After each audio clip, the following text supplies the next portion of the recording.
Yeah, yeah. Okay. So this is where I left off. Shout out to that combo with Brian Green and Joe Rogan last night. What, yo? That was fucking epic. That was legendary. One for the books, yo. So right now I'm just about to try to get some refreshers. Cogitate.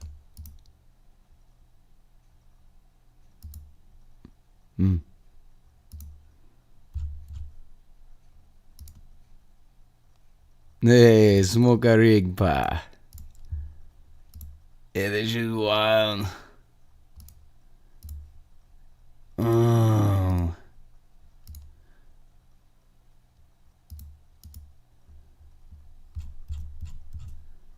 Riemann.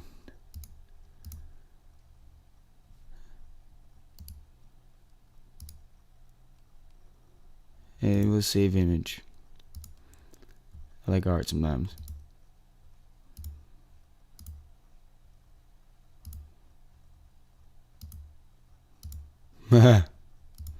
Philosopher Chris Payne. Still in search of science. Still, kind of overwhelmed right now. Wouldn't even know how to put into words for the average human. It's 2021. Let's just say we're under some groundbreaking transformative shifts in the way I think that haven't sit in at all yet. So it's like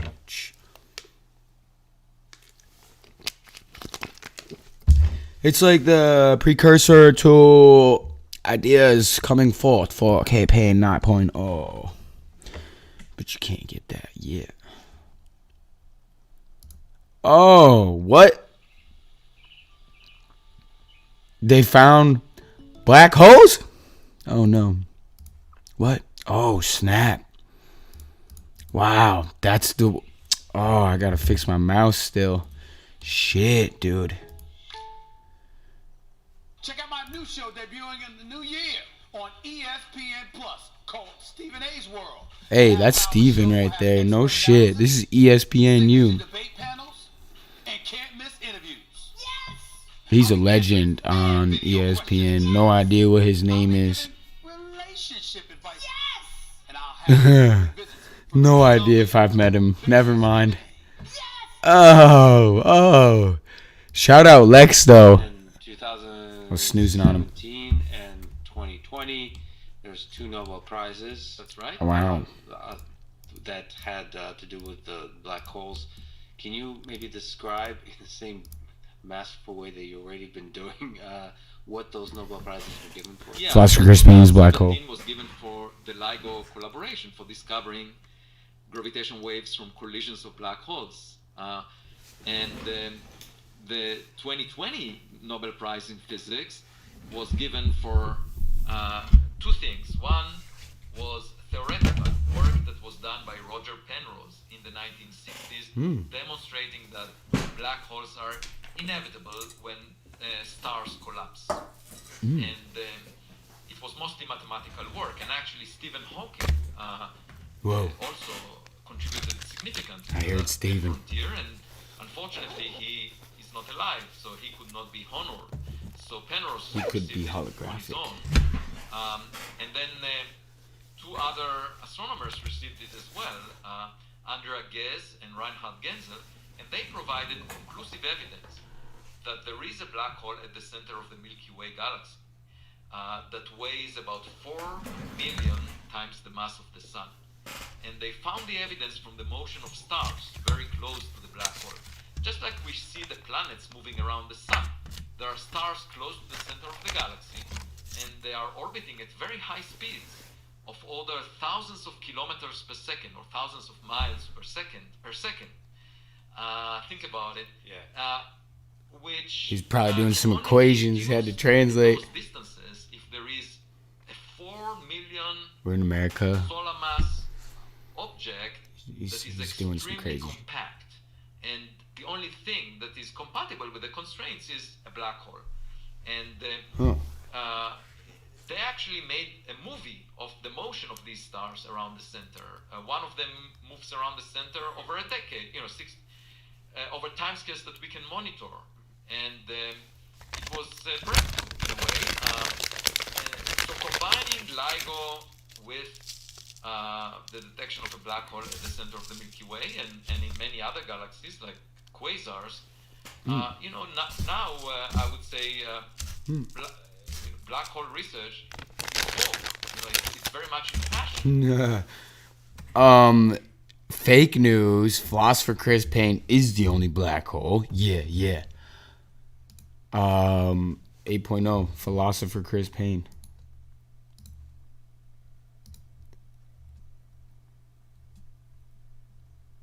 Social media is a threat to human civilization.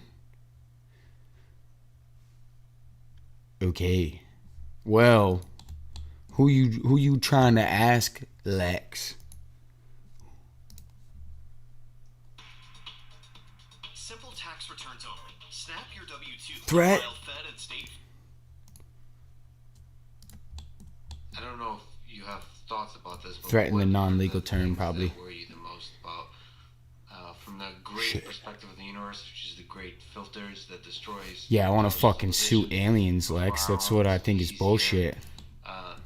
What are the things that worry you the most? Yeah, the thing that worries me the most is that people pay attention to how many likes they have on Twitter.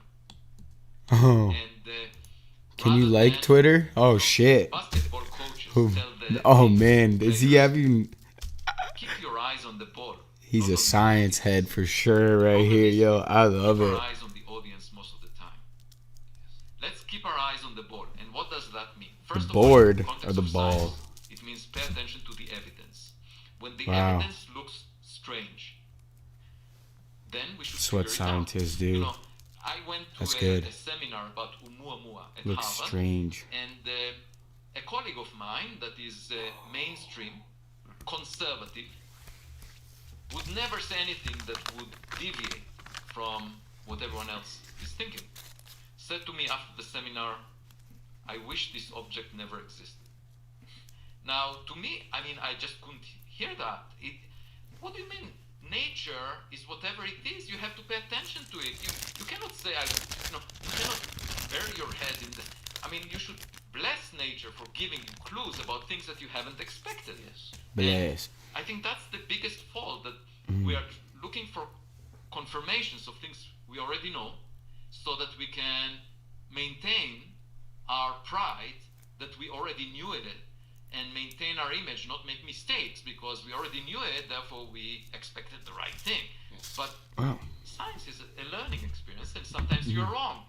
And let's learn from those mistakes. And what's the problem about that? Why do we have to It's not what we do here in prizes, America. and why do we get to be honored and maintain our image when the actual objective of science is learning about nature? Interesting. You've talked about anomalies. The threat in part this comes case. in. They're actually not things that are unfortunate and to be ignored. I like anomaly. Here's a good word. Exactly, because that's the way for us to improve our understanding. If you look at quantum mechanics, nobody dreamed about it, and You know what? That's a it was freaking word. revolutionary, and we still don't fully understand it. It's a That's a pain freaking for us to word. figure out. So why? That's do you, a so I freaking understand word. From a perspective of that's holding our science back. Why do you have a sense that that's also something that might be a problem for us? I have a sense this is a word because I've heard Because it. when you look at society, it operates by the same principles. There is people look for affirmation by groups, and they, people segregate into herds that think like them. Especially these days when social media is so strong, you can find your support group, and if you don't look for evidence for what you're saying, Interesting. you can say crazy things. As long as there are enough people supporting what you say, you can even have your newspapers, you can have everything to support your view, and then, bad things will happen to society. Because we're detaching ourselves from reality, and if we detach ourselves from reality, all the destructive things that naturally can occur in the real world, whether from nuclear weapons, all the Yes. kinds of threats they were releasing. Yes. Even we're living through a pandemic. Oh, hell no. I'm going to get everybody out. Let's stay there. Stay there. Don't stay there. 2021. This one politicizes kind of way and have bickering in the space of Twitter and politics, as opposed to there's an actual thing that can destroy the human species. Exactly. So the only way for us to maintain It is. stay modest and Who the learn fuck about created the what really internet? happens Forget his by name. looking for evidence. Again, I'm saying it's not about ourselves. It's about Edward It's Snowden. about figuring out what's around us. Because Lex And is if you grow anti-Russian. by surrounding yourself with people that To free are him. like-minded, He is, that refuse wants to look keep at him the in evidence, Russia. you can do bad things. And throughout human history, that's the origin You can, of all yeah. the bad things that happen. Yes. And I think it's Not the key. Russia. It's the key to be modest Philosopher and to Spain. look at evidence. And it's not a nuance. Now, you Oh, might fuck. say, oh, okay, the uneducated person might operate. No, it's the scientific community operates this way. Yes, My problem if is you have a not laptop, you are scientific. the If people you that can don't see have this. an academic pedigree, it's included everywhere. The people without the ability to see this right now is like at least 2 bill. At least 2 bill. At least 2 bill people. Just can't see it.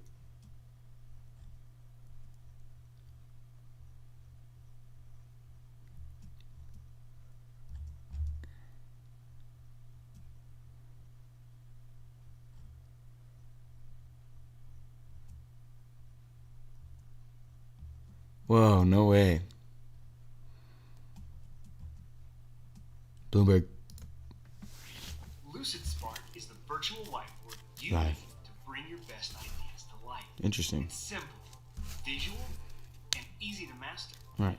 Plus, it's loaded with features to help you turn promising ideas into Lucid Spark. amazing It's a good word. Lucid Spark is built for collaboration, so getting your team together is With incredibly easy. Gmail. No idea. H-1B worker. And, in the end, Wow. they're simply denying more H-1B applications. Wow. For there to be meaningful change to this program, Congress would have to act. But for the time being, no one should expect the H-1B process to get any easier. Thank you. God bless you all. Thank you very much. For not getting the process easier? What? Trump? Bloomberg. Well, I'm watching the news. RJ Jewel here. Our generation's biggest problem, Climate change is happening. and the world's most innovative solution. Transport, industry, buildings, electricity, all of those things. Everything you need to know about our changing environment, the politics of global warming, We can and we will deal with climate change. Joe. fight against climate change. Sl- Has you covered. Slumber Party Joe. Faudo Party Room Joe.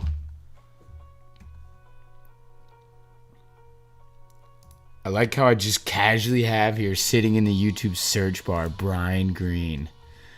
That's exactly what we need. Live. Victoria.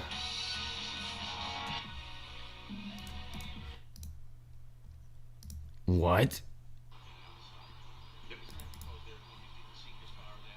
Who's Well, you could take a positive or a negative view. I think 5 who's Victoria? growth,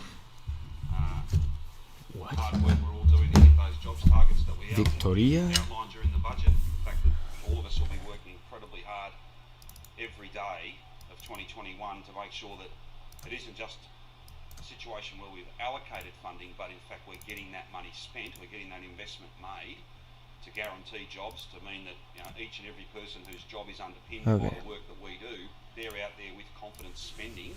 That's income, and that whole cycle of confidence and growth.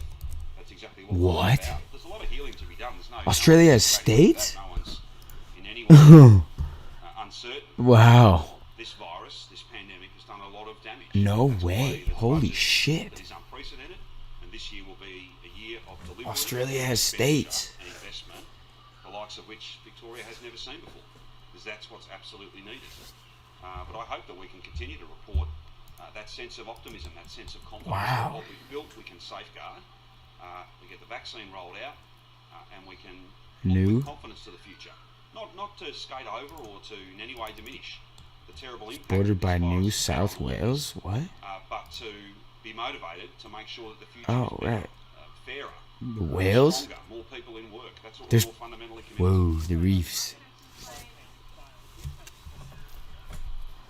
We've made it very clear that all of us are absolutely committed to making sure that we have the most robust system possible. That's why, Richard, the rest of the Wow. country has adopted. They use facial expressions in sign language too. That's lit. Everybody, every day. So they're definitely not blind. Contact tracing of everybody who works in hotel quarantine. Exclusivity, or at least I hope they have. They've all committed to do it at National Cabinet. But we don't have. Can they see, though? pizza shops. We don't have some of the stuff. Would that they has gone feel on in sound other and states. not know what the fuck it is? We put that to the National Cabinet. Being They actually deaf? received Wow, all that's not my National Cabinet specialty. I signals. need to I meet can't the speak to doctor. exactly whether every other state has made the changes that National Cabinet agreed to. Victoria. We take these matters very, very seriously. Coat of arms. What is this? That's lit. The quality of the Damn, okay. well evidenced by the fact that everybody Cornucopia? else essentially copied it. Huh. Or at least committed to. No shit. I think he's back today. What even is that? Shit got biceps. Oh no, I didn't bother him while he was on leave. I think that Jacinda might Damn. be working with Deputy Prime Minister McCormack. I think Oh, and no. Also in relation to seasonal workers and stuff like that. Oh no. I can't tell you. I had a conversation maybe 10 days ago with the PM about some of these things. And Dude, said all he I would know is always I'm trying to follow show an advice, but we old would get video the from back in the day. borders would be shut, This not a kangaroo boat was like next week. too wild. And Australia's got kangaroos. It's the only land where you can catch a Kazakhstan Pokemon. Able to step up and take more return travelers, more than we would otherwise take. I'll have an Yeah, this is what it and I is. have agreements with the Prime Minister about us doing more, Oh, they have tons of these over there, kangaroos. and we will have more than This shit brolic though, cause Australia turned up. They- more seasonal workers or any of that. But I'll have more to say about seasonal workers. They probably I'll got say the about more yeah. Australians Australia, getting yeah, home. no shit. This Australia is Our a decision over the weekend is really challenging. well, And I think it's a good thing that the Prime Minister, I think, has forced has that there states, will be extra, but it is not united. put on by the Australian government. Just straight up Australia.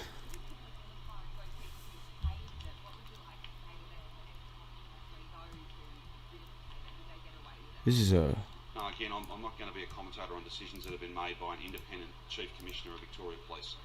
You would need to speak to him about what decisions he's made and the context in which he's made them. rude. I'm not here. I'm not.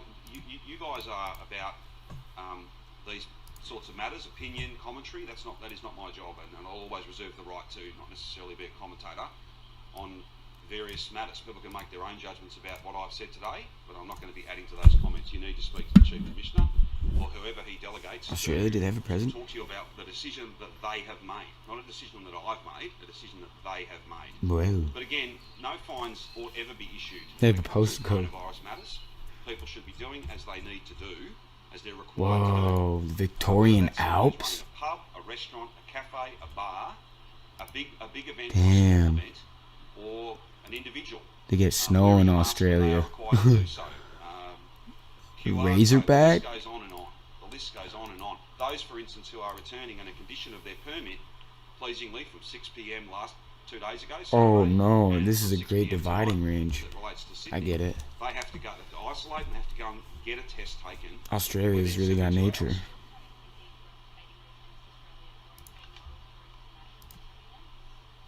Look, there's been a bit of. This is reporting probably on the this. best ABC news I've seen. Shit. I think Adelaide has done some of this. Yeah, They've yeah. Had some they've had some international students, a pilot, a trial that started last year. I said on Saturday, and I'll again confirm for all Victorians. Damn, still need to match this. Tens of thousands of international students coming here. Facts. While we've still got people struggling to get home. Or Oh, even if what? it was every Aussie that wanted to come home had already made it home. There's a big capacity issue here. Do you have You go facilities back that to you have, school, yeah. particularly under the model that we use, where there's no private contractors, everyone's exclusive, everyone's tested every single day. Like, there are limits to how many people you can safely quarantine when your risk threshold is so high. Oh. I'm not pleased about that. International education is our biggest export. It's a massive part of No shit. the prosperity that we enjoy as a state. We want to get it back as fast as we can, but Australian. just again say, the government is not spending Have I met an hours and Australian? hours What the fuck? trying to make something that I think is frankly not possible. The only possible. I've never authentically met an Australian on my own. Of international students coming back here is going to be incredibly challenging, if not impossible, during this year. I don't join saying that. Yo, an Australian? That'd be sick, dude. About that. I know some. For sure. You know me, I'm international. Public team, health team answer that.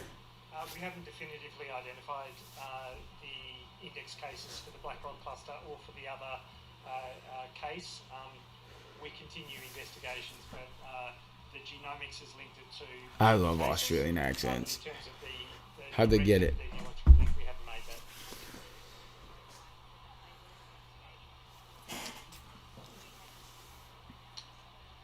Essentially, that didn't ABC happen, so there was on par with their contacts that linked back to reporting, that they but didn't test positive.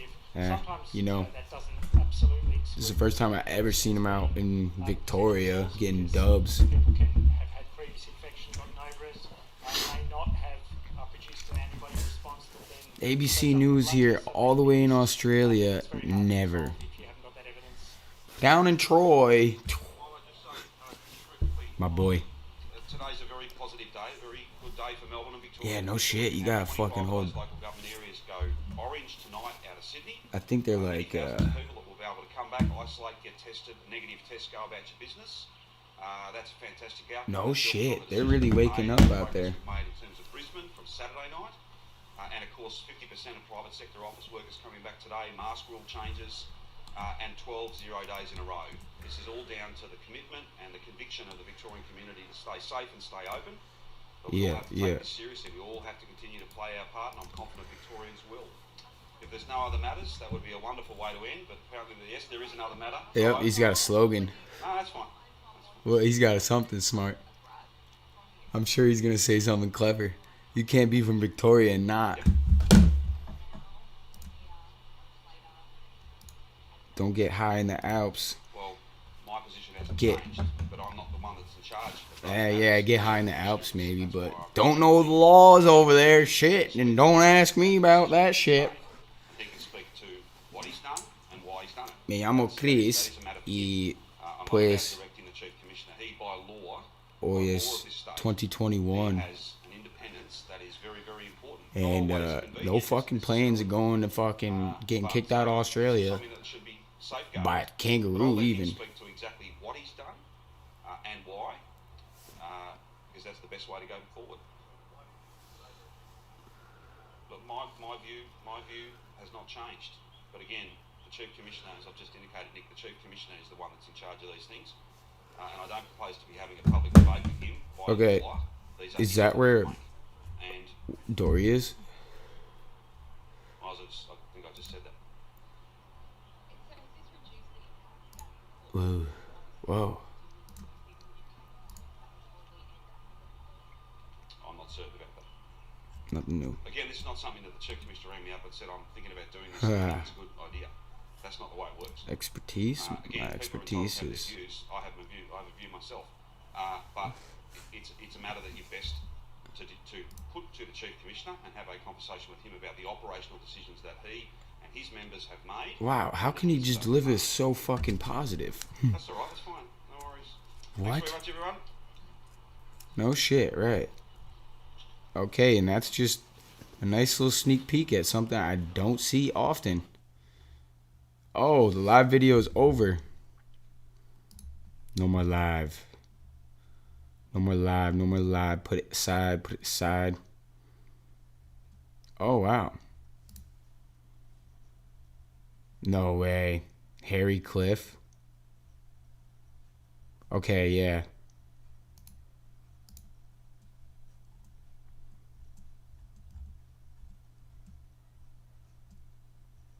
Global financial news? What was I watching before? The quick take? Yeah. Equity markets across Asia under pressure as Japan and South America. Korea come online. Let's turn to Sophie Cameron. The Copper Liberty. Sophie. Sherry, going into a week that brings us a BOJ decision and an update from Japan on its long-term fiscal update. On Thursday, you have Tokyo stocks under pressure. The Nikkei 225 losing 1% at the start of cash trade. While we also wait on a policy speech from Prime Minister Suga today, which may outline more plans to provide virus management. And the yen Can't say I have a reference point below on 104, but losing ground against the Japanese yen. yen. Over in South Korea, President Moon Jae-in is to hold a New Year's press conference, which comes after the government extended social distancing curbs for another 2 weeks in the greater Kosdaq? No way. What is that? Under pressure, losing nearly KOSDAQ. while the Korean won is back above that 11. So it's anti-NASA. It's KOs. Knockout deck. After it snapped a 10-week gain on Friday, but KRW. Okay, that's not bad. We can get a burger. Expected for the IT hardware sector. USD KRW Korean won. Shout out soldiers out there. That's wild. Not that I know of any right now, but they are there. American soldiers are in South Korea. This is 2021. Korea is a cool place. It's the South. Gold is going down. What's crude? Trading at the lowest levels since December as the dollar is holding on. Really? After clocking its first Oh my God. Yo, shout out Bloomberg. I'ma just flip this real quick. Oh, I gotta flip this real quick. Oh my God. So this is literally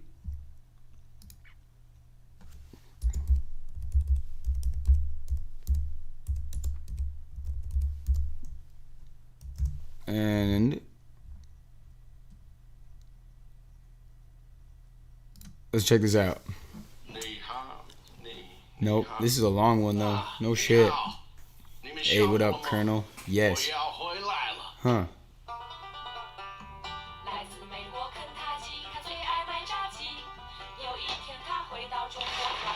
Whoa.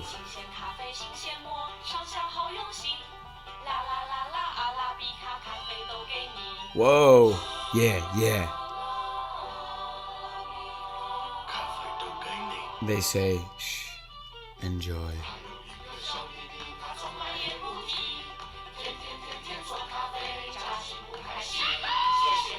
Oh no.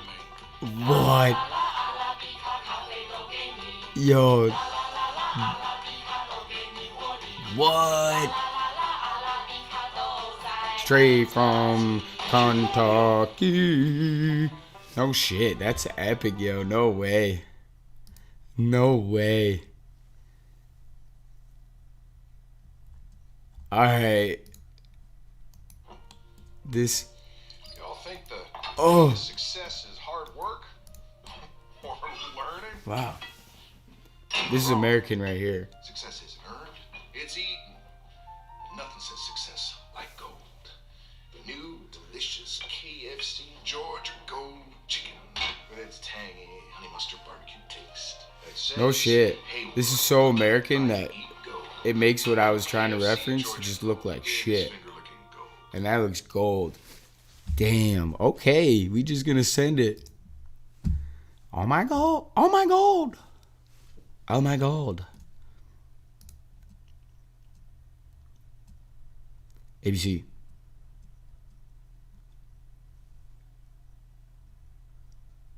Russian opposition leader from CBS News.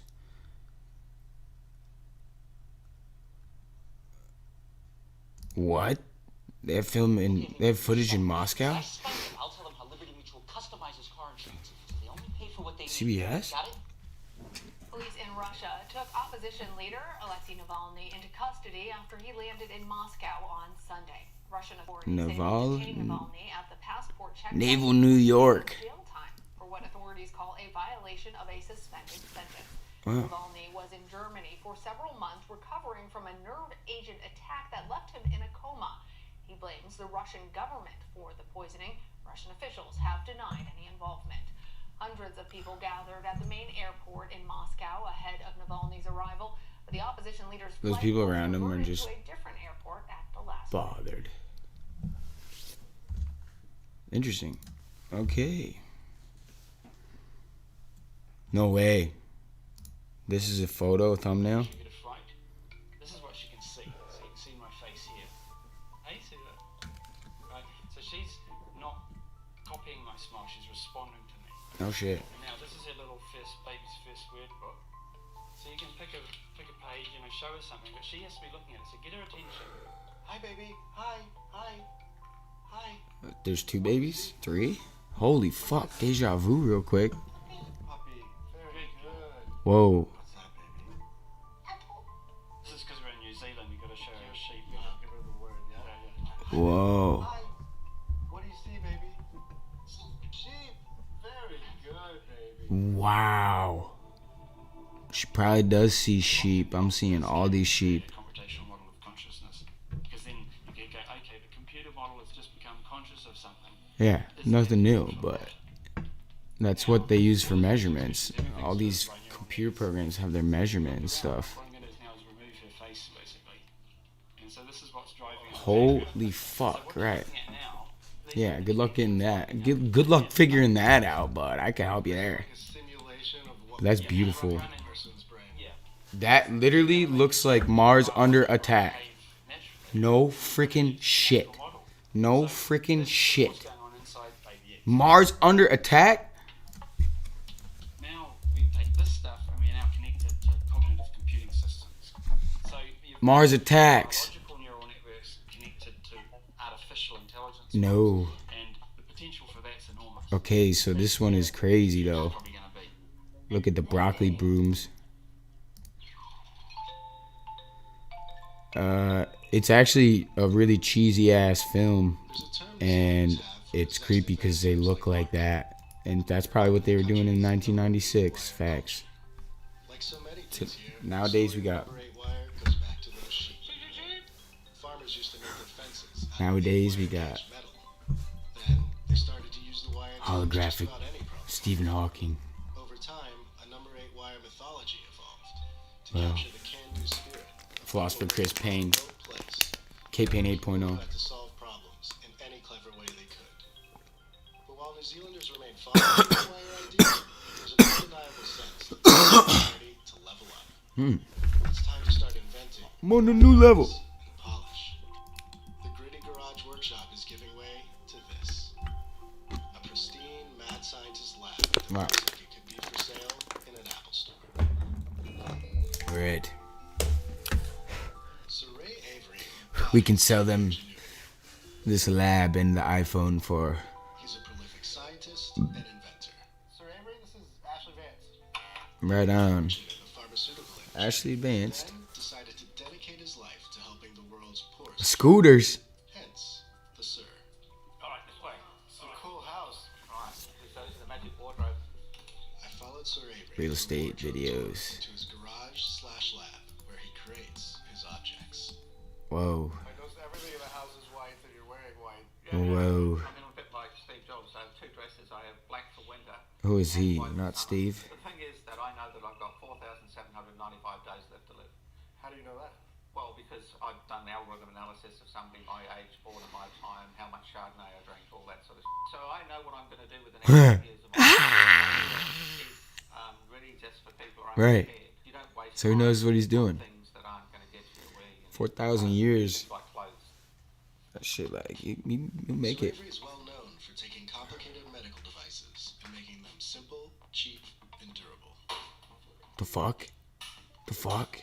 Did you make this in here? Dude, you can't break shit in that lab? No way. Kind of like my Currently, he's body. working on this incubator. Philosopher Chris Payne. Is a life pod.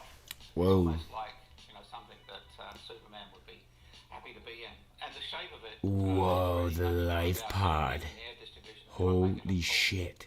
The Life Pod costs $2,000 versus $40,000 for typical. This is where we hold the babies to thousands of lives each year. strip them from their natural instinct.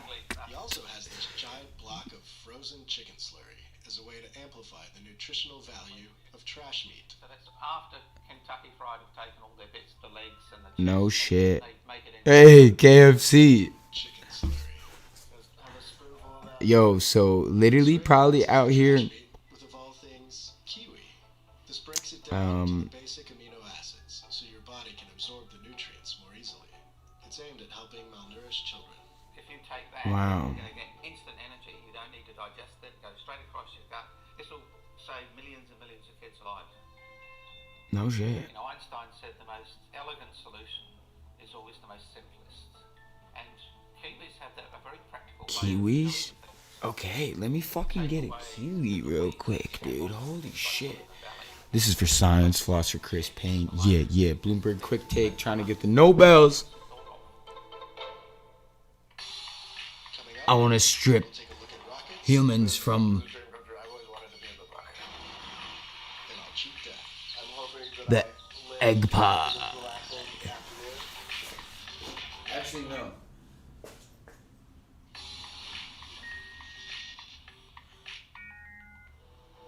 He said it would remove my gut feeling. Wow. I think I just took that away. Wow, interesting. Holy shit, yeah. They don't go after the really big problems and the big Wow. million-dollar ideas. No shit, dude. So that's what happens with pressure and shit, right? And just a little backstory, philosopher Chris Payne, I've always been reactive when there's thunderstorms. But that's wild. That's not a piece of Most art. rocket companies are started by wealthy governments and billionaires.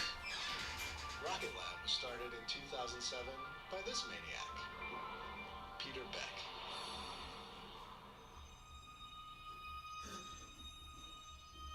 Peter is one of the most capable people on the planet. He never went to college, opting instead to hone his own engineering craft in the garage and machine shops. I don't know why rockets make me so happy. Now, he wants to make And this is where my work as a philosopher, pause these guys, I take fully into consideration this whole fucking seriousness of everything, that it's fucked. Whenever Samosa is laying down in front of the door, where if I open the door and he gets hit or he's blocking it, wasn't meant to be. I'm just listening to shit. Sorry, yo. Sometimes I gotta really, he's talking about 4,000 days. What is he gonna do in the next 5 years? Yeah, for the next 10 something years, I feel like I'm gonna genuinely kind of just, that's long. 10 years is wild. Right now I'm on a different time schedule in terms of that, but on a more minuscule, like, day-to-day basis, kind of like that whole RuneScape shit. It's all about the in-life game ticks, where that was just the wrong tick. But that's sick, though. Honestly, throwback to that shit, you can really get, like, some solid-ass props and stuff for movies. Like, really cool shit, yo. Some really cool stuff for movies. Okay, back. Yeah.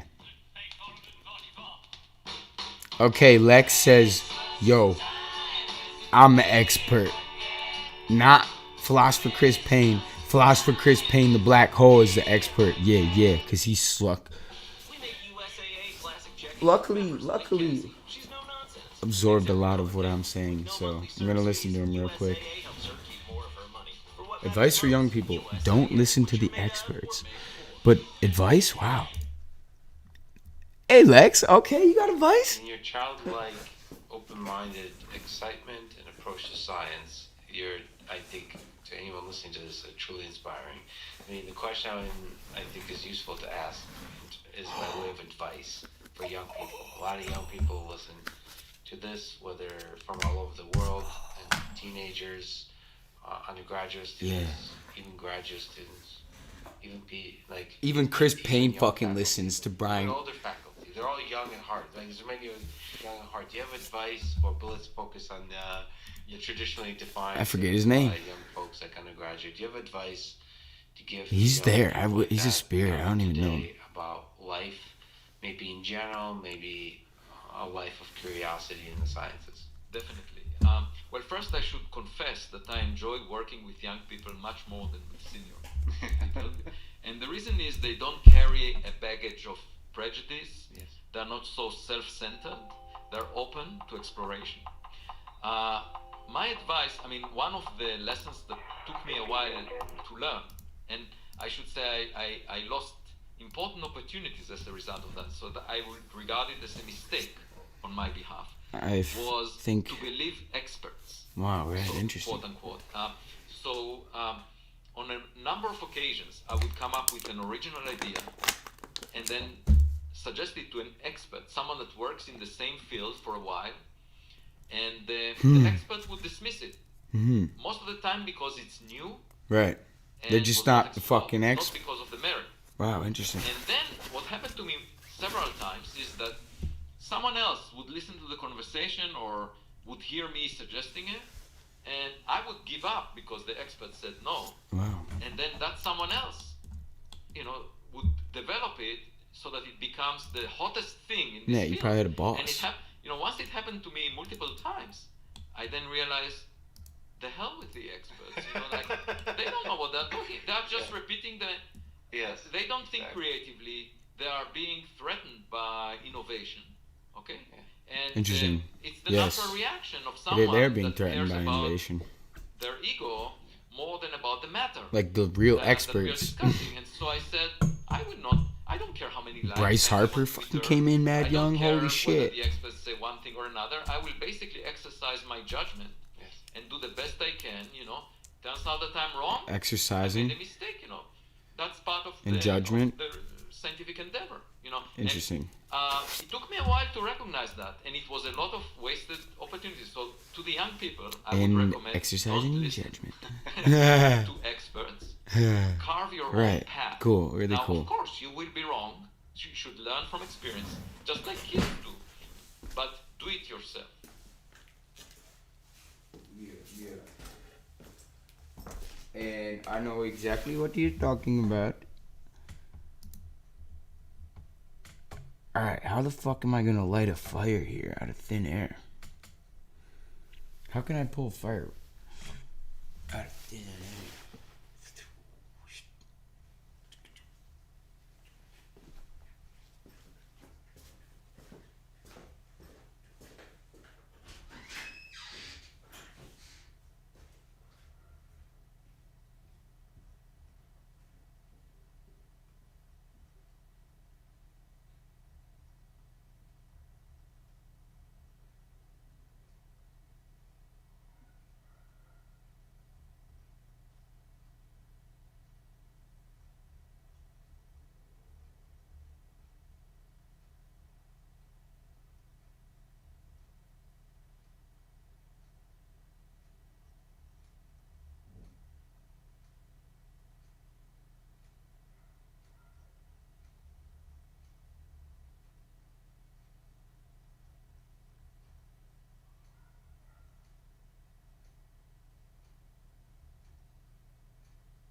Yeah.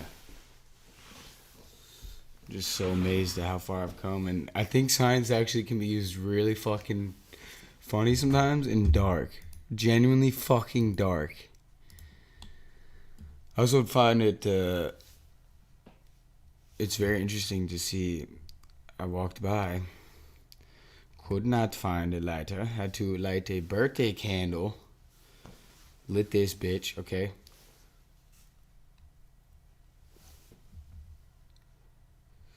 And then technically, Samosa's sleeping in his crate, right? So when Samosa sleeps in his crate, yeah, that's just a whole nother analogy. Wouldn't even know. He's like choosing the door open. So it's like, young Samosa. The door open though, and young Samosa just chilling in there. Oh. The following is a conversation Oh. with Harry Cliff, a particle physicist at the University of Cambridge. Harry working Cliff. with a Large Hadron Collider beauty. Yeah, you gotta be a legend that to be having that specializes name. in investigating the slight differences between matter and antimatter by studying a type of particle called the beauty quark. Philosopher B Chris quark. Payne. Hold up. This way, he's part of the group of physicists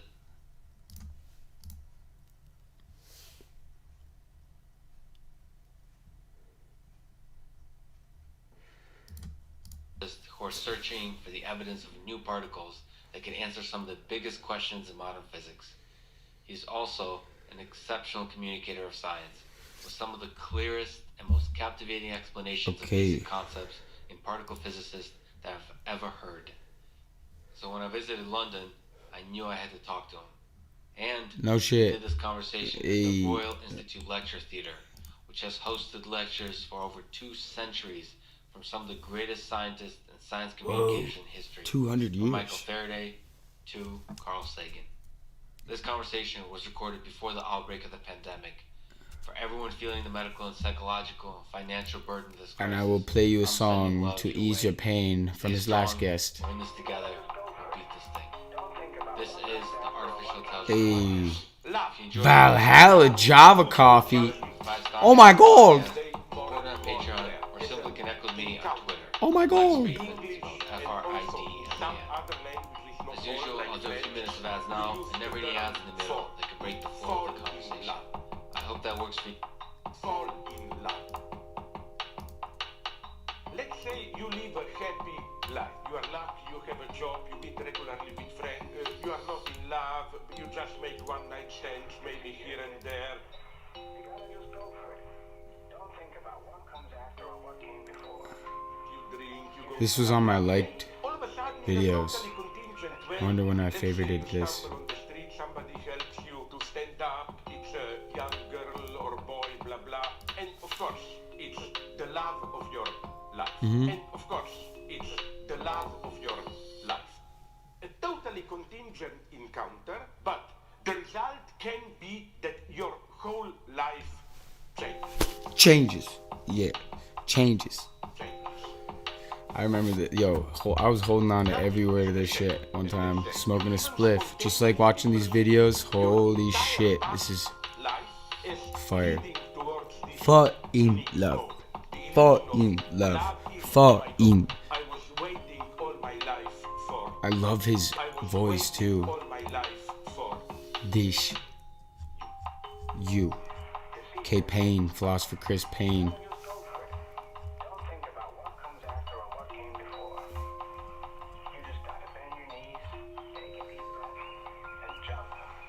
I think it's getting more and more rare today.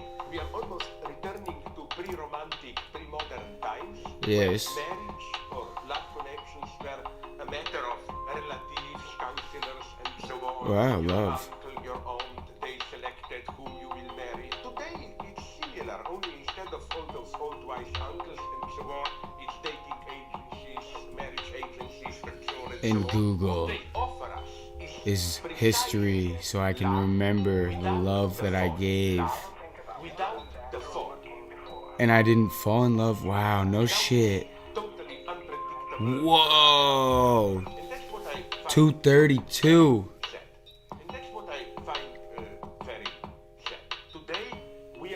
Okay. More and more afraid of this eventual encounters. You encounter something That is totally totally contingent, but the result of fatal. accept it as an event is that your entire life changes. It's a different story. Yes, I remember that part. Holy fuck.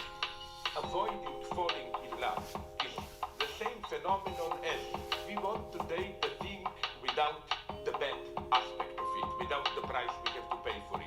Right. Sugar without calories, so we have sweet Yeah. drinks. We want beer without alcohol. We want, and so on and so on. Wow. And so on and so on. You like the little video in the back too? Fall in love. And I claim it's the same thing in sexuality. We want brief, safe sex, sexual encounter Without the fall. without this Yeah. fatal attachment. The most sad thing here is that even what is slowly emerging as maybe the predominant ideology today, what I ironically refer to as Western Buddhism. Life is just a play of appearances, don't take it too seriously, maintain a proper distance, don't get too attached to worldly objects. Play RuneScape and watch videos and learn in love. Learn in love.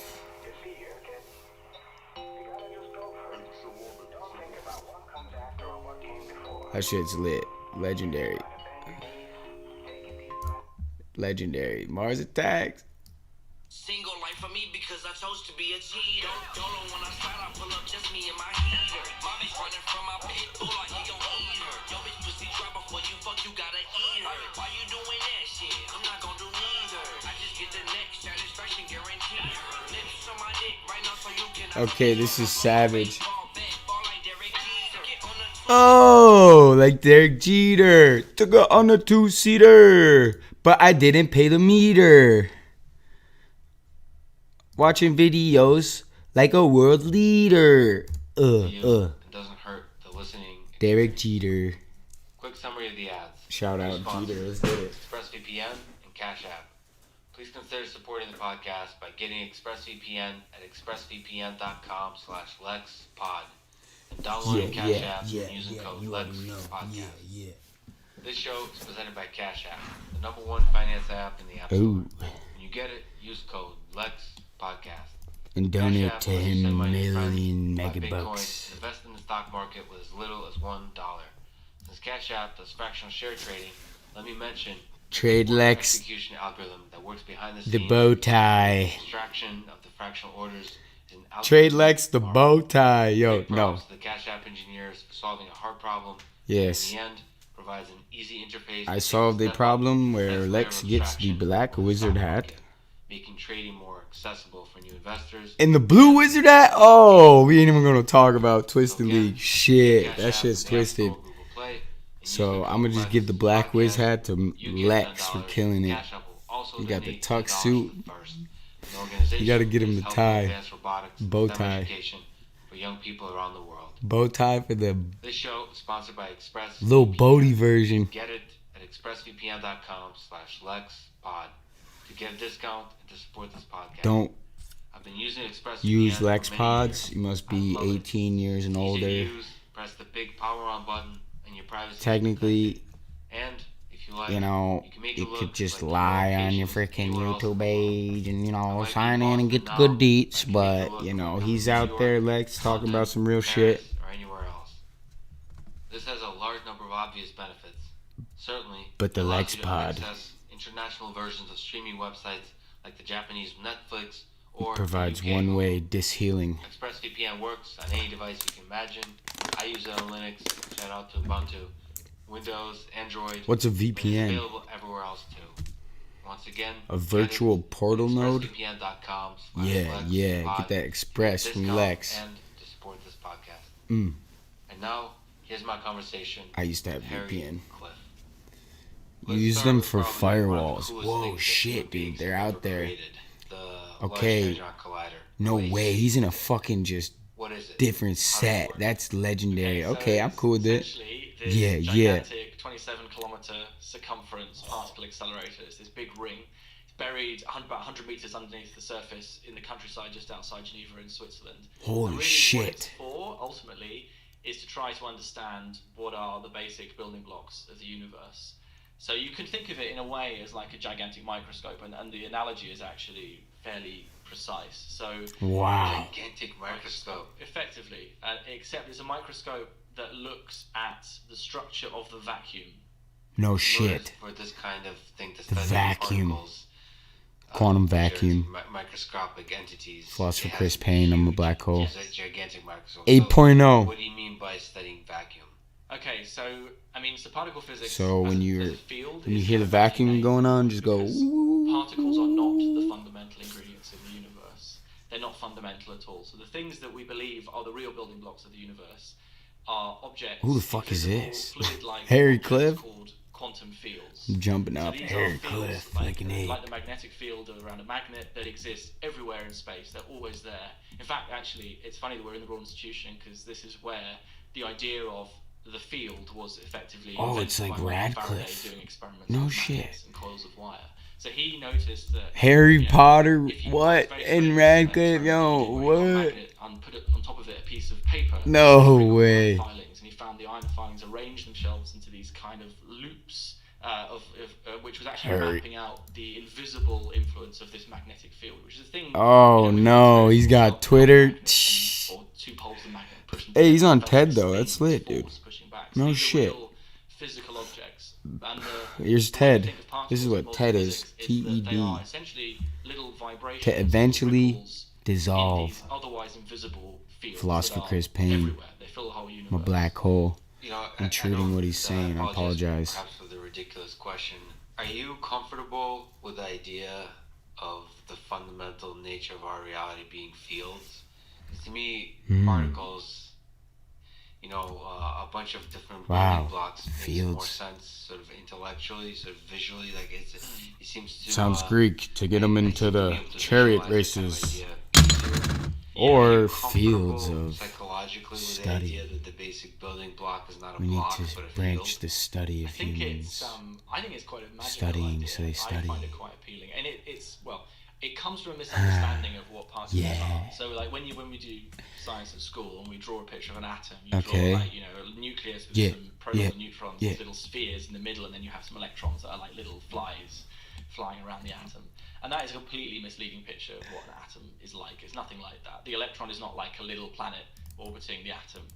It's this spread out, wibbly wobbly wave-like thing. We've known that since, you know, the early Atom is the thanks to quantum owner of mechanics. MySpace. So You know, we he just carry on stays low using key. this word particle because sometimes when we do experiments, particles do behave like they're little marbles or little bullets. You know, so in the LHC, Oh, whoa! You'll get like hundreds of particles all flying out through the detector, and they all take a trajectory. And Right? No shit. Look like they're little bullets, so they behave that way. You know, a Oh. lot of the time.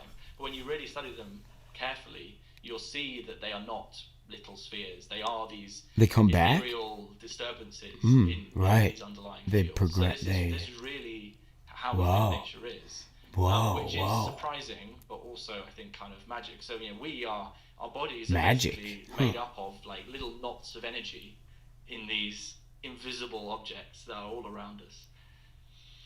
And what is the story of the vacuum Magic? when it comes to LHC? So why did you 94, mention the word vacuum? 95. Okay, so if we go back to like the physics we do know, so atoms are made of electrons, which were discovered 100 or so years ago, and then in the nucleus of the atom you have two other types of particles. There's something called an up quark and a down quark, and those three particles make up every atom. All the punch moves from Mike Tyson we think of in my these new as video game ripples coming in out. fields. So there is something Yeah.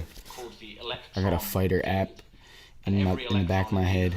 Is a ripple moving about in this electron field. So the electron field is all around us. We Kid can't see Painting it, but 8.0. every electron in our body is a little ripple in this Bandana. thing that's there all the time. And the quark fields are the same. So there's an up quark field, and an up quark is a little ripple in the up quark field, and the down quark is a little ripple in something else called the down quark field. So these fields are always there. Up, Now, down, top, bottom, there are potentially, we and know then about a certain number of two fields different called ones. You got to get the standard model of codes. physics. And the most recent one we discovered was the Higgs field. And Yes. the way we Yeah. was to make a little ripple in it. So Wow. it fired Yeah. protons into each other very, very hard with enough energy that you super create hard, bro. the disturbance. Oh It's- man. That's what shows up. That's what we Wow. call Higgs boson. So this particle Wow. that's going on about 8 or so years ago is proof, really. The particle in The itself, proof that, I mean, it's interesting. in but theory, what's really interesting is the field, because it's the Higgs field that we believe. in my opinion, Higgs boson control the protons. Have mass. I'll be making that a song a while ago. The Higgs boson is just our way of checking it's there, basically. So the Large Hadron Collider. Higgs boson's a fucking punch check? What? To get the ripple in the Higgs field. So that's why you need this huge. That's why size matters here. So maybe. Interesting. Here, but let's backtrack. Why does size matter in the context of a particle collider? So why? Nuclear bombs, dude. Shit. For higher energy collisions. Right. So the reason, well, it's kind of simple, really, which is that there are two types of particle accelerator that you can build. Right. One is circular, which is like the LHC. The other is a great long line. So Okay. Yeah. Out from no You shit. send particles round a ring, and you can give them a kick every time they go round. So imagine you have there's actually a bit of the LHC. There's about only 30 meters long, where you have a bunch of metal boxes which have oscillating 2 million volt electric fields inside them, which are timed so that when a proton goes through one of these boxes, the field it sees as it approaches is attractive, and as it leaves the box, it flips and becomes repulsive, and the proton gets attracted and kicked out the other side, so it gets a bit faster. So you send it, and then you send it back. Oh hell no! I'd come back to Earth like really ready to go. You'd send me. Really? Yeah. That's. I think there's going to be a multiplicative effect on the questions I have. No. Okay, let me just take that tangent for a second. No, we can get pumping. The orchestration of that, is that fundamentally a hardware problem or a software problem? Orchestration? No, that shit's spooky. At distance, in a way, Einstein. Honestly, I'm in this right now. 17 days, whatever, into 2021. Orchestra. Animals are fucking weird so far, though. Cause y'all, I'm with the animals. What's the engineering aspects of it? The acceleration bit is not challenging. Okay, I mean, there's always challenges with everything, but basically you have these the beams that go around the LHC, the beams of particles, are divided into little bunches. So they're a bit like swarms of bees, if you like.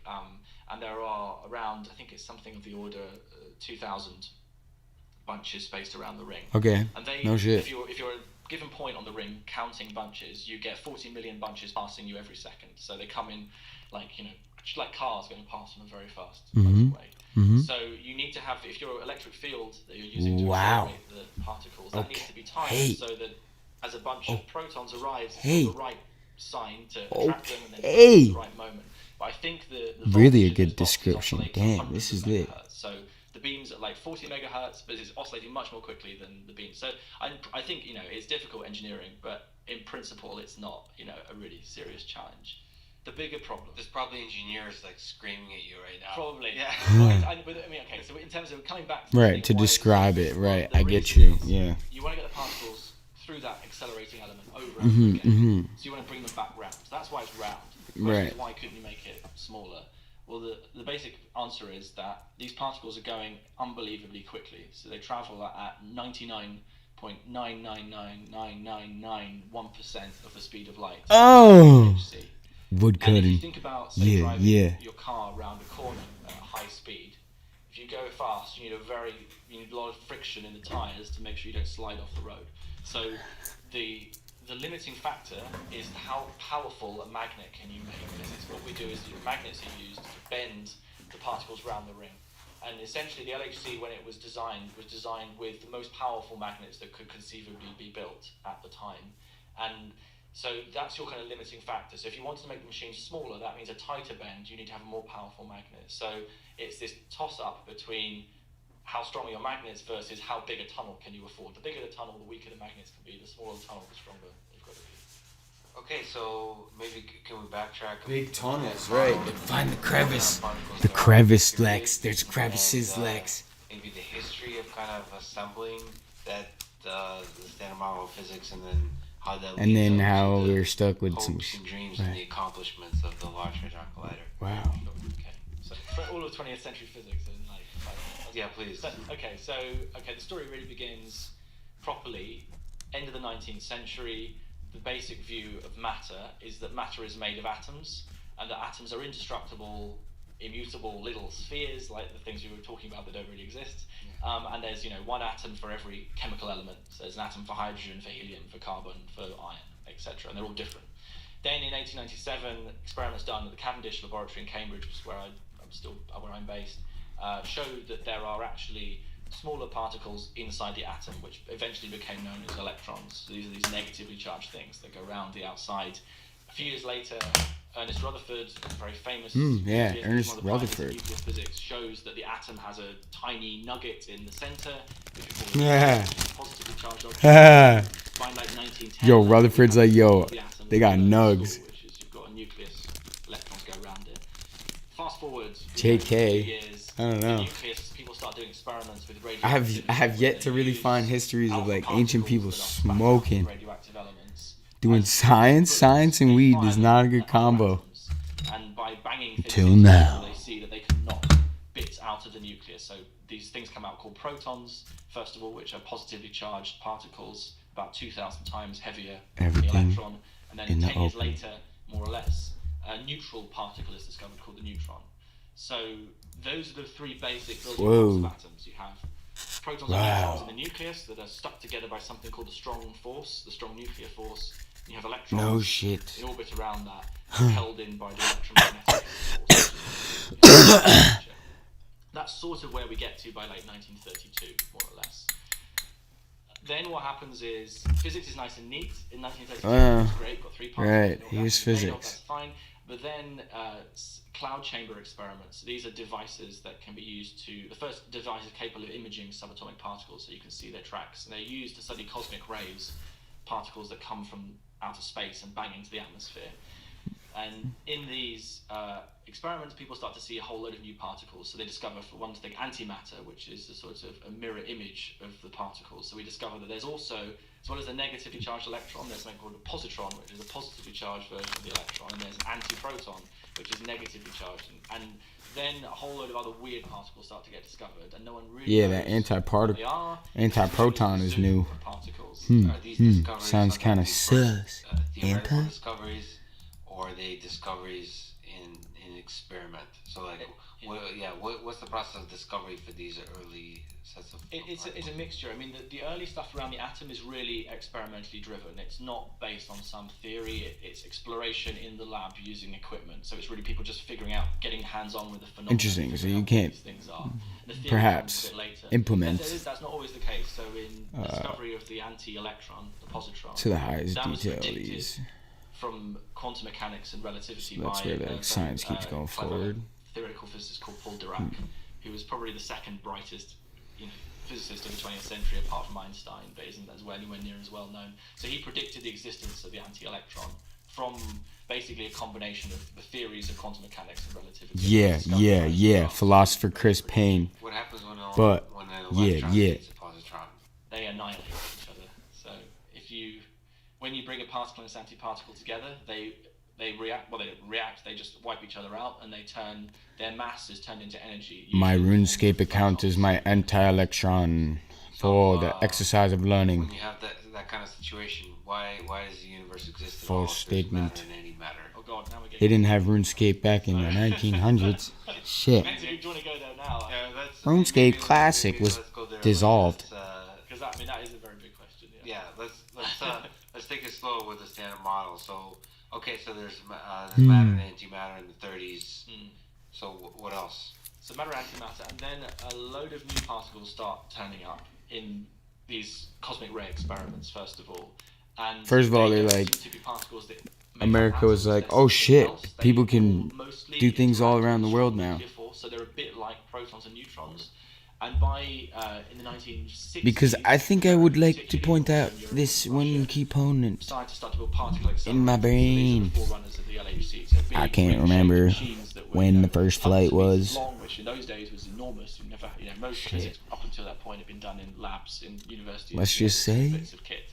So this is a big change. And when these accelerators are built, they start to find they can produce even more of these particles. So I don't know the exact numbers, but by around 1960, there are of order 100 of these things that have been discovered, and physicists are kind of tearing their hair out Okay. because physics is all about simplification, and suddenly what was simple has become messy and complicated, and everyone sort of wants to understand what's going on. Wow. As a quick kind of aside, and probably a really dumb question, but how is it possible to take something like a photon or electron and be able to control it enough, like to be able to do a controlled experiment where you collide it against something else? Yeah.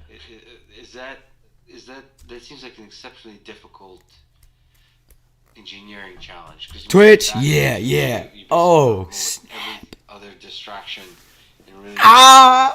how difficult of an engineering challenge is that, just to get a sense? And it is very hard.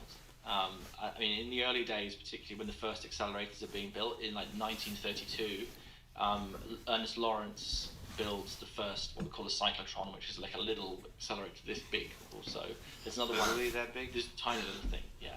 I mean, so most of the first accelerators were what we call fixed target experiments. So you had a ring, you accelerate particles around the ring, and then you fire them out the side into some target. So that makes the kind of the colliding bit is relatively straightforward because you just fire it, whatever it is you want to fire it at. The hard bit is the steering the beams with the magnetic fields, getting strong enough electric fields to accelerate them, all that kind of stuff. The first colliders where you have two beams colliding head on, that comes later, and I don't think it's done until maybe the 1980s.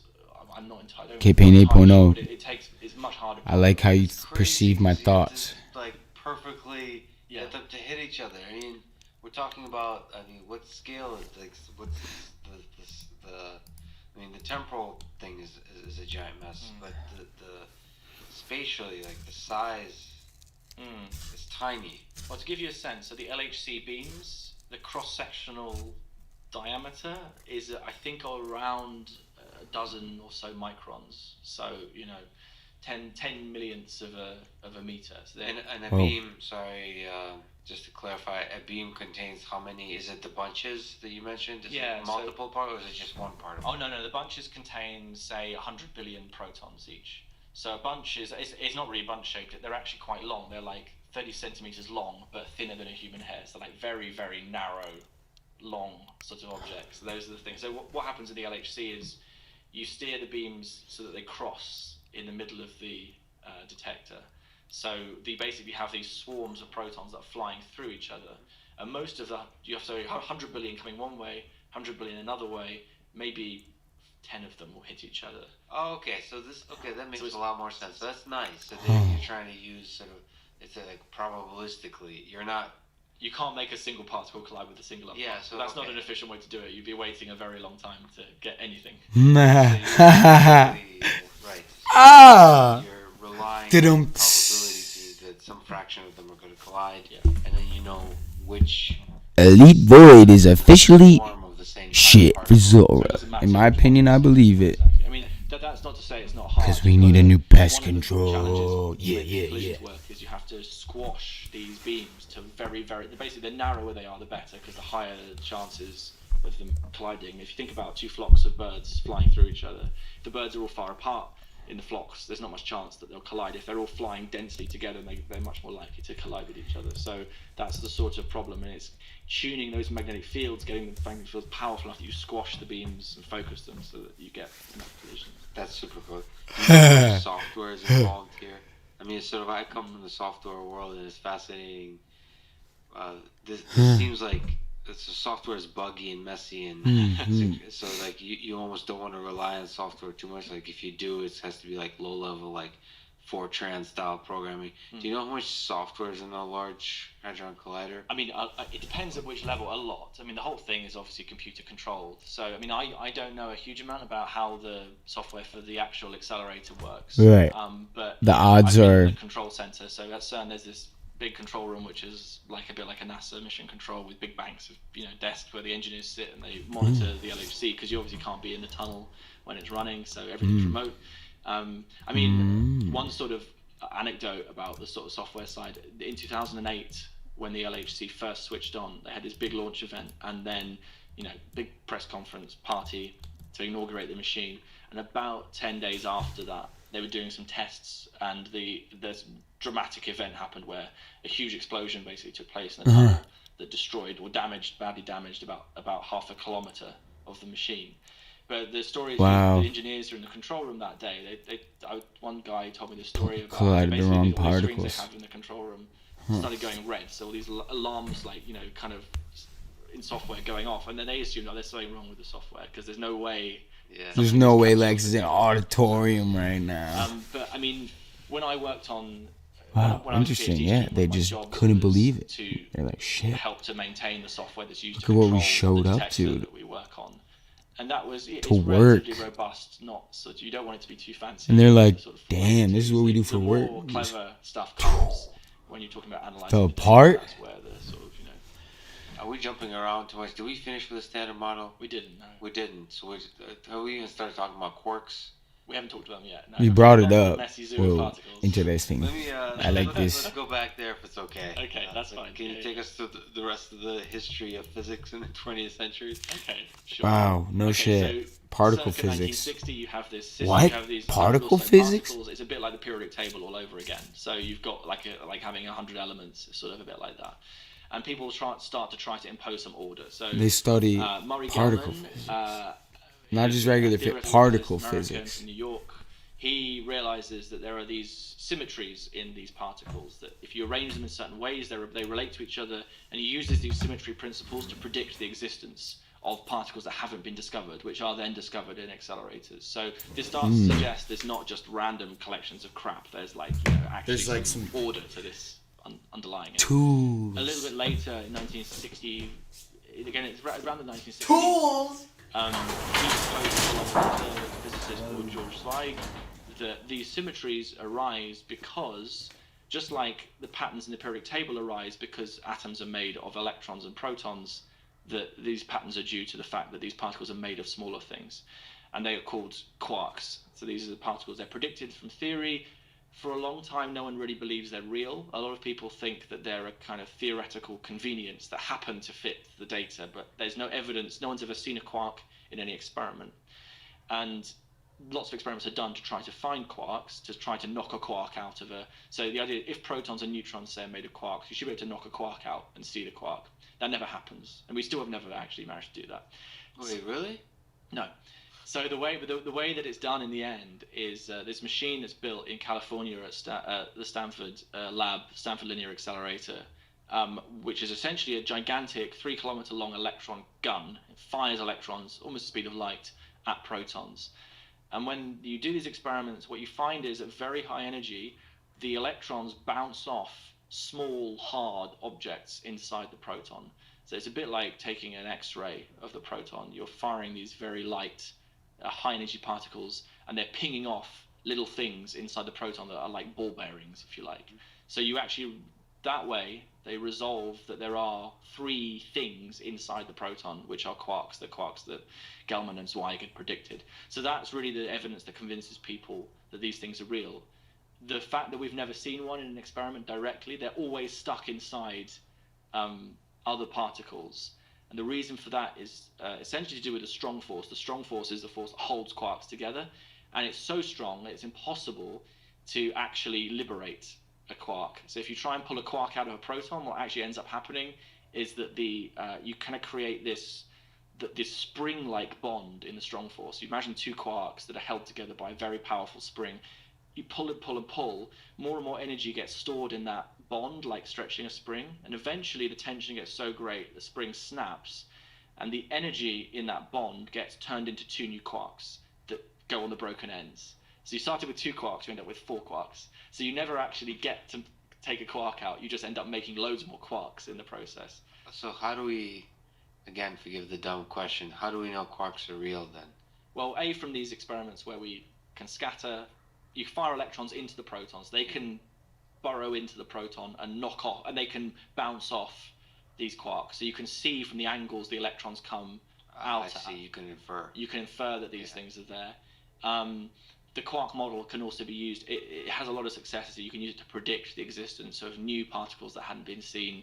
So, and it basically, there's lots of data basically showing from when we fire protons at each other at the LHC, a lot of quarks get knocked all over the place, and every time they try and escape from, say, one of their protons, they make a whole jet of quarks that go flying off as bound up in other sorts of particles made of quarks. So all the sort of the theoretical predictions from the basic theory of the strong force and the quarks all agrees with what we see in experiments. We've just never seen an actual quark on its own, because unfortunately it's impossible to get them out on their own. So quarks, these crazy smaller things that are hard to imagine are real. So what else? What else is part of the story here? So the other thing that's going on at the time, around the 60s, is an attempt to understand the forces that make these particles interact with each other. So you have the electromagnetic force, which is the force that was sort of discovered to some extent in this room, or at least in this building.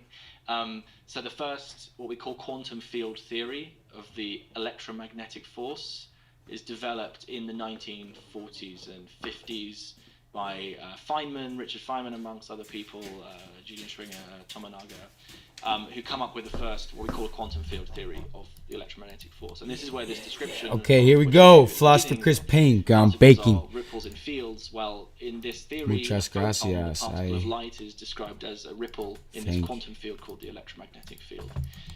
Black hole, 8.0 version, all previous, my parents, and RuneScape for holding it down on the science and philosophy. Which is a nuclear force. We don't really experience it in our everyday lives, but it's responsible for radioactive decay. It's the force that allows, a radioactive atom to turn into a different element, for example. And I don't know if you have explicitly mentioned, but so there's technically 4 forces. Yes.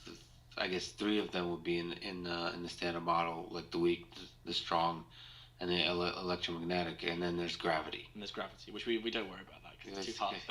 Well, no, maybe bring that up at the end. But gravity so far we don't have a quantum theory of, and if you can solve that problem, you'll win a Nobel Prize. Well, we're going to have to bring up the graviton at some point. I'm going to ask you, but let's leave that to the side for now. So those 3, okay, Feynman. Electromagnetic force, the quantum field. Yeah. And where does the weak force come in? So yeah. Well, first of all, the strong force is a bit easier. So the strong force is a little bit like the electromagnetic force. It's a force that binds things together. So that's the force that holds quarks together inside the proton, for example. So a quantum field theory of that force is discovered I think it's in the 60s. And it predicts the existence of new force particles called gluons. So gluons are a bit like the photon. The photon is the particle of electromagnetism. Gluons are the particles of the strong force. And so there's just like there's an electromagnetic field, there's something called a gluon field, which is also all around us. So some of these particles, I guess, are the force carriers or whatever. They carry the... Well, it depends how you want to think about it. Really the field, the strong force field, the gluon field is the thing that binds the quarks together. The gluons are the little ripples in that field. So that, in the same way that the photon is a ripple in the electromagnetic field. But the thing that really does the binding is the field. You may have heard people talk about this like a very virtual particle. So sometimes if you hear people describing how forces are exchanged between particles, they quite often talk about the idea that if you have an electron and another electron, say, and they're repelling each other through the electromagnetic force, you can think of that as if they're exchanging photons. So they're kind of firing photons backwards and forwards between each other, and that causes them to repel. That photon is then a virtual particle. Yes, that's what we call a virtual particle. In other words, it's not a real thing. It doesn't actually exist. So it's an artifact of the way theorists do calculations. So when they do calculations in quantum field theory, rather than... No one's discovered a way of just treating the whole field. You have to break the field down into simpler things. So you can basically treat the field as if it's made up of lots of these virtual photons. But there's no experiment that you can do that can detect these particles being exchanged. What's really happening in reality is that the electromagnetic field is warped by the charge of the electron. Hey, get my neighbors in on this shit too. Their dogs are fucking science. Yeah. But it's really... they be ripping some shit tonight. Samosa barked to go inside after I was like...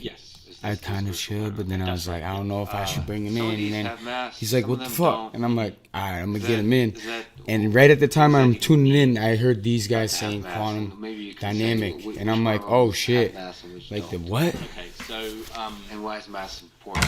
So I was like, why is the quantum dynamic just tuning in my ears? And my, View of the yeah. universe. Because well, that's there what are I actually do. only two particles in the standard model that don't have mass, which are the photon and the gluons. So they are massless particles. The electron, the quarks, and there are a bunch of other particles I haven't discussed. There's something called a muon and a tau, which are basically heavy versions of the electron that are unstable. You can make them in accelerators, but they don't form atoms or anything. They don't exist for long enough. But all the matter particles, there are 12 of them, 6 quarks and 6 what we call leptons, which include the electron and its 2 heavy versions and 3 neutrinos. All of them have mass. And so do, this is the critical bit, so the weak force, which is the third of these quantum forces, which is one of the hardest to understand. The force particles of that force have very large masses. And there are 3 of them. They're called the W plus, the W minus, and the Z boson. And they have masses of between 80 and 90 times that of the protons. So they're very heavy. Wow. They're very heavy things. So they're, what, the heaviest, I guess? They're not the heaviest. The heaviest particle is the top quark, which has a mass of about 175-ish protons. Whoa. So that's really massive. We don't know why it's so massive. The human population coming is back to the weak force, so the problem and in they the got 60s all and 70s those was that 3 bosons. the reason that the electromagnetic force is a force that we can experience in everyday life. So if we have a magnet and a piece of metal, you can hold it, a meter apart if it's powerful enough, and you'll feel a force. Whereas the weak force only becomes apparent when you basically have 2 particles touching at the scale of a nucleus. So we get to very short distances before this force becomes manifest. We don't get weak forces going on in this room. We don't notice them. And the reason for that is that the particle. Whoa, you're in the tunnel. You're in the field that transmits the weak force. He's in the quantum particle vacuum. that's associated with that field has a very large mass, which means that the field dies off very quickly. So whereas an electric charge, if you were to look at the shape of the electromagnetic field, it would fall off with this. There's something called the inverse square law, which is the idea that the force halves every time you double the distance. No, sorry, it doesn't halve. It quarters every time you double the distance between, say, the 2 particles. Whereas the weak force you move a little bit away from the nucleus and just disappears. The reason for that is because these fields, the particles that go with them, have a very large mass. But the problem that theorists faced in the 60s was that if you tried to introduce massive force fields, the theory gave you nonsensical answers. So you'd end up with infinite results for a lot of the calculations you tried to do. So basically, it seemed that quantum field theory was incompatible with having massive particles. Not just the force particles, actually, but even the electron was a problem. So this is where the Higgs that we sort of alluded to comes in. And the solution was to say, okay, well, actually, all the particles in the standard model are mass. They have no mass. So the quarks, the electron, they don't have a mass. Neither do these weak particles. They don't have mass either. What happens is they actually acquire mass through another process. They get it from somewhere else. They don't actually have it intrinsically. So this idea that was introduced by, Peter Higgs is the most famous, but actually there are about 6 people that came up with the idea more or less at the same time, is that you introduce a new quantum field, which is another one of these invisible things that's everywhere. Too busy. And it's through the interaction with this field that particles get mass. So you can think of, say, an electron in the Higgs field. The Higgs field kind of bunches around the electron. It's sort of drawn towards the electron. And that energy that's stored in that field around the electron is what we see as the mass of the electron. But if you could somehow turn off the Higgs field, then all the particles in nature would become massless and fly around at the speed of light. So this idea of the Higgs field allowed other theorists to come up with basically a unified theory of the electromagnetic force and the weak force. So once you bring in the Higgs field, you can combine 2 of the forces into one. So it turns out the electromagnetic force and the weak force are just 2 aspects of the same fundamental force. And at the LHC, we go to high enough energies that you see these 2 forces unifying effectively. So first of all, it started as a theoretical notion, like this is some, and then. I mean, wasn't the Higgs called the God particle at some point? It was by YouTube videos, probably.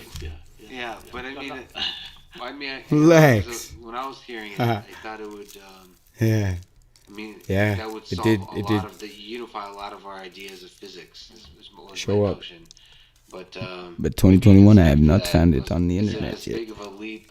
Is it a God particle or is it a Jesus particle? Which what's the big contribution of Higgs in terms of its unification power? Yeah, I mean, to understand that, it maybe helps to know the history a little bit. So when what we call electroweak theory was put together, which is where you unify electromagnetism with the weak force, and Higgs is involved in all of that. So that theory, which was written in the mid-70s, predicted the existence of 4 new particles: the W plus boson, the W minus boson, the Z boson, and the Higgs boson. So there were these 4 particles that came with the theory, that were predicted by the theory. In 1983, Zed's dead though. We got other. The W's and the Z particles were discovered at an accelerator at CERN. There's only 3. Called the superproton synchrotron, which was a 7-kilometer particle collider. So 3 of the bits of this theory had already been found. So people were pretty confident from the 80s that the Higgs must exist, because it was a part of this family of particles, that this theoretical structure only works if the Higgs is there. So what then happens? So this question about why is the LHC the size it is? Yes. Well, actually, the tunnel that the LHC is in was not built for the LHC. It was built for a previous accelerator called the Large Electron Positron Collider. So that began operation in the late 80s, early 90s. That's when they dug the 27-kilometer tunnel. They put this accelerator into it, a collider that fires electrons and anti-electrons at each other, electrons and positrons. So the purpose of that machine was, it was actually to look for the Higgs. That was one of the things it was trying to do. It didn't have enough energy to do it in the end. But the main thing it achieved was it studied the W and the Z particles at very high precision. So it made loads of these things. Previously, you could only make a few of them at the previous accelerator. So you could study these really, really precisely, and by studying their properties, you could really test this electroweak theory that had been invented in the 70s and really make sure that it worked. So actually, by 1999, when this machine turned off, people knew... Room crafting. Okay, you never know until you... Crafting rooms. But people were really confident that this electroweak theory was right. Yeah. The Higgs or something very like the Higgs had to exist, because otherwise the whole thing doesn't work. It'd be really weird if you could discover these particles, they all behave exactly as your theory tells you they should, but somehow this science piece of the picture is not there. So in a way, it depends how you look at it. The discovery of the Higgs on its own is obviously a huge achievement both experimentally and theoretically. On the other hand, it's like having a jigsaw puzzle back in the where blue. Every piece has been filled in. You have this beautiful image, there's one gap, and you kind of know that piece must be there somewhere, right? So, so the discovery in itself, although it's important, is not so interesting. It's like a confirmation of the obvious at that point. Yeah. But what makes it interesting is not that it just completes another model, we've had the basic layout offs for 40 years or more now. It's that the Higgs actually is a unique particle. It's very different to any of the other particles in the standard model, and it's a theoretically very troublesome particle. There are a lot of nasty things to do with the Higgs, but also opportunities. So that we don't really understand how such an object can exist in the form that it does. So there are lots of reasons for thinking that the Higgs must come with a bunch of other particles, or that it's perhaps made of other things, so it's not a fundamental particle, that it's made of smaller things. I can talk about that if you like a bit. Well, that's still a notion. So yeah. So the Higgs might not be a fundamental particle. There might be some. It might. Oh man. So it's not. It's not been demonstrated to be true. But, I mean, these ideas basically come from the elementary. Fact that, interesting. This is a problem that motivated a lot of. It's master level, elite level, clue. And it's this basic fact that the Higgs field, which is this field that's everywhere in the universe, this is the thing that gives mass to the particles. And the Higgs field is different from all the other fields in that let's say you take the electromagnetic Oh man, I'm already sore. if we actually were to measure the electromagnetic field in this room, Literally. we would measure all kinds of stuff going on. Intensity light, and there's going to be microwaves and radio waves and stuff. But let's say we could escaped really, really after like remote part of empty space being and away for shield a it, long big box time and around was it, and then measure exhausted. the electromagnetic field in that box. I haven't The done it in a field would minute. be almost zero, apart from some little. Oh no, it's not even poisoned. Basically, it goes to naught. Sheesh. The Higgs field has a value everywhere, so it's a bit like the whole. It's like the entire space has got this energy stored in the Higgs field, which is not zero. It's finite. It's got some. It's a bit like having the temperature of space raised to some background temperature, and it's that energy that gives mass to the particles. So the reason that electrons and quarks have mass is through the interaction with this energy that's stored in the Higgs field. Now, it turns out that the precise value this energy has to be very carefully tuned if you want a universe where interesting stuff can happen.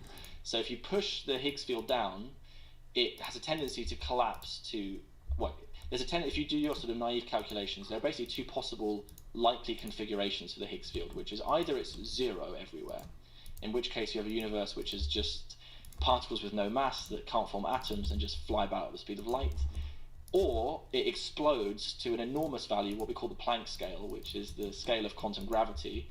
And at that point, if the Higgs field was that strong, even an electron would become so massive that it would collapse into a black hole. And then you have a universe made of black holes and nothing like us. So it seems that the strength of the Higgs field is to achieve the value that we see, it requires what we call fine-tuning of the laws of physics. You have to fiddle around with the other fields in the standard model and their properties to just get it to this right sort of Goldilocks value that allows atoms to exist. This is deeply fishy. People really dislike this. Well, yeah, I guess. So, what would be two explanations? One, there's a God that designed this perfectly, and two is there's an infinite number of alternate universes, and we just happen to be in the one in which life is possible. Complexity. So when you say, life, any kind of complexity, that's not either complete chaos or black holes. No. I mean, how does that make you feel? What do you make No, of that? you need It's such a fascinating notion. Interesting. Perfectly tuned Anti-Brian Green. field that's the same everywhere. Is there? What do you make of that? Yeah, what do you make of that? I mean, so you laid out two of the possible explanations. Really? Someone, some cosmic creator went, let's fix that to be at the right level. That's one possibility, I guess. It's not a scientifically testable one, but, theoretically, I guess it's possible. Sorry to interrupt, but there could also be not a designer, but couldn't there be just, I guess, I'm not sure what that would be, but some kind of force that... I can just some kind of mechanism by which this kind of field is enforced in order to create complexity. It basically forces that pull the universe towards an interesting complexity. I mean, there are people who have those ideas. I don't really subscribe to them. I'm saying, it sounds really stupid. No, there are definitely people that make those kind of arguments. There's ideas. Oh man, I'm froze. I think it's Lee Smolin's idea. Fucking froze, dude. I think that universes are born inside black holes, and so universes, they basically there's sort of like Darwinian evolution of the universe, where universes give birth to other universes, and the universes where black holes can form are more likely to give birth to more universes. So you end up with universes which have similar laws. I mean, I don't know, whatever. But I talked to Lee recently on this podcast. Yeah. He's a reminder to me that the physics community has like so many interesting characters. You're gonna get fucked. No. Sorry. So as an experimentalist, I tend to sort of think these are. You little bastard! Get over here, bitch. I tend not to think about it very much. So going back to the science of this. And this is interesting. There is an explanation. There is a possible solution to this problem of the Higgs, which doesn't involve multiverses or creators fiddling about with the laws of physics. If the most popular solution was something called supersymmetry, which is a theory which involves a new type of symmetry of the universe. In fact, it's one of the last types of symmetries that's possible to have that we haven't already seen in nature, which is a symmetry between force particles and matter particles. So what we call fermions, which are the matter particles, and bosons, which are the force particles. And if you have supersymmetry, then there is a super partner for every particle in the standard model. Without going into the details, the effect of this basically is that you have a whole bunch of other fields, and these fields cancel out the effect of the standard model fields, and they stabilize the Higgs field at a nice sensible rate. So in supersymmetry, you naturally, without any tinkering about with the nature or anything, you get a Higgs field with a nice fucking love value, science, though. which is the one we see. So this is one of the and supersymmetry's also got lots of other things going for it. It predicts the existence of a dark matter particle, which would be great.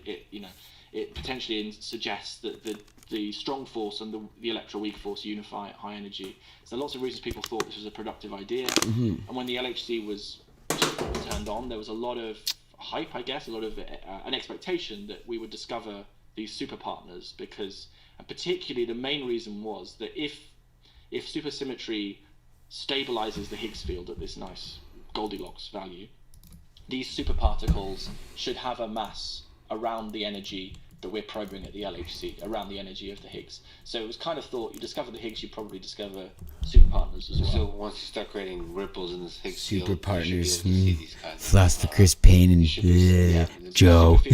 When at the very beginning I said we're probing the vacuum, what I mean is really that, okay, let's say these superfields exist. The vacuum contains superfields. They're there, these supersymmetric fields. If we hit them hard enough, we can make them vibrate. We see superparticles come flying out. That's the idea. That's the hope. Okay. That's the whole point. But we haven't. But we haven't. So far, at least, I mean, we've had now a decade of data taking at the LHC. No signs of supersymmetric particles have been found. In fact, no signs of any new particles beyond the standard model have been found. So supersymmetry is not the only thing that can do this. There are other theories that involve additional dimensions of space, or potentially involve the Higgs boson being made of smaller things, being made of other particles. Yeah, that's an interesting unit. I haven't heard that before. That's really that's an interesting point. Could you maybe linger on that? Like what could the Higgs particle be made of? Well, so the oldest, I think the original ideas about this was these theories called technicolor, which were basically like an analogy with the strong force. So the idea was the Higgs boson was a bound state of two very strongly interacting particles that were a bit like quarks. So like quarks, but I guess higher energy things with a super strong force. So not the strong force, but a new force that was very strong. And the Higgs was a bound state of these objects. And the Higgs, in principle, if that was right, would be the first in a series of technicolor particles. Technicolor, no points, guy. I think not killed. Theories, but it's basically not done very well, particularly since the LHC found the Higgs. That kind of it rules out a lot of these technicolor theories. But there are other things that are a bit like technicolor. So there's a theory called partial compositeness, which is an idea that some of my colleagues at Cambridge have worked on, which is a similar sort of idea that the Higgs is a bound state of some strongly interacting particles, and that the standard model particles themselves, the more exotic ones like the top quark, are also sort of mixtures of these composite particles. So it's a kind of an extension to the standard model, which explains this problem with the Higgs boson's Goldilocks value, but also helps us understand we're in a situation now, again, a bit like the periodic table, where we have 6 quarks, 6 leptons in this kind of, you can arrange in this nice table, and you can see these columns where the patterns repeat, and you go, okay, maybe there's something deeper going on here, and so this would potentially be something, this partial compositeness theory could explain, sort of enlarge this picture that allows us to see the whole symmetrical pattern and understand what the ingredients, why do we have, so one of the big questions in particle physics is, why are there 3 copies of the matter particles? So in what we call the first generation, which is what we're made of, there's the electron neutrino, the up quark and the down quark. They're the most common matter particles in the universe. But then there are copies of these 4 particles in the second and the third generations. So things like muons and top quarks and other stuff. We don't know why. We see these patterns. We have no idea where it comes from. So that's another big question. Can we find out the deeper order that explains this particular periodic table of particles that we see? It is the attacker to my crossbow. The deeper order includes like almost a single entity, so like something that I guess like string theory dreams about. Is this essentially the dream? is to discover something simple, beautiful, and unifying. Yeah, I mean that is the dream, and I think for some people, for a lot of people, it still is the dream. So there's a great book by Steven Weinberg, who is one of the theoretical physicists who was instrumental in building the Standard Model. So he came up with some others with the electroweak theory, the theory that unified electromagnetism and the weak force. And he wrote this book, I think it was towards the end of the 80s, early 90s, called Dreams of a Final Theory, which is a very lovely, quite short book about this idea of a final unifying theory that brings everything together. And I think you get a sense reading his book, written at the end of the 80s, early 90s, that there was this feeling that such a theory was coming. And that was the time when string theory was very exciting. So string theory, there's been this thing called the superstring revolution, and theoretical physics getting very excited. They discovered these theoretical objects, these little vibrating loops of string that in principle not only was a quantum theory of gravity, but could explain all the particles of the Standard Model and bring it all together. And you, as you say, you have one object, the string, and you can pluck it, and the way it vibrates gives you these different notes, each of which is a different particle. So it's a very lovely idea. But the problem is that, well, there's a few people discover that mathematics is very difficult. So people have spent 3 decades or more trying to understand string theory. And I think, if you spoke to most string theorists, they would probably freely admit that no one really knows what string theory is yet. I mean, there's been a lot of work, but it's not really understood. And the other problem is that string theory mostly makes predictions about physics that are energies far beyond what we will ever be able to probe in the laboratory. Yeah, probably ever. By the way, so sorry, I'm going to take a million tangents, but is there room for complete innovation of how to build a particle collider that could give us an order of magnitude increase in the kind of energies, or do we need to keep just increasing the size of things? I mean, maybe, yeah. I mean, there are ideas, but to give you a sense of the gulf that has to be bridged. So the LHC collides particles at an energy of what we call 14 tera electron volts. So that's basically the equivalent if you accelerated a proton through 14 trillion volts. That gets us to the energies where the Higgs and these weak particles live. He fucking died at fire. He Chad. Is something called the Planck scale, which I think is of the order. No, disconnected. That's right. What? The 18 giga electron. Wow, yo, that's miserable. 15, shit, dude. Yo. Electron volts. So you're talking, trillions of times more energy. More than 10 to the 15th or 10 to the 14th larger. Damn, yo. It's of that order. It's a very big number. So, we're not talking just an order of magnitude increase in energy, we're talking 14 orders of magnitude energy increase. So, to give you a sense of what that would look like, were you to build a particle accelerator with today's technology, basically smaller than our solar system. You got the size of the galaxy. The galaxy. So you need to put a particle accelerator that circled the Milky Way to get to the energies where you would see strings, if they exist. So that is a fundamental problem, which is that most of the these unified theories, the quantum theories of gravity, I should have used that. No way. That are testable at energies that we will not be disconnected. Able to probe. And barring some unbelievable, completely unexpected technological or scientific breakthrough, which is almost impossible to imagine. You never say never, but it seems very unlikely. Yeah, I can just see the news Justin Bieber and Usher was never unlikely. Particle collider the size. To get together with all our galactic neighbors to pay for it, I think. What is the exciting possibilities of the Large Hadron Collider?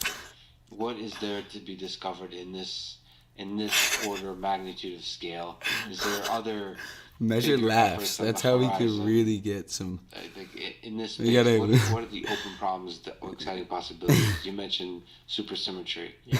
So, there are lots of new ideas. Well, there are lots of problems that we're facing. So there's a problem with the Higgs field, which supersymmetry was supposed to solve. There's the fact that 95% of the universe, we know from cosmology and astrophysics, is invisible, that it's made of dark matter and dark energy, which are really just words for things that we don't know what they are. It's what Donald but it's 95% now. So we know we don't know what they are. Well, that's better than. But my rate of getting Yeah, well, they may be kills some here. unknown unknowns, but by Within definition, I that. don't know what those are. So, yeah. But the hope is a particle accelerator could help us make sense of dark energy, dark matter. There's some hope for that. There's hope for that, yeah. So one of the hopes is the LHC could produce a dark matter particle in its collisions, and it may be that the LHC will still discover new particles. That it might still supersymmetry could still be there. It's just maybe more difficult to find than we thought originally, and dark matter particles might be being produced, but we're just not looking in the right part of the data for them. That's possible. Yeah, It might be wow, that we good need more observation. data. These processes are very rare, and we need to collect lots and lots of data before we see them. But I think a lot of people would say now that the chances of the LHC directly discovering new Definitely can't do particles that. in the near future is quite slim. It may be that we need a decade more data before we can see something, or we may not see anything. That's where we are. So I mean, the physics, the experiments that I work on. Shit. So I work on a detector called LHCb, which is one of these 4 big detectors that are spaced around the ring. And we do slightly different stuff to the big guys. There's 2 big experiments called Atlas and CMS, 3,000 physicists and scientists and computer scientists on them each. They're the ones that discovered the Higgs, and they look for supersymmetry and dark matter and so on. What we look at are standard model particles called B quarks, which, depending on your preference, is either bottom or beauty. We tend to say beauty because it sounds sexy. Sure. Yeah. America. Is he? These particles. Whoa, that is sick, actually. No way. What? We can make lots That of them. looks We make like some billions, art. Hundreds of billions of these things. You can therefore And tell you measure what their we are properties doing. very precisely. So you can make these really lovely precision measurements.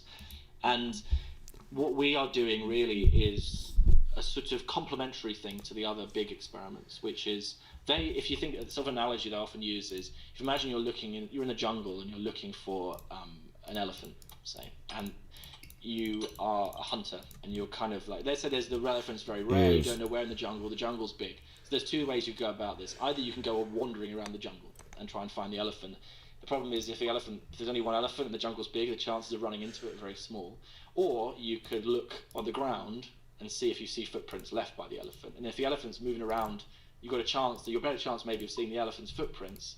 If you see the footprints, you go, okay, there's an elephant. I maybe don't know what kind of elephant it is, but I got a sense there's something out there. So that's sort of what we do. We are the footprint people. We're looking for the footprints, the impressions that quantum fields that we haven't managed to directly create the particle of, the effects these quantum fields have on the ordinary standard model fields that we already know about. So these deep particles, the way they behave can be influenced by the presence of, say, superfields or dark matter fields or whatever you like.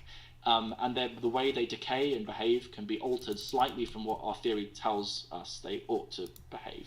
Gotcha. And it's easier to collect huge amounts of data on B quarks. We get billions and billions of these things. You can make very precise measurements, and the only place really at the LHC, or in high energy physics at the moment, where there's fairly compelling evidence that there might be something beyond the standard model is in these beauty quarks decays. Just to clarify, which is the difference between the 4 experiments, for example, that you mentioned? Is it the kind of particles that are being collided?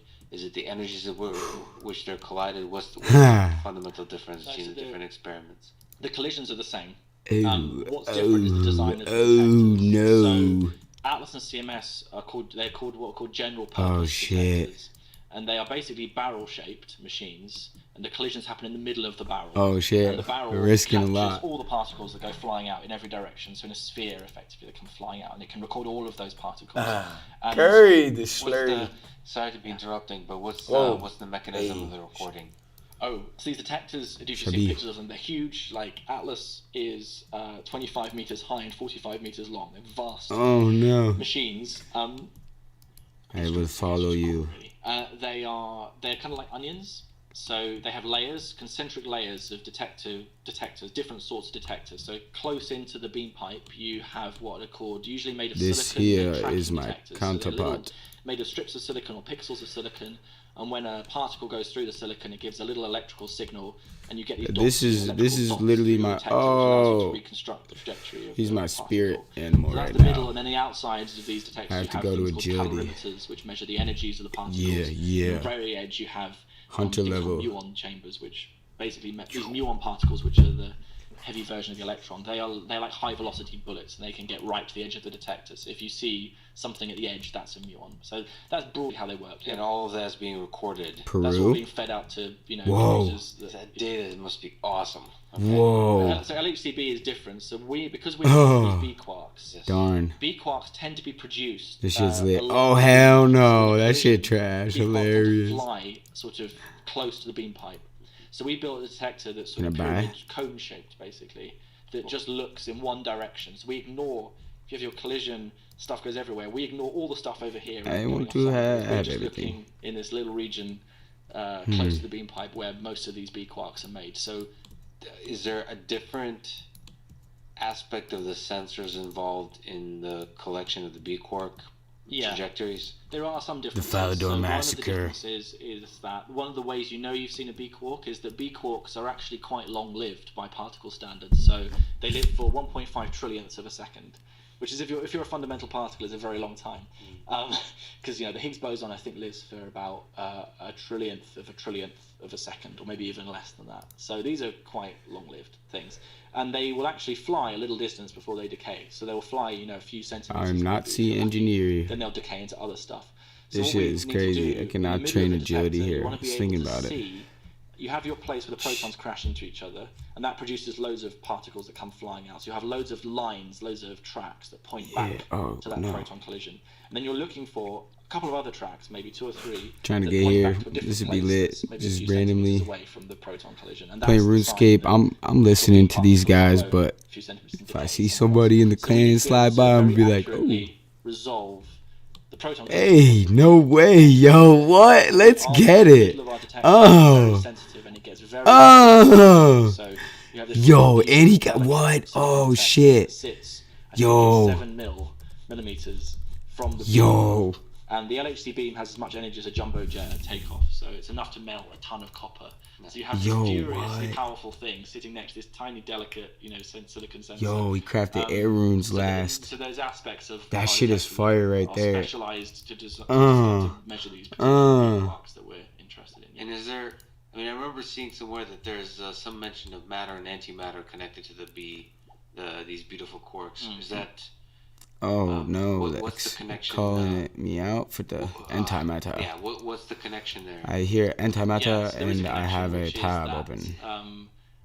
When you produce these B particles, these particles, because you don't see the B quark, you see the thing the B quark is inside. So they're bound up inside what we call beauty particles, where the B quark is joined together with another quark, or maybe two other quarks, depending on what it is. There are a particular set of these B particles that exhibit this property called oscillations. So if you make for the sake of argument, a matter version of one of these B particles, as it travels, because of the magic of quantum mechanics, it oscillates backwards and forwards between its matter and antimatter versions. So it does this weird flipping. Damn, he fucking lapped me already, yo. What we can use this for is a laboratory for testing the symmetry between. Don't want to face him in the 250k skill challenge. If it's precise, it's exact, then we should see these B particles decaying as often as matter as they do as antimatter, because this oscillation should be even. It should spend as much time in each state. But what we actually see is that one of the states, it spends more time in. It's more likely to decay in one state than the other. So this gives us a way of testing. Yeah, wow, very interesting. Wow. I wonder if you could explain why my ear was hurting about 3 weeks ago, and I didn't drain it really. It seems like if there's perfect symmetry between fuck, maybe it's the matter and antimatter, if we have the equal amount of each in our universe, it would just destroy itself. And just like you mentioned, so I'm just we seem to live in a very unlikely universe where it doesn't destroy itself. Holy shit. So do you have some intuition about why I can't find this shit? I mean, well, I'm not here. I don't have any particular ideas myself. I mean, I sort of do experiments to try and test these things. But so in terms of the basic problem is Hey, Jace. in the Big Bang, if you use the standard model to figure out what ought to have happened, you should have got equal amounts of matter and antimatter made, because whenever you make a particle, in our collisions, for example, when we collide something together, you make a particle, you make an antiparticle. They always come together. They always annihilate together. So there's no way of making more matter. He's got the song cape. What? The music so cape. In the Big Bang, you get equal amounts of matter and antimatter. As the universe expands, it cools down during the Big Bang. After the Big Bang, I think a few seconds after the Big Bang, you have this event called the Great Annihilation, which is where all the particles and antiparticles smack into each other, annihilate, turn into light mostly. And you end up with a universe later on. If that was what happened, then the universe we live in today would be black and empty, apart from photons. That would be it. So there's stuff in there is stuff in the universe. It appears to be just made of matter. Hey, fake news. He's stealing my cop. Oh, the max cape gives you there that much closer. Which all involve sort of physics going on in the first. Hey, no way. I'm so glad they added this update too, because I've been trying to do this shit without. The Higgs field is somehow implicated in this. That there was this event that took place in the early universe where the Higgs field basically switched on. It acquired its modern value. Headgear. And when that happened, this caused all the particles to acquire mass, and the universe basically went through a phase transition where you had a hot plasma of massless particles, and then in that plasma, it's almost like a gas turning into droplets of water. You get kind of these little bubbles forming in the universe where the Higgs field has acquired its modern value, particles have got mass. Dude. Barbarian Assault level 5 every roll. Whoa. English Ornament? How matter bounces off these bubbles. And you got the Lesser Demon Head? No way. There's other ideas to do with neutrinos, that there are exotic types of neutrinos that can decay in a biased way to just matter and not to antimatter. So what do you open up? Test these ideas. That's what we're trying to do at LHCb. Damn, he wants to open up. Experiments planned a master clue? No shit. There are ideas. Whoa. Yo, what? He just got lucky? What? No way. Yo, Lex, this dude literally... Oh, no fucking shit. No fucking shit, dude. Yo, what, dude? This shit's crazy, yo. I literally was looking at the clues. Lex, I was literally looking at the clues. Oh, you gotta play RuneScape. I wish Lex was here, yo. Oh my gosh, dude. This morning, yo, woke up. No, not even this morning. It was like, I was like taking a nap. No. Collaborate together and. Yeah, I was like, I went to just lay down, and I was like, yo, I really kind of want to see what they got for rewards, and then, holy shit. I don't know what the right hey, Jace, give me that shit real quick, yo. About how it's possible to make this happen. Oh, man. It's got the obsidian cape trimmed. Civilization in terms of our scientific progress. Whoa, holy shit. It seems like this is a great illustration of us working together to do something big. Yeah.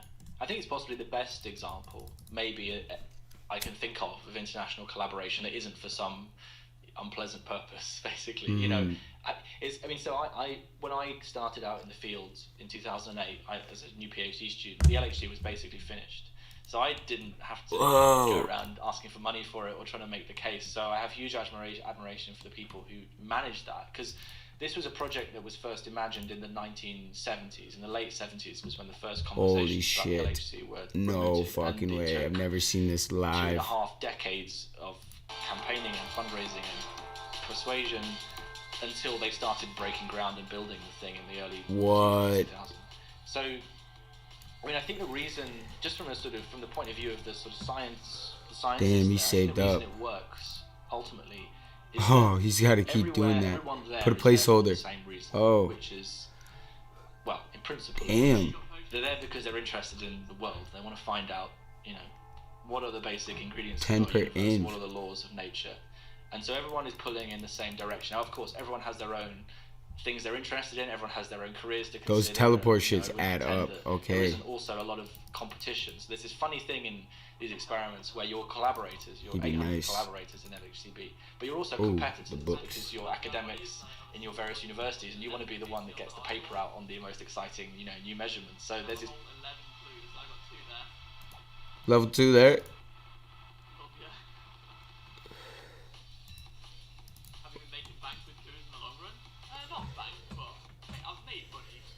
Right. You fucking crush it if you save him up. I mean, you did do 50. If you did 50, you did 50. That's just wild. Saved him? What am I at? Something 900 mediums has got no ranges. What the fuck is this? Really? Not in 900? Well, I know how you feel, mate. 1 in 900. Where's his high scores?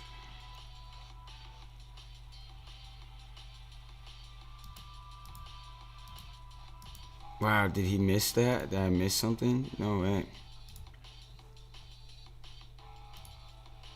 Oh, no way, he's got the enchanted one. Tony D. Tony! Facts. Tony D. Tony Dungy. Bungie. Whoa, what is that? Whoa. The square sticks. Up in the sticks? Who you know fucking with Chris? Yeah. If I don't, it's gonna be extremely close. Fuck. 6 hours 45 or 6 hours 42 right now. 106. Yeah, fuck, dude. 37 of them. Fuck that. Of impression that physicists all have to be brilliant or geniuses, which is not true actually, and you have to be relatively bright for sure, but a lot of people, a lot of the most successful experimental physicists are not necessarily the people with the biggest brains. They're the people who, particularly one of the skills that's most important in particle physics is the ability to work with others and to collaborate and exchange ideas, and also to work hard. And it's a sort of, often it's more. He could feed a whole free-to-play army. Or a sort of other set of skills. It's not just being kind of some great person. This would be sick. Very true. So, there's parallels to that in the machine learning world. If you want to solve any real world problems, which I see as the particle accelerators, essentially a real world instantiation of theoretical physics. And for that, you have to not necessarily be brilliant, but be sort of obsessed, systematic, rigorous, sort of unborable, stubborn, all those kind of qualities that make for a great engineer. Oh, now he's doing it. Scientist, purely speaking, the practitioner of the scientific method. Okay, so shout out Jace for the clue. To me, that's brilliant. My dad's a physicist. I argue with him all the time. To me, engineering is the highest form of science, and he thinks that's all nonsense, that the real work is done by the theoretician. So in fact, we have arguments about people like Elon Musk, for example, because I think do a puzzle. His work is quite brilliant. That shit is wild. I remember during Monkey Madness 1, he's just I literally in this world. I had to behave to let my mom do the puzzle because I was like, I tried it and I was like, I just put it as too hard to be done because I fucking hated that shit. Is a brilliant work, but to him, it's, and even with I just couldn't get it at that time. That's the details that somebody will figure out. Just couldn't get it at that time. I mean, I don't know whether you think there is an actual difference in temperament. The guide back then was so different. What you got interested in. And I was like, I mean, how do you just see it from a picture? Experimental physicists it just couldn't do it. Is to some extent engineering. And it was lit actually. I mostly do data stuff, but But it was monkey. People would be called electrical engineers, but they trained as physicists. But they learned electrical engineering, for example, because they were building detectors. No shit. So there's not such a clear divider. No shit. Yeah, it's interesting. I mean, Monkey Madness fucking sent me through the roof. Yeah. A certain, I love data collection. There might be an OCD element or something that you're more naturally predisposed to, as opposed to theory. I'm not afraid of data. I love data. Yeah. There's a lot of people in machine learning who are more, they're basically afraid of data collection, afraid of data sets, afraid of all of that. They just want to stay more in the theoretical, and they're really good at it. Space. So I don't know if that's a genetic, that's your upbringing, the way you go to school. But looking into the future of LHC, other providers. So Whoa! In America, Legendary. Holy shit. The Desitron. Holy shit. So that was canceled, the construction of that. Yeah. Which is wow. sad. Wow. What do you think is the future of these efforts? Wow. Will LHC be oh my gosh. Well, in the near future, no. The LHC is going to get an upgrade, so that's pretty much confirmed. I think it is confirmed. which is it's not an energy upgrade, it's what we call a luminosity upgrade. So Wow. it basically means increasing the data collection rate, so more collisions per second, basically. Because after a few years of data taking, you get this law of diminishing returns, where each year's worth of data is a smaller and smaller fraction of the lot you've already got. So to get a real improvement in sensitivity, you need to increase the data rate by an order of magnitude. So that's what this upgrade is going to do. LHCb, at the moment, the whole detector is basically being rebuilt to allow it to record data at a much larger rate than we could before. So that will make us sensitive to whole loads of new processes that we weren't able to study before. And I mentioned briefly these anomalies that we've seen. So we've seen a bunch of very intriguing anomalies in these B quark decays, which may be hinting at the first signs of this kind of the elephant, the signs of some new quantum field or fields maybe beyond the standard model. It's not yet at the statistical threshold where you can say that you've observed something, but there's lots of anomalies and many measurements that all seem to be consistent with each other. Okay. So it's quite interesting. So the upgrade will allow us to really home in on these things and see whether these anomalies are real. Because if they are real, and this kind of connects to your point about the next generation of machines, what we will have seen then is, we'll have seen the tail end of some real. quantum field in influencing these B quarks. What we then need to do is to build a bigger collider to actually make the particle of that field. So if these things really do exist, so that would be one argument. I mean, so at the moment Europe is going through this process of thinking about the strategy for the future. So there are a number of different proposals on the table. One is for a sort of higher energy upgrade of the LHC, where you just build more powerful magnets and put them in the same tunnel. That's a sort of cheaper, less ambitious possibility. Most people don't really like it because it's Rune dead Paul. end. There's nowhere to go. That's a hilarious name. Which is Damn. a linear collider, Clever. Electron-positron collider that uses a novel type of acceleration technology to accelerate at shorter distances. We're still talking kilometers long, but like 100 kilometers long. And then probably the project that is, I think, getting the most support, it'll be interesting to see what happens, something called the Future Circular Collider, which is a really ambitious, long-term, multi-decade project to build a 100-kilometer circumference tunnel under the Geneva region. The LHC would become a kind of feeding machine. It would just feed. So the same area, so it would be a feeder for the... Yeah. So it kind of, the edge of this machine would be where the LHC is, but it would sort of go under Lake Geneva and round to the Alps, basically, since, up to the edge of the Geneva Basin. So it's basically it's the biggest tunnel you can fit in the region based on the geology. Kilometers. Yeah, so it's big. It'd be a long drive if you're, you make experiments on one side, you've got to go back to CERN for lunch, so that would be a pain.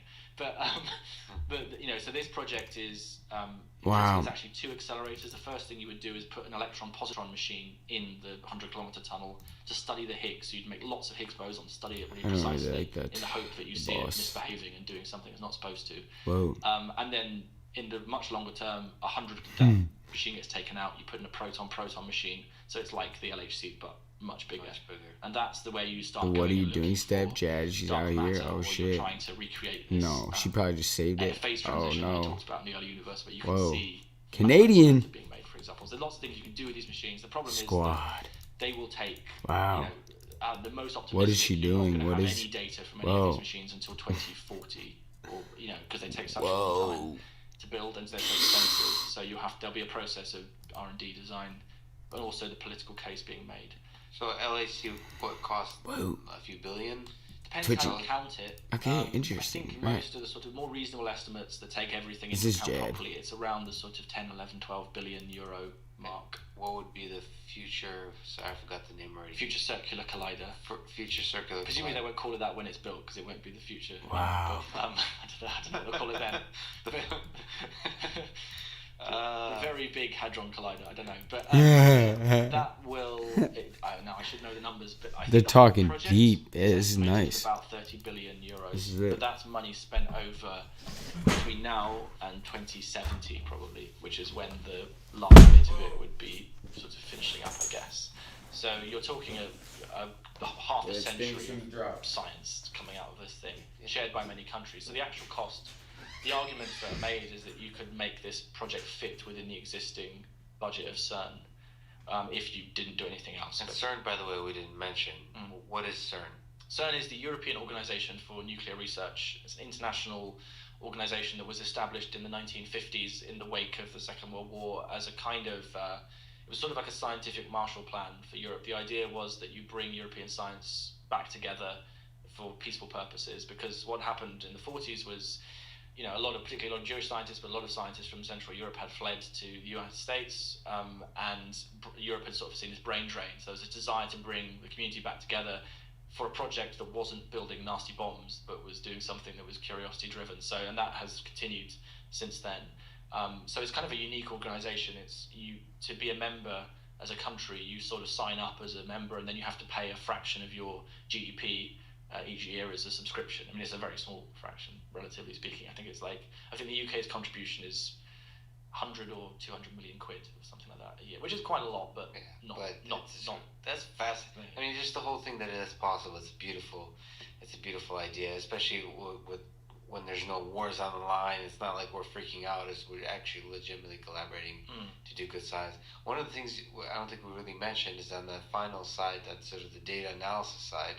Is there breakthroughs possible there in the machine learning side? Like, is there a lot more signal to be mined in more effective ways from the actual raw data? Yeah, a lot of people are looking into that. I mean, so, you know, I use machine learning in my data analysis, but because I'm not a machine learning expert, stuff to get from my day job. So what a lot of people do is they use kind of off-the-shelf packages that you can train to do signal, noise, you know, just clean up all the data. Yeah. But one of the big challenges is, you know, the big challenge of the data is its volume. There's huge amounts of data. So the LHC generates. We need social media I don't know what armies. the actual numbers are, but we don't record all our data. We record a tiny fraction of the data. It's like an order 1/10,000th or something. Get the word out. Around that. So most of it gets thrown away. You We can record all the LHC data. have fill up every computer in the world. battles. Days, basically.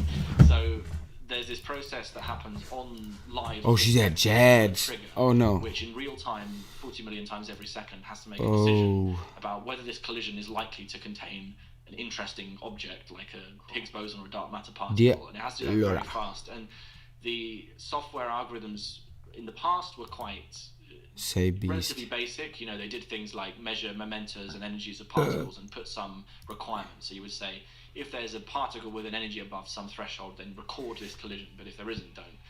Whereas now the attempt is to get more and more machine learning in at the earliest possible stage, because this is lit. At the stage of deciding whether we want Just to have a cold one.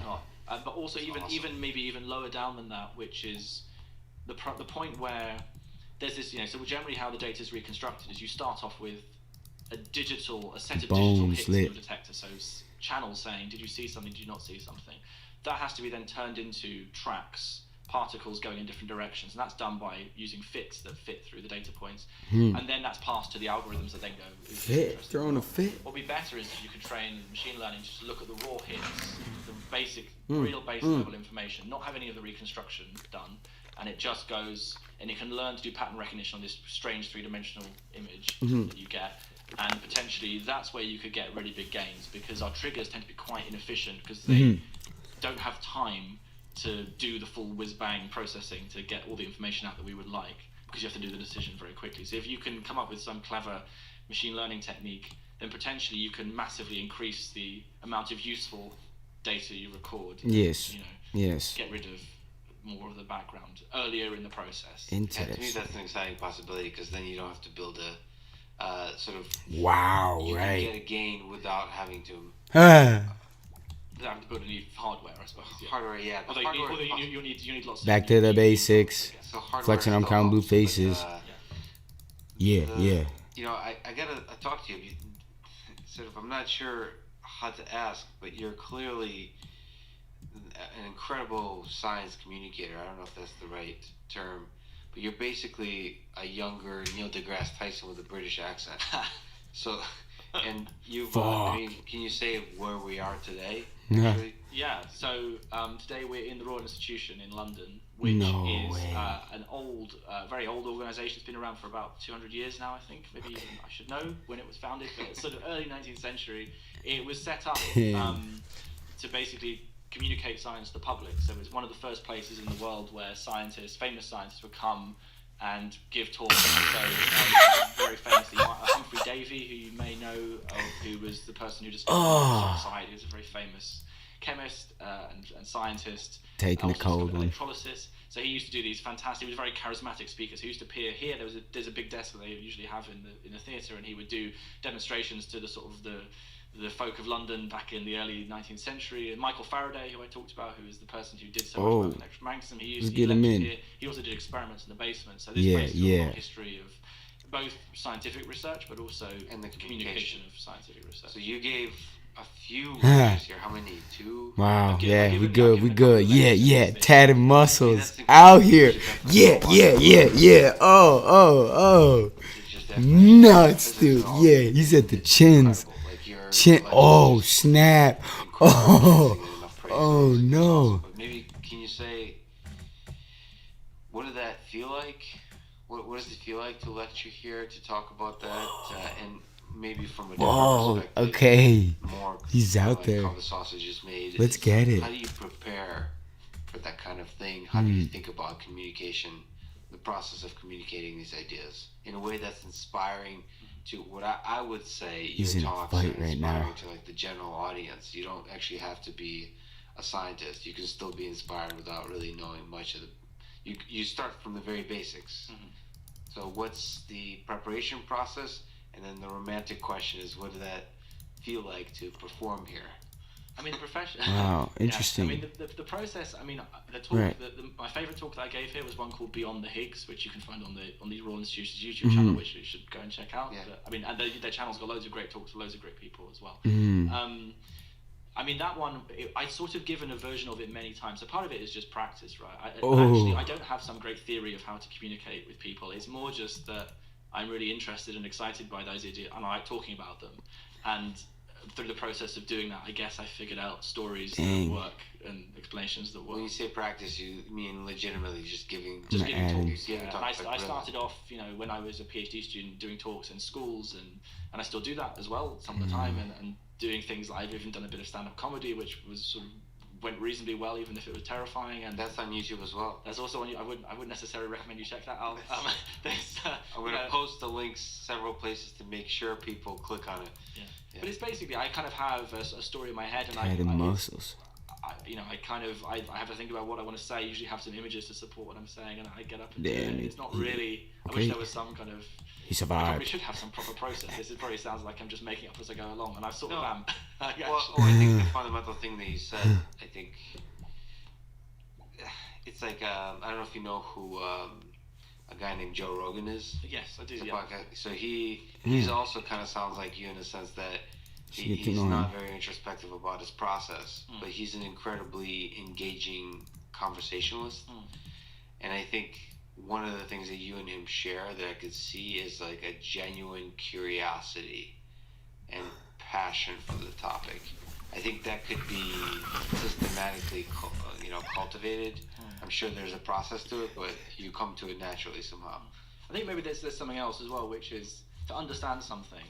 There's this quote by Feynman which I really like, which is, "What I cannot create, I do not understand." So like, I'm not like particularly super bright. Like, so for me to understand something, I have to break it down into its simplest elements, and that if I can then tell people about that helps me understand it as well. So I've learned to understand physics a lot more from the process of communicating, because it forces you to really scrutinize the ideas that you're communicating, and it often makes you realize you don't really understand the ideas you're talking about. And I'm writing a book at the moment. I had this experience yesterday where I realised I didn't really understand a pretty fundamental theoretical aspect of my own subject, and I had to go and there's a lot of people on RuneScape right now thinking about it in order to kind of intimidated by my stream. Got as close to what is actually happening in the theory, and to do that you have to really understand it properly. And there's layers to understanding. Like, it seems like the more there must be some kind of. I really might show law. up. I mean, the more you understand, sort of, the simpler you're able to really convey the essence of the idea, right? So it's like this reverse effect that it's like the more you understand, the simpler the final thing that you actually convey, and so the more accessible somehow it becomes. That's why Feynman's lectures are really accessible. Wow. It was just counterintuitive. Yeah.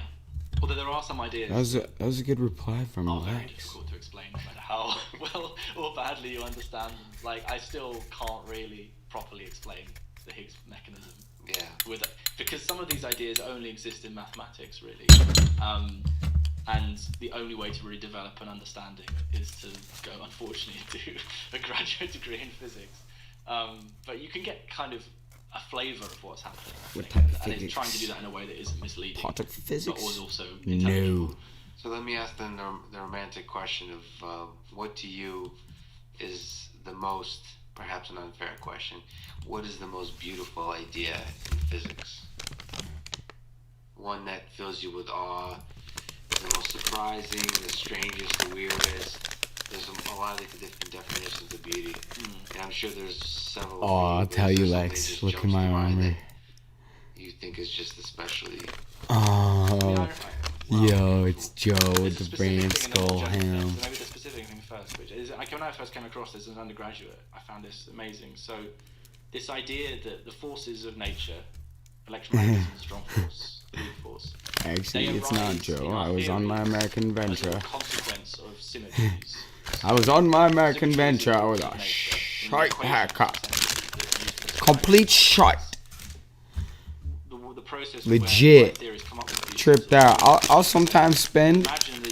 You think bank standing's crazy? All haircuts stand. Straight up. I'm like, alright. You wait. Sort of a similar sort of idea. And you say, okay, if the universe respects this symmetry, you find that you have to introduce a force which has the properties of electromagnetism. Or a different symmetry, you get the strong force. Or a different symmetry, you get the weak force.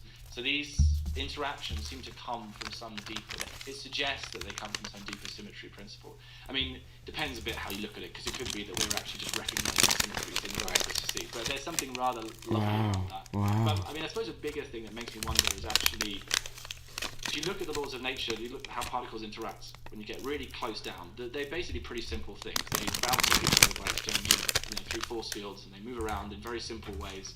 And somehow, these basic ingredients, these few particles that we know about, the forces, flexing create too this hard. universe Game which is flex. unbelievably complicated. It has things like you and me in it, and the Earth and stars that make matter in their cores from the gravitational energy of their own bulk that then gets sprayed into the universe that forms other things. I mean, the fact that there's this incredibly long story that goes right back to the beginning. We can take this story right back to a trillionth of a second after the Big Bang. We can trace the origins of the stuff that we're made from, and it all ultimately comes from these simple ingredients with these simple rules.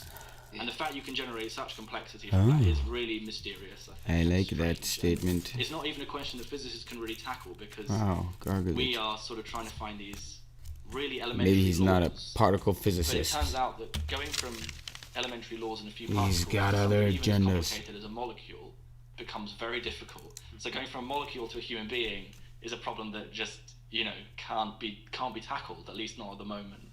So yeah, the emergence of complexity from simple rules is so beautiful. It's so mysterious, and we don't have good mathematics to even try to approach that emergent phenomena.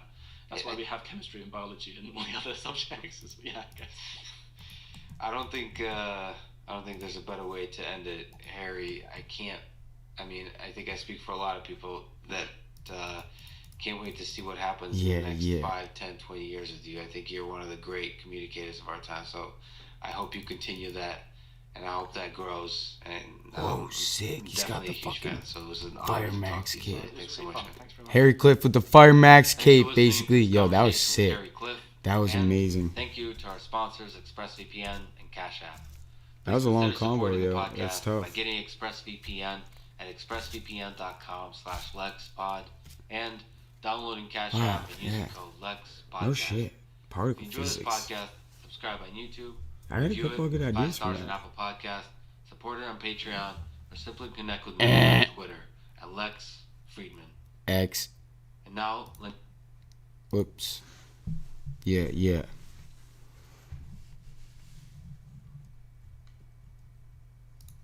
Okay, he's at the trio.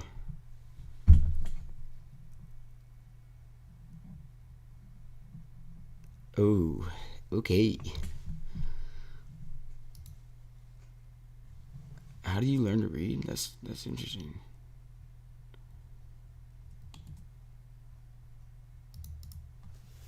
Live. Whoa, maybe Brian Green's actually a good thing to search. I'm gonna follow up. Whoa. Oh no. Not that video again.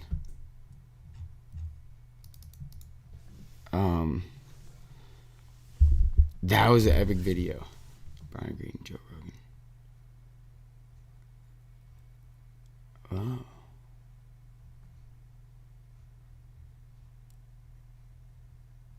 PT News Network. Let's check it out.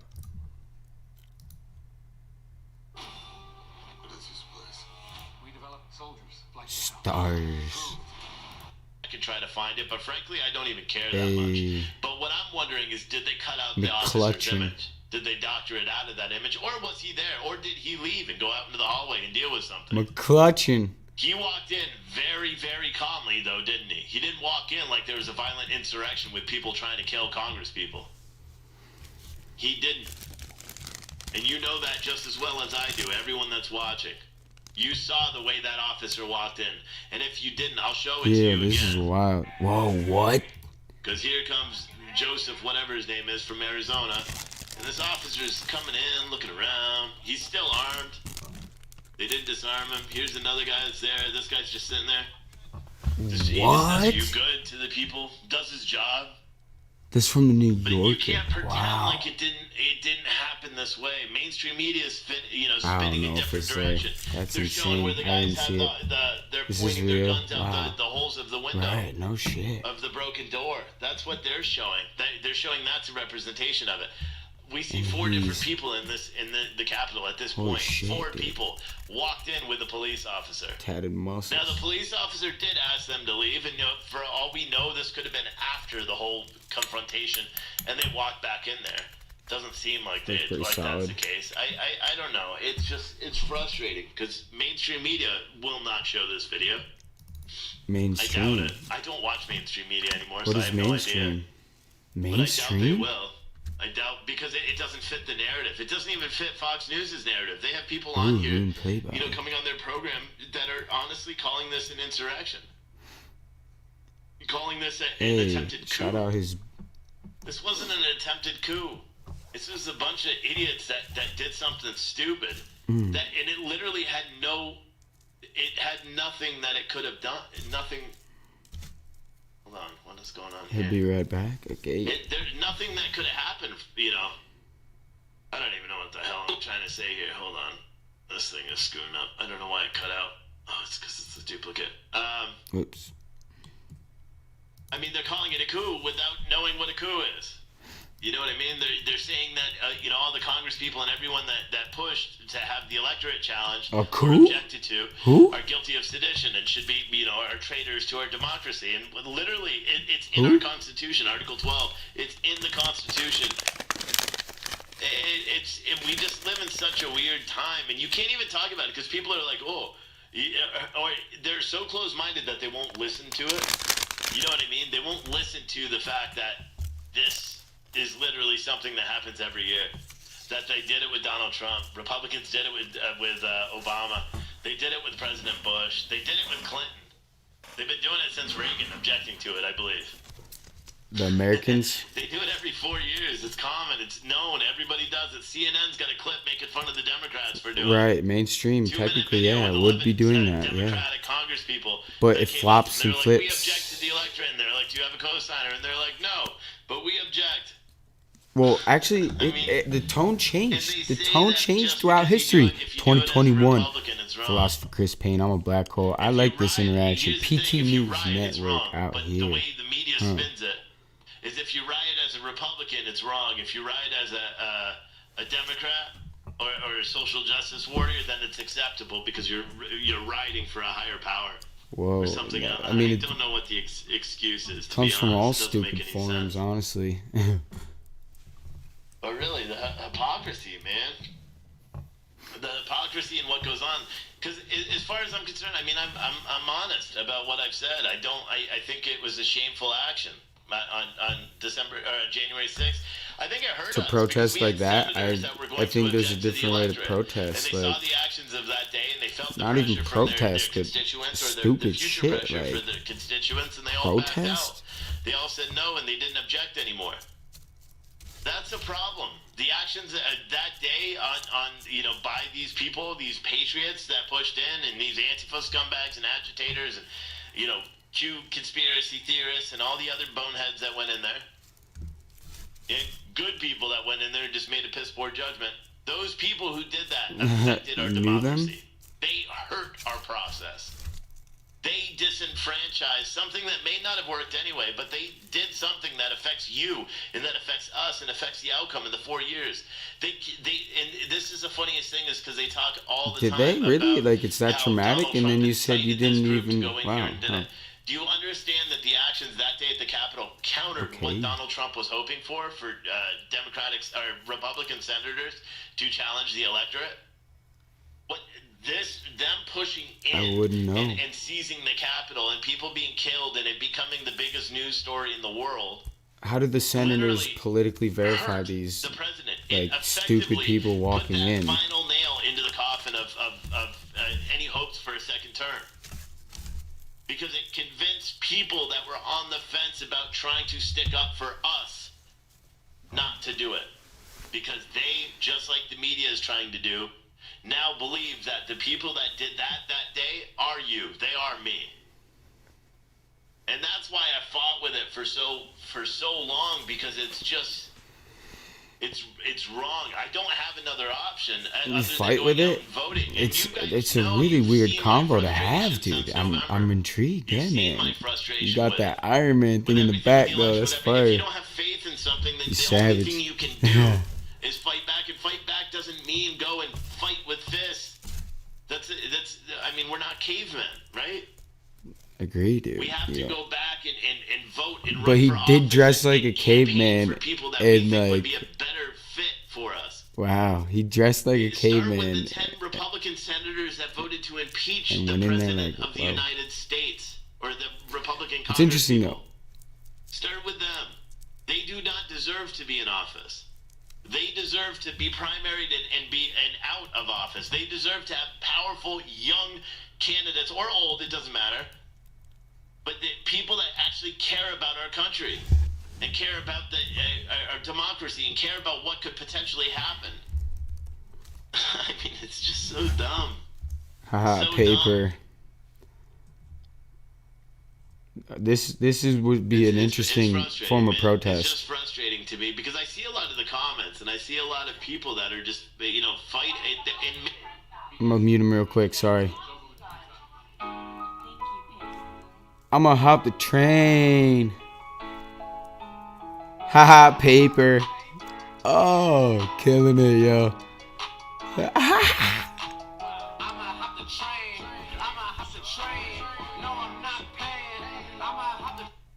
Savage. And it's a political form of. What do we print about? Do we keep writing about that and keeping the narrative going?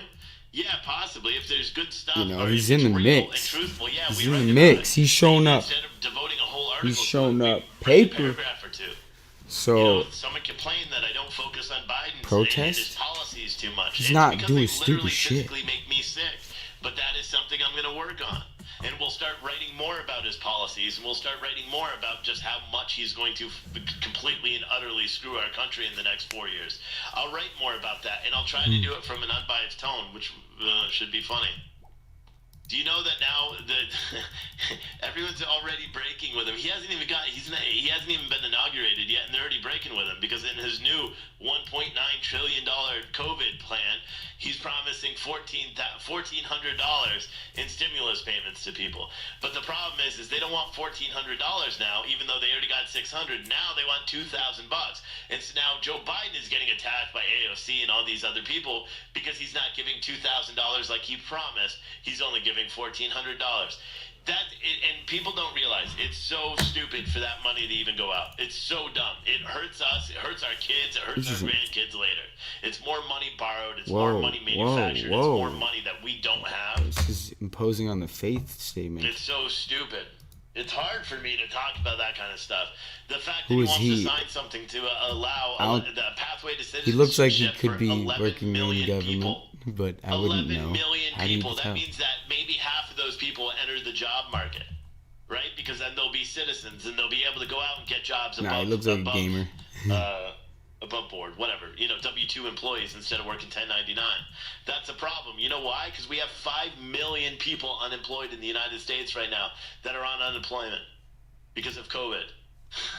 Like, we don't need more people to enter the workforce because we don't have jobs that are open because they've been shut down by the Democratic city and state Unemployment leaders. always exists in America, from my knowledge. So, technically, there's always a fluctuation So, of.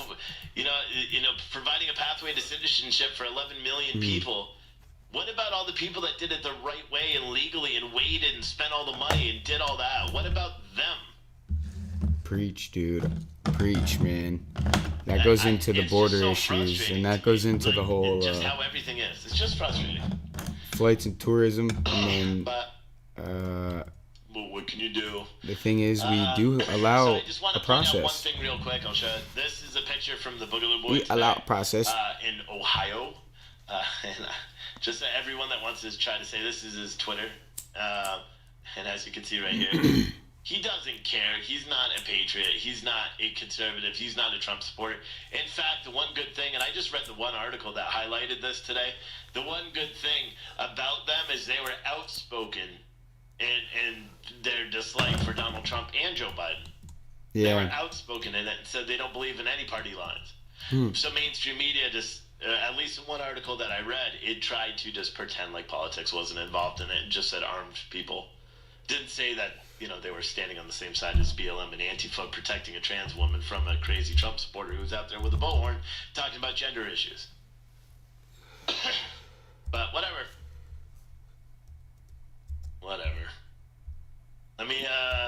Let me check Facebook because I think Sheriff Bob Fletcher was coming out today.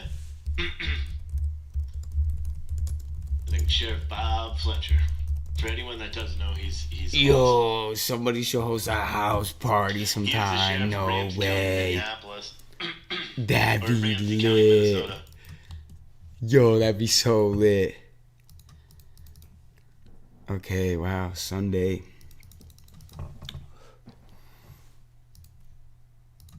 I gotta find it though, so you guys gotta bear with me a second. Shall we? Because I think he goes live. I don't know what time he goes live. I thought he was live right now. but it Okay, could I will be- bring him to something He's probably interesting. Central Time, which means he's not going to come on until 10 o'clock. Which means I'm probably not going to watch it because I probably won't be live. I'll read the YouTube chats and things and see what goes on. And then go from there. Sorry, one second. Not prepared. I was going to do a call-in show tonight. I hate doing the call-in shows. I'm not in a good mood. I don't really want to deal with it, No so I way. apologize for that. That's cool. I just don't like doing call-in shows. Read the comments. Let me see the comments. Oh, damn. Busting. Someone said, "Life, you're nuts, bro." That was an old comment on YouTube, I suppose, when I said the people that were trying to crush that police officer in the door deserve to go away for life. No, I'm a firm believer in that, buddy. I am a firm believer of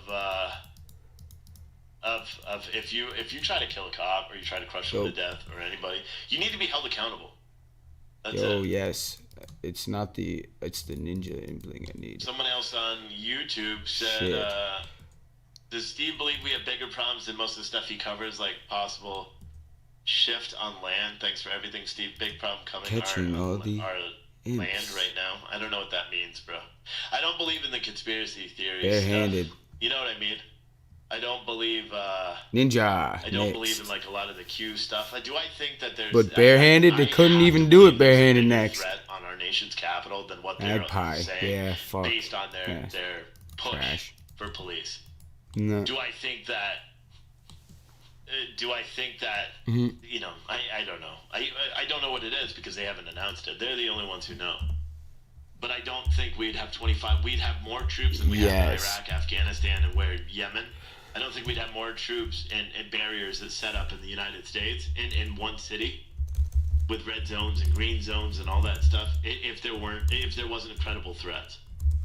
I don't think what we saw today and what was planned for today is the credible threat. Now, maybe there is a credible threat. I've seen other, propaganda. I've seen other FBI bulletins where they're talking about, the fact that Antifa and all these people use small com radio. We saw the Boogaloo Boys using that today. That the channels that they're on and not using ham channels because the FBI listens to them and blah blah blah, and encrypted channels. We've seen Antifa in Portland, Oregon, use walkie-talkies to communicate. What they said is actually pretty interesting. It said to use walkie-talkies to communicate a crime is a crime.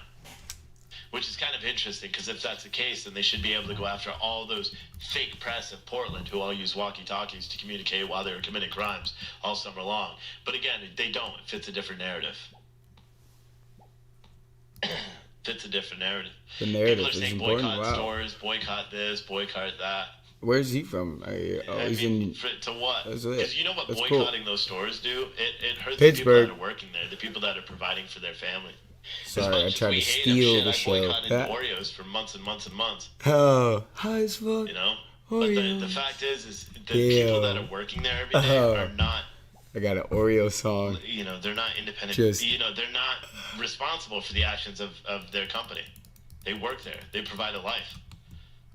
Would you want them to boycott contractors or boycott concrete guys or boycott, truckers or boycott anything? Just and stop using them just because you may not agree with the way the company runs them. Those are still people that need money. I don't believe in those. I don't believe in that.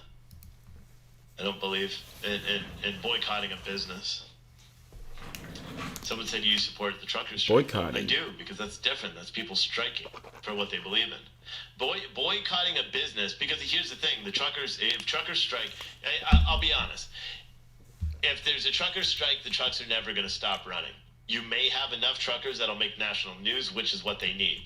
But you're never going to have enough that it stops or even affects there's always the a need for supply chain of To trucking. my knowledge, there's always a need for truckers, straight up. And most of these guys, Literally. like Jeremy with the disrespect to trucker and all the America. people that I've had on before, Like, they know that. We're They doing work understand in that. America. The Like, goal for them isn't the to, whole idea. to affect the Wow, supply chain shit, because they wow. know they can't do it. There's half a Interesting. million trucks, or Right, even they more think than they that. have- What, 2 what is million, it? 2.5 How do they million organize? trucks that are out on the road? The truckers. They're not going to be able to get that many trucks to stop, but they may be able to affect a little bit. These slow rolls are effective because they will start a backup with traffic, and that backup will get national news because people are going to be like, why are they doing it?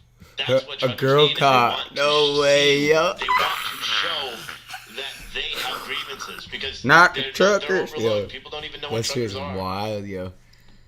People don't know what truckers are. People don't understand that guy A behind girl that wheel caught is away from on his the kids, truck his family, his life. for the truckers They don't understand on that strike. guy may own his truck, to or maybe in a shitty torment lease purchase them. deal, or may have just spent 17 Get back grand to work. rebuilding his engine. They don't know They these don't things. need to go back to work, but They don't understand how a trucker has to deal with the COVID lockdowns while being considered essential choices, and have to but run during all these COVID lockdowns when they Right. couldn't find Very masks interesting. anywhere, where they couldn't Very get interesting. food at truck Very, stops very because interesting. the restaurants were closed by local ordinance, so they couldn't get any I'm food telling you that. except I'm they're telling you considered why. essential and have to I keep know driving. why. I know The why. federal government takes away their hours of restriction. We need or more exempts truckers them, in so they're America allowed to from go and pull all abroad. the stuff, all the restock supply, Legal. and they can drive Legal. as much as they want. Legal. And they're considered safe.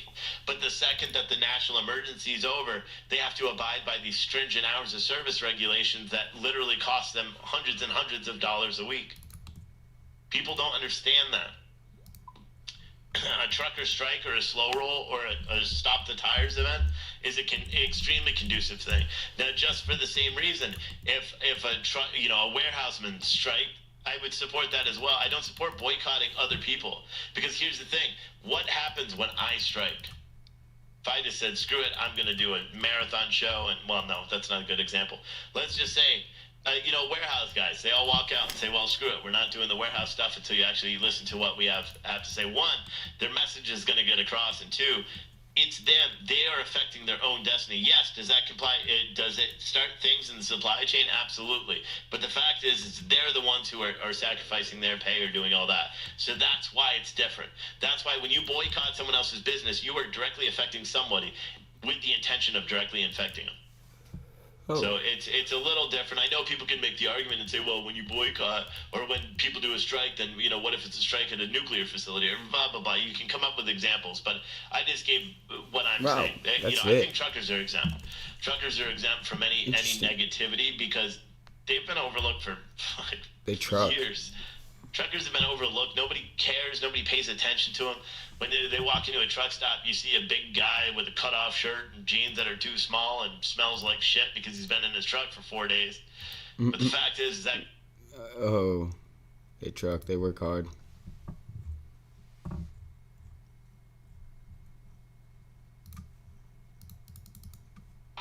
At H&R Block, get your maximum refund guaranteed.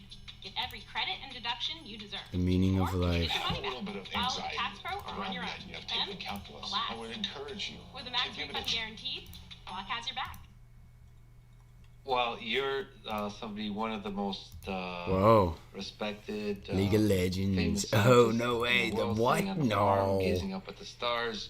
So you seem like an appropriate person to ask He's playing League. An appropriate question of what do you think is the meaning of it all? What's the meaning of life? That's an excellent question, and if we ever find an alien that we can converse with, I would like to answer this. I would like to ask for an answer to this question, because would they have a different opinion, you think? Well, they might be wiser because they lived around for a while, but I'm afraid they will be silent. I'm afraid they will not have a good answer, and I think it's the process that you should get satisfied by, the process of learning. Spawn time. Okay, so Forever. It's not so much that there is a meaning. In fact, there is, as far as I can tell, things just exist, you know. And it's, I think it's inappropriate for us to assign a meaning for our existence, because, you know, we, as a civilization, we will eventually perish, you know, and nothing will be, you know, just another planet on which life died, you know. And if you look at the big scheme of things, who cares? You know, like, who cares? And how can we assign significance to what we are doing, you know? So if you say the meaning of life is this, well, it will not be around in a billion years. So what, you know, it cannot be the meaning of life, because life, you know, nothing will be around. So I think we should just enjoy the process. And you know, it's like many other things in life. You enjoy good food, okay? Yeah. And you can enjoy learning. Why? Because it makes you appreciate better where, you know, the environment that you live in. And sometimes people think religion, for example, is in conflict with science, spirituality, in conflict. That's not true. If you see a watch and you look at it from the outside, you know, you might say, oh, that's interesting, but then if you start to open it up and learn about how it works, you appreciate it more. So science is the way to learn about how the world works, and it's not in conflict to the meaning that you assign to all of this, but it helps you appreciate the world better. But so in fact, I would think that a religious person should promote science, because it gives you a better appreciation of what's around you. You know, it's like, you know, if you buy in a grocery, buy something, you know, a bunch of fruits that are packed together, and you can't see from the outside exactly what kind of fruits are inside. But if you open it up and study, you appreciate better the merchandise that you get, right? So you pay the same amount of money, but at least you know what's inside. So why don't we figure out what the world is about, you know, what the universe contains, what is the dark matter? It will help us appreciate, you know, the bigger picture. And then you can assign your own flavor to what it means, you know. Hey, Graces. I think I'm truly grateful that a person like you exists. Would share my bank into the scientific community. Gives me faith and hope about this this big journey that we call science. That's legendary. So, I like that song. Thank you for writing the book you wrote recently. You have many other books and articles that I think people should definitely read. And thank you for wasting all this time with me. It was truly an honor. Thank you so much. It was not a waste at all, and thank you for having me. I learned a lot from your questions and your remarks. Thank you. Thank you. They work together. It looks like they have created a lot of content. Decent amount. They're in chat. Meet each other at lunch.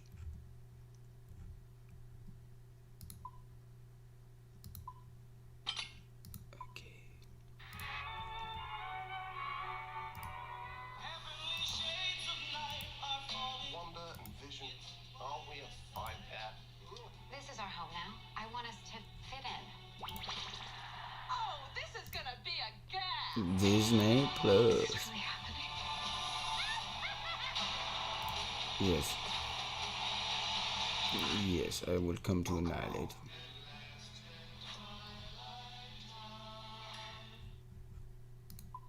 $904K, no Sarah sword. Alright, how am I gonna get money? I'm broke.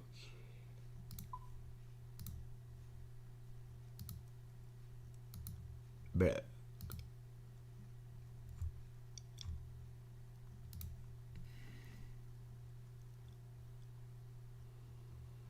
Okay.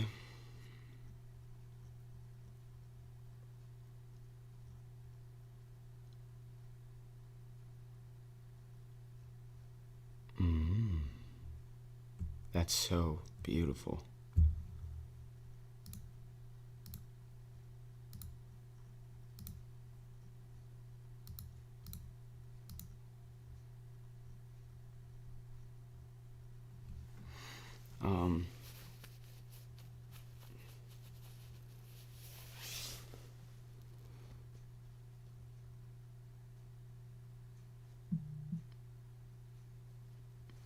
Yes. Us.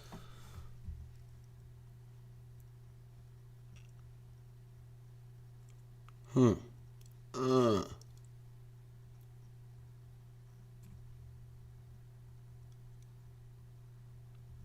Okay.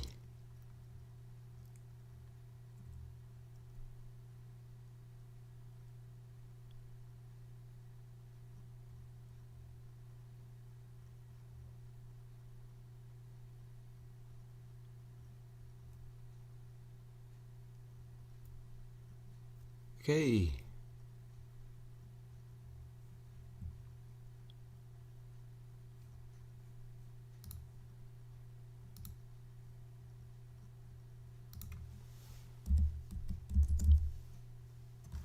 Von Neumann, architecture.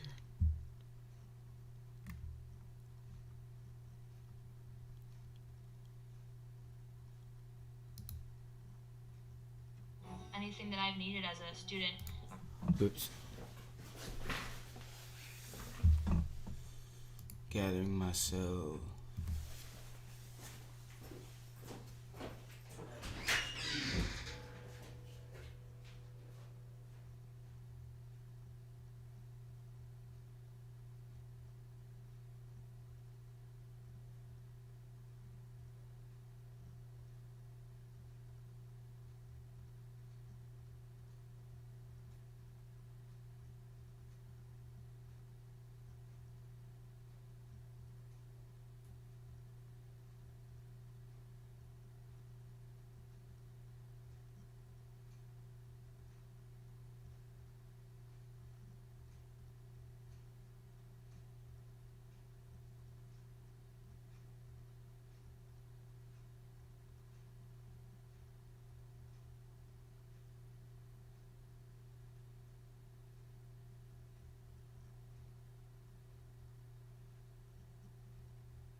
Yeah.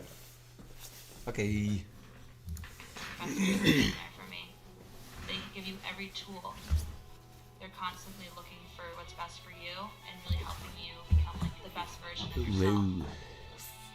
Hey, we're looking Okay. Whoa. Oh wow. Right on. Right on. If you don't know, it sits on the motherboard. This is the motherboard here. It's Phosphor Chris Payne. loads of ports on it. This is a heatsink, and Hey, this is Puno. what's sitting on top of the CPU. The CPU looks a bit like this, just a pin that plugs into your motherboard. And because it's so powerful, because it produces so much heat, it needs its own dedicated fan called the heatsink to cool it down sufficiently. So this is where you'd find it actually as the hardware device on the computer, but we'll be looking at it from a more theoretical point of view in this video. So it stands for Central Processing Unit, and it's the hardware that controls the manipulation of data, so it processes data, that's what it does. And it's worth pointing out that in a computer there are potentially several processors. Not only can you have multi-core CPUs, where you have kind of like several CPUs within a CPU, if that makes sense, we'll look at that a bit later. But you can also have processing things like graphics cards and sound cards. So processor is kind of like a general term, but it is used interchangeably with CPU, just bear that in mind. But to start off, let's just break it down into three components: the ALU, the control unit, okay. and the register unit. So firstly, Wow, alright. I like Firstly, this. the ALU is actually what does the processing that actually carries out the instructions. This I like this actually. Wow, no shit. The color changes? Okay, wow. I can't say no why, but Energy? It performs operations. So it performs arithmetic operations like addition, multiplication, division, so on, and the logic ones like Really high pitch. evaluating something to false or true, the two Boolean values. Woo! So this is what actually does Bless me hard work. with It's the good overseen one. by the control unit, which actually coordinates the CPU, and because the CPU is kind of what is controlling the whole computer, it's what's doing all the computer's processing apart from these potential graphics cards. Oh, okay, that's what it was. Wow, no shit. Generally, it's controlling the whole computer. You wouldn't be watching this video if the CPU wasn't working in your device. And control unit actually kind of warms up the circuitry, it decodes the instructions, actually deals with the data transfers and so on. And the registers are small quick source data. You might have, say, I don't know, 32 on your CPU, and some of them are used for programmers, some are used for the fetch execute cycle, which we'll cover later. They're very quick, very small, they're actually on the chip, and they're mostly there for efficiency because it's very slow comparatively to have to keep going back and forth between memory. They're used kind of like a temporary storage on the CPU, and they're used in its operation as well.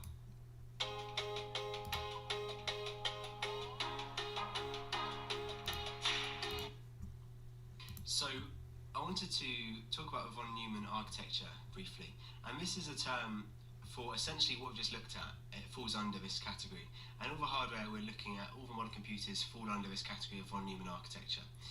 And this is often a point of confusion because it's not really taught, because it's so ubiquitous, because everything essentially is based on this architecture. It means the teachers don't really explicitly say it's von Neumann architecture. This is a total new settings menu. We're from way back. I'm gonna check this out. Actually, it's what we've learned all along. So, you know, you don't really have to know about the other architecture, the other models available. This is going back to 1945.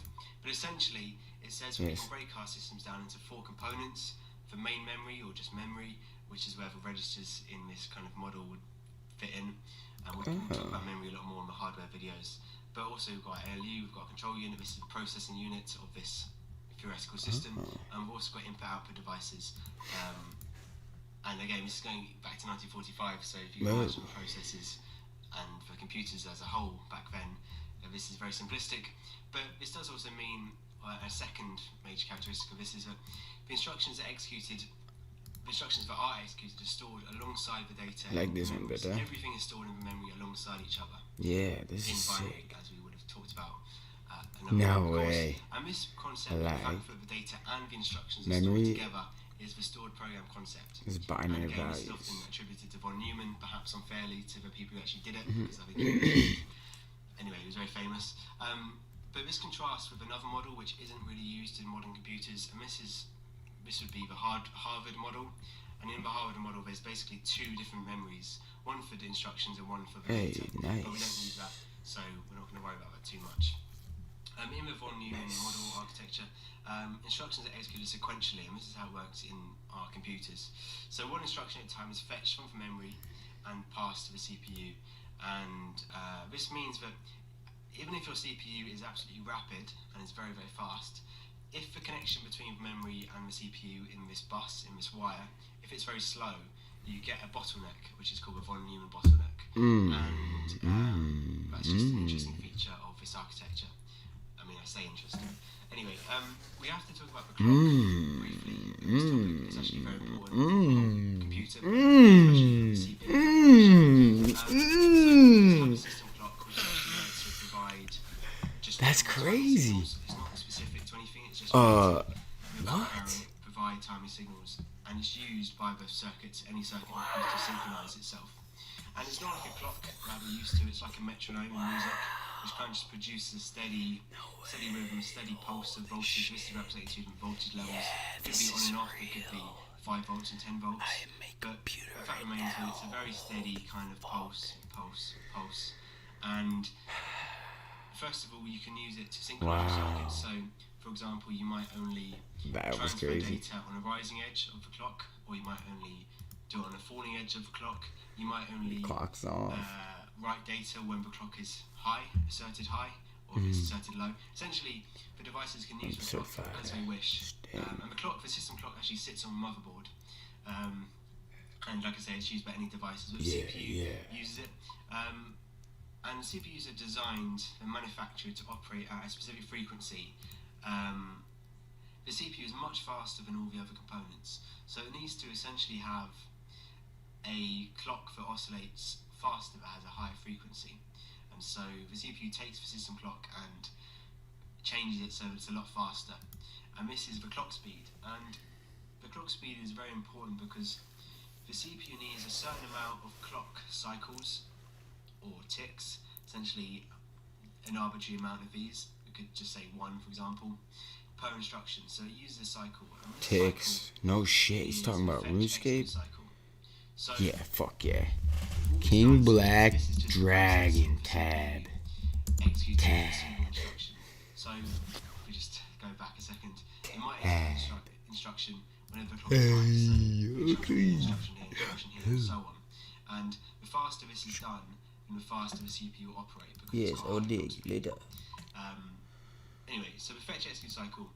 First of all, as we talked about, the memory is external to the CPU, and the instructions are stored in the memory. So they need to be retrieved by the CPU from the memory, and this is just the fetch stage of this cycle. So first of all, instructions go to the CPU. When they're there, they go into the control unit, and the instruction is broken down into its kind of constituent parts. And an instruction is split up into its operator and its operand. The operator is telling you what it's doing, like add in this example. Actually, the addition here is an operator. And operand is word for data. So we have 2 operands here. These are 2 registers. So this instruction assembly code is saying we want to add the contents of R5, register 5, to the contents of register 1.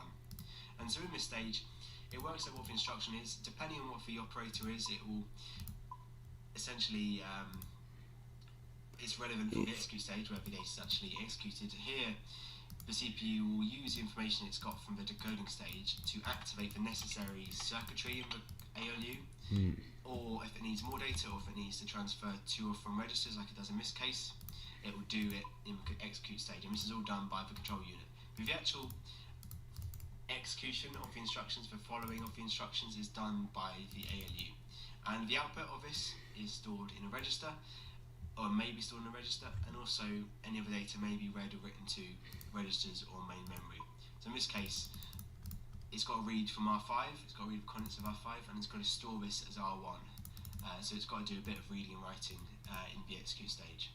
So this is a cycle, and as I say, it needs a certain amount of clock ticks per instruction, and so the faster the clock speed is, the more cycles it will do, because it's just going to inherently follow the cycle. And so the faster the clock speed is, the higher the frequency, the faster the CPU is. If you have a little bit of anxiety around the idea of taking calculus, very I would encourage you interesting. to give it a chance. Mars Attacks? No, that's just irony. That's hilarious. That's good.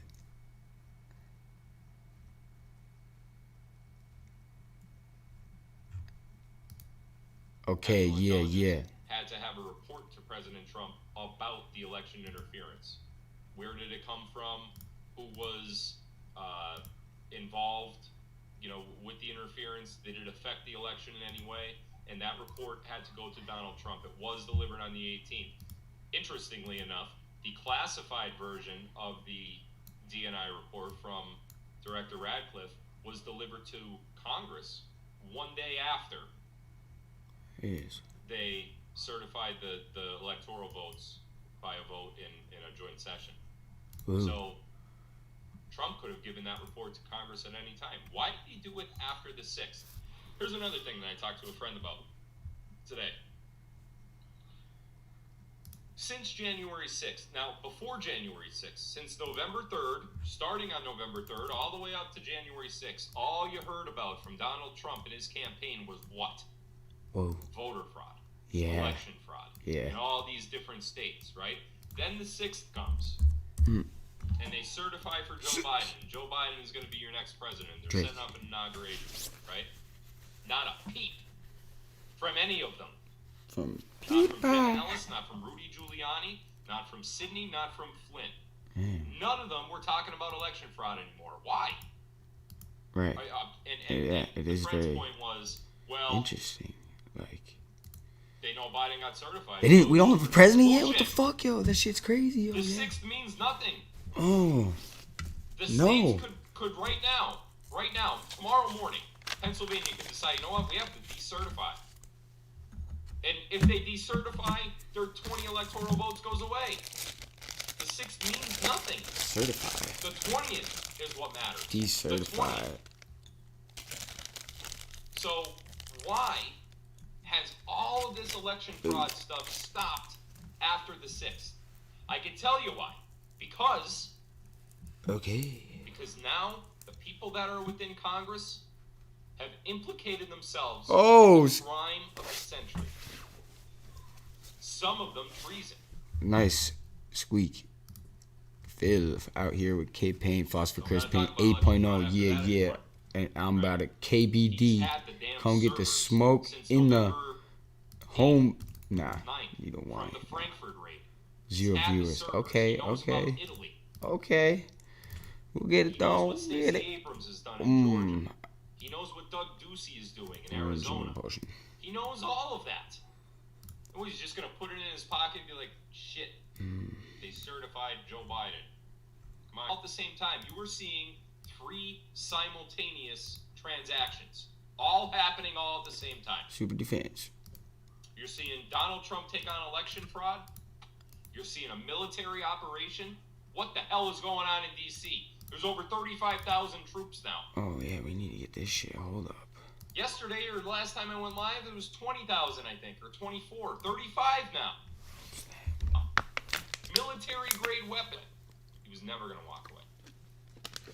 Those of you that think he is, and that are telling me that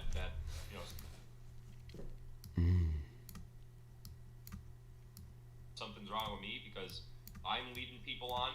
Listen, if I'm leading you on, I've been led on too. You understand? I'm in the same boat as you are. I truly believe all of this stuff. It's every word of it. Oh no. And I didn't. The blowpipe is sick. I wasn't the one to start Q.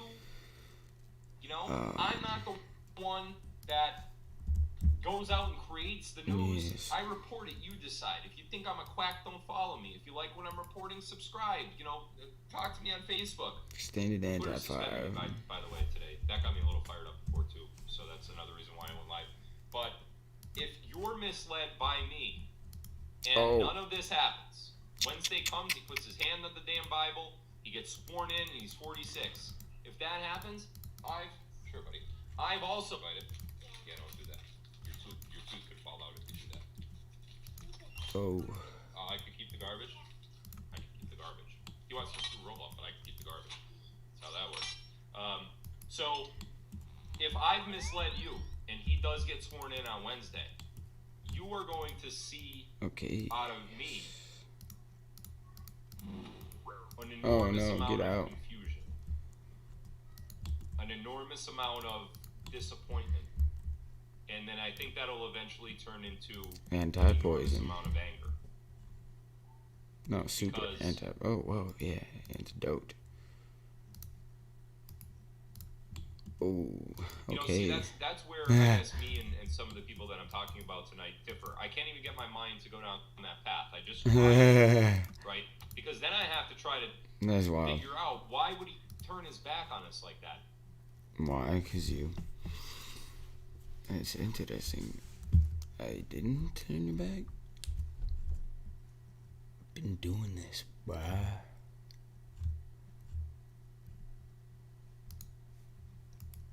Why would he turn his back on us like that? Knowing that he had all that power in his hands for the Insurrection Act, martial law, a series of executive orders, the declassifications when it comes to Obamagate and Hillary Clinton and Bill Clinton and Joe Biden and half of Congress probably. Why would he just sit on that information and not do anything? It doesn't make any sense to me. Okay. It doesn't. Does this... Now you got Rothschild having a heart attack. You got 9 bishops dying. You got 4 governments over in Europe fold. Completely fold. Yeah, definitely They're gotta shut get down. that. That's the start of Gassara. That's what has to happen for Gassara to work. You have Pompeo being cryptic.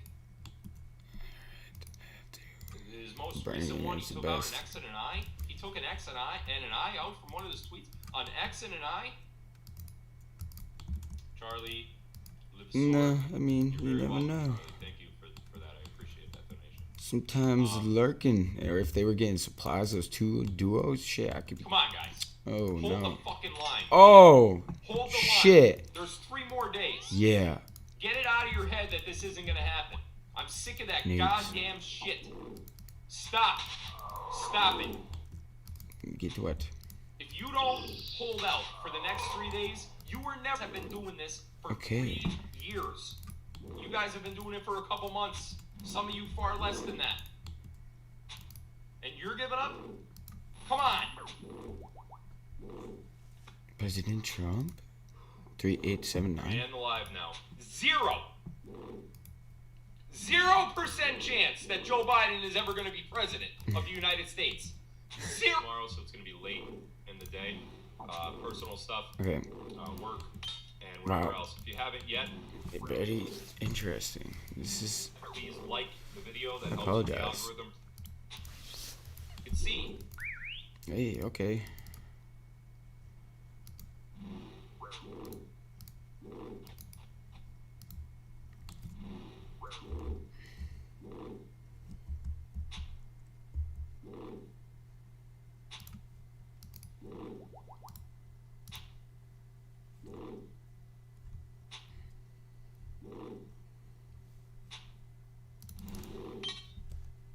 Live.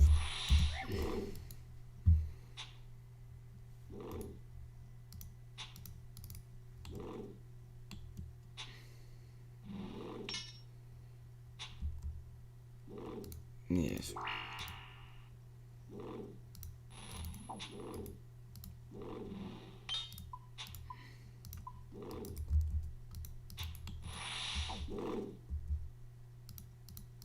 Oh no. A maniatico.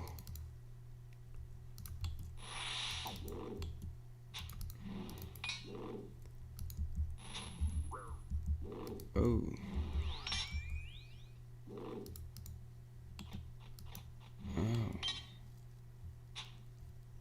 Oh. Bloomberg. Wherever your business goes,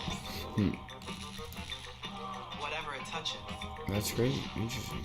whoever it works with, you need cybersecurity that covers it all. See how we can give you peace of mind. To the Shetland Islands. The population of sheep is a lot higher than the human population. The what? The making of a feral jumper, I think it can be divided in 2 different processes. One is the husbandry of the animals, and then the other one is the making of the garment. You have a flock of sheep looking after them, feeding them, make sure that they stay healthy so that you produce a good fleece. Shearing. I found that the best way to do it is by allowing the sheep to rest on your legs. They become very docile and kind of happy animals. Right. The moment that becomes like a factory thing, then the relationship changes completely. Wow. The fleece is spread out. You clean any debris, any grass, you roll it in one little bundle. Then it's sent out to Jamieson Spinning in mainland Shetland with the Good Shepherd.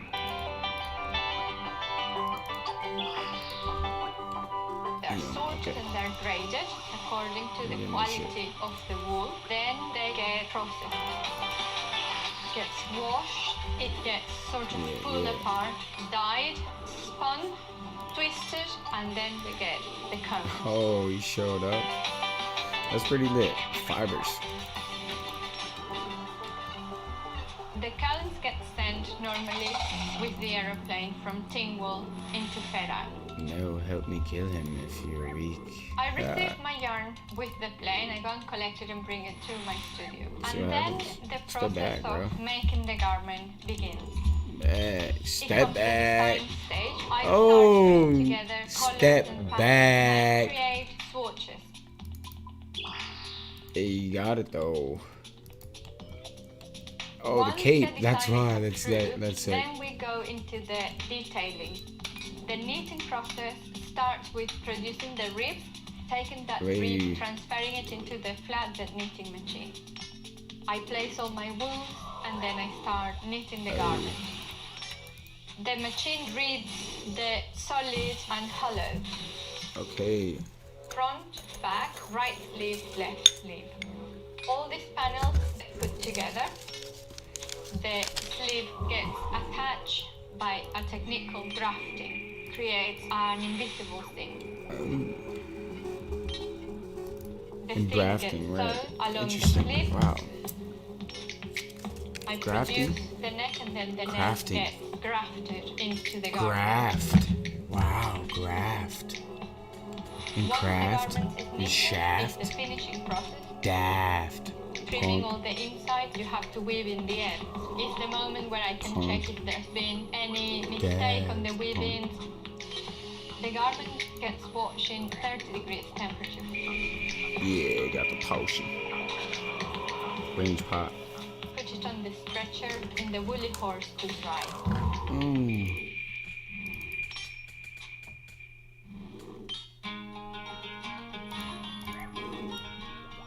Once it's dry, it gets pressed and labeled. It's normally wrapped in brown paper, parcel, kind of old style, with a little string of wool. The knitting belongs to the island. People stop doing it. They leave the island and someone else comes and carries on. So feeling that I'm continuing a tradition and preserving a heritage is full of satisfaction.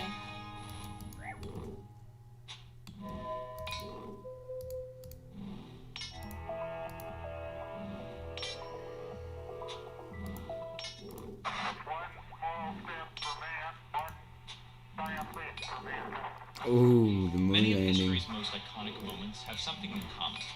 They were broadcast to the world live by satellite. But this technical feat that we take for granted was not even possible all that long ago.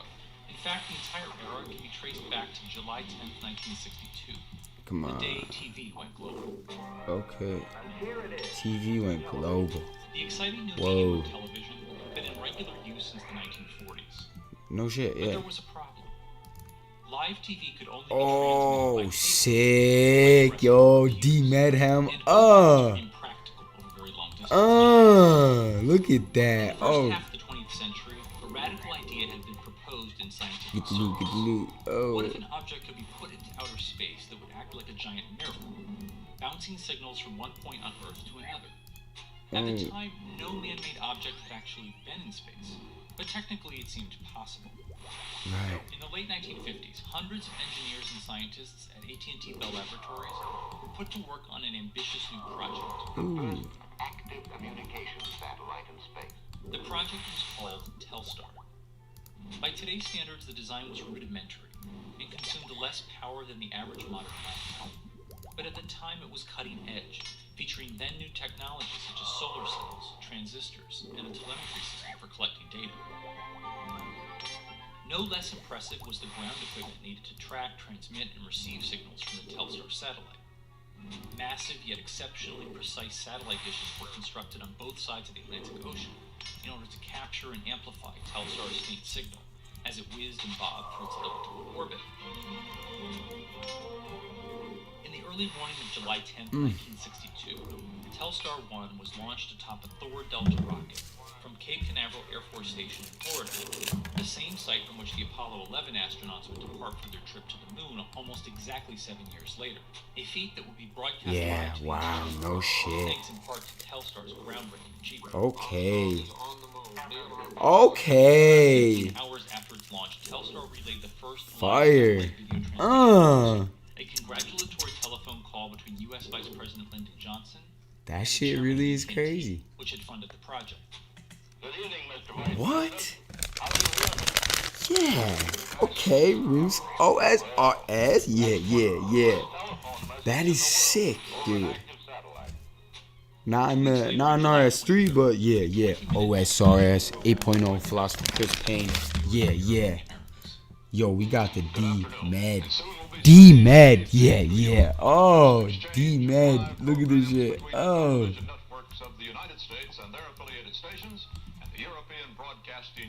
The lineup included a brief glimpse of a baseball game at Wrigley Field.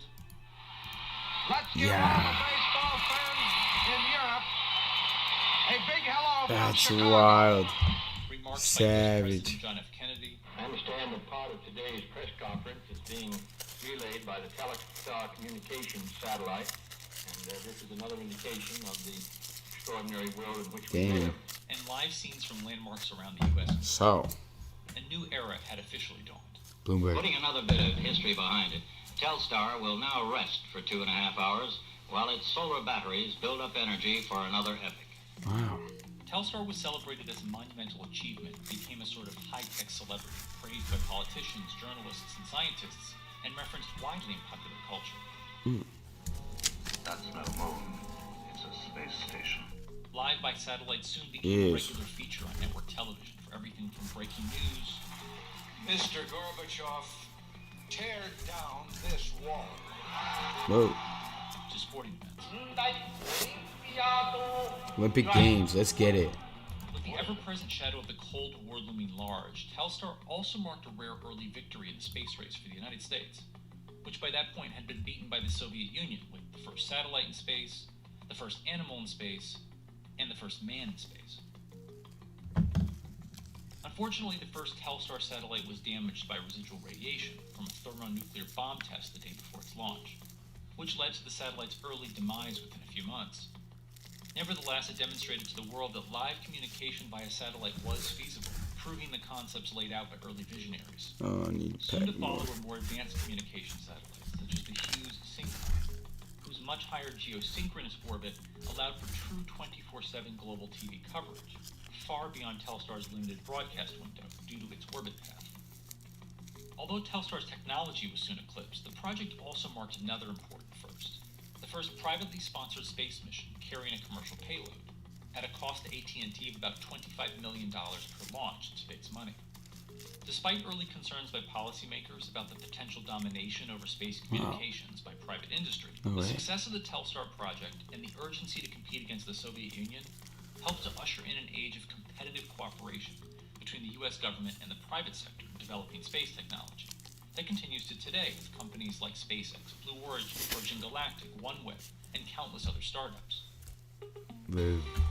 Thanks to the new commercial space race, satellites have once again become the center of attention. The cost to build and launch new satellites continues to drop, widening the playing field for eager entrepreneurs such as Elon Musk and Jeff Bezos. who are developing satellite networks to provide broadband internet to the estimated 4 billion people who lack reliable access. Other new satellite projects are devoted to everything from tracking greenhouse gas emissions, to urban traffic flows, to refugee movements. Interesting. Thousands of satellites are currently in orbit, with thousands more likely on their way in the future. This is where we make it, Boober. SpaceX alone has filed for FCC permits KVD. for almost 12,000 new satellites in 3 years. Meanwhile, almost 60 years later, the long-dormant Telstar 1 is still floating around our planet, a celestial artifact from a moment in history that launched the world as we see it today. Oh, no. Oh, damn. Okay. Way not dramatic. Not the video, right here. Oh.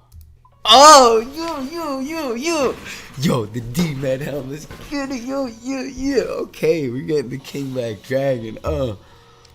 This shit is crazy right here. No. Yeah, you know what? Sometimes I might.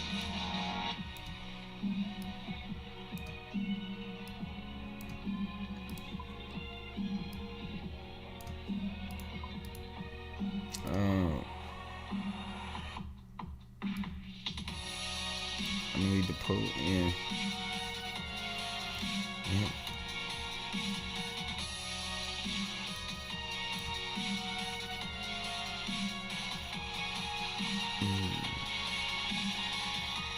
Super anti-fire. Where is it? Yes. Access the financial world. Super extended anti-fire. Hear from leading economists, Range potion. policymakers, and industry experts via live and on-demand webinars. Only from Bloomberg. Sometimes for the Slayer. Okay. To see what's moving And the then, markets. glorious. Visit Bloomberg.com webinars. Our generation's biggest problem. Climate change is happening. And the world's most innovative solutions. Transport, industry, buildings, electricity, all of those things. Everything you need to know about our changing environment. The politics of global warming. We can and we will deal with climate change. The fight against climate change. Bloomberg Green has you covered. Okay. I'll move it. And then the stock is gonna hit the $2 trillion valuation. They were trading at that magical $2 trillion level. They reached the $2 trillion. What's a man? What's it? Oh. $2 trillion valuation. Carol $2 trillion Coy. IPO. If you come across the Aramco IPO story, you're going to have heard the figure 2 trillion bandied And then around. the Flex. That headline number is stunning. MBS has long wanted this goal. The West had told him it was unreasonable, and now he's achieved it. $1 billion startup is called a unicorn. So what do you call a company that's worth 2,000 times that? It'd probably help at this point to quantify how much 2 trillion really is. $2 trillion is more than most countries' annual GDP. If Aramco were a country, it would actually be in the top 10 of global economies. Its listing caused Saudi Arabia's market size to jump 360% and clinch 7th position in global rankings. So how did Saudi's millennial prince achieve this gigantic valuation? And how did Aramco get so big in the first place? Dragon Gloves, OSRS, fucking Kingback Dragon. Saudi Aramco actually started as an American company. Roadless. No fucking bonus. But the bonus is intrinsic. In 1933, a concession agreement was signed between Saudi Arabia and the Standard That one Oil I'm gonna Company take of with me California, right here. which is Yeah, now just to be Chevron, to allow savage. the Americans to start prospecting. They are +9 though, which is California sick. Arabian Standard Oil was born. Okay. And then But it wasn't until 1938 in Dhahran that they actually found enough oil to drill What do we commercial need? quantities at Dammam Well number 7, which Okay, became known okay. as Prosperity Well. Well, In 1949, crude oil got production KBD hit set up. 500,000 barrels per day. Talking the about scale of the oil. kingdom's potential riches was becoming apparent. Interesting. Oil prices spiked at the peak of the Arab oil embargo in 1973, With tensions growing between OPEC countries and the US, the Saudi government acquired 25% more of Aramco, increasing its stake to 60%, making them the majority shareholder. By 1980, it had completed its nationalization, but the headquarters remained in Delaware. It wasn't until 88 that operations were fully moved to the kingdom, and it changed its name once again to the Saudi Arabian Oil Company, or Saudi Aramco. The nationalization of Aramco was very different to every other nationalization that happened not only in the Middle East but also in Africa and Latin America. That's Bloomberg's chief energy correspondent, Javier Blas. The company retained a lot of the employees. The only thing that changed was the ownership. But the way to run the company, a very technocratic company where politics were not welcome, remained. In the late 80s, under the leadership of its first Saudi president, Ali Al-Naimi, Saudi Aramco went from just pumping oil to doing it all. It bought up refineries across North America and all through Asia to control the processes involved in converting oil and gas into the finished product. Tuning into the music. This has made it the most profitable company in the world. While some aspects of the company were changing, others remained the same. Since the nationalization of Saudi Aramco in the late 70s, early 80s, the company was always separated from the politics of the kingdom. It was run by engineers. The most precious thing was technical capability. And the government let Aramco run the company. The rise of Prince Mohammed bin Salman changed all of that. The Crown Prince, also known as MBS, had a much more hands-on approach when it came to Aramco. Tell us again exactly who this prince is. His nickname is Mr. Everything, which is to say that he has basically been put in control of massive swaths of Saudi Arabia. Since Mohammed bin Salman became the deputy crown prince and later the crown prince, there has been a lot more influence from the royal court and the royal family. But it wasn't until 2016 when MBS announced his Vision 2030 that his plans for Aramco, Saudi's crown jewel, really became apparent. Of course, we can't not mention the planned IPO of Saudi Aramco. It is a dramatic change by anyone's book. Whether he succeeds or not is something that we'll all wait and see. The reaction to Prince Mohammed announcement I will in never 2016 return of to the the IPO and the Dwarven economic Mines. liberalization that is known now as Vision 2030 was received through the war with a lot of enthusiasm. It was a move by Saudi Arabia to try to get away from oil, diversify income, privatize when the I economy, do, make things more flexible, increase employment, etc., etc. Taking Aramco public was at the heart of MBS's push to revamp Saudi's economy, which needs billions of dollars to develop new industries and fund ambitious mega projects. That's sick. The biggest problem from the very beginning of the IPO was the valuation. Prince Mohammed announced that the company was valued at $2 trillion. It's more than double the valuation of some of the largest companies in America, and very few international investors believe that that number was right. Saudi Arabia has said Saudi Aramco is worth more than $2 trillion, but does the kingdom have to settle for less? A person familiar with IPO talks said they placed the figure at less than $1 trillion. A person in the Saudi government, $500 billion. Would McKenzie, $400 billion. But it became very clear that the $2 trillion was not going to work with international investors, so they decided to take a pause. It's the crown jewel of the kingdom's economy, the most profitable company in the world. But now, thanks to a string of setbacks, the most anticipated IPO ever has seriously been scaled back. A United Nations report says the Crown Prince of Saudi Arabia should be investigated over the murder of journalist Jamal Khashoggi. Do you think this ought to be a relationship-altering event for the U.S. and Saudi Arabia? I forget it's the murder of Jamal Khashoggi. not anymore a fashion scape. This is just when I'm stacking this though. Ooh, I'm gonna keep that. Gotta keep that though. The attack cut the world's oil supply by about 5%. I'm saving it for when I'm freaking with the squad. Literally, that's crazy. 4.2%. It was 16.5% 10 years ago. This is a sector left for dead. I'm gonna save it. With a string of weighty news events stacking up, the Saudis and talks of the IPO I don't went know. quiet. It is sicker leaving many though. to question if it had been put on hold permanently.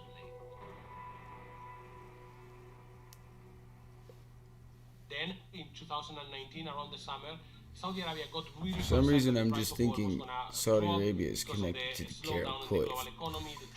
Because And they decided to reaccelerate the plan and to try to that's get what the I was company using, again slave public by the bandits end in of the desert. 2019. They were able to do that, but they Damn. had to make some sacrifices. Final pricing values the world's profitable company at $1.7 trillion, but somewhat below the kingdom's original target. Listing in Riyadh only. The international part of the IPO, which has been suggested, isn't clear when that will happen. Just not offering as many shares as originally thought. So just 1.5% of the company is being offered. Saudi Aramco went ahead, they did the IPO at $1.7 trillion, and they really went and put pressure on every wealthy family into the kingdom to put money into the Aramco valuation. They also pressured the banks, the local banks, to lend more money into the local economy, to allow citizens to buy shares with borrow money. And in the moment that the company went public, and the day that the trading started, they also made sure that pension funds and others in Saudi Arabia were buyers on the first day. So immediately we got to $1.8 trillion, and then a couple of days later we hit $2 trillion. A historic day for the company. This is the biggest Superstores, yeah. After pricing at the high end of the valuation, the IPO raised $29.4 billion, beating the record $25 million raised by Alibaba in New York in 2014. But what does the future look like for an oil titan in the age of going green? Even Aramco, who used to downplay peak oil, cited it as a risk in its IPO prospectus. The problem with peak oil and Saudi Aramco is that come 2030, there is not going to be incremental demand for oil, and that means that Saudi Aramco cannot continue growing its production forever, and that means lower revenue in the future, potentially lower prices, and that means also lower profits. There is still a long way to go before the Aramco IPO can be considered a success. Its record-breaking listing cannot hide the potential challenges that face the company further down the line. It remains to be seen if this oil titan can truly reinvent the country's economy and fund MBS's ambitious plans for the kingdom.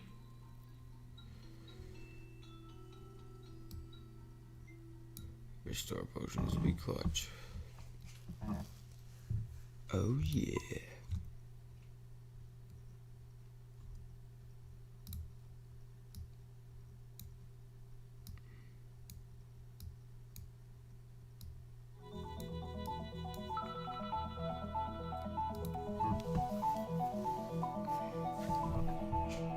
Okay.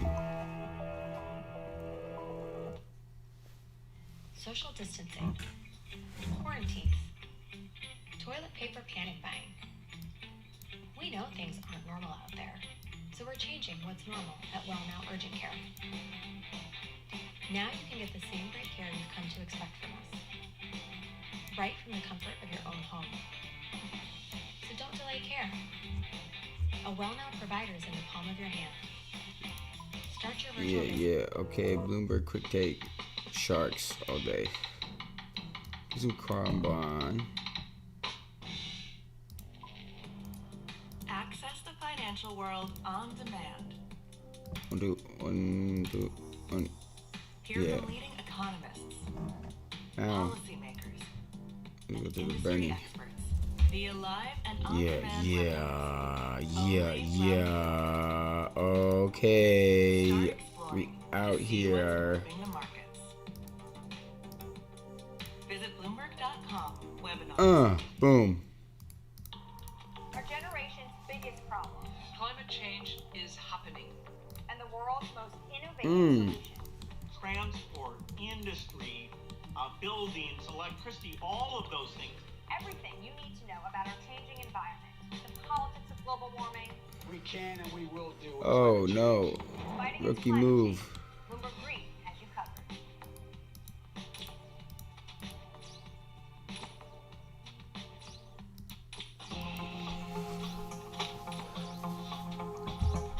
Oh shit. Oh shit. What is. Oh no. That's nuts. definitely never clicked that before. Oh, shit. Okay. Damn. Test run. Had to fucking... In this video, you're going to see Alright. the future. Not everyone is trying to win a popularity contest. Case in point, Fuck. I don't think that popularity is something he's interested in. He's interested in effectiveness. I gotta give it up. His airtime, so to Oh, speak, is no. only a tool to achieve what his greatest aspiration is, which is to have a positive impact in the world. I have to restore my prayer What's your goal?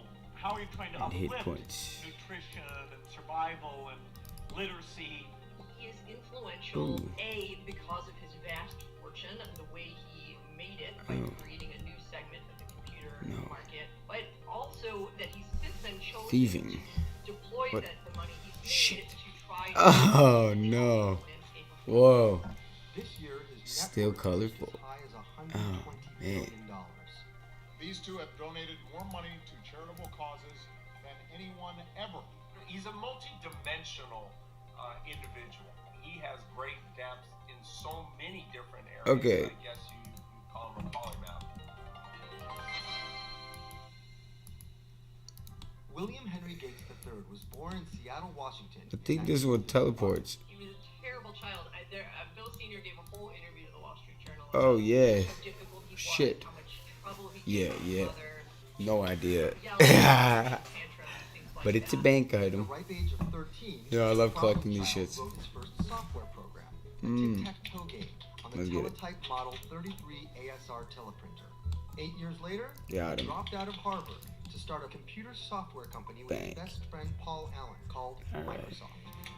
In co-founding Microsoft, what Bill Gates and Paul Allen did was essentially create the personal computer software market that's since then been worth hundreds of billions of dollars. This is Jeff Rakes. He's known Bill for quite some time now. I was at Microsoft from 1981 to 2008, and Bill was completely committed to the vision that we could help put a computer on every desk and in every home running great software. And that's the impact that he wanted to have, and he was completely focused in on that. Now, such determination does require a strong personality, and it's safe to say that his subordinates could probably relate to his parents at that point. He was a very tough manager. People had these sort of terrifying Bill Gates reviews of their products and features. And if he didn't like what you said, he would, he was known for responding with the word. Well, that's the stupidest thing I've ever heard. But the good news is, you won't hold the record for long. Seattle's Bill Gates, with $4.2 billion, is the second richest person in the country. What is this? It's Microsoft Excel. Now hold still, I'm about to perform a miracle. My spreadsheet doesn't do that. Microsoft became such a juggernaut that the following decade they were sued for being a monopoly. If you look at that point in the year 2000, Microsoft is in serious antitrust trouble. And the view of Bill at that time was terrible. People viewed him as a sharp-elbowed monopolist, essentially. Not that he cared about what the world thought of him, but it was around this time that Bill decided to start listening to his parents. I do remember in the early days of Microsoft, his mother pressing young Bill to get involved with United Way, and house party. Bill's response was, Almost full. Mom, I'm trying to build this company. I don't really have time for that. Yeah. And I think over time, what he learned is classic. in the same way that he could leverage his intellectual energy. Jeff on Rakes, behalf of what is this? Microsoft, Oh. He could do it on behalf of philanthropy. While in the midst of this Philanthropy. antitrust suit, Bill and his wife Wow. Melinda donated $16 billion worth of stock to Philanthropy. charity in 1999. It's a great word. The following year, he poured $5.1 billion in cash to create the Bill and Melinda Gates Foundation. At this point, I think many people much more Ooh, closely Castle associate him Wars. with programs that have Oh, saved no. lives and Cannot. increased immunizations in the developing world. That's much more the popular view of Bill at this point, that sort of philanthropist and not the Blueberg. monopolist.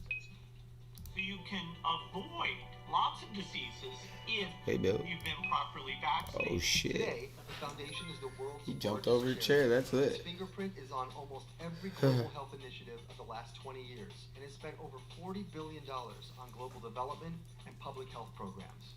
Yes, Damn. they deploy financial resources, but they also use their voice, the networks of influence and support that they have. So Wow. in many ways, it represents one of the key concepts that we learned in software. It's about leverage. What Bill wants, what Melinda wants with the foundation is to be able to make those financial investments and leverage them to have the greatest possible impact. By using this approach to philanthropy, the foundation provided seed money to the Global Fund to fight AIDS, tuberculosis, and malaria. Their implementation of immunizations in the developing world has contributed to a dramatic drop in the overall child mortality rate since 1990. Bill also made it his personal mission to eradicate polio from the planet, something he has come very close to achieving. Then, of course, there's Bill's noblest pursuit of all. Damn. I want to talk to you today about toilets. Many people will say, Wow, well, interesting. why get involved in toilets and how does that matter? But that, actually kind of diving into that explains a bit about how Bill thinks about things. If you want to reduce the disease burden, you're going to have to improve sanitation. If you're going to improve sanitation, you're going to have to invent a new way to go about it, one that doesn't require all of the water that we use today. So it's a great example of how he thinks in terms of the broader system and looks for technological innovation that can really make a And then we are going to get. This push to improve sanitation worldwide has led to the invention of the Omni processor, a low-cost human waste treatment plant with a beta version currently in use in Dakar, Senegal. I am very impressed with this solution we're seeing here. It generates electricity. Let's just get In the area of climate 26. change, Oh. often unpopular No. solution of nuclear energy as an alternative No. to fossil fuels. The energy has to come from somewhere. Let us get. You're giving up all coal, all natural gas, all oil. I think that is a good example of both the fact that Hey. he isn't concerned about Yeah. public opinion or Damn. popularity, but Yeah. grounded in what he believes to be the data and the facts. A Gates company called Facts. TerraPower was very close to building the world's first nuclear reactor fueled by actual nuclear waste in China. But progress was stopped in its tracks when Trump launched a trade war against China in 2018. No sooner was this vision put on hold, Gates more urgent calling. This is going to be era-defining. And no one was in a better place to say, I told you so. The most urgent invention Hey, in the Bill. world right Is this now Bill? Yeah. is a vaccine that prevents you from getting COVID-19. The fact that he has such depth across so many areas. Whoa, that's makes him sick. He's unique in holding being that. able to take on the current pandemic. He has now spent 20 years learning about funding programs, talking to leading researchers Wow. on things like viruses, Yeah, things like yeah. vaccines. Some of the programs in the Seattle area, including the Seattle flu study that caught some of the first COVID cases here, are things that have been funded out of the foundation. So far, Gates has chipped in a total of $300 million and counting in the fight against coronavirus. They're focused on detection, isolation, and treatment of the virus, and finding a vaccine. This chapter in Bill's life has yet to be written, and could have the highest stakes he's had to face yet. His intellectual intensity sometimes carries over to big expectations. But at the end of the day, the person he's toughest on is himself. If he doesn't figure out something that he thinks he should figure it out, he'll be disappointed in himself. It drives him. It motivates him. It gives him a sense of urgency to... Just at home, staying safe with my family, working hard. to really make a difference. And I think that's one of his greatest attributes. Life has taken an unexpected turn. Mm-hmm. But we'll find a way to go. Okay.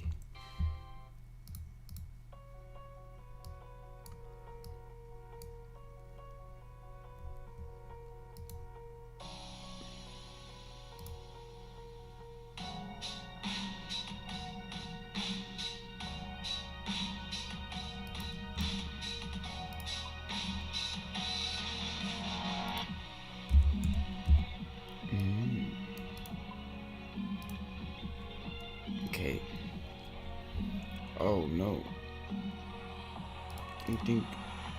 1, 2, 3. Okay, let's get it.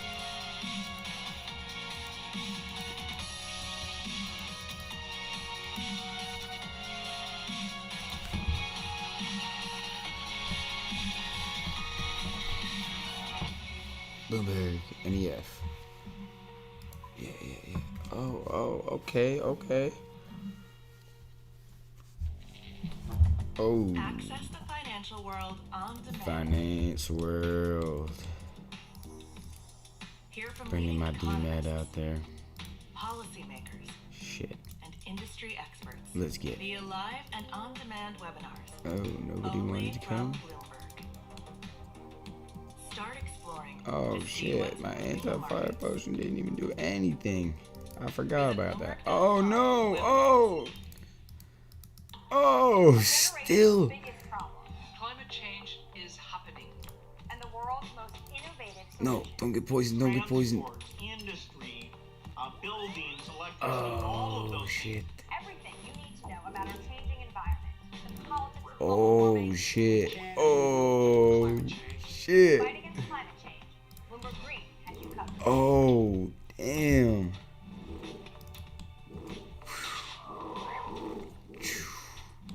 Jean Liu is one of the most powerful women in tech.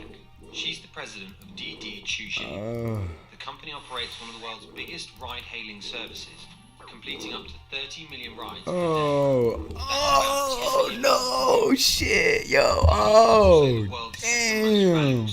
Okay. $56 billion valuation. But DD's valuation has been called into question following Uber's disastrous IPO. Shares are said to be trading privately 40% lower than their Dropped. Investors are starting to doubt if car-hailing companies can ever turn a profit. This is how Jean Liu took on Uber. Got my made gravestone. the most high-profile companies Shit. in China. Liu was born into a prominent family in Beijing in 1978. Her father is a Chinese tech icon, Liu Chuanzhu, the founder of Lenovo. Jean Liu strikes people as a type A personality. I think part of it does come from the fact that her father is one of the most famous people in China, and she's been trying to make a name for herself. Liu majored in computer sciences at Harvard and spent 12 years managing Asia investments at Goldman Sachs. In July 2014, she joined the then 2-year-old startup Didi, aiming to help solve China's massive traffic problems. Right after I joined Didi, there's this woman coder coming to my office saying, I want to resign. Asked her why, and she said, I got pregnant. I said, you can still work here if you get pregnant. She said, no, it's the commute that's killing me. And, she was spending 3 hours switching between buses and subways every day. There are many, many people like that in China, 800 million Chinese that rides 1.4 billion times every day. Liu brought her financial expertise to Didi. She helped the company raise billions of dollars to compete against Kuadi, its largest local rival, and later brokered a merger with them. Months after the completion of the deal, Liu was diagnosed with breast cancer. She survived and returned to work to face one of the biggest battles of her career. Didi was facing its strongest competitor ever, Uber, which was already big in the US and starting to expand globally. Uber came when we were 3 years old, and the war chest, the money they brought in was bigger than our market cap, so we were scared for a moment, and there was a big decision whether we give in or not. Didi didn't give in. Instead, Liu and her company fought an all-out battle against Uber. The two companies spent billions discounting rides and recruiting drivers in an attempt to crush one another. Gaining market share turned into a question of who had more money to burn. Yes. First of all, we worked really hard. The product team stayed in the office, for 3 months. They stayed in the office, and we rolled out 4 product lines after Uber came in. And secondly, we think we understand the market more. For example, many of China's cities restrict the use and ownership of private cars as a way to manage traffic and pollution. So Didi focused on taxi hailing, but Uber didn't seem to understand that. Didi also had the support of China's 2 mobile payments giants, Alipay and WeChat Pay. Yes. They helped smooth transactions and also backed Didi subsidizing its drivers. No. A year later, both Didi and Uber realized that they had to stop the costly war and concentrate on building their businesses. In August 2016, Didi bought Uber China after receiving $1 billion of funding from Apple. A deal largely brokered by Jin Liu. Uber also acquired a small stake in Didi, retreating from the Chinese market. Since then, Didi started to dominate the domestic market. Jillian was instrumental in brokering the Apple deal. When she met Tim Cook, she was saying that Didi's logo is an orange, and Apple being another fruit company, they were bound to do great things together. 22 days later, they announced that Apple was investing $1 billion into Didi. Apple, $1 billion in Didi. God, I had Didi on my iPhone. Didi has entered markets in Latin America, Australia, and Japan. It now completes an average 4 million rides a day outside of China. It also launched proxy wars against Uber through investments in many of its international competitors, such as Grab, Uber's biggest competitor in Southeast Asia, and Lyft, the main Uber rival in the US. Didi and Uber have a pretty interesting relationship.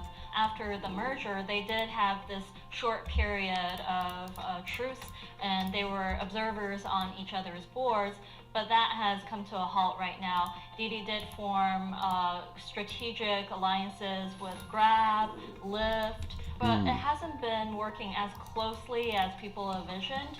And just like Uber, Didi has ambitions beyond ride-hailing.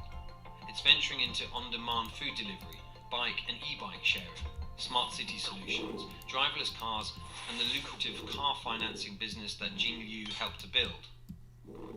But those ambitions may be kept in check by a year-long company overhaul, triggered by the alleged murder of 2 female passengers. The company's safety record was thrown into the spotlight as thousands of users publicly deleted the app. Regulators cracked down on the type of drivers and cars allowed on Didi's car service Hitch. 它就是一种稍微有点焦虑，还有点遗憾，有一点恐惧啊，当然肯定还是有一点恐惧的，就哎呀，对吧？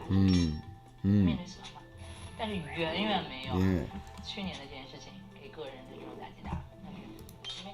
It was a huge setback for Didi. At the time, it had to halt its carpooling service. It was a very lucrative business for the company, and after that, it went through a series of revamps, trying to step up its security measures.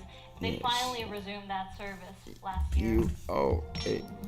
Despite Liu's success with the company, helping grow it into a massive startup with about 13,000 staff, there remain serious questions about the business. The company is said to have lost $1.6 billion in 2018. Investors are doubting if it can ever turn a profit. It faces stringent regulatory crackdowns and competition from regional operators, even after muscling Uber out of China. The outbreak of coronavirus in China could also dampen Didi's prospects, as the government has imposed travel restrictions between many cities, and people are traveling a lot less within cities. It's another make or break year for Didi, and a lot of Jin Liu's legacy depends on whether she can prove that Didi can be a profitable company in the long run.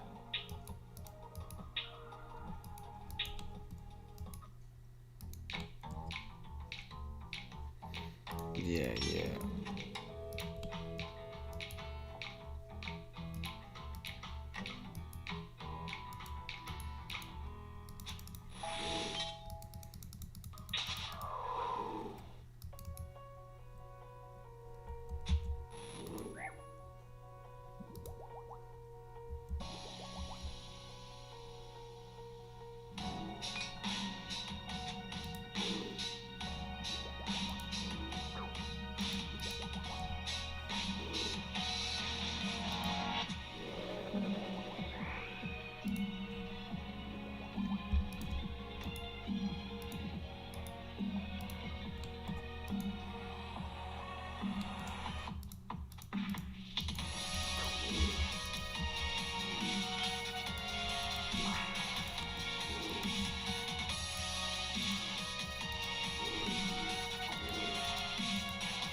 Alright, I need to just set this straight.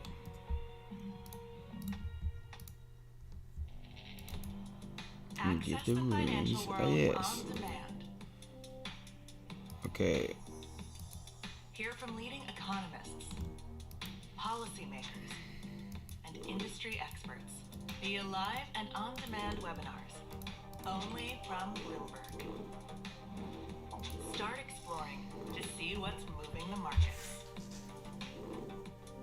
Visit Bloomberg.com webinars. Our generation's biggest problem. Climate change is happening. And the world's most innovative solutions. Transport, industry, buildings, electricity, all of those things. Everything you need to know about our changing environment, the politics of global warming. We can and we will deal with climate change. In the fight against climate change, sorry, you're gone. Bloomberg Green has you covered.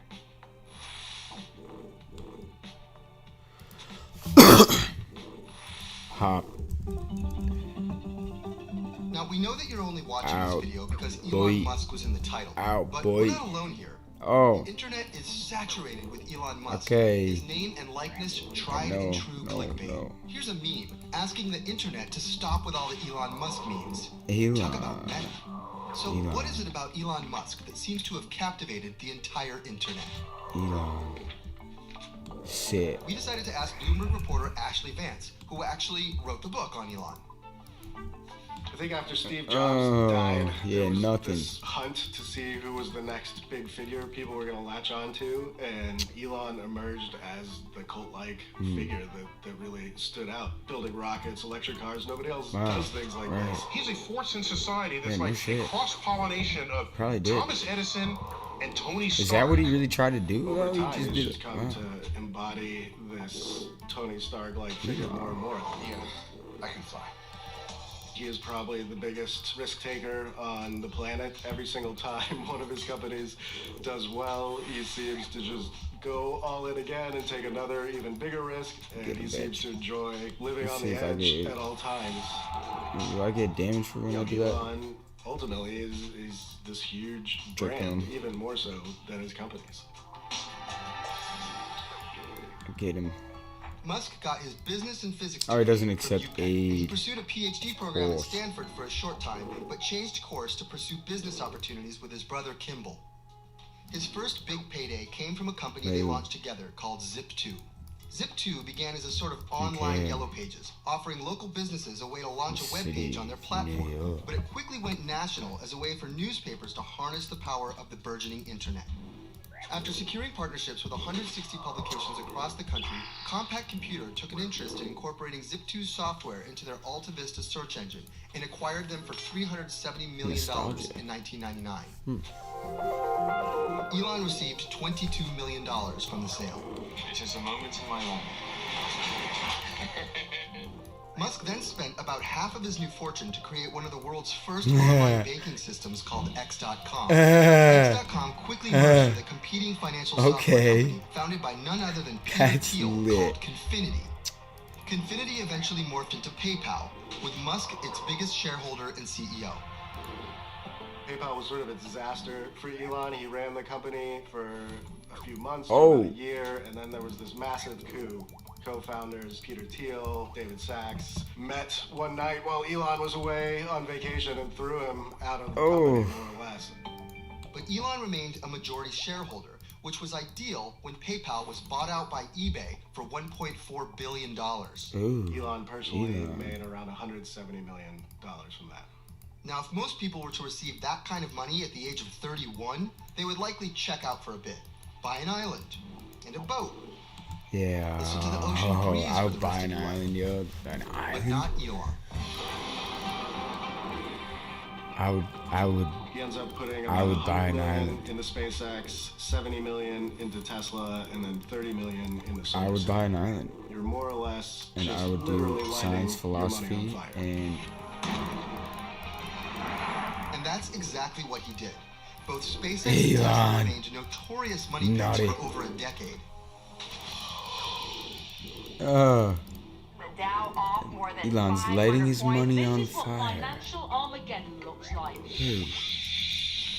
In 2008, the whole economy is tanking while he's trying to raise money for these companies, and he's blown through his whole fortune. Rockets are just extremely difficult.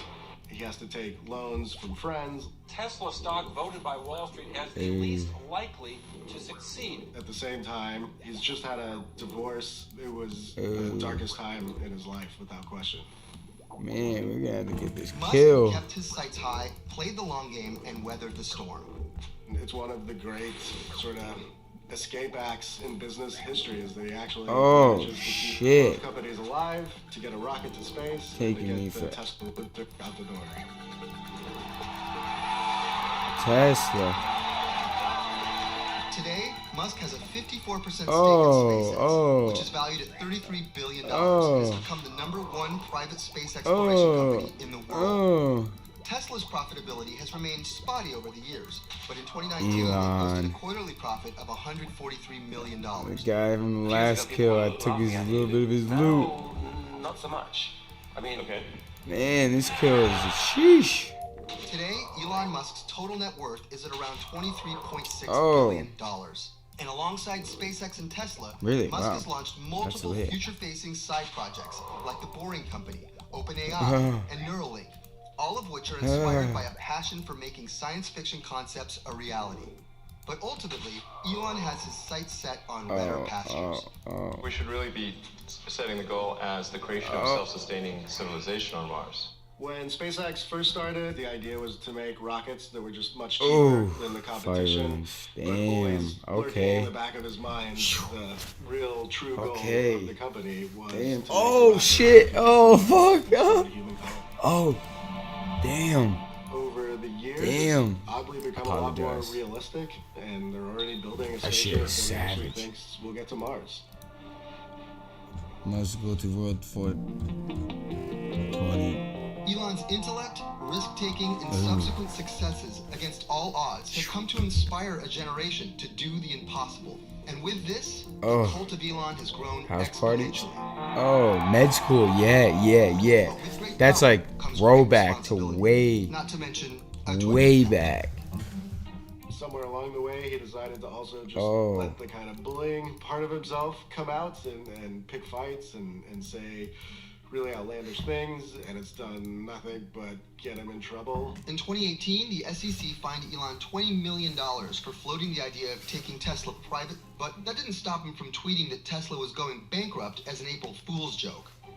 But Elon, that's not funny when people are nervous. I mean, it's April Fool's. People should, lighten up, okay? In July of 2018, Elon called Vernon Onsworth, a diver risking his life to save the children's Thai soccer team from the caves, got me good media coverage. Tesla's shares fell 4%, and he was slapped with a defamation lawsuit. He defeated the lawsuit, but not without some bad PR. Vernon went toe-to-toe with a billionaire bully. Then, of course, he smoked pot on the Joe Rogan show. Tesla's yo, let me get Elon, let's get it. Yo, Elon, come on, come through. Yo, Elon, you ready? Oh wow, he's a total yeah, I remember that. Yo, yeah, that video was savage. Holy snap, that's a moment in history. 2021, I saw him throw a huge rock at a Cybertruck. Yeah. Just to keep this thing going. Yeah. It's like that old saying, you can't make an omelet without breaking a few eggs.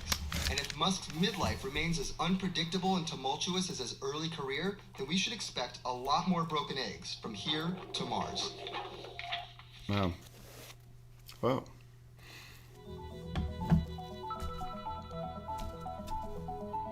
I don't know if Elon made a statement.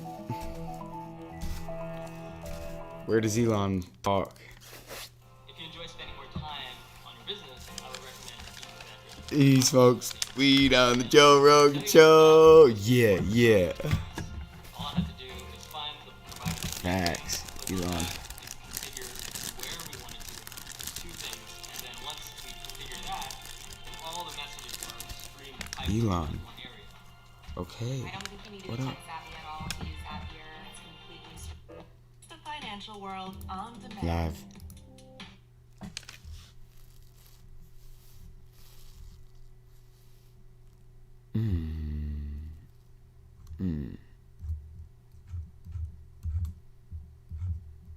Was that Joe?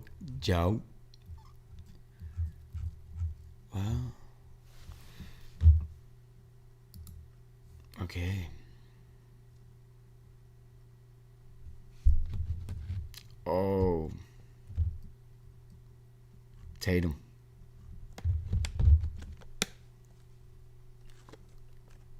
Ooh. Smart Mac.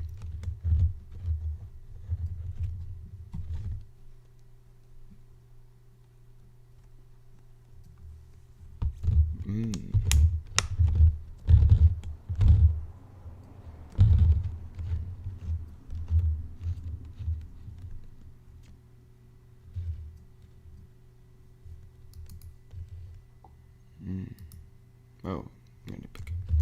Wow. Zenu. Jerry. Joe Rogan.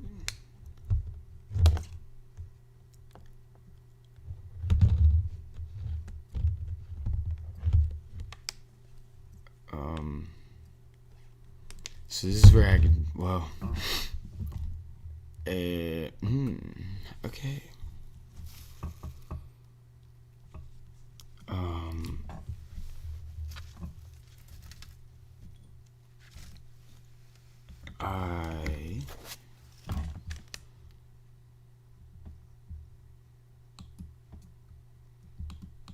Bloomberg.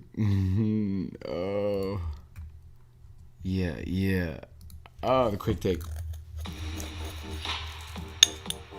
So the quick take is different. Tragedies, tears were the unmistakable Wow, the trademark TV. of the Oprah Winfrey Show. No way. No, Oprah. Yeah. From the start of her career. Oprah? I try not to go into the ugly cry. Stop. When did you first realize that you had this power just to make people cry? Once on my show, Father said, every father has a dream for his children. Oh, shut up. This trademark was not something she That's stumbled upon hilarious. by accident. It's ingrained into the fabric He's of her lit. soul. Singing the cars. Sheesh. Oprah is probably the classic rags to riches story. She was born really in extreme poverty in Mississippi. She's been publicly out there saying that she grew up wearing dresses made out of potato sacks. What she did, she really sort of embraced that. She used her own experiences to really empathize with her listeners, first on the radio and then television. It was in 1983 when Oprah was given the task of hosting a low-rated half-hour morning talk show, AM Chicago. The new host of AM Chicago, and I am thrilled to be here. Within months, the show went from last place in the ratings to overtaking Phil Donahue as the highest-rated talk show in Chicago, making her an instant local celebrity. And just 2 years later, in 1985, she was so famous that she found herself acting in a Spielberg movie. By 1986, Oprah was already broadcast nationally. Oh. Next is history. In space, yo. Oprah Winfrey, the first show in space, 2021. Oprah Winfrey, right now, she is currently experiencing Philosopher Chris Payne 8.0, K Payne 8.0, and Oprah Winfrey. We are out here. She is the first with me out here. Winfrey started an on-air movement, making her the most powerful book marketer in the world. Her endorsements made the careers of countless young authors, not to mention herself. She's the author of 10 books and counting. Holy shit, yeah. Oprah Winfrey. To self-help. Oprah maintained creative control over her show until its last episode in 2008. Until we meet again. Oh. There, she took an even larger leap into show business by launching her own TV station.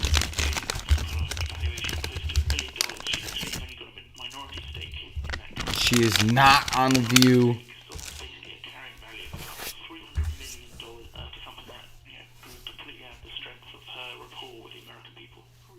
Her most recent fortune spurred Whoa. from a partnership with Weight Watchers, a deal that began in 2015 with 10% ownership equaling about That's $42 sick. million. But since then, her Not stake Weight has Watchers, but Weight Watchers was wet. Weight Watchers hit. Holy shit. Holy shit, dude. Yo, what? What are they even looking at? Okay, we get it. Oprah is an institution. An What else Oprah, could she wow. possibly do? Well, aside from making a recent open-ended billion-dollar content deal with Apple, Oprah is clearly intent on using her power to change the world for the better. Yeah, she's on space right now. Holy shit, what is this? This is insane. This is my first time seeing this. $1 million to the Green Belt movement for sort of tree planting and community development in Africa. Her girls' school in South Africa has been highly publicized, and her angel network has raised more than $80 Oprah million. International. In total, Oprah has given away over I $400 owe million of her own Oprah to charity. a shout out for being out here. Yeah. And now the time Oh wow, and moving. Or is the earth rotating? Whoa. Whoa, holy shit. Holy shit. Okay. Damn. That's a sick suit. You have to wonder about what that would mean for her brand. Obviously, politics are very divided Wow. in this country, and you're talking about someone who's really beloved across the spectrum. Okay. Politics suddenly kind of thrusts her into Space. some of the most controversial The official. issues. I definitely don't think that would be a good thing for the brand. But Oprah's story is a series of unlikely Is this Oprah's? So there's really no telling how far No. her own effect will take one of the richest and most powerful women. Block with Chris Payne. Bloomberg. Yeah. Wow, that's it. There's no telling what Oprah will do. She'll chill. And then the International Space Station. We'll visit our Wow. Yeah. Whoa.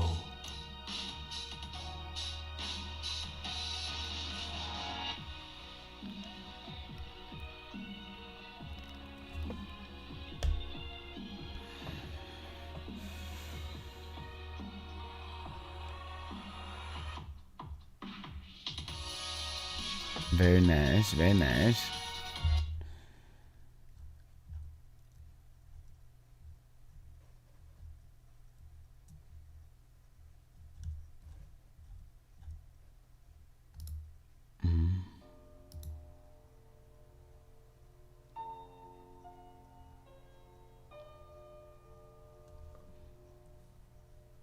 Whoa.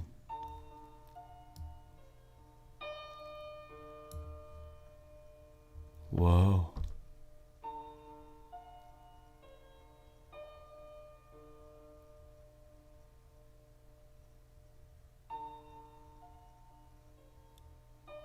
Okay.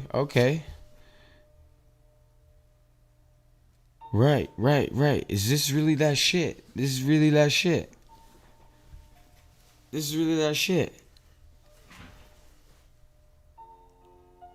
Oh, okay.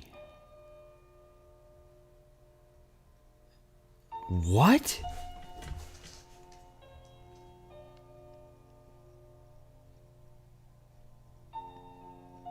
First of all, is the camera in some shit or what? That's what's bugging me right now. Both of them. What is what? The lens. But whoa. So it's like it might be in a box? Holy shit. Right, okay, so right. What the fuck? Okay.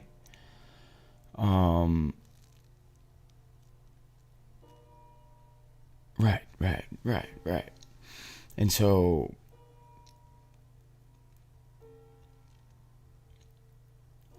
oh shit. Okay. Right. This is incredible right here.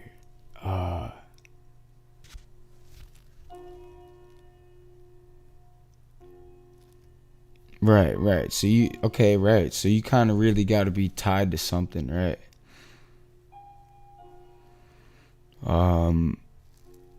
Wow. All right. So that's crazy. You know it like stays in the air.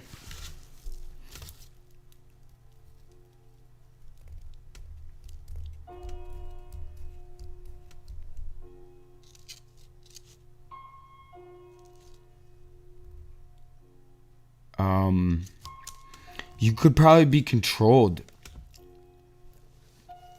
I think a human can be controlled to have a relative position pinpointed to a sound on Earth from that position. And I think that would create technically gravity. And I'm philosopher Chris Payne, and it's 2021. And this is the foundation on which right now he could achieve in his carbon body, right? If it can, technically it would have to permeate the suit depending on the material of the suit. You have literally the ability to send vibrations. So those vibrations could create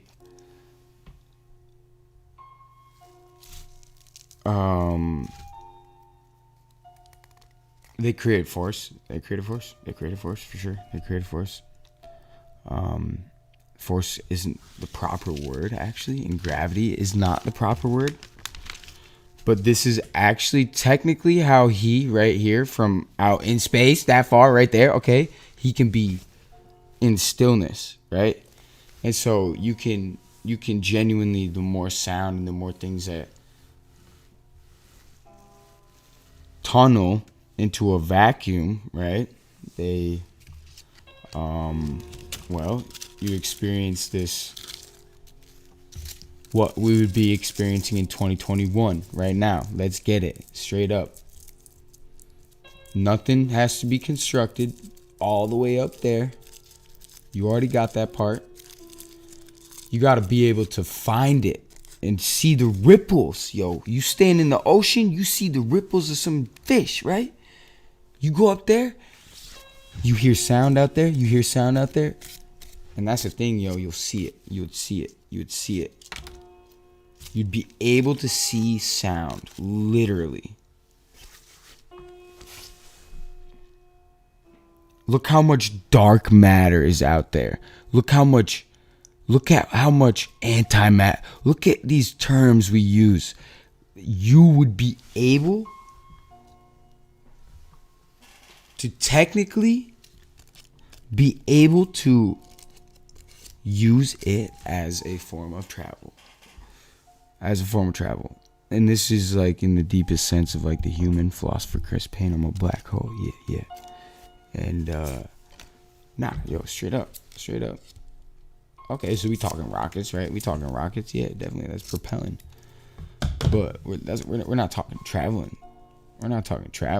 You want to talk travel? You want to talk travel instead of propel? Travel? You need to have that shit figured out and not regulated. Regulated is a good word though. You need to have what's the checks and balances basically. And the checks and balances on what you have, will definitely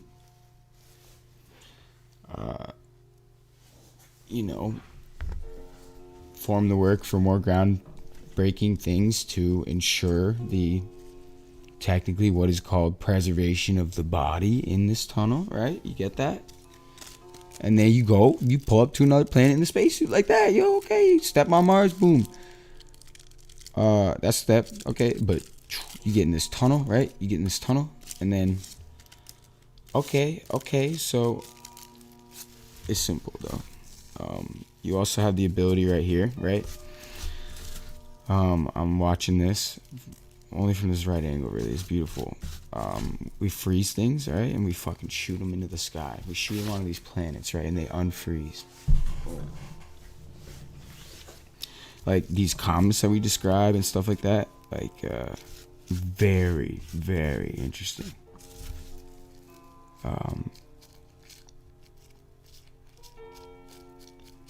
But no, technically, yeah, you shoot them into the sky, right? But this ice, right? This ice, what it is actually inverse because it's water. So we're talking air goes out and water goes in.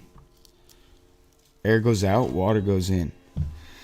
And then so we gotta literally drop a freaking ice. And then what's in there? What's in there, right? Now this is where you react in the sense of a plasma sense, right? And this is what we're talking about. The plasma is an interesting word, right? Okay, but it resembles like that type of thing, you know, ooey. Oil will just sit right on top of water, okay? You get that? But plasma, right? Upon the, you know,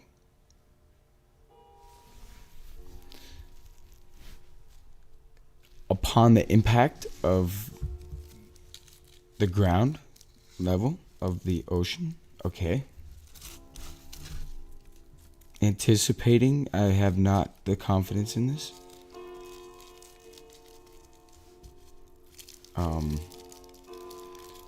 Basically, instead of a submarine, you travel within this like plasma type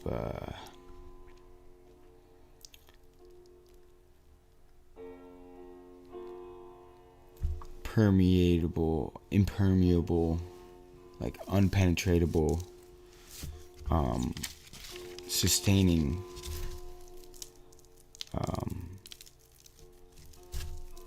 a source, right? Sustaining a source of some sort, whatever you want. If you want to live down there, you want to go search down there, send a camera, you want to go search, you want to drop a light bomb down there.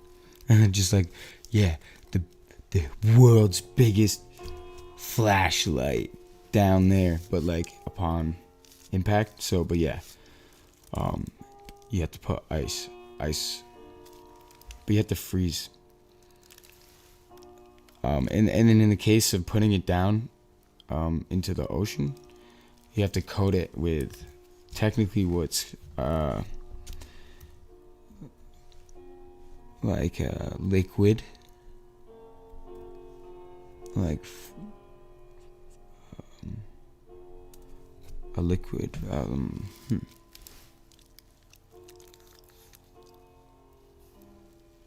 Frostburn? No, it's like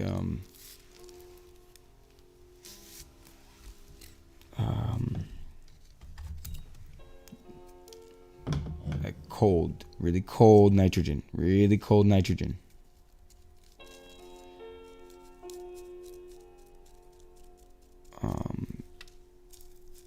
and you know how it's super cold after,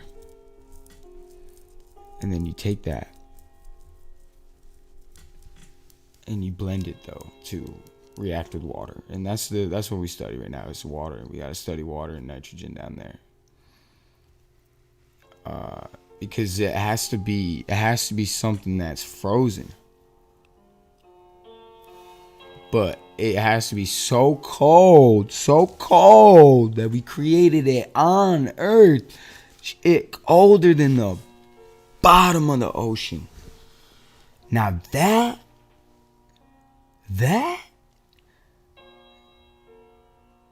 has to have properties of reacting with the water, and it has to have properties of it reacting with the, technically what we have today is mass, right? Okay, whatever. That doesn't mean anything. We can create even tunnels down into the water, I bet, with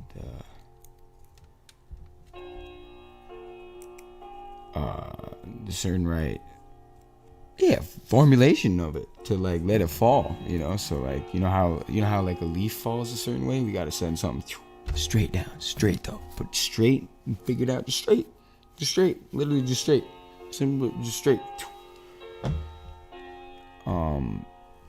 The bottom of the ocean, and then you know, we're talking all types of stuff there. We're having like really cool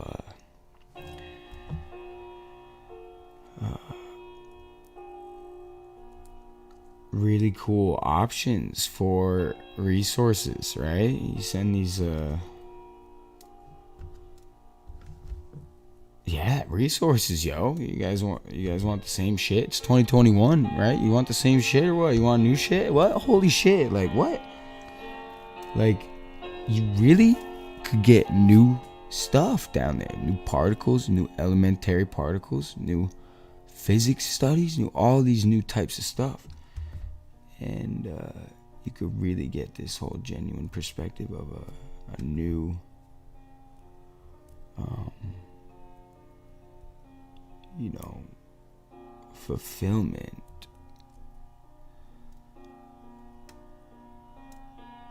towards like a global responsibility in a way, right? The ocean. Okay, unless you can't buy an ocean. Good luck buying the ocean. You gotta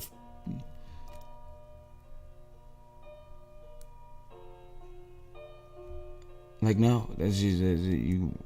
Then what do? Okay, you bought the ocean.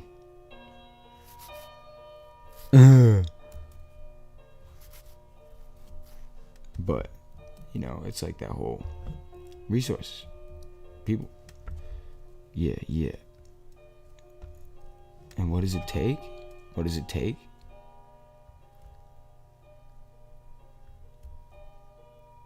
Something new. Something cool. Oh, yeah. Oh.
Yes.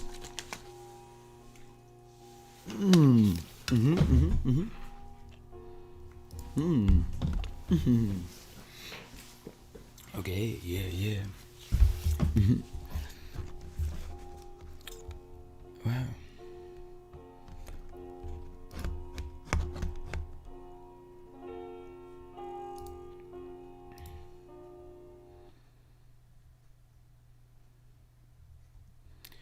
Whoa. Nah.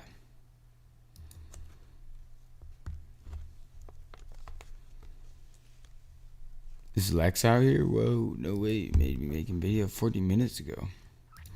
That's crazy. It's meat. It's red, white, and green. Wow. It's lab grown. It's putting us at risk. It's a competition.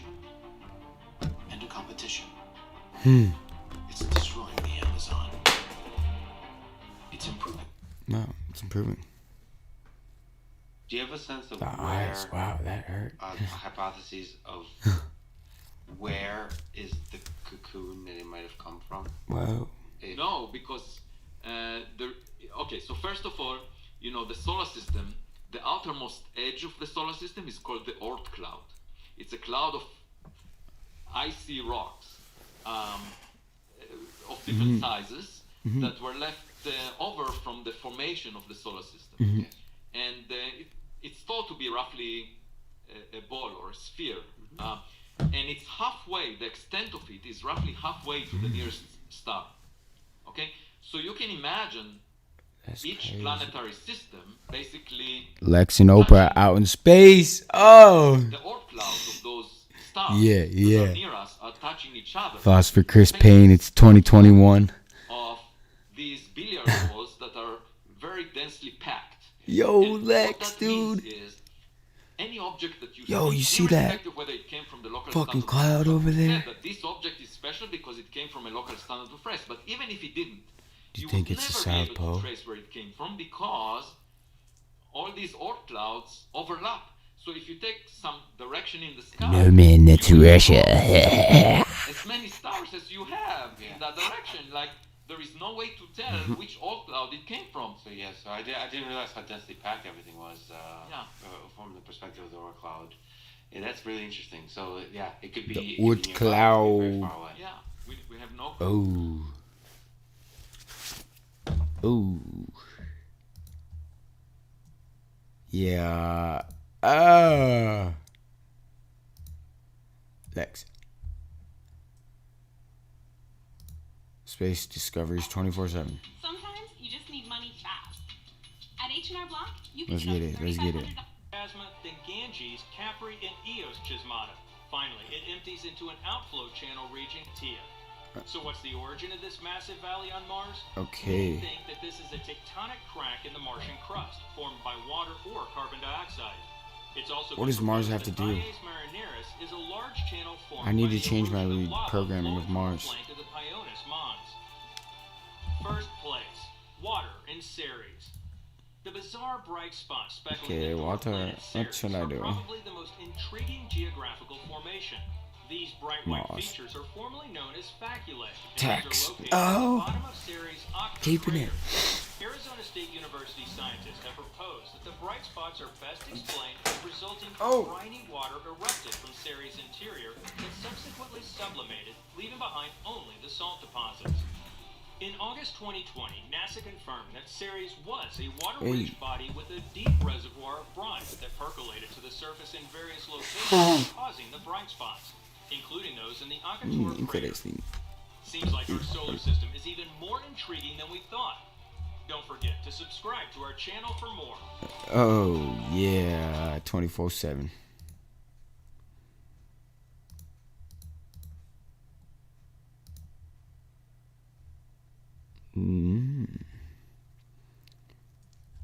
Live. What?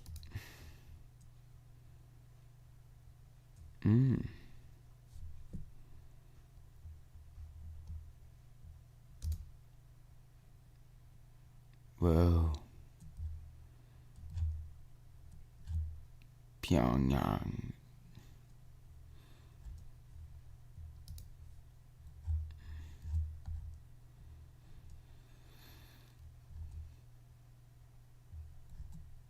Live. ABC. Nah. Let's get it. Yeah, yeah. Whoa.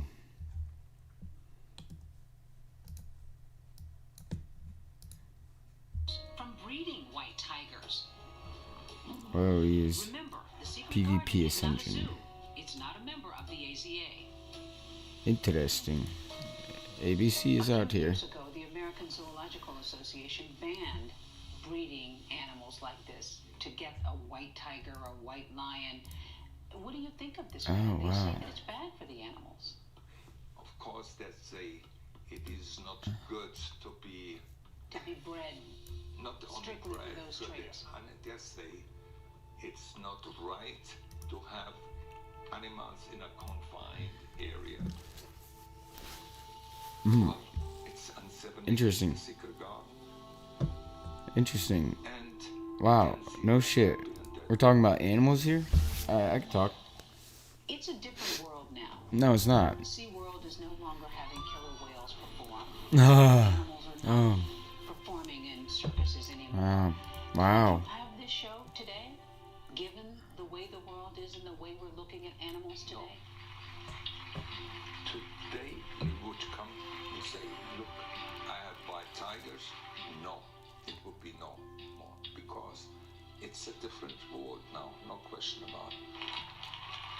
You have tigers? That's wild.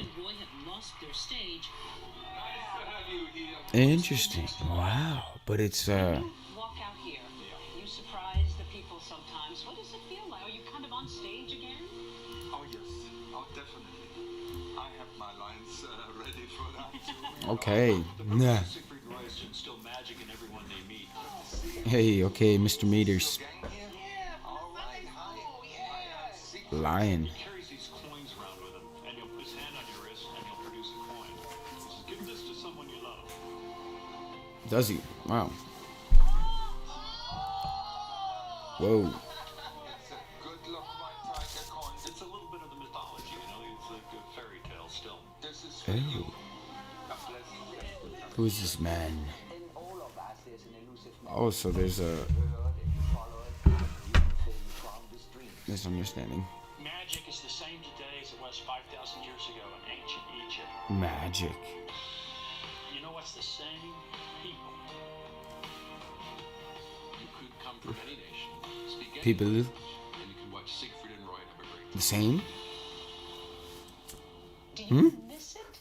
Do you miss the stage? No, I really don't miss it. We have been on stage in Vegas for 40 years. Vegas! Yo! Showing the history of Las Vegas. I always wanted to please everybody. You know, they always think the producer and everything. Now once in a while I get by little things. You can stop and see the flowers. I think now I'm the happiest in my life. I think it's inescapable that looking at the history of entertainment in Las Vegas, Siegfried and Roy transformed it. That's why there's 2 bronze statues on the Strip to reflect on their contributions to Las Vegas. It sort of transcended everything that Las Vegas had seen till then. You know, that led to Cirque du Soleil, and that led to Blue Man Group, and that led to Chris Angel, and all of them kind of patterned that show. Also, what the Siegfried and Roy show was. Yeah, that stuff is wild. Vegas has got crazy shows. David Blaine? David Blaine. Yes. Legendary throwback. Woo. Yeah, yeah.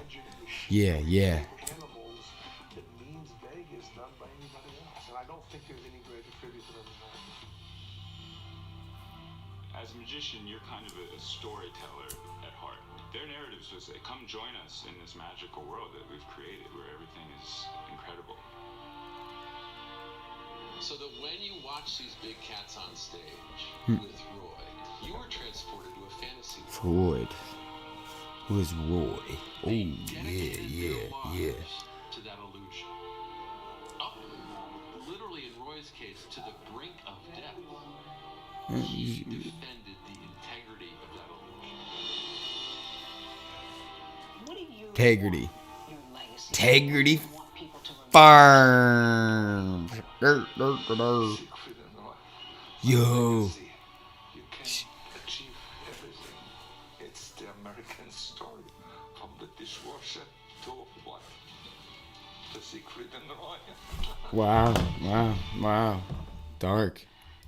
Really dark. Really fucking dark. Hold up. Oh, snap. That was a lit laugh, though. I don't know who he is.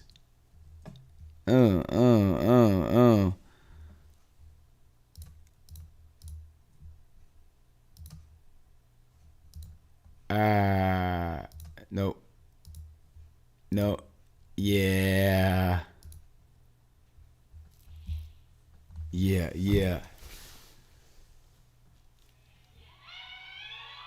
Ah!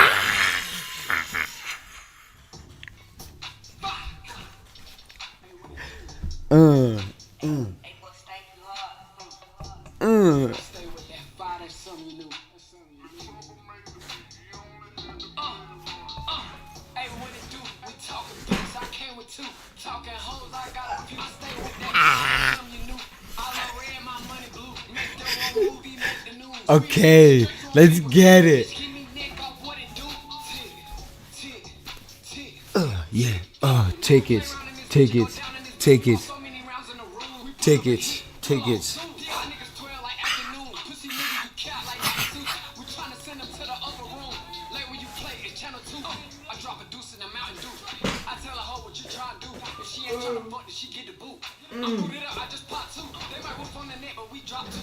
I keep my pockets, I got to.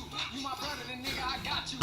Some might say I paved the way. For big four, they going crazy. Them niggas slide like roller skates. Them choppers clap like a baby. We lay low, them niggas play. Them creeping where you stay. Yeah, yeah. Eat his plate, still praying, blow them beat the case.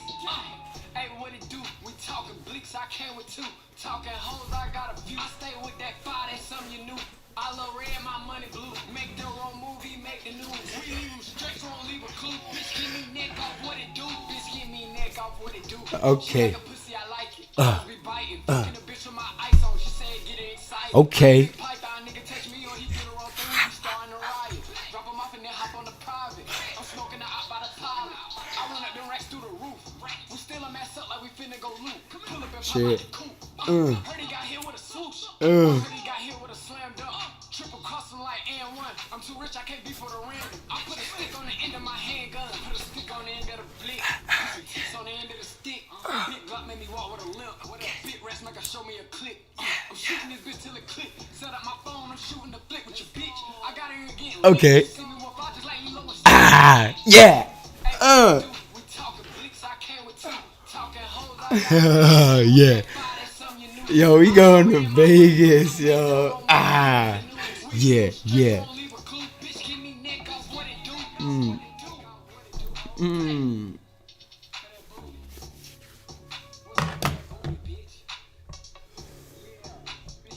Way too lit, yo. That's so sick. Oh. Crazy. Gotta let it run. You know that's getting bumped though.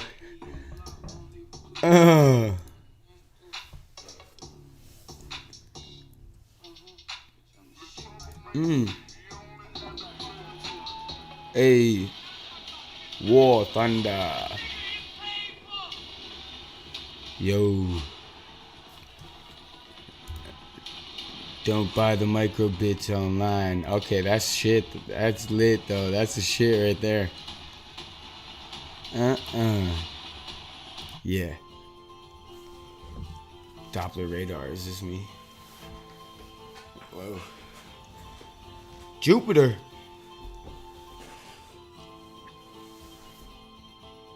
Okay.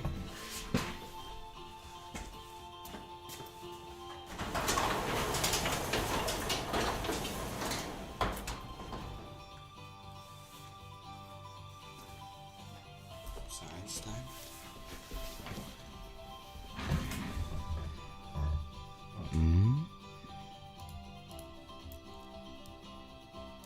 Capped off with a deadly siege at the Capitol by his supporters. Okay. Second impeachment.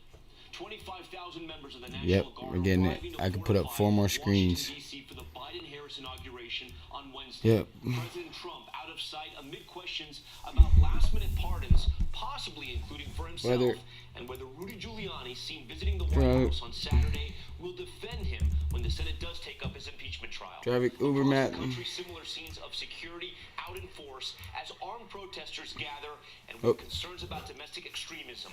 Tonight, the disturbing new footage from the New Yorker of I'm the news. riots. Images Foster Chris Payne. Yeah, watching ABC. As the buildings were breached, and members of that mob filled the Senate chamber, outnumbering police and revealing their disturbing intentions. What they were saying as they ransacked the Senate and the Public dispatch. We will set the stage for a historic week, but we begin with that alarming video. And ABC News chief national correspondent Matt Gutman in Washington. We do want to warn you, some of the images It's probably about like a little square, you know, a little square. Just a tiny little part. You know, this is a huge. We're talking TV. Load it up. We just American. We gotta get this shit in order. Come on. I'm a designer right now. With sinister intent. just released video shot by the New Yorker's Luke Mogelson, a silent witness as the raiders Oh yeah, same shit. documents like a squad of amateur spies. Okay, so literally public dispatch, and then we technically have The New Yorker video begins outside. The crowd gathers traffic Uber. past that noose. Not traffic Uber, but some type of response to The breach into the Capitol scaffolding. public transportation. So let's go public transport. The pepper balls pinging into rioters, but the mob undeterred, brawling with police on the steps. Relative to area. Finally, they're in. Okay. And too easy ones. 5 cops holding off a mob, And then issuing a threat. and then this is right here. That would soon prove deadly accurate. This is right here the definition I want also. Looking for lawmakers. Philosopher Chris Payne. You see my logo right here? This should literally be like this. Like a line at the bottom. But literally a line down this way. Just a line down this way. Small portion. Just like that. Just like this. Just like mine. Not even that, but like design. And it's moving. Numbers, right? What are the numbers? Simply put,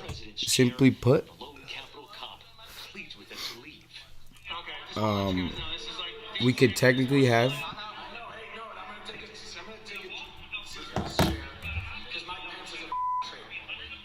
Mike.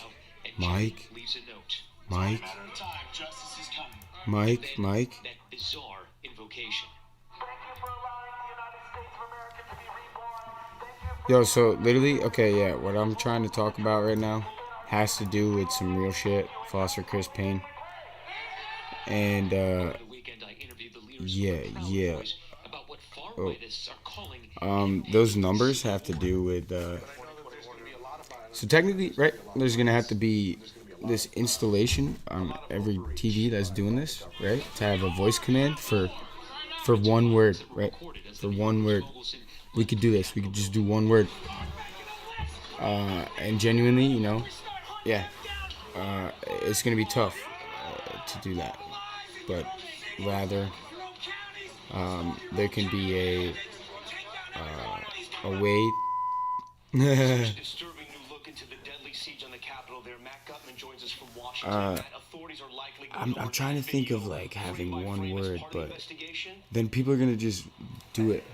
How can you stop kids from doing it? Or what if you can't touch it? So it's interesting. So yeah, that definitely was not the right idea. But you see this whole number thing right here? That is literally like just like the whole poison number. The shit other than 911, like that's gonna be one of them in like a bigger text and like, you know, just a different color. Definitely not red. Probably be like you know, something different. And then with the outdoor inauguration, and ABC's Kenneth Moten is there tonight. Tonight, extraordinary security in the nation's capital. I think genuinely, police number 2021, it should just be switched to blue on news stations, so that way it's like the ocean. Like you just gotta know, like we're safe. And so that's like kind of the one thing that I like to express right now. Is oh shit, yeah. Watch for potential threats. Look for explosives.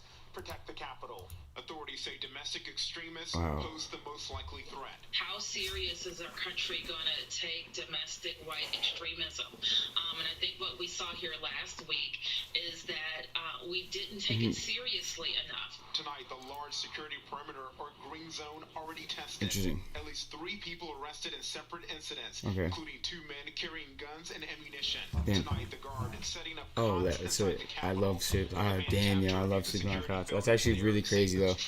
I've been thinking about that. Simple. Nor should we want to have 20,000 guard troops permanently stationed in D.C. The fixes are there. How we harden that capital to make sure this never happens again. And we all hope so. Kenneth Moen joins us now from Washington. And Kenneth, I just heard a despite dog. the security concerns, President-elect Okay. Biden's team is moving Okay. forward And then, with all the right. outside inauguration. Okay. That's right, Tom. Biden's team says they're preparing for any scenario, but they believe watching Biden take the oath on those same steps where the pro-Trump riots occurred will send an important visual message. Yo, where is he right now? Washington, D.C. Yo, lit. Live again in the nation's capital for us tonight. Kenneth, thank you. The threat level tonight elevated not just in Washington, but in all 50 U.S. capitals, with the National Guard activated in several states. That's cool. ABC's Trevor Ault is in Lansing, Michigan, where armed protesters gathered today. Tonight in cities across the country, a stunning show of force. Heavily armed law enforcement surrounding state capitals, bracing for potentially Blue, yeah, dangerous the ocean is demonstrations. blue. You hope for the best, you prepare for the worst. But the fuck, yo, the ocean is literally dark blue. Literally dark blue. The National Guard and police substantially outnumber the demonstrators. It's not about the water. It's literally that you freaking can go to a beach. You can travel within the U.S. Not right now. Coronavirus, yo, 2021. Yeah, quarantine, lockdown. Philosopher Chris Payne. That's when things go across the line, and that's not going to happen here. The FBI putting all 50 states on notice for Facts. violence on inauguration. Good for you guys, yo, honestly. Wow. This is evolved. Protesting in half a dozen states. This is amazing. So, this right here, we have the quote of the day. Yeah, yo, lit. The quote of the day. Interesting. Right. That's, quote of the day. Oh, that's their little thing at NBC. It's harder for these groups to organize now. However, it has also slightly hindered law enforcement's ability to gather intelligence about any of those potential plans. Tom, Trevor, so the 3 vaccine cures right here too. Key question, is the president ready for his impeachment trial? You have this one game, right? So we literally, right? Here's one, the endless game, right? So there's a computer simulation that can be live streamed that is programmed to go endlessly, right? And it's just there, right? And we press a button on it. We all start it. Everybody on the world, everybody knows this moment. Everybody tunes into it. And we just go right to that moment. We set the computer program. We back it up with battery. And we just go. Why? Because it's fucking cool. And it's new. And it's 2021. And this is what we can do to unite people in just the most weirdest way. But in America, right here, I think this is what we really need to do. This is really what we need to do. Because this is genuinely, we as a people need to kind of have, we need to kind of have what's it called? Oh man, I get excited, yo. So here's what I'm saying is serious presidential crime in the history of the United States of America. The most dangerous crime by a president ever committed against the United States. Democrats say they plan to go after every single vote. It would take at least 17 Republicans to convict Trump. Some Republicans, though, are concerned Giuliani's involvement could hurt the president. If it's Rudy Giuliani's defense, I think there's and you want to know what colors I'm gonna have this computer simulation? Republicans voting for conviction. Let's get right to Rachel Scott on that. 2 versions. Why? Because this will landmark our study in science and physics. Aside from NBC out here, Philosopher Chris Payne, we have to landmark this as a world right here because this shit is wild, and we are here. So there's two colors, right? Red, white, and blue. Yeah. For sure, yo. And we just do that, and we go. I think we should do it on Flag Day. 2021. And so there's a computer program, and then we find a way to do this at another one. And this is actually kind of like one thing that it would be really cool to have every single person vote on a day. They just pick a day, random day. We just gather everybody to their nearest local community gathering place. And then just take one vote, and there's one computer program that's ran. And it will serve as an example of quantum mechanics for physics in our current furthering of research. and how we can evolve as a human species. And it will be yellow and silver. Yellow and silver. That color would be yellow and silver. Beautiful, really beautiful thing. And let me just go and see it. So, and that's and this game. Like massive disorganization Yellow, and silver. vaccine infrastructure unlikely to disappear overnight. Okay, and then looked carefully, and we are confident that we have enough vaccine for the 100 million doses over the next 100 days. The plan including mass vaccination centers and training an army of vaccinators, among other steps. But right now, crippling problems at mega sites nationwide. Here in Los Angeles, in the country's COVID epicenter, Dodger Stadium organizers we have a subparticle. By Wednesday. What happens on Thursday? So that's a very good question. It's almost a luxury Where to look that far in advance. we create moving forward. Specifically, In Texas, in each state, one location. If you're going to stand here 3 or 4 hours to get in. And in Alabama, sites that don't require appointments, drawing In each state, one location. everyone there feeling the urgency. A small allotment. And Tom, one thing people on the ground here at Dodger Stadium will tell you is Live streamed 24/7 through all 50 states, and it swaps, loops through, tunes into weather, and can be commented on. Okay. No commentary. No commentary. No commentary. And these technically can exist as technically a, not the shrine, but technically as, you know, like we're freaking out here. Yeah, you know, so like we have to have this digital icon of a state, right? And that's what we're gonna do, and we'll put it on the news stations. Digital icon of a state, maybe the national parks and stuff like that. And it's as simple as like just something really interesting. Or it could even be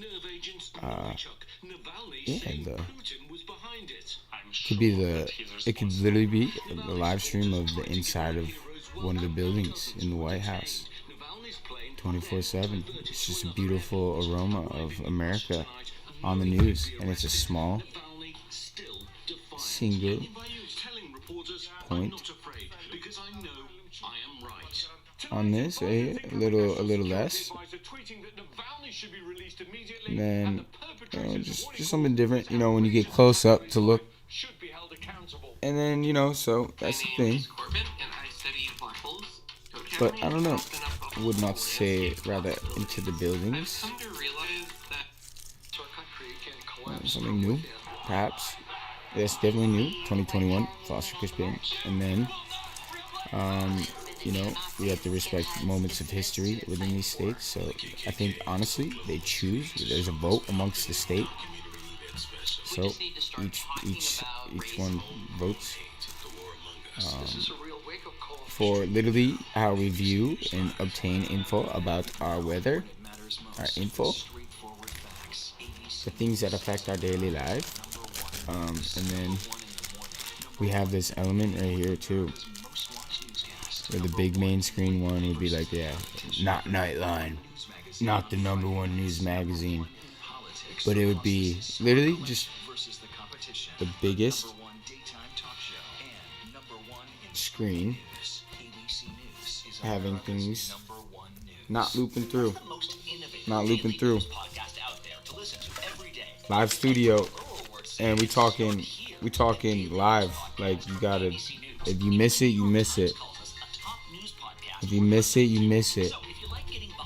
And now if you miss it, you genuinely would find it in this one specific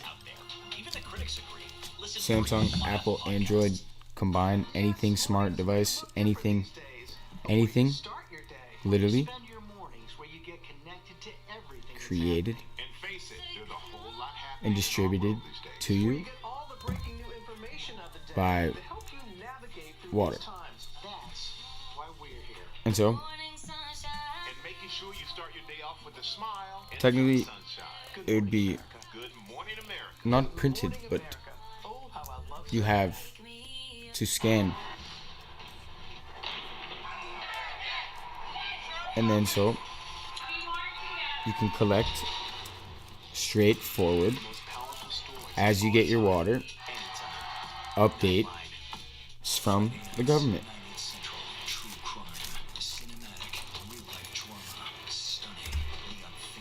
And the literal laws, the everything going on within your state, and it has the section on the app where you scan it. It's good. How does the protection work? The live stream. The live stream. Today, vaccines are a powerful tool to prevent people from getting many infectious diseases like tetanus, measles, and the seasonal flu. Yes. For many, a natural COVID infection means And basically, what I've learned is during COVID, I've been prepared to live stream that.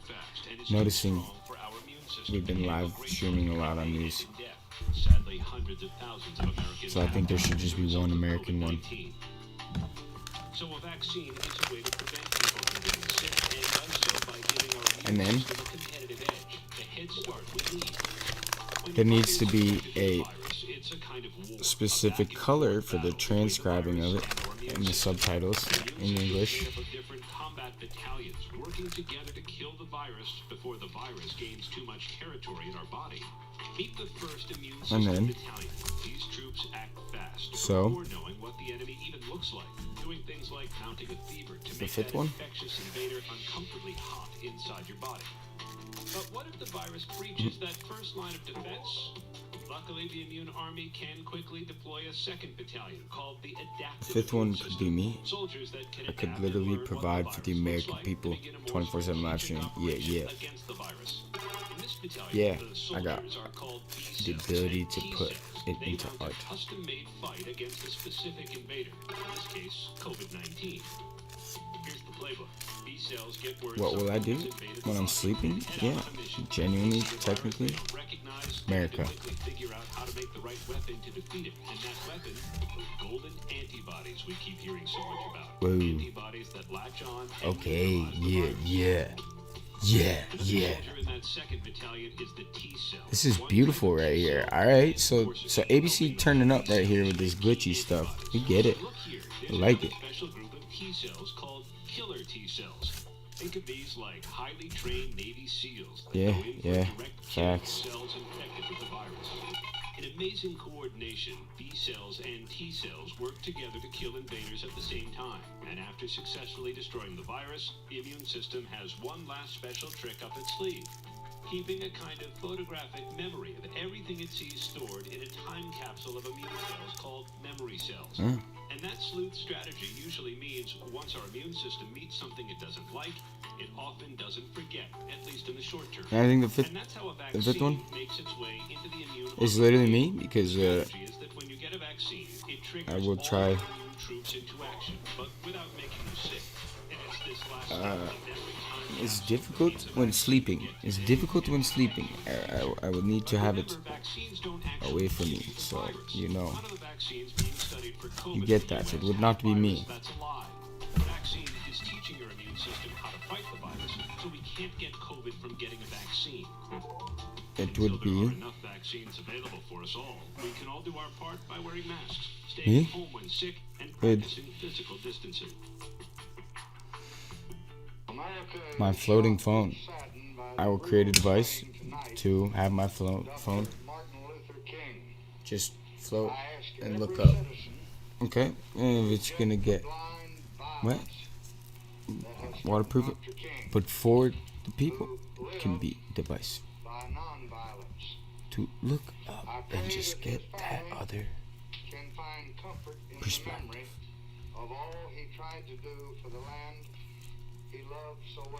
But that's the media, and that's putting things on the TV, on cable. Yeah. Assassination of MLK. Damn, no. I mean, everybody has cable in America. Shit. this outstanding leader and in praying for peace and understanding throughout this land. We can achieve nothing by lawlessness and divisiveness among the American people. It's only by joining together. Nobel Peace Prize back, throwback. Can we continue to move ABC, towards equality and fulfillment for all of our people? Interesting. I hope that all April 4th, 1968? Holy shit. as they ponder Wow. this most tragic incident. Like anybody, I would like to live a long life. Longevity has its place. But I'm not concerned about that now. I just want to do God's will. And He's allowed me to go up to the mountain. And I've looked over. And I've seen the promised land. I may not get there with you. But I want you to know tonight that we as a people will get to the promised land. I've been to the mountaintop, the haunting speech Martin Luther King gave at the Mason Temple in Memphis the evening before he was assassinated. He not only confronts his own mortality and finitude with characteristic honesty, but he affirms for himself and the gathered supporters of the sanitation workers' strike that their own time is a time of heroic action and possibility. King reminds them in a lesson that should move us still that the promised land is an ideal embedded in the acts and sacrifices that we make. It is what is revealed when people move even at risk to themselves to aid and secure justice for others. King's warning here is prescient. Where forms of pessimism that invoke a nostalgic past or the evils of our present somehow work to discourage us from action and destroy our ideals, we must struggle instead to find subversive joy in our politics and our sacrifice. Our lives can contribute to something valuable and humane, and through the contingencies of history, our courageous action may actually move society closer toward justice, even if we do not live to see it. Subvert. Interesting. What? Subvert.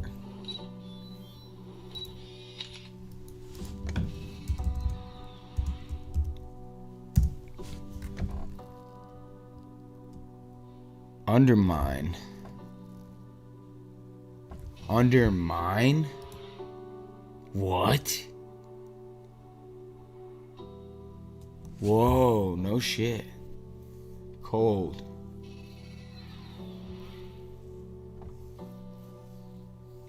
Yeah.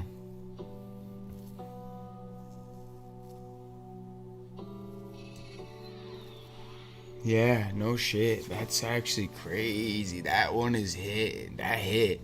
Oh, snap. Wow. No shit. Alright. Alright. Wow. Bah. Whoa.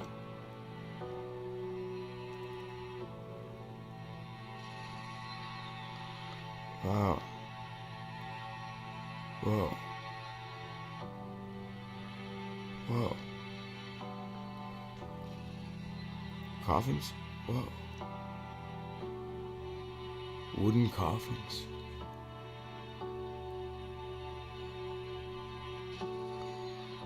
Oh. Capital. Oh, he's going nuts. Yo, what? Okay, yeah. Wow. Whoa. The White House. Huh. Wow, right, yeah, no shit. That's wild. That's sad. That's fucked. What? ABC.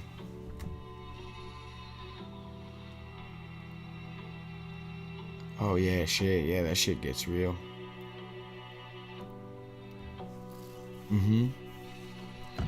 Oh yeah, we're just a little bit. It's a little. With Loom, it's easy for an artist to connect with their fans. You don't have to pay thousands of dollars to digital marketers to find who likes you. I made more with Loom with just 20,000 plays than I did with 200,000 plays on any other streaming platform. Now, I know what a lot of you are thinking. I already got a bunch of social media to manage. I'm already streaming. 1 in the morning, number 1 in the evening. Okay. Oh, they just threw everything off. That's shit bullshit. A sigh of relief, knowing Yep. they have an appointment. You can't do that. Stupid ads come through and then they come with their own ad. I've been watching it. And you know that you've been doing this all the time with people for 20 years. Yo, that shit really though, facts. Yo, 20 years of some self-promoting. Every 1 minute per probably 23 minutes. You know, over time. Whether it's language, cast, and narrative. Whoa.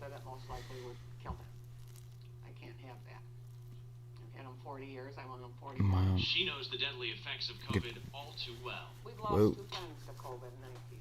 On social media, some still airing frustration that they can't get their first shot. O'Leary understands why. She weighs having more people getting 1 shot and being somewhat protected versus others getting 2. I don't know. I have mixed feelings about it. I'm obviously happy because, I'll be done. If you're still waiting for a call, check your text for a message saying that you'll be getting a call soon. Answer any unknown numbers that come in. Plus, make sure your phone isn't blocking those unknown numbers. In Lee County, Gage Golding, NBC2. That makes no sense, NBC2. Back to the weather. I apologize. But you have free will. But that's kind of ironic. Yo, word, dude. Okay. That was good. That was good. Okay, yeah. Yeah.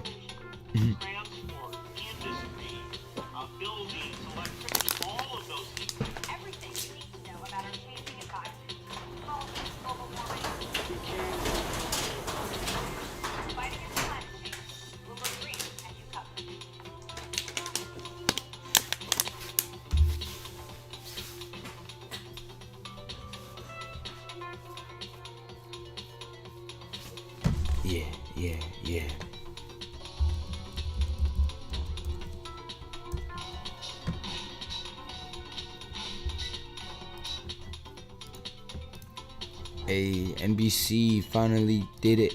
Hit it. Okay, I quit it.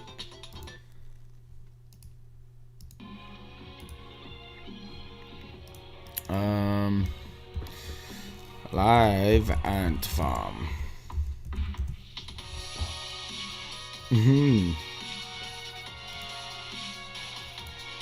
We'll examine ants in Canada.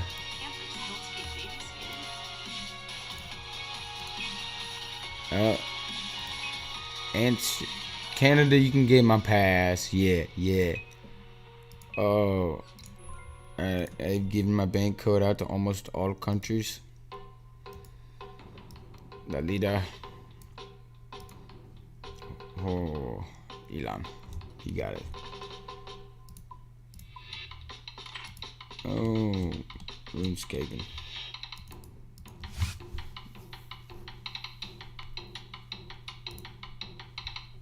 Yeah. Okay.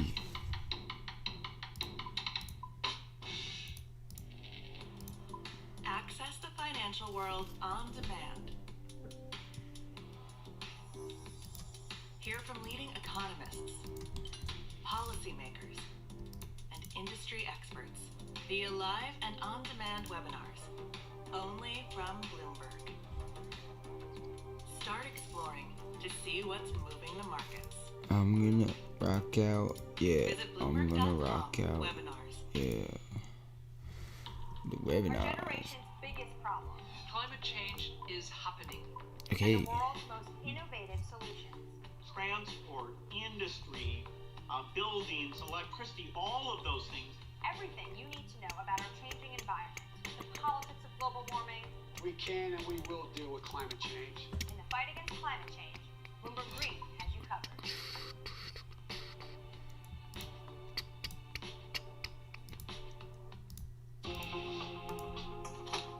Damn. I don't think it's still. Yes, actually. I'm a ghost.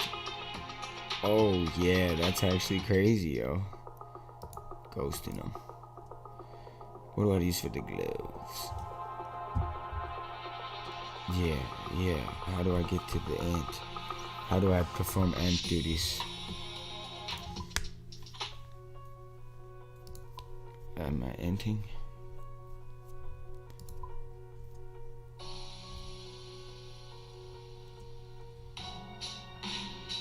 And.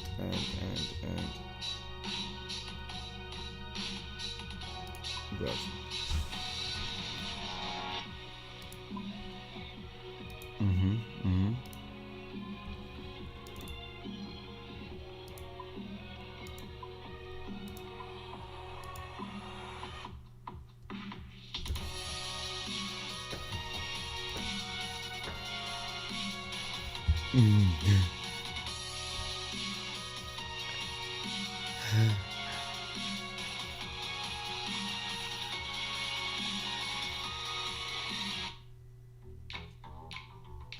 Magic.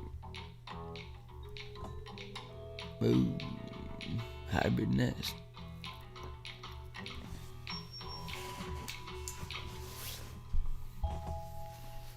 COVID-19 cases on the rise in the Yeah. US. The pandemic's economic crisis continues to upend Okay, lives, Tassim. but not everyone has been affected the same. Right. Okay. These are the Wow. stories Right. of 3 Americans. No, not the The same. economic hardship of COVID-19 has been unequally distributed in the US as with many other places.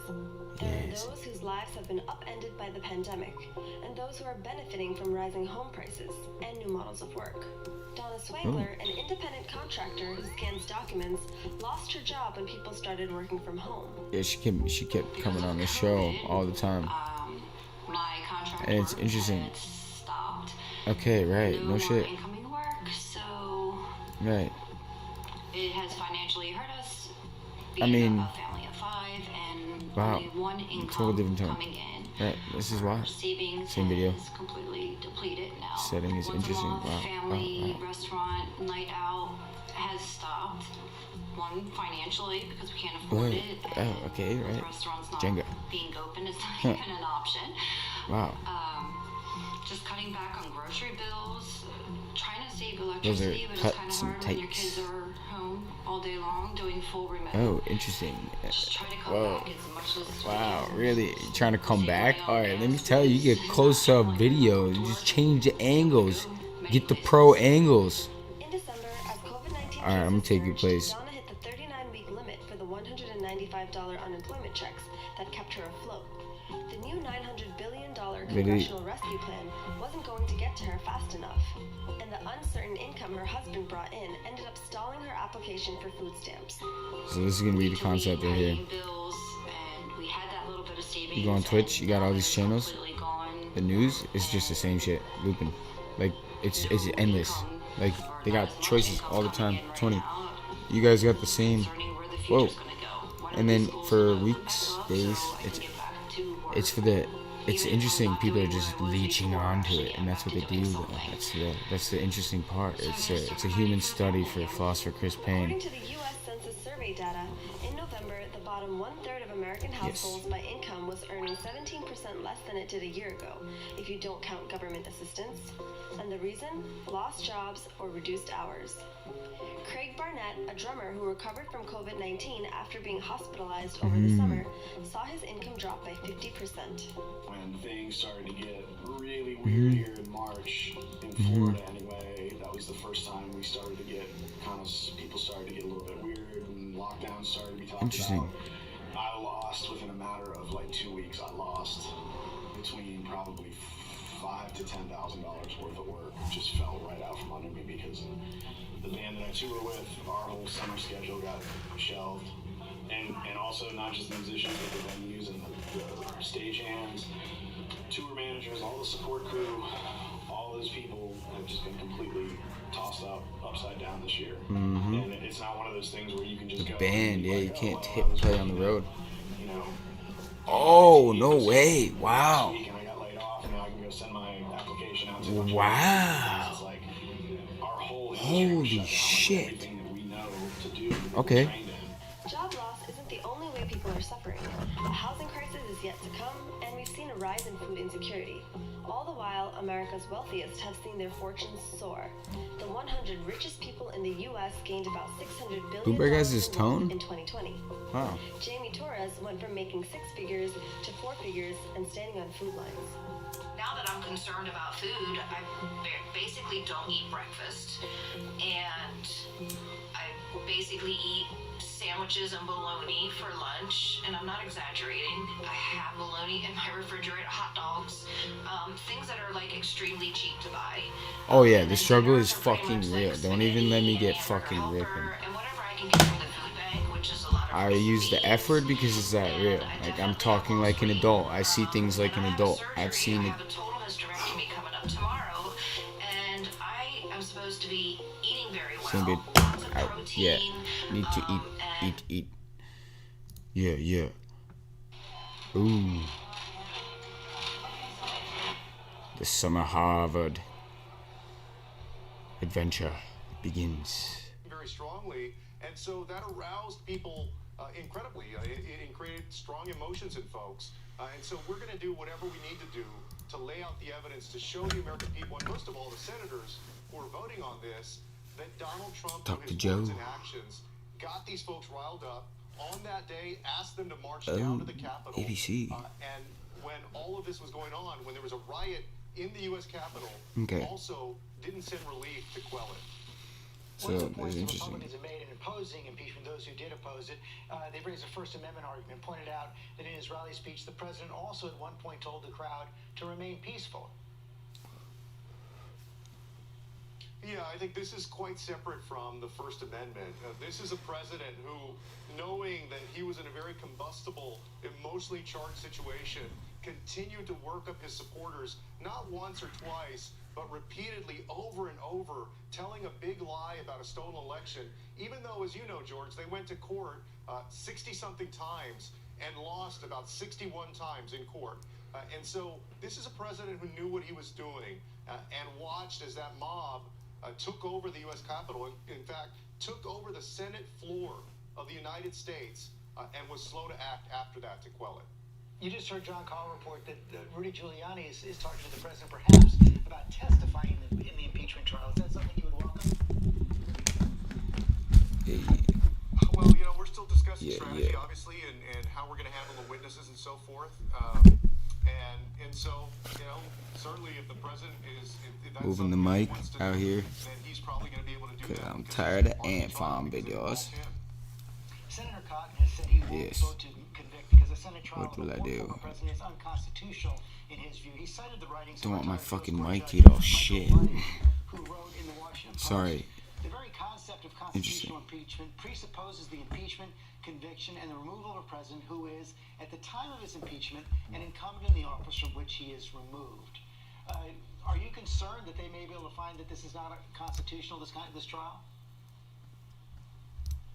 I don't believe so. In fact, one of the other purposes of impeachment in this case is to make sure that President Trump is not able to run for federal office again, that he's not able to seek the presidency. The reason for that is that somebody who incited a riot, an attempted coup of the United States government, should not be president again. So it's not just about making sure that there are consequences to his behavior. Certainly it's that. But even after he's left office, it's also making sure that he can't run for president again. Of course, you only get to that vote if you find I'll take president and never run again. Fuck yeah. And then move on. 1 fucking year, floss for Chris Payne. Let me be president for fucking 11 months. That'd be literally, I would do that for my country. Sign me up. There's a high bar. You made 67 votes, but our plan is to go after every single vote. So we want to make sure that every senator if I could do that? is standing up for this country, that every senator is considering the evidence against President Trump and the fact that he incited a deadly insurrection. And so we're optimistic that when we lay out our case, that we'll be able to convince folks that in fact President Trump is responsible for inciting this deadly insurrection and that the Senate should convict. Finally, we've heard from several of your colleagues who believe that there's evidence that some members of Congress, congressional staff, Capitol Police might have been accomplices in some way with the rioters on January 6th. Do you have any evidence of that? And how do you expect to follow up? What should be the consequences if true? Well, sure. Look, anybody who helped, who actively participated and helped the people who ended up rioting and taking over the Capitol in a mob should be held accountable. And right now, I'm focused, of course, as an impeachment manager on the Senate trial of President Trump, but there will be a separate process to deal with the folks who may have also participated and helped in that riot. Congressman Castro, thanks very much for your time this morning. This morning, whoa, yeah. Let's bring in Congressman Meyer right now. We said 10 midnight. House Republicans voted for impeachment. Freshman Republican 12-12, 1-2-1-2. joining us this morning. First of all, let me get to that last 1-2-1-2. Set. Hut. Do you have any evidence Hut. that any of your colleagues or Strike. staff may have been accomplices in some way? Thank you, George. I have not seen any evidence of that so far. I think it's important that we don't jump to conclusions and we don't get ahead of the process. I know all too often we let feelings get ahead of the facts. If anyone was responsible or participated, they should be held to the fullest extent of the law. We can talk about those individual processes later, but at the moment, I think it's important Interesting. we don't jump to conclusions. That's it. That's interesting. Capitol siege, you called this the worst week of your life. You voted No, for no. impeachment. I read that you and some of your colleagues may also be buying body Voted. armor to protect Oh, yourself. wow, What have voted. these last few days been like? There's electoral college vote. No, fuck the voting system right now. That shit's bad. That shit's whack. That shit's whack. To my fellow people in this world, Philosopher Chris Payne on Black Hole. 8.0. I genuinely think it's sad. We need every vote to have a vote. The vote? Nah. I'm from New York. Okay. To restore the trust of the voting public and to ensure that Okay, I'm from that. the actions that led up to January 6th and what happened on January 6th Who the would never allow that outburst of You know the craziest, most ridiculous part right now? Why so few I think Trump won New York, agreed with you on impeachment? Why so many? but literally what? Obama won New York, but couldn't even tell you before. The history in New York that to my knowledge, I don't know. In my country, I know that I literally have presidents, old presidents, and then I'm there.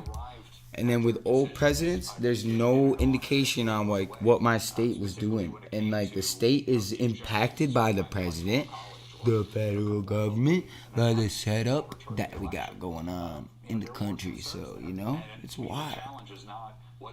That like I just really just there's no tuning in. There's none. So, you know. become a collective, and the narrative becomes something that can be very powerful. You know, that's what we saw with the Stop the Steal argument after November 3rd. It was individual concerns about electoral integrity building to something that ended up supporting the president. The electoral integrity is something of senators,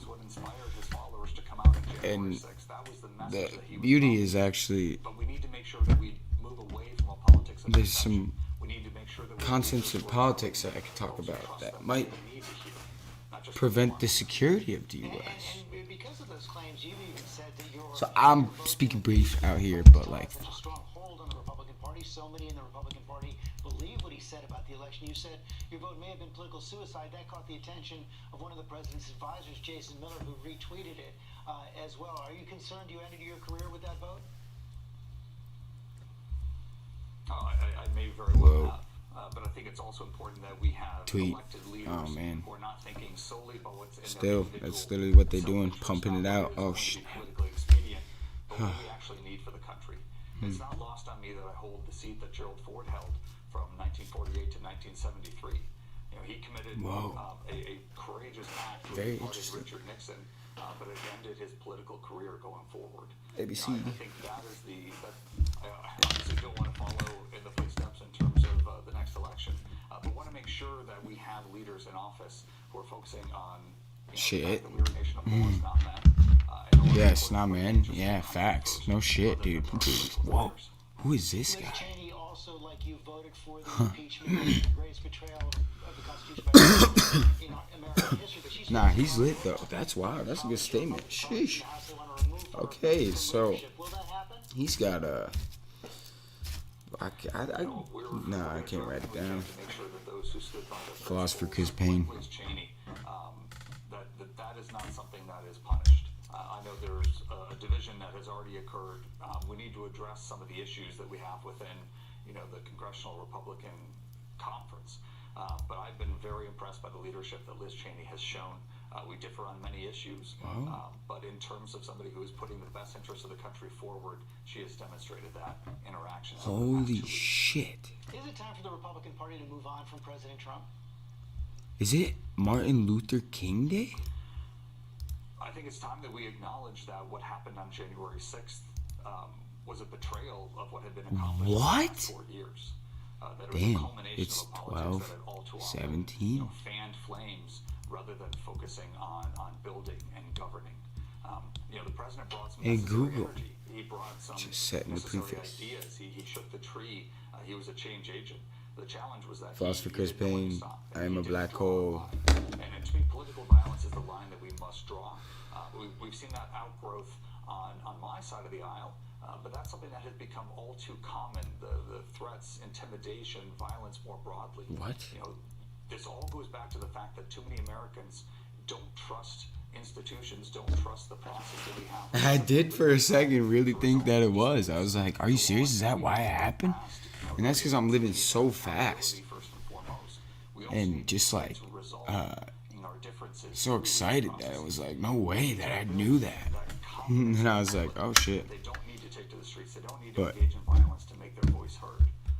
That's how we're going to get through this in the country and make sure we get back to the art focusing on really what just matters. caught my eye first. Then I was like, what? Okay. Okay. I think you can have an open and honest and transparent discussion. I think it's incumbent on both parties to ensure that they are not promoting folks within their ranks who are engaged in politics of deception, but rather having open, thoughtful, honest, engaged conversations. Yeah, not like, okay, we're at the public saying like, okay, we do that stuff. Yes, I agree. But we can do this. We're computer systems. Let's fucking figure it out. It's not the 1800s. It's 2021. Philosopher Chris Payne, yo, literally. I mean, not even that. But seriously, the way they communicate. Okay, the house, yes, I get it. Boom, boom, boom, boom, boom. We need to get through the But pandemic. We need to deal with the economic consequences and the fallout.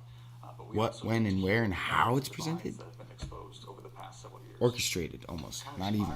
Not just thrown together. It's next year. Can't be just thrown together. It's not just the next year. It's not just the next meeting. It's just, that's what it is in America. That's what it is everywhere, probably. Oh.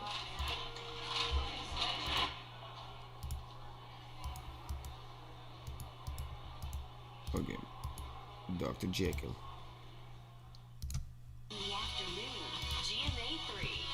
Ooh. Yeah. Oh, talk to the barber. Oh. I'm gonna save that one, yo. I like the Joe Rogan look right now. Yeah. I like the Joe Rogan look. Klansmen and neo-Nazis, skinheads, it's meant to incite war. From the KKK to Oklahoma City to Charlottesville, the new documentary event special. We just need to start talking about race. Homegrown hate, the war among us. This is a real wake-up call. Streaming now on ABC News Live.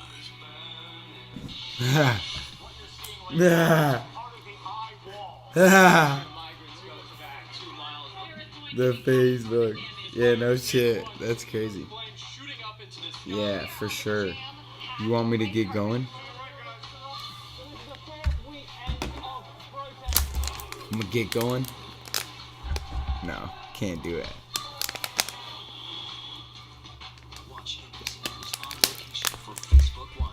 I'm saving the clue. The clue scroll. It's easier. Easy clue scroll. I'm saving it. We all need someone who'll pull no punches and give it to us straight. Now imagine getting your news like that. No bull. Hey, no yeah, scam. yeah. Just give it to me straight. Wake up, America. News. Straight to the heart of the story. Hey, they're waking up. Straightforward. Bloomberg. What's the most innovative daily news podcast out there to listen to every day? Well, the Edward R. Murrow Awards say it's Start Here, the daily news podcast from ABC News. Even the New York Times calls us a top news podcast worth listening to. So, if you like getting behind the biggest news stories of the day, inside all the details, the backstory, and what will happen next, then listen to Start Here, the daily news podcast. Couldn't from even ABC tell you News. what It's it like no other news podcast out there. Even the critics agree. Listen free on Apple Podcasts.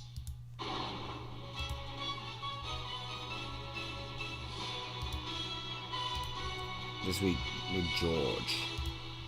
In the midst of the dark winter of this pandemic, Mr. George. hospitalizations, Okay. and deaths spike at Biden? record levels. Real Biden? Real pain, Real pain. overwhelming, Whoa. a real economy. Whoa. A real economy. And he's here. Okay. And we can't do it The as quick a cut. separate Interesting. divided He made a nation. statement. Holy shit. The only way Thursday? we can do it is to come together. Wow. There is Joe Biden laying out his COVID relief plan, and as he prepares to take office, Excuse me, our brand new poll of the Washington apologize. Post shows that more than 2/3 of Oh. Americans approve of how Biden has handled the presidential transition. Rachel Scott will be covering the Biden administration from the White House, and Rachel, we can expect a blizzard of action for President Biden right after he takes the oath on Wednesday. And Georgia will be the first action that Joe Biden takes as president of the United States. Much of this is going to be focused on undoing what President Trump did during his administration. Very interesting. Biden does plan on rejoining the Paris Climate Accord. He plans on reversing that travel ban on predominantly Muslim countries and making it mandatory to That's wear a actually face mask wild. on federal property. He can't do that on his own, but much of his agenda Right, wow. is going Yeah, to no shit. require Congress. Huh. And that Senate impeachment trial for President Trump No. could start as soon as next week. If Wow. it does happen during his first Impeachment 100 trial? days in office, there is no doubting this will pose a significant challenge for the president-elect. He's already unveiled a massive COVID relief package that he wants Congress to get through. He has a long list of cabinet secretaries that will need to be confirmed by the Senate. He is expecting Congress to multitask, even suggesting that they can split the day. But George, this is just going to be an inauguration that we have never seen before. Just take a look at the security perimeter behind me, George. Yeah. Okay, Rachel Scott, Yeah. thanks very much. Let's bring in Kate Yo, Bennett, I would love to be president Communications Director in the and Biden then White join House. the Kate, military thanks for after joining that us shit. this Fuck morning. yeah, Give us yo. more That'd be flavor of what to fucking expect. legendary, yo. Fuck yeah. And I would know exactly. Yes, so President And genuinely, as a philosopher and in my work in science, I would proudly serve in all places we are stationed in America and overseas as we progress. Promises that he made on the campaign trail to ensure that we are focused on workers. You'll see Because right now, yeah, there's people overseas. Facts. You're going to see him make good on promises Right now, there's literally toward a more just and shit going racially on. equitable society. You're going to see him make movement on racial equity, and you're going to see him make movement on climate, on jobs. So over the course of the first week and a half, he's going to Climate do and jobs. Everything that he can within Racial his power, equity? to move us Equity? forward. But then, as your correspondent Get back just to said, the that's only one piece communities. of the agenda. The second piece of the In agenda, cities, we'll be working with I would Congress. You saw President-elect Biden take roll out office, the American Rescue Plan on interact Thursday with night. people, This is the a president, plan to Joe get Biden, desperately Trump, needed direct relief to people literally who've been hardest hit by the anybody crisis all over the country. And they're it's an effort working to with fund a that they coordinated deem fit federal to help vaccine provide effort. info It's an effort to get on addition to what I have to who's ensure that we in can once and for all each finally get this location virus of under our control and get our country economy back on track. in the White House. Yeah, yeah. Many Republicans saying it's just too expensive. And I would, probably genuine, There's yeah, been bipartisan support talk it for out. all of these pieces. Walk it out. I talked it I out. would really point that out. I mean, No, if you look at I the literally big would talk it core out. And planks it's of the plan, 10 months, for example, Senator 2021. Rubio Yeah, supports, yeah. direct 10 months is lit. The last month is the whole different realm. And that's that the plan came about as a result of consultation with bipartisan governors and mayors from all across the country. so simple. Spoke with Interesting Republican point. governors, with Republican mayors to hear what I they need, elect. what's going on with their constituents, what the most I spend the most of the end of my presidency on the next election process. So that way, 2022, we do it right. We've got millions of Americans Straight up. unemployed. We've got COVID, thousands of we're Americans locked dying down. from the virus every People day. unemployed. There's Yeah, no she's question talking. We are in a state Yeah. of emergency here, and this plan is designed to get Philosopher the relief that people Chris need, Payne. to them right away. And President-elect Biden looks forward to working with Congress. And will I smoke spliffs in the White House? Yes, but not inside. You know I don't like smoking inside. When will I do that? Under discretion of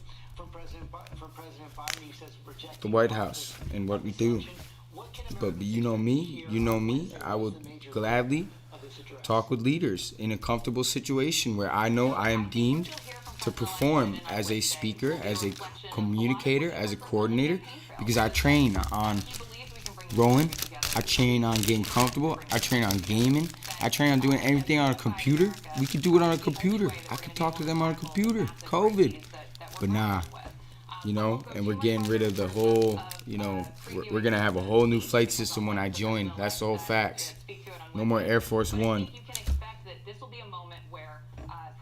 And I will be comfortable. And I will, I'll take it. Okay. What they do culturally, I'm going to do that stuff. Why? Because, show me what you do. And then, okay, we talk in the role, and that's literally it.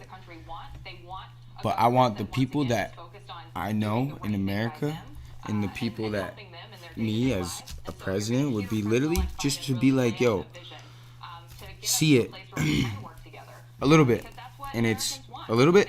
And there's specifically like 50 people. Yeah, we're talking, we gather people. I'm going to that country. I'm going to that leaders. I need that amount from them, and I need that amount from me. And I need to pull up, and I need to talk to the scientists. I need to get an idea of what they got going on, because it's like the whole, it's at their discretion. So, I request that out of them, because it's just like, we out here. And I'm here, Tell me what you want to tell me. Bring who you want to bring. But bring people who are professionals in your eyes. Respected culturally. And then I'll pick my list too. Maybe if I want to meet somebody, I'll just, I'll mention it.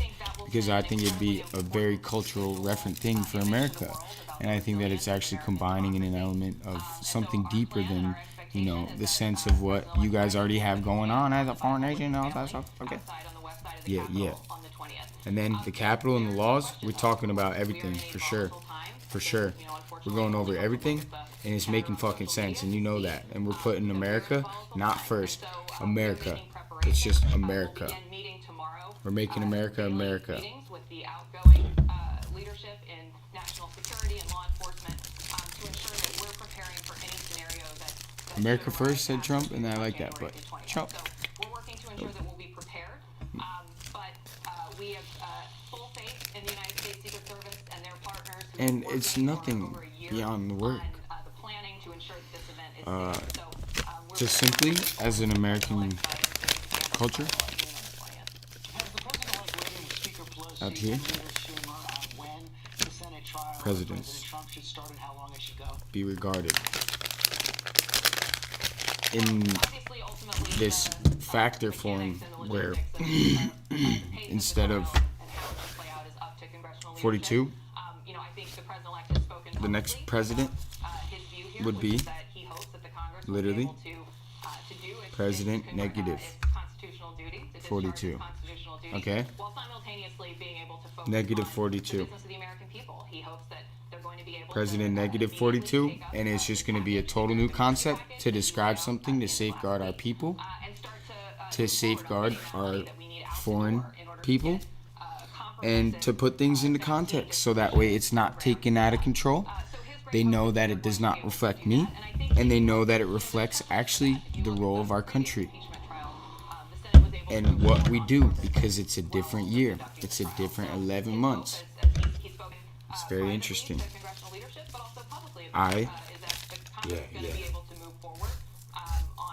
And I think it's best for our nation because, yeah, you know, I'm really in it. Doing their constitutional duty.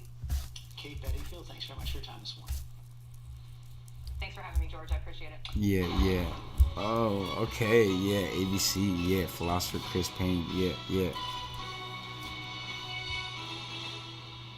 This is what being live is all about. This is ABC News Live, the 24/7 streaming news source. ABC News. Breaking news, live events as they happen. Stars. Live, non-stop, straight to you. Original, on the edge. Break the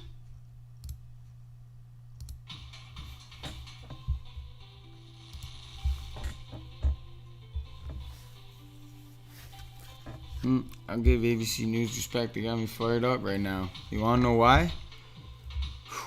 ABC News is, during these next 11 months, just taking a break. And I'm actually gonna talk to all these media staffs because I respect the work that they do. They've been in the homes and they've been a good part. But I need to just set them straight for a second. And literally, not only that, get it right. Create things the right way. And take that time and create things the right way. And create things the right way. No cable.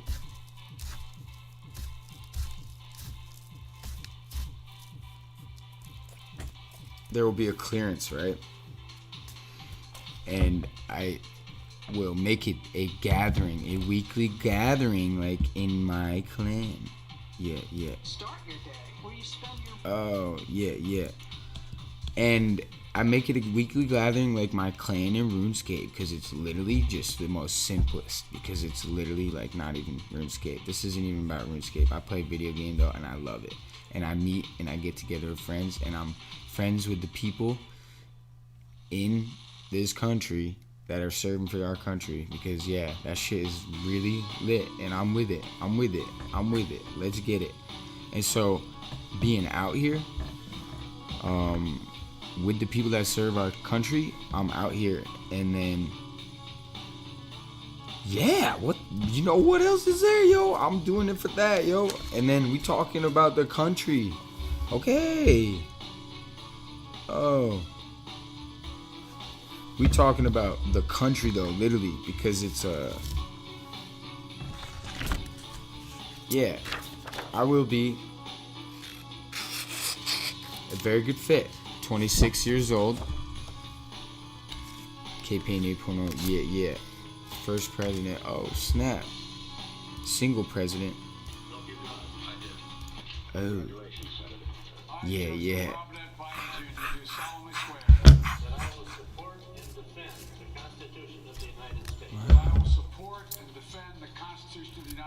What does this mean? Against all enemies, foreign and domestic. Against all enemies, foreign and domestic. So help me God. So help me God. And now Joe Biden, who is the youngest senator. Okay, so he's alone. Right.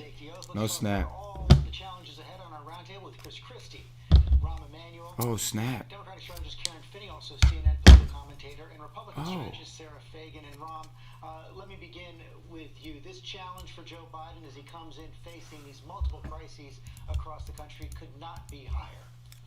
No, it could not. I mean, if you look at it, Abraham Lincoln had the Civil War. Wilson had, obviously, the pandemic. Roosevelt had the Depression. And, obviously, Lyndon Johnson had the civil unrest in the United States. Joe Biden gets all of it.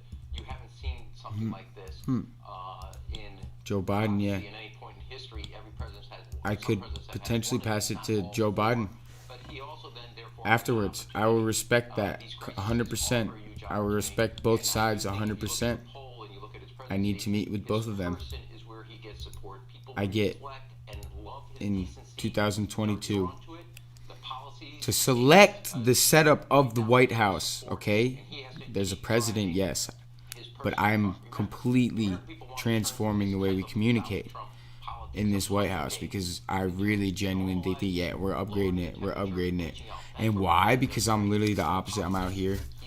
See this timelessness? That's America. Yeah, yeah. And there's seriously,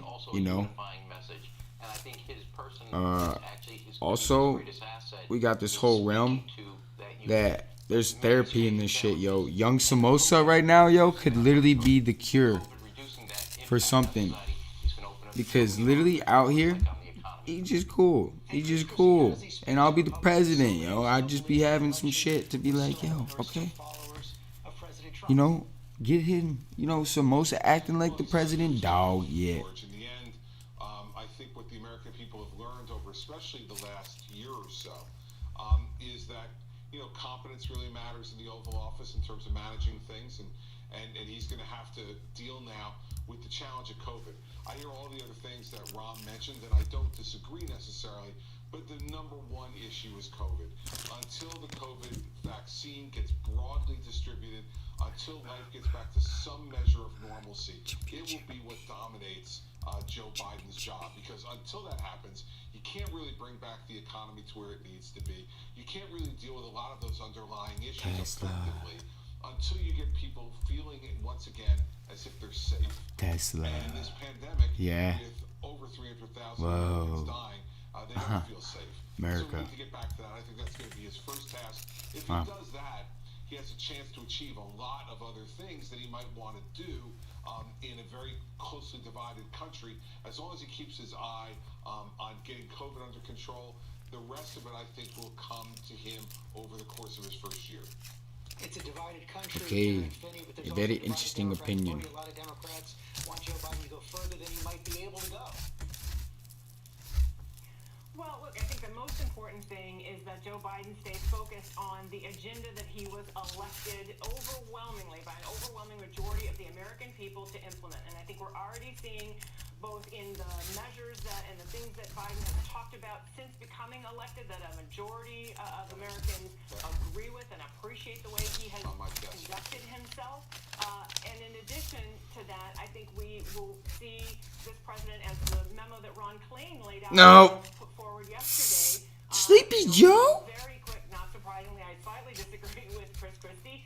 An agenda that will not only deal with the COVID crisis, but start to deal with the economy. People have not just fallen off the cliff, they are down into the ravine. And so, you know, the incoming I, as the president, will deal with the economy within our country. And the racial justice crisis. But I think the last thing I'll say, George, is the most important thing, and I think all like they do it. And many Republicans of good faith agree, is accountability. We cannot move forward in unity from this moment. I got the whole everything.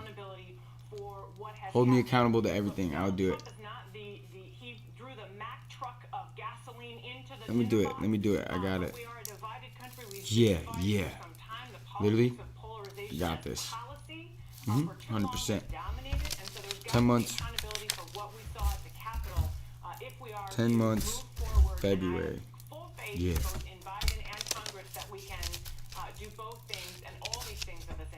Wow, but oppose Chris Christie. Can they handle the president-elect's agenda, deal with the president-elect's agenda as they're conducting the Senate impeachment trial?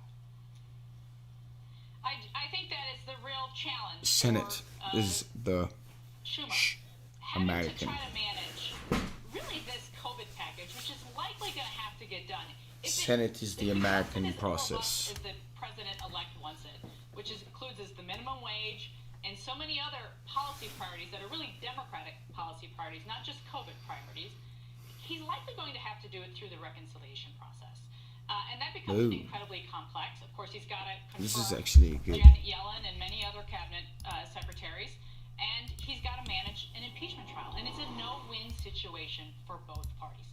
Getting rid of Donald Trump, I think, is a win situation for the country as a whole, but the Democrats are going to have to choose between a robust policy agenda and a month-long impeachment trial, while Republicans have to decide if we don't impeach the president. I would give a trial. Yes, I would give a trial. I know. If we do impeach him, we risk the loss of a big portion of our base. It is a very complex political dynamic. I know it would take a month. Well, I agree with not a month, but I know I would take a look at it and sit on it for 1 month. I would tell you this in forehand right now, and I know what it's like to do that. I literally, moving forward, would do that. I would take that last month, and then it would take the whole approach, whatever I thought of. navigating the shoals here, not knocking off. But I think that Chuck Schumer taking those two and then his hands, as Sarah said. And the question is, first and foremost, get the cabinet confirmed. And McConnell's offered to do that, so I think that's a place that you can do that without the impeachment becoming impediment. I think it's too early right now. I think on the economic package, you always have reconciliation, which is a 51 vote. Some things will drop out. I think it was smart to offer it to be bipartisan. On the impeachment effort, and I want to say this, I mean, this is very, very important. There's not a single lawyer, except for one that's about to be disbarred by the New York bar, Rudy Giuliani, who wants to defend President Trump. That tells you something. And I think you can have the impeachment and deal with both confirmations and getting the country moving. And if anybody tries to use impeachment not to deal with COVID, they have a political problem. If the impeachment becomes but if I'm president, I will have a different name.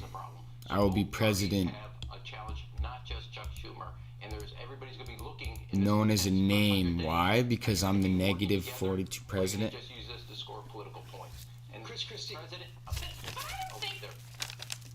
ahead, Sarah.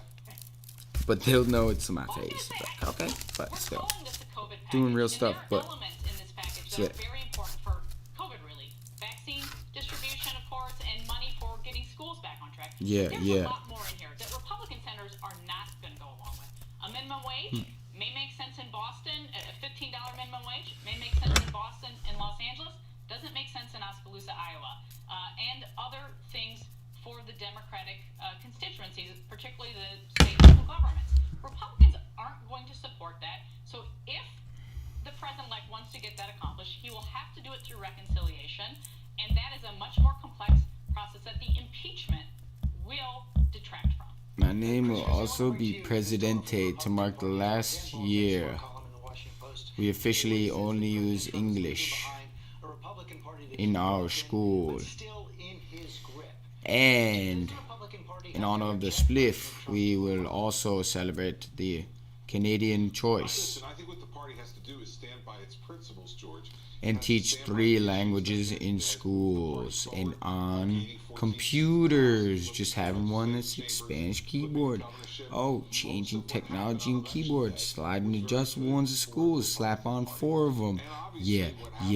Oh, too much. Okay. But English is what we use for the law. The Lord, the land. So I think we have to stand by our principles. The land. Happen in the Senate now. The laws of the land. Schumer's been called a lot of things. A guy with a deft touch is not one of them. This guy is a sledgehammer. And so for those of us who live in the area where I live, who've been watching Chuck Schumer have press conferences every Sunday afternoon, it seems like for the last 100 years, this is not a deft touch guy. And so the challenge is going to be more to people like Joe Manchin and others in the Democratic caucus, to Angus King and others who are going to try to say to him, no, Chuck, don't do it this way. Calm down a little bit to be able to get the agenda moving if they want to try to do more than one thing at a time. I don't think Chuck Schumer's the guy to give the deft touch to running things in the United States Senate, and I think we'll see that very clearly right from the start. Okay, very interesting. Chuck in the Senate. I like Chuck. I'd like to meet Chuck, actually. That'd be interesting. I don't even know if I really like him. How long have I spent with him? A speech? Did I like it? Oh, yeah. But I like saying Chuck. Chuck E. Cheese is rip. So, just chuck it out the window. Media environment to do a better job of communicating who we are, what we stand for, and what we're fighting for in terms of the things that are in the package that Biden has put forward. Anybody who is opposing that, again, a majority of Americans voted for Joe Biden. These are all the ideas that he campaigned on. So if you're opposing that, majority of Americans didn't vote, so we're gonna revote. Actually, you can figure it out. I appreciate, and we're gonna give a different debate. I'm gonna fucking lead it because no one's gonna cut people off. And I appreciate this dual narrative because she just listing out names. Hawking radiation, yeah. Philosopher Chris Payne. Changes. Fall in love. changes. Nah, I've been in love with America. Yeah. Without accountability, and that is part of how we move forward. That is part of how Chuck Schumer is going to have to lead the Crazy Senate American in terms of holding people accountable if they don't vote to support Lost for Chris Payne. George, on the Karen's point, I want to point to this. If you have an open wound, which people talk about, the only way to heal it is to get the infection out. And Donald Trump has to be held accountable for inspiring this. And that's why, in the end of the day, you look at the impeachment. Oh, shit. Oh, man. 67 votes who says he should be banned from Damn. running. Okay, so this the... Whoa.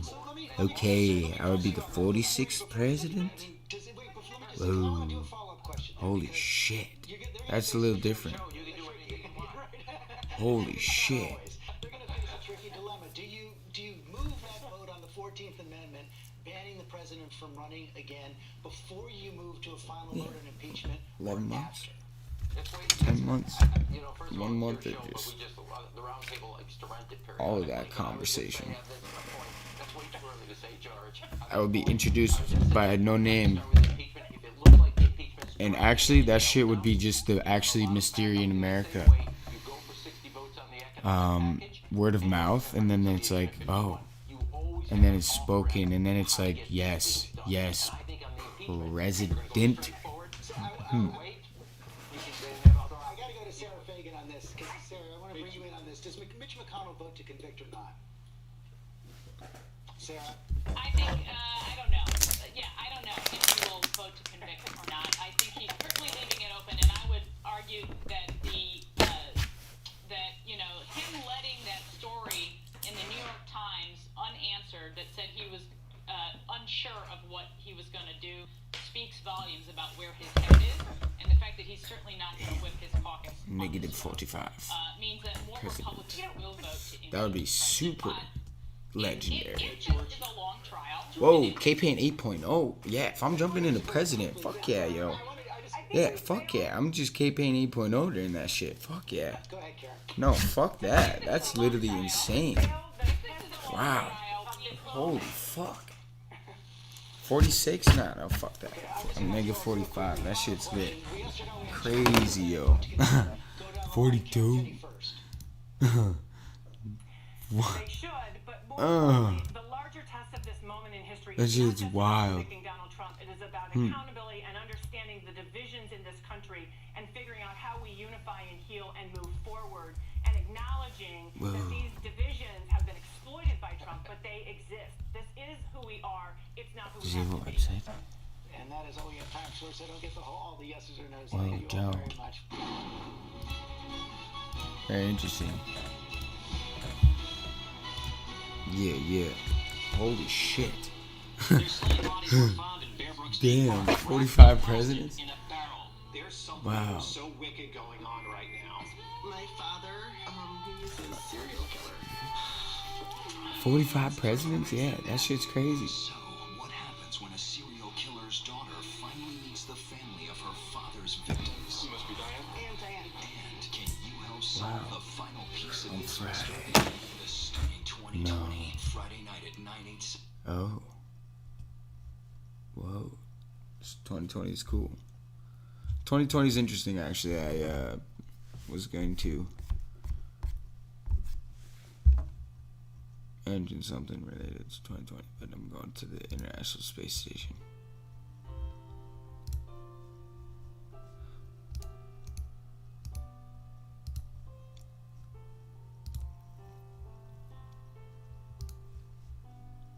K-Pain 8.0, Presidente 8.0. And then, no. It's just a cool. Yeah, K-Pain 8.0. Yeah.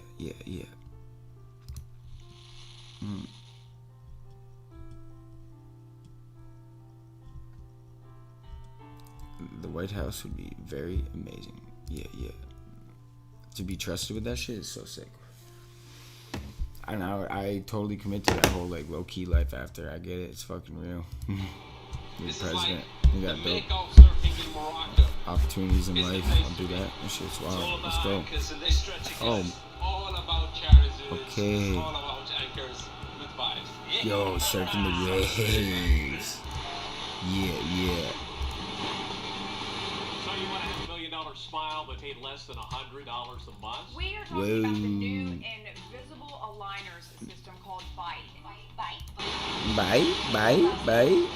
Bloomberg, bye. Yo. Oh no. Whoop. Did not mean to click on that. Whoopsies. Uh-oh. Not good. Apologize.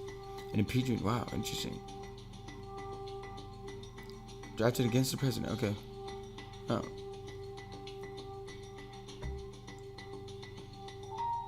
Wow, right. No shit. This is sick.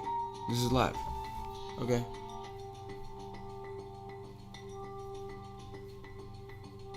Okay. To hold the committee to hold the hearing. Or a special committee there? No. Biden and Trump, they're fucking older men. They gotta just let me in for a sec, yo, and just be like, yo, hey, okay, I got you guys. I'm gonna talk to both of you too. I'm listening to what you guys say, so I'm not doing stupid shit. But at the same time, hey, I got it. I'm getting I'm talking to everybody. Wow. The Senate. And the Senate, the checks and balances, we're holding them in place.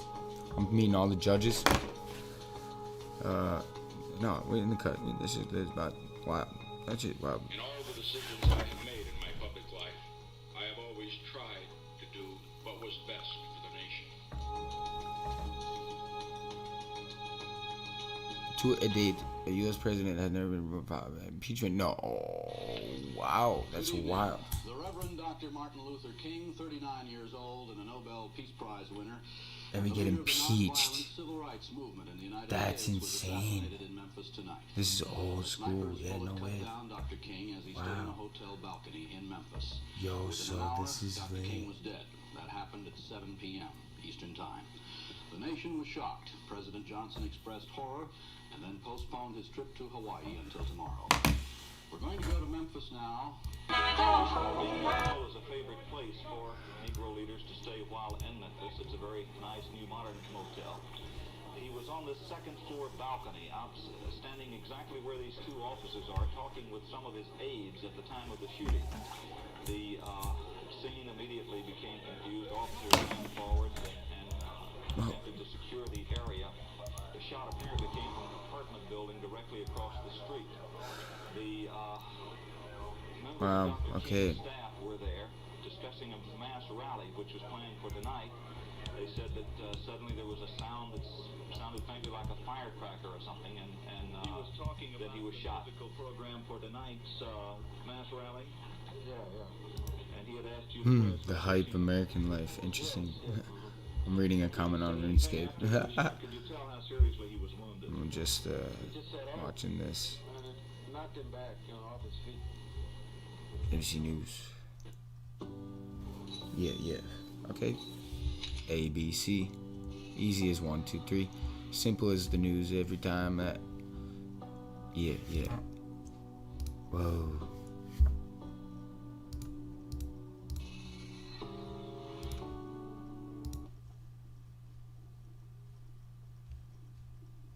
It's on my stomach.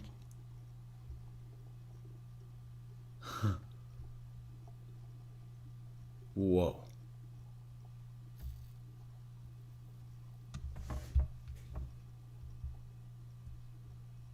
This is wild. Yeah, this nature cam is sick though. Whoa, stingray. No way.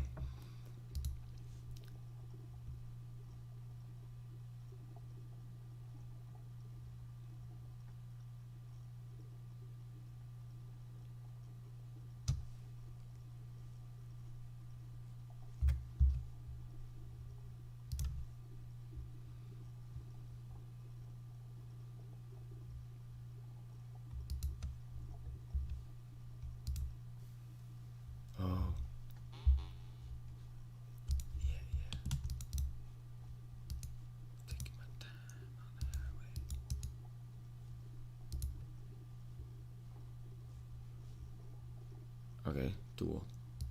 Trial. AKA. Wow. That's very common back 2020 words. No, trial, but it's tri-al, not dual. Tri-al. Tri-al.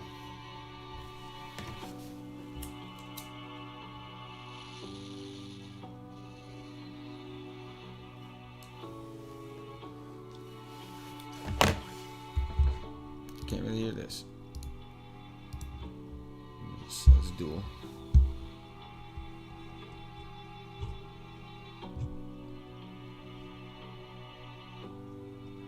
The Dark Knight. The Dark Knight.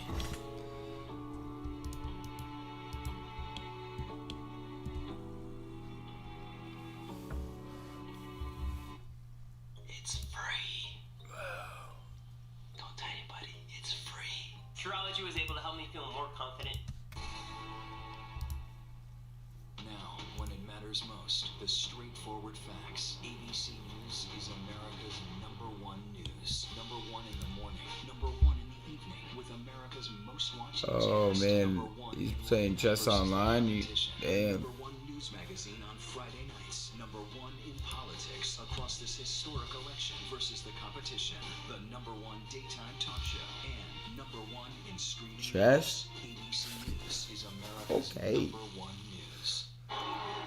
You're getting exposed. How do you cheat in chess? Whoa.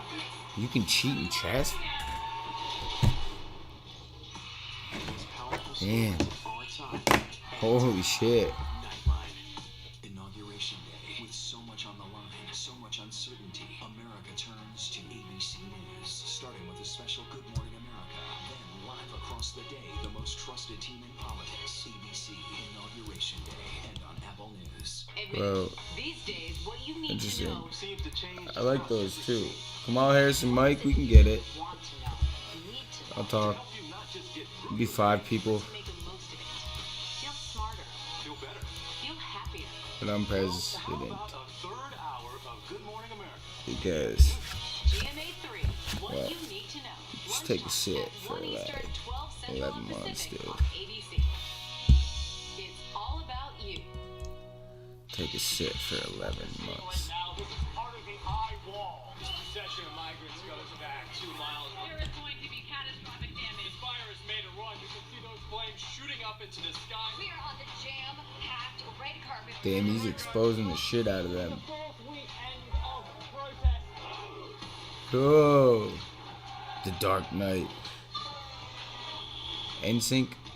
Watch ABC News on location for Facebook Watch. Tesla. Breaking news, context, Model analysis. X. Today's extraordinary Whoa. news cycle. Now is the Whoa. perfect time for a Oh, what? Yo, what? News Live. Get it. Streaming everywhere. The world may feel out of your control, but your happiness doesn't have to. Wow. Learn the secrets Holy to fuck. happiness. Let me Listen drop to the that. 10% No Happier shit. podcast, free on Apple Podcasts. That was a sick intro. ABC News, America's Whoa. #1 news source. Huh.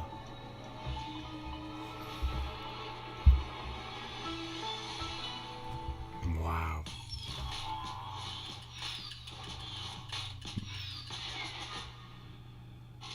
Whoa. And look at this incredible journey right there. Two healthcare heroes in Alaska racing to deliver the COVID vaccine to one of the most remote parts of the world. Planes, sleds, snowmobiles.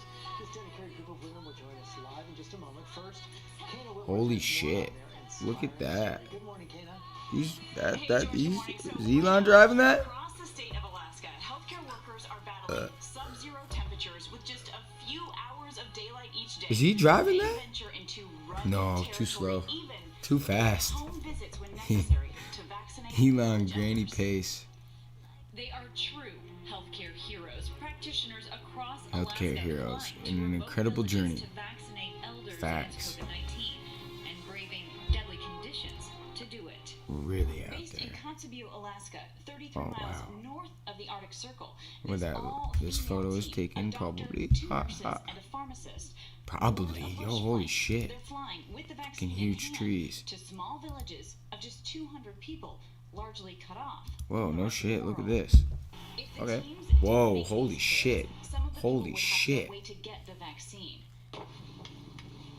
Once they land, villagers drive out to them on snowmobiles. The women load up in a sled Yeah, this and is are it. pulled the rest of the way Okay, that's to the nuts. village. That's nuts. In one day, Yeah. this team traveled hundreds of miles, vaccinating 65 people. In the past month, various teams have made about 30 of these trips, all part of the commitment these healthcare Wix. professionals make to Monday. service rural Fuck. villagers who will What not happened to be Monday? forgotten. Now, these women are part of a healthcare What team happened to dedicated Monday to is a servicing sick movie. 11 villages in northern Alaska. They do so year-round with a smile on their face. And you guys, I thought that maybe Holy snap. 11 villages out there? Damn. after talking to these women. Holy Yeah, shit. it's just incredible. Okay, thanks very much. Let's bring in Dr. Katrina. That's sick. Bogart, pharmacist. Out there, way out there. Okay, in Alaska. Interesting. It's ABC News. Okay, I apologize. With you recently did a home visit to vaccinate a 92-year-old woman. Tell us about the challenges you faced. To So, like, everywhere in America, we're doing good shit.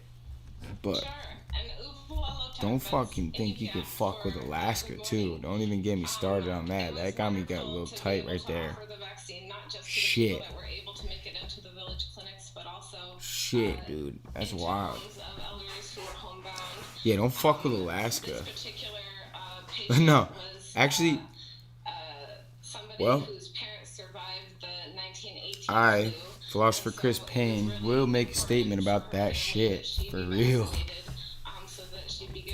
I'll make some statements when I'm envisioning this, because that shit brought right to my attention. Whoa. Okay, right on. Very interesting. Whoa. The challenges that you guys face working in these sub-zero temperatures. Yeah, it's challenging getting the vaccine up here to begin with, and then getting it out the villages brings on a whole new set of challenges and logistical issues. So once we got the plan in motion to get out to the villages, The vaccine, the healthcare workers are out there. a matter of time. By the time I let it on thaw and Let dilute it the be known. vaccine, I'm drawing it up for our nurses to give.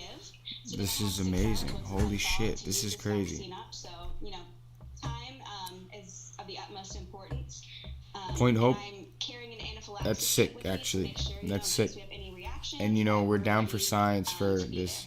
The big responsibility, and Heather and James, we know you're nurses. Oh, You Mike. administer the vaccine. Good morning. I understand that you have to hold the vaccine in your arm sometimes like a baby to keep it the right Good morning. Holy shit. Good morning. When Dr. Bengard and I went out to the 92-year-old elder, it was packaged by Meredith, and I got into the back of a sled behind a snow go and Whoa. carried it like Snow it was globe? a baby in my arms so that we could get it to the elder Whoa. and make sure that she was able to be vaccinated appropriately. James, you're visiting such isolated villages. So they really said they vaccinated people out there. Walk us through what that journey looks like in an average day. Oh, snap. They definitely bring shit out there. They have healthcare there. We got to go from car to commercial. Let it be known. We are America. And let it be known, if there is a choice, you got it out there for sure. They're helping. You can go. And it's actually more navigable out here And, than it is in the summer because you can travel on the tundra and well, on the water. interesting. So, Navigable ice. And it's just I will admit every individual under the age of 25 into a system where you emerge into a traveled period under circumstances where you in your body go through the biomes to protect yourself as an American species. Yeah. grateful that we were able to come out to. Cause yeah, that shit's lit. Grateful that they were getting it so timely. They were getting Do you it have at the to? beginning. Yeah. Sorry, dude. Earlier than the lower 48. Is it a joke? It was really a pleasure for all Yeah. of us to be able to offer that. It's actually cool. It's actually cool. It's really a relief. And you got a couple paths, and you got this whole detailed plan, and I got this. But you gotta go, and it's for some weeks, and it's called the fucking whatever I'm gonna call it, some philosopher shit, but AKA apologize. And then there's gonna be roles yeah, right, service, and then it's technically under this word education, so that's it. What does it mean to you to be part of an all-female team, James? It is Yeah, an wow. absolute delight, and we're all I love it. also committed to actively working towards I love it. that is not remarkable. I get my element. I'm like, okay. The community health aid practitioners who are David, how are you out there? You're solid at it too. They are the primary care providers in the rural village clinic. How's Trump? They pick us up on the snow-goes. They organize How's Biden? Holy shit. No, I'm not even going to talk about it. I've never even seen videos of them. Well, wow. That's wild. He's a good anchor. He does this for the job, but like presidency during this term is different. I'm going to my people everywhere around the world. Yeah. Oh, okay. You got that. Not people.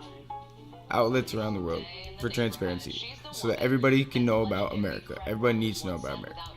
Hey, right now. The widow of Mr. Rogers, Joanne Rogers, has died at the age of 92. Will Gans is here with more. Hey, Will. Hey, good morning, you guys. Yes, her death was confirmed Thursday by Fred Rogers Productions, the company saying, quote, Joanne was a brilliant and accomplished musician, a wonderful advocate for the arts, and a dear friend to everyone in our organization. That's what I would wish for. Ted? No shit, TEDx. That's insane. Wow. A musician? Damn. Joanne Rogers has always cared about the same. What? Yo, stamps? That's sick. Is the word we need to say. ABC. Damn. Born in Jacksonville, Florida in 1928. Florida. Sarah Joanne Bird fell in love Jaguars. at age 5. Oh, Jaguars. To Rollins College, where she met Fred. He moved north to pursue a career Don in TV, but they Trell. kept in touch. He proposed in a letter. She knew it would be expensive, but she called him on the phone to say yes. Holy shit, 1928? Damn. Legend. Do you remember Mrs. Rogers? But she was far more than just Mrs. Rogers. On top of teaching piano, beginning in the 1970s, Joanne played it. More than 300 concerts at universities, churches, and events over the course of 36 years. After her husband died in 2003, she helped develop the Fred Rogers Center for Early Learning and Children's Media in his hometown of Latrobe, Pennsylvania. It's not so much what we have in this life that matters. Oh shit. It's what we do with what we have. Pennsylvania Governor Tom Wolf saying Joanne and Fred were Pennsylvania treasures, committed to improving our communities and the lives of our children. The couple, survived by their 2 sons, also remembered by the mayor of their real-life neighborhood of Pittsburgh. One of Pittsburgh's favorite neighbors. Joanne and Fred forever changed our city. Oh shit, that's wild. That's actually crazy. I love you all. Whoa, holy shit. About her husband setting the bar for kindness, Joanne Rogers once said, Nah, way too stoned. Yeah.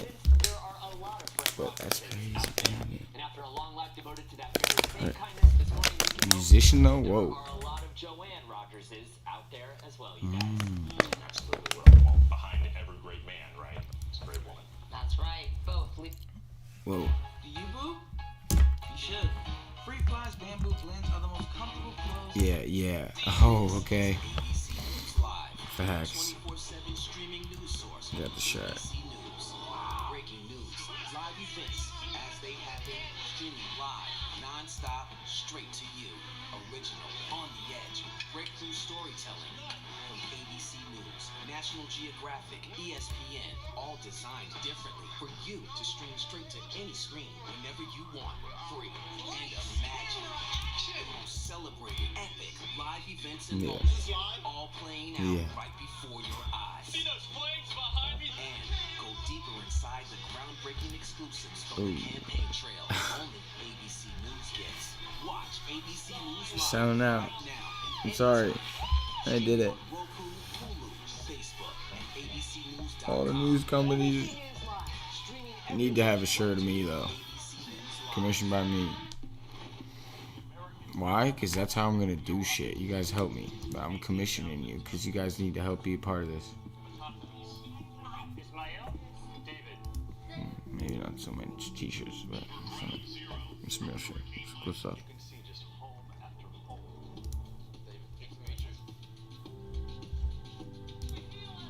Okay, well.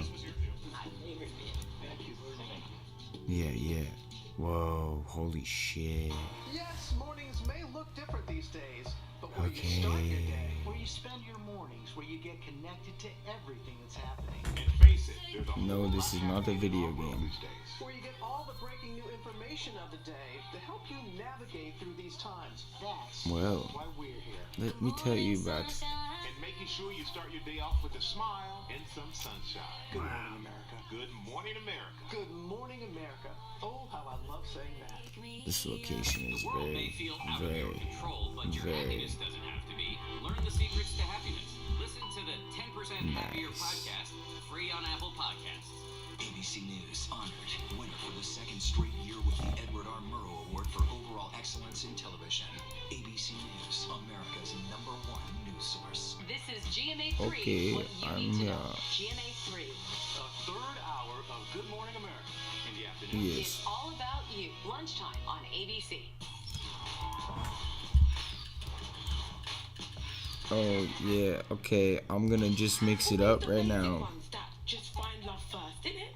Out of all your friendship groups, it's always the ugly ones that are married first, you know? I have a lot of ugly, happy, basic friends. They're here tonight. Okay, I will marry you to this concept right here. They're like, London, you need to go out there, okay? Go out, you'll find a single guy in a club. Go out and find a single Triple. guy in a club. Traffic Go out Uber, and no, a single guy in not a good. club. You got more chance of finding a black girl in a Judd Apatow movie.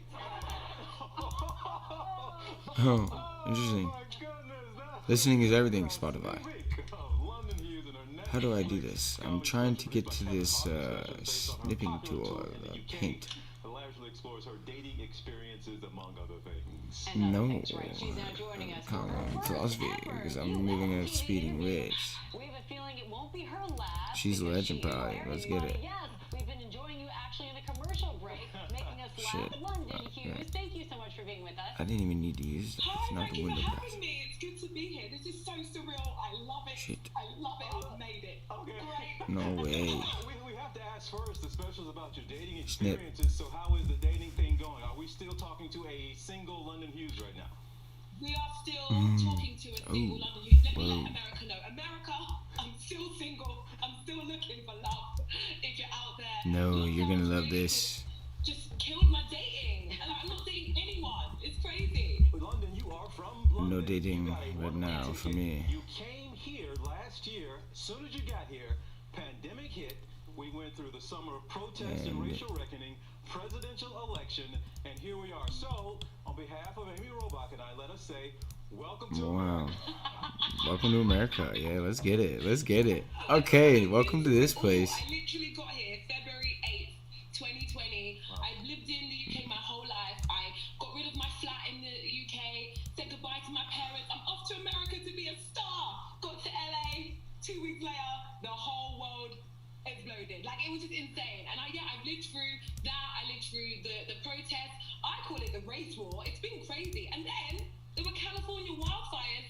Ash was falling from the sky. Whoa. I was like, this is America. It's crazy. And now, Yes, science. No way, legendary. Oh, yo, what? That's crazy, yo. No way. Okay. Yeah. Oh. Yo, no way. No way. This is lit. Damn. I wish I was. amazing when I finally write them, because who could have thought it? Who could have thought this would happen to me in 2020? Well, congratulations on everything that is taking place. And we said a Netflix special. There's a reason we have to give it a name, because we actually can't say it on the air here. The title of we can London, we can't. Philosopher Chris Payne. Yeah. And I literally just had my computer glitch where it like, holy fuck, yo. I'm using Paint and Paint 3D popped up. And what the fuck is that shit? I'm not using it. But I glitched out. And you can catch the Netflix comedy special that we can't name.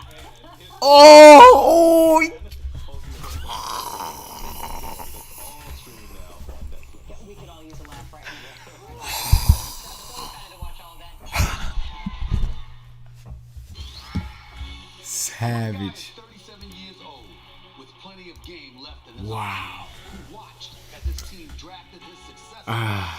This is hilarious. Life without you is right around the corner, bro. I am The other's a 42-year-old whose epitaph has already been written. totally wildly. Job in an NFL booth, likely within a matter of Hey, months. Drew Brees. And then, of course, there's Mr. Geriatric himself, the 43-year-old icon who should have been long gone, meandering into the sunset with a supermodel wife, not taking hits from men twice his size, and in some cases, half his age. Quarterback sneak by Tom Brady. Touchdown Tampa Bay. Spike that ball, Tom Brady. But such is life. Tom Brady. Moving in dark shady. The life of three future first ballot Hall of Famers who've combined for 528 wins, 210,807 passing yards, and 8 Super Bowl titles. All of whom were supposed to be sitting home by now in some rocking chair, not vying for a spot in Super Bowl 55 next month. Except that's exactly what they're doing. Competing and winning and telling the world, you must have forgotten. Breeze throws and throws, touchdown! Truth is, perhaps we did forget.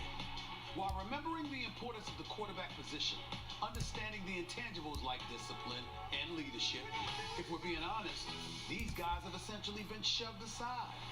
Look at that dime by Patrick Mahomes. Look at that no-look pass. Mahomes, Lamar, Deshaun, even Dak. If we rewinded clocks with all this fawning going on, you'd think we were talking about Brett Favre. Oh, look at him. The kid has never left. But Mahomes and the crew are kids, at least compared to the trio in the NFC.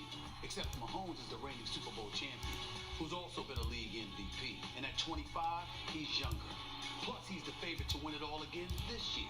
So what are the old heads going to do about that? For Aaron Rodgers, he's the fastest to 400 in NFL history.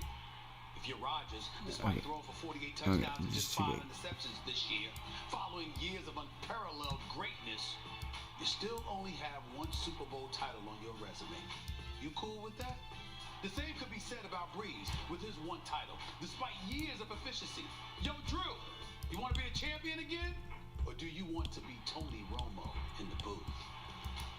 Brady doesn't have that problem, of course. 6 rings will do that for you.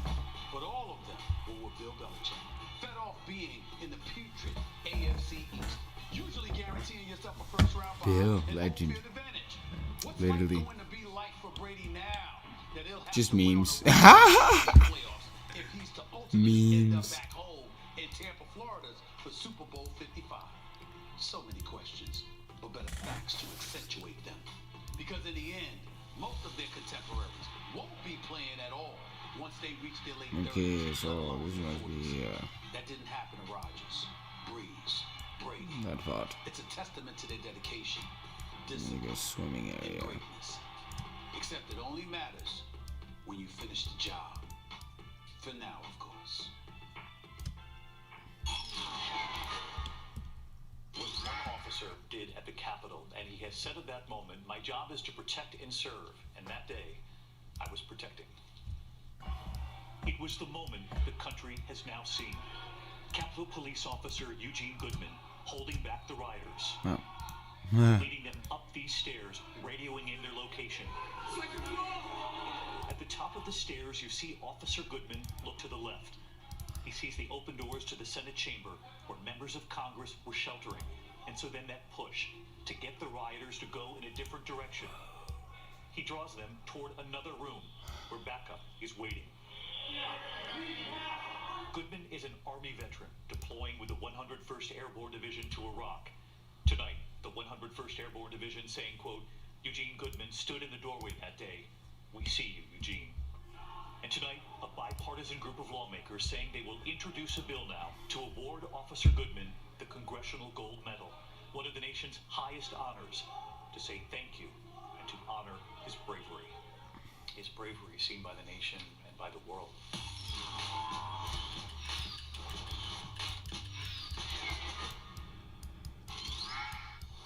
Joe Biden, Kamala Harris on the steps of the Capitol. It will be historic. With so much on the line, so much uncertainty. uncertainty. Can the nation come together? Inauguration Day. America turns to ABC News. The day starts with a special Good Morning America. Then, live across the day, right as history is made, the most trusted team in politics, ABC Inauguration Day. And streaming non-stop on ABC News Live and on Apple News.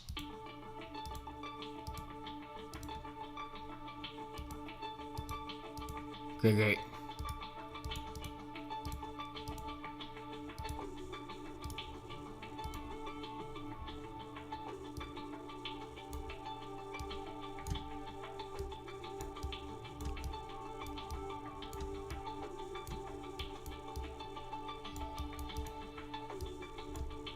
Dense layer.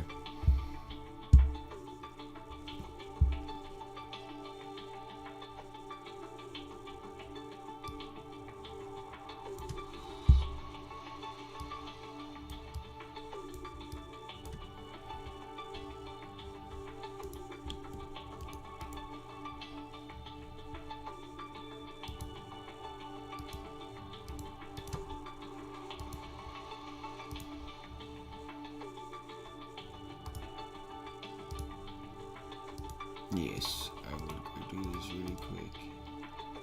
Aqua. That's NPC.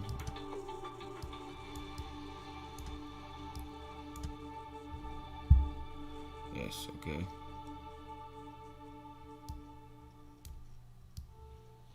I don't know that COVID will ever be over, but when we're through this now second round, maybe I'll be able to really process how I'm feeling, but I feel like I'm in that fight or flight mode. The amount of loss that we have experienced, it's devastating. And I don't know how to get anybody's attention any better to just think about the common good of their fellow human being.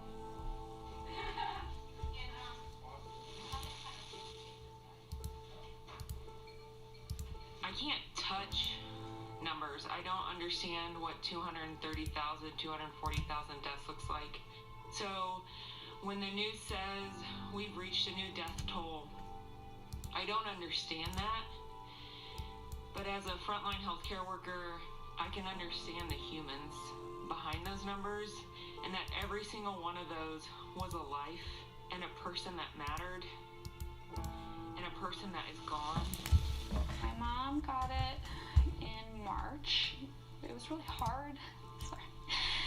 It was so scary because being an ICU nurse and feeling helpless, like you can't even help your own family member, it's just terrifying. Keeping my phone on high volume, waiting for the phone call. She was gonna need to be intubated. You keep thinking in your mind, did I say enough? Did she know that I love her? Lucky for me, my mom ended up getting better, but it took her about probably 4 to 5 months to recover. It's very weird. Shit. Oh, fuck. You go in there because you want to make a difference. You want to help people. You want to see them get better, reunite with their families. Not being able to have the families in here is not just horrific for the patient, but also as a care provider, you're trying to meet those social and spiritual needs that the patient has, and their support system is not there. But I and there's have a lot of this us healthcare workers that will never forget the things that we've had to see and green. do. Yeah. And Okay. I just ask You would have a that you try to stash. think beyond yourself and beyond those numbers, But and really think about the lives. nonetheless, that's a little star diagram right here. It is real. My family and I had COVID. I have asthma. I wear a mask 12 to 14 hours a day. It is hard. It kind of represents the irony in some ways. Watching my stats drop into the 80s when I had COVID is harder. What is it? Not being able to breathe with that is much harder. A I'm proud to be a nurse. I'm happy to be here. I love my patients. mini I love game. the family members, and I think that and my coworkers are incredible. 1, 2. But it can get taxing when you have constant poor outcomes. 1, 2, 26. You go home and you cry in the shower. You know, I think Interactions. a lot of the time I'm present, and I don't really want to think about what's going on, because if I did, it would devastate me and I wouldn't be able to be present for my patients. With There's risk. a lot of people suffering, and it's not just about dying. There are countless more that will have lifelong disabilities from this. Not just physical or mental, Okay, but I also would risk financial.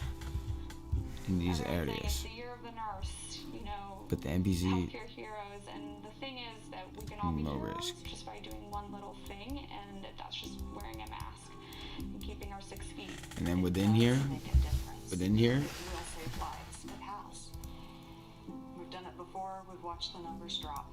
This is something that we need the community to help us to save lives.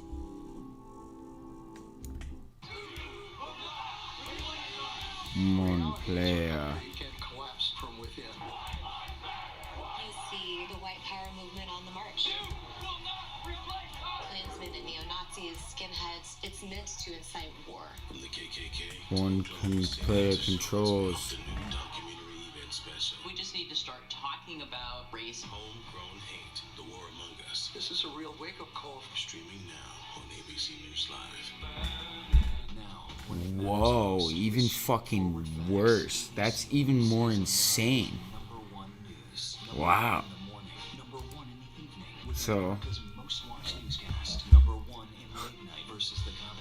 in Wave Night. Wow, so this is actually really cool.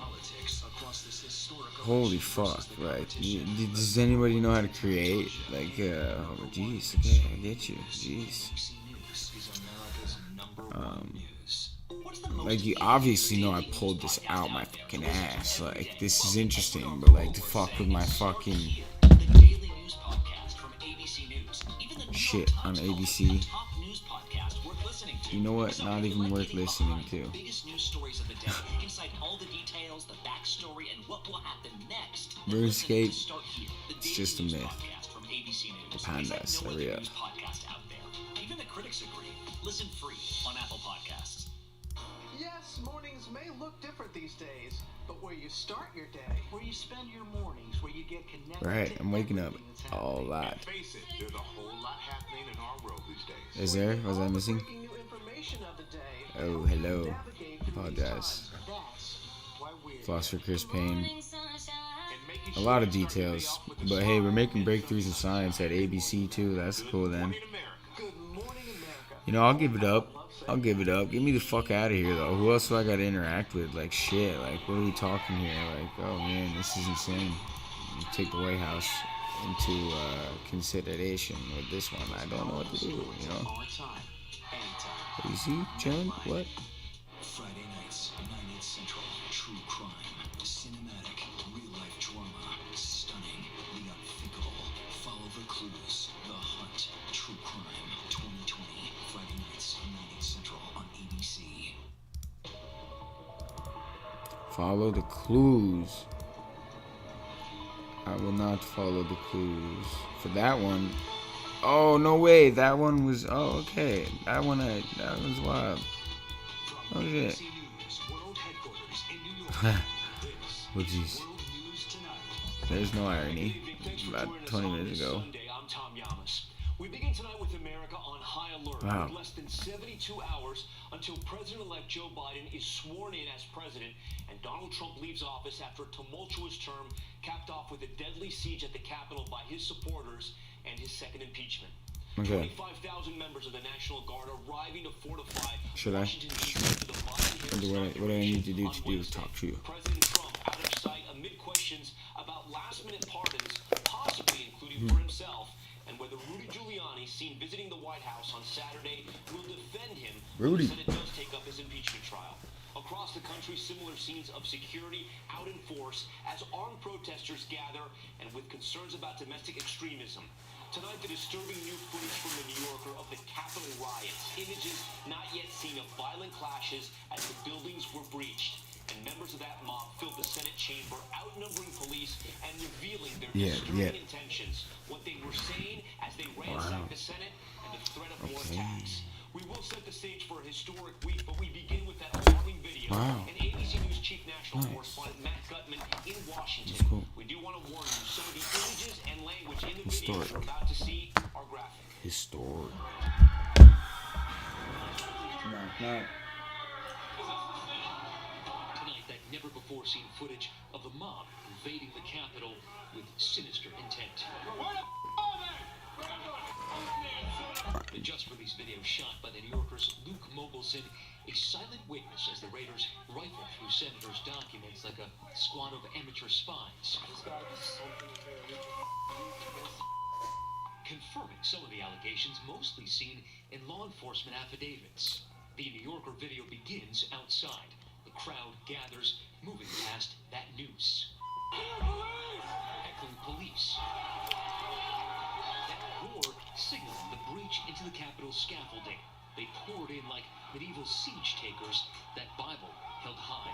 The pepper balls pinging into rioters, but the mob, undeterred, brawling with police on the steps. Finally, they're in.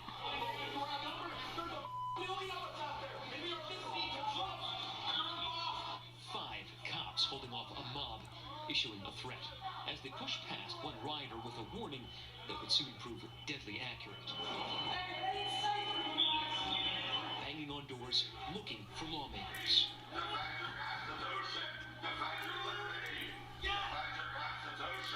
Yo, this is absolute. Finally, they find it. Wow. Scouring the Senate chamber, trying to All snap these up people knowledge have citizens' cell phone intelligence. videos and they're just posting it on the internet and shit. Fuck. Jacob Angeli in the Viking hat settles into the vice president's chair in a lone Capitol. Would I find it on Facebook? Leave. Okay, just want to let you guys know Yeah. this is like the sacredest place. What the fuck? Before being escorted out, Angeli leaves a note. It's only a matter of time. Justice is coming. And then that bizarre invocation. Thank you for allowing the United States of America to be reborn. Thank you for allowing us to get rid of the communists, the globalists, and the traitors within our government. We love you and we thank you. In Christ's holy name we pray. Over the weekend, I interviewed the leaders of the Proud Boys about what far-rightists are calling an impending civil war. But I know that there's going to be a lot of violence, and there's going to be a lot of fights, and there's going to be a lot of overreach by the government. We are at war right now. Threats of violence that were recorded as the New Yorker's Mogelson left the Capitol building. Start making a list. Put all those names down, and we start hunting them down one by one. Mobilize in your own cities, your own counties, storm your own Capitol buildings, take down every one of these people. Such a disturbing new look into the deadly siege on the Capitol there. Matt Gutman joins us from Washington. And Matt, authorities are likely going over that video frame by frame as part of the investigation. Tom, the FBI Corrupt is also a fucking word.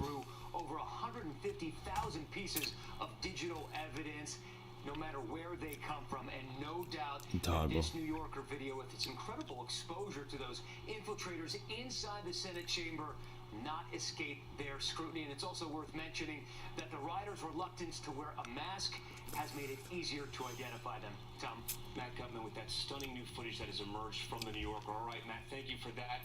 And it is a far different scene tonight in Washington, D.C., where a green zone perimeter has been established, roads shut down, and because of that video you just saw, the National Guard scouring for explosives and extremists, the incoming administration moving forward with the outdoor inauguration, and ABC's Kenneth Moe is there tonight. Tonight, extraordinary security in the nation's Oh, capital. yeah. Officials taking no chances. Military reinforcements arriving by the plane load. National Guard troops coming from every corner Yo. of the U.S. This mission is about protecting Hey, wow. itself. They're going to play a critical part in that at a time when our nation is in great need. The 25,000 troops in the city by the inauguration Are handing out masks. Yeah, yeah. look for explosives, protect the Capitol. Authorities say domestic extremists pose the Wow. most likely threat. How serious is our country gonna No, take domestic they are serving white our fucking extremism? country. And I think what we saw here last week is that we didn't take it seriously enough. Tonight, the large security perimeter or green zone already tested. At least 3 people arrested in separate incidents, including 2 men carrying guns and ammunition. Yes, Tonight, the so Guard setting up cots inside the Capitol. the National Guard is To review the security failures there, saying the those National Guard is can't be a permanent fixture. We can't afford, nor should we want to have 20,000 Guard troops permanently stationed in D.C. National Guard, The Navy, faces are there. Air How we Force. harden that Capitol to make sure this never happens again. And we all hope so. Kenneth Moten joins us now from Washington. And Kenneth, despite the security I'm concerns, making. I can't wait. President-elect Biden's team is moving forward with an outside inauguration. Marines. That's right, Tom. Biden's team says they're preparing for any scenario. Whoa. They believe Okay. Yeah. on those same steps Yeah. where the Okay. pro-Trump riots occurred will send an important visual message Yeah. about the resilience of this democracy. Tom. Okay. Yeah. Capital for us tonight, Kenneth. Thank you. The threat level tonight elevated not just in Washington, but in all 50 U.S. capitals, with the National Guard activated in several states. ABC's Trevor Ault is in Lansing, Michigan, where armed protesters gathered today. That's just wild. Tonight in cities across the country, a stunning show of force. Heavily armed And law then, enforcement surrounding state man. capitals, bracing for potentially dangerous demonstrations. You hope for the best, you prepare for the worst, and clearly we're prepared. 10 states activating their National Guard. Michigan, one of Bro, several, no closing way. down their capital. The Wow. National Guard and police substantially outnumber the demonstrators here today, but they're going to remain on high alert. There's going to be a heightened law enforcement presence at the Capitol until at least mid-February. When they stormed the Capitol, when they murdered a police officer, when other people were injured, that's when things go across the line, and that's not going to happen here. The FBI putting all 50 states on notice for possible violence on Inauguration Day. Today, small crowds Very of interesting. Trump supporters protesting in half a dozen states, many of them armed, but peaceful. I've seen that guy. How long are you going to keep protesting? As long as it takes. The rest of my life if I have to. Trevor Ault joins us now outside the Michigan State Capitol in Lansing. Trevor, law enforcement already noticing the impact of Twitter cracking down on conservative conspiracy theorists? Oh, that's right, Tom. Police tell me that because so many of these profiles have been deleted, it's harder for these groups to organize now. However, it has also slightly hindered law enforcement's ability to gather intelligence about any of those potential plans. Tom, Trevor Ault for us. Trevor, thank you. Now to the waiting hours of the Trump administration, and a key question, is the president ready for his impeachment trial? Rudy Giuliani telling ABC News he will help with President Trump's defense. Help the White House has yet to confirm. Here's ABC's White House correspondent Rachel Scott. Tonight, with less than 72 hours left in his term, President Trump is isolated. His second impeachment trial poor looming. Trump. Spotted at the White House this weekend, his personal lawyer, Rudy Giuliani. Sources say the president has recently He's been fine. irritated with He's in a Giuliani, nice, but he's one of the comfortable. few allies the president has left. Giuliani telling our Jonathan Karl he is part of the president's defense team. But the White House is still not confirmed who will serve as Trump the is president's legendary. counsel, even though the trial could begin in days. Giuliani, who led the president's failed charge to overturn the election, telling ABC News he is open to having the president testify.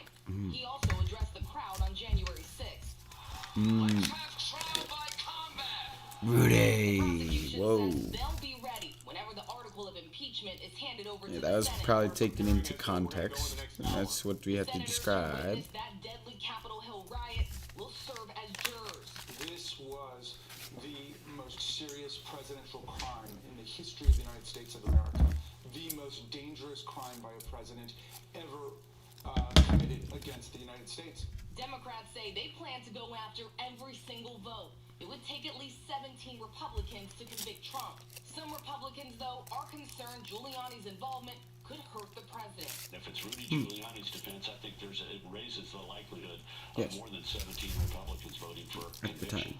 Let's get right to Rachel Scott on that point No. at the White House Training. tonight. And Rachel, Rudy Giuliani And also then leaving open the I possibility smoked the that meeting, the president after the meeting, may still before try the to meeting. pardon Yeah, himself after the before he meeting. leaves office. At the meeting. Yeah, that's exactly right, Tom. And we know that is something that the president has suggested to his closest advisors, something that they have advised against. We have not seen that before. And tonight, our latest ABC News Washington Post poll says 68% of Americans are opposed to the president granting himself that pardon, Tom.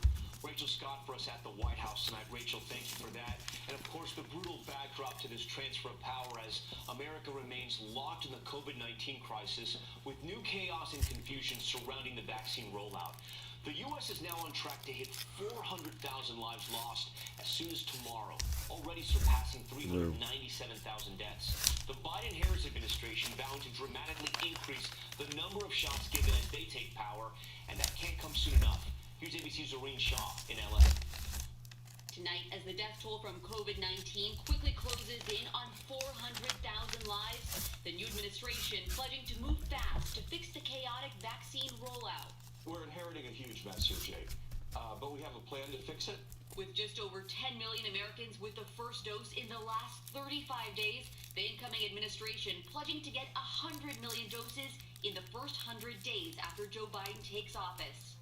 Biden's team meaning the pledge to be taken literally, despite existing obstacles to the program's rollout, like massive disorganization and lack of vaccine infrastructure, unlikely to disappear overnight. We have looked carefully, and we are confident that we have enough vaccine for the 100 million doses over the next 100 days. The plan including mass vaccination centers and training an army of vaccinators, among other steps. But right now, crippling problems at mega sites nationwide. Here in Los Angeles, in the country's COVID epicenter, Dodger Stadium organizers fearing supplies could run out by Wednesday. What happens on Thursday? So that's a very good question. It's almost a luxury to look that far in advance. In Florida, cars stretching 12 blocks, many turned away. To me, it's a complete disaster. In Texas, frustration. What's the point of making an appointment if you're going to stand here 3 or 4 hours to get in? And in Alabama, sites that don't require appointments, drawing people from out of state.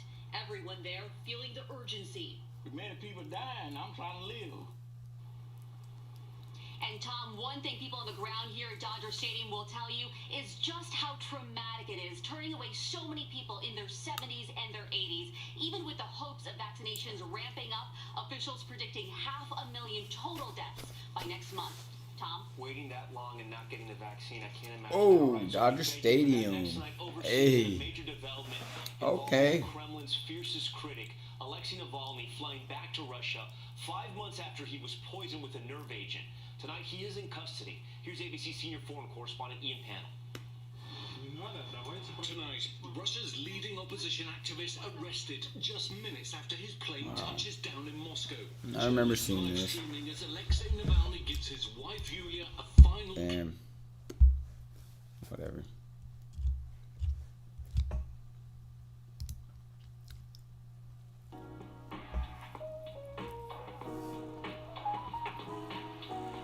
Wait.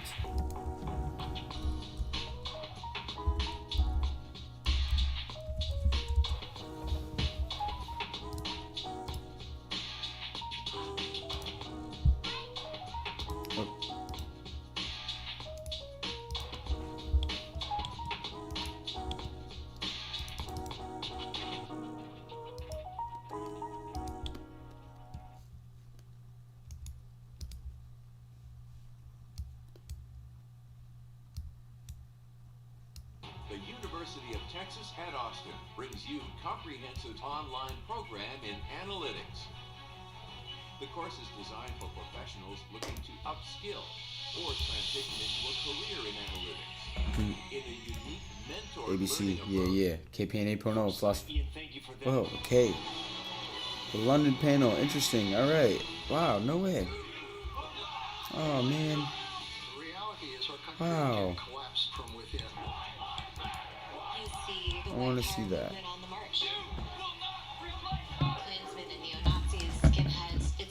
I'd like to learn more. I'd like to visit the terms of the presidents. I would like to enter presidency as, literally the president. And then travel like that, meet people like that, talk to them like that, get there, see what's up. Nothing stupid. Literally something, everything. Young and good, we can do it. I can stay awake, we can do it. Task, multitask, I'm Ben. across this historic election versus the competition. The #1 daytime talk show and #1 in streaming news. ABC News is America's #1 news. What's the most innovative daily news podcast out there to listen to every day? Well, the Edward R. Murrow Awards say it's Start Here, the daily news podcast from ABC News. Even the New York Times calls us a top news podcast worth listening to. So if you like getting behind the biggest news stories of the day, inside all the details, the backstory, and what will happen next, then listen to Start Here, the daily news podcast from ABC News. It's like no other news podcast out there. Even the critics agree. Listen free on Apple Podcasts. Yes, mornings may look different these days, but where you start your day, where you spend your mornings, where you get connected to everything that's happening. And face it, there's a whole lot happening in our world these days. Where you get all the breaking new information of the day to help you navigate through these times. That's why we're here. Good morning, sunshine. And making sure you start your day off with a smile and some sunshine. Good morning. Fuck that. Good morning, America. Good morning, America. Oh, how about not saying that? Fuck that.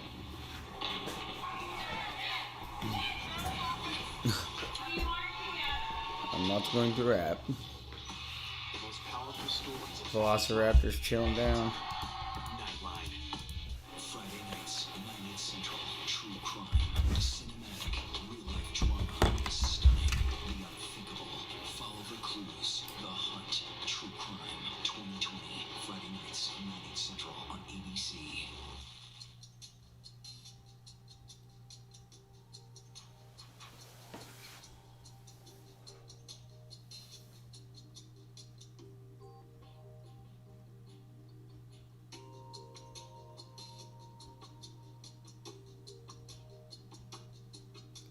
What?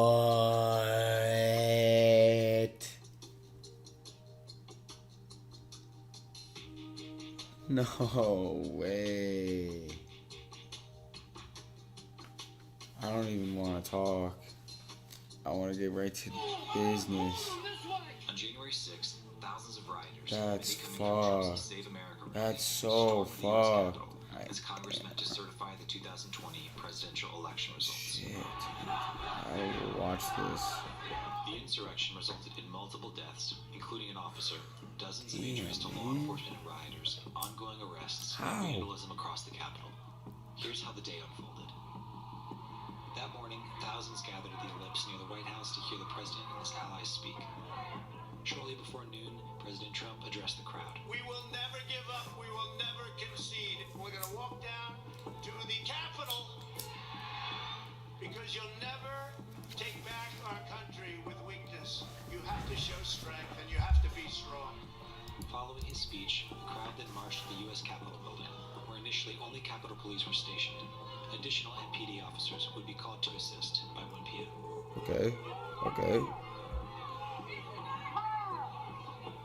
At 12:53, a large crowd approached approximately 5 Capitol Police officers standing in a fenced-off entrance near the This is fucked. According to ABC News sources that day, many Capitol Police were armed only with mace and their sidearms. As the crowd pushed the barricades over, the police were quickly overwhelmed.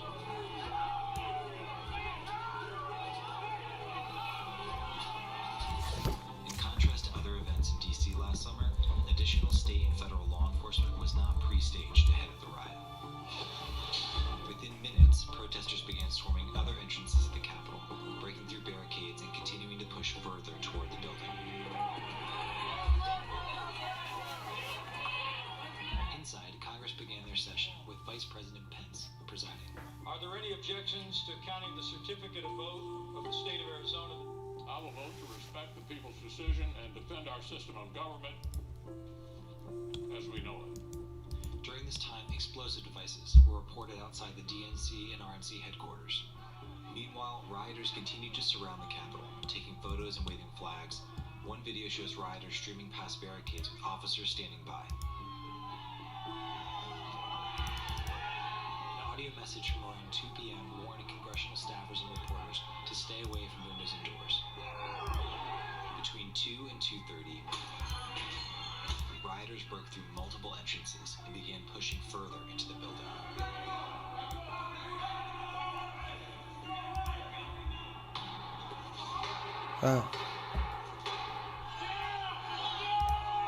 Huh?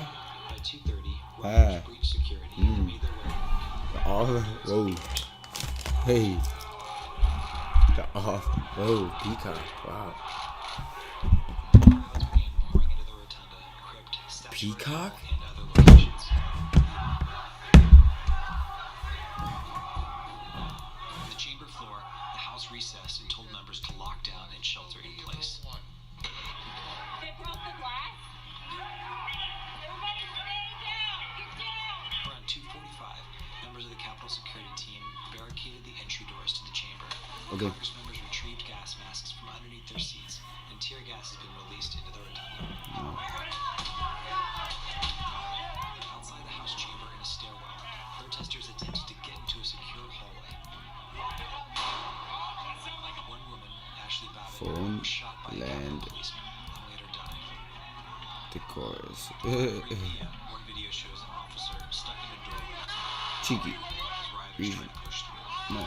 Reaction is due. Double. Cancel. Penalty. Judgment. Reading. Teacher. Go. Reaction. Person. Cancel. Yes. Roam the halls. College. Sad Part. Speaker Pelosi's Reputation. Advertising. Alcohol. Whoa. No. No. As the No. No. insurrection continued, support from more than 18 Right on. local, state, and federal law Army. enforcement agencies began to arrive. Whoa. They tried to dispel the violence using tear gas and flashbangs to move the protesters out Wow. of the building. Okay. Yeah. No shit. Ready? Many political leaders and allies of President Trump False for called on Chris the Payne. president to make a Fuck Twitter. statement and denounce the Yeah, protest. but it's a good poem. It's 2021. Yeah. Oh, an event. Wow, yeah. You are at the hospital. I'm a live streamer. Go on national television now You have technically to fulfill his put oath. under yourself into the admittance of the health I will bring to the world, and then make sure things are done the right fucking way. 2 hours after the violence began, President Trump tweeted a minute-long Two World video speaking Anxiety directly to the Union spy. protesters. No, those things good. We have to have peace. Groceries. So go You have to have home. description. We You have love to have you. ads. You have to have. Earlier in the day, Mayor Bowser You have to have implemented hearings. 6 You have to have curfew, mixtures. and You have to have rioters sound. You have to have instruction. You have to have homework. You have to have reality. No. session in the Senate chamber to confirm the electoral results. Today was a dark day in the history I wish we had reality. Again. Violence was quelled. The Capitol is Yeah. secured. Death. It's ego and the death right people's here. work continues. And then yeah, that's just savage. And then we're here. Okay. Okay. 46th president of the Whoa. United States. Joe Biden and Kamala Harris will be the president and the vice president according to the ballots that have been given to us. According to the ballots. Very good. That's lit. That's lit. What does that say? I wish I read it. In the days following something. Purpose of the joint session having concluded pursuant to Senate Concurrent Resolution 1, 117th Congress, the chair declares the joint session dissolved. So, no, it is not dissolved because I will be the president, and I just need to talk to somebody first, real quick. This is the end of the show, so when do I talk to somebody? The Congress dissolved.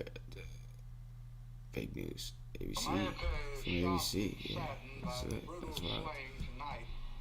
Of Dr. Martin Luther King. False for Chris Payne. To reject Hawking radiation. violence Martin Luther King Jr. who lived by nonviolence.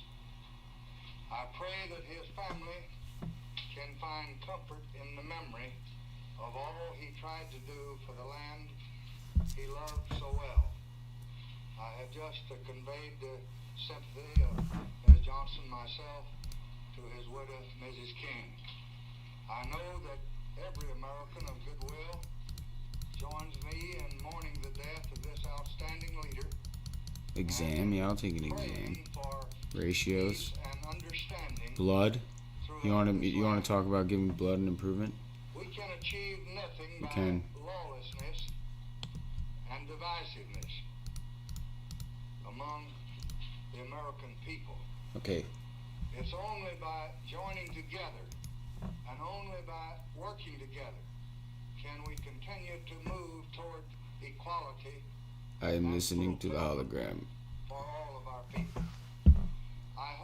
I'm hearing ABC out, actually. Honestly, you know, it's tough. It really hurts. It really hurts right now. I'm talking to the echoes. Like anybody, I would like to live a long life. Longevity has its place. But I'm not concerned about that now. I just want to do God's will. And He's allowed me to go up to the mountain. Okay. We've come. I've seen the promised land. I may not get there with you. Promised. But I want you to know tonight. Oh no, this isn't a promise. It's getting fucking done. We'll get to the promised land. I'm doing shit. And I've been to How the do mountaintop. The haunting speech I think technically right now is where I call in like a helicopter. Before he was assassinated.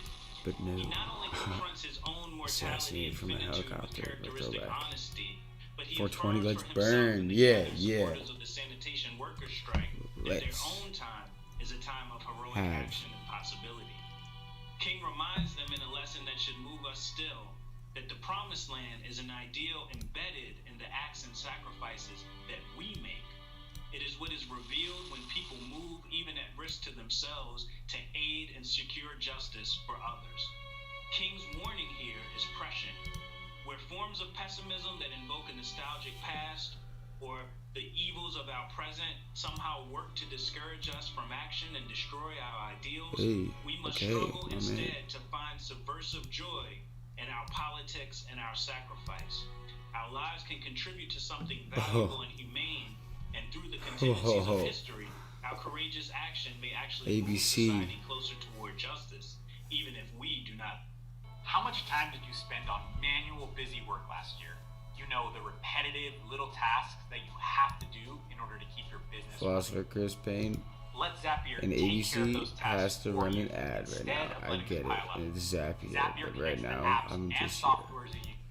The #1 news magazine on Friday nights. #1 in politics across this historic election versus the competition. The #1 daytime talk show and #1 in streaming news. ABC News is America's #1 news. Look at these related videos. Right? We're gonna look at how these are related. From what? Sky News? Al Jazeera?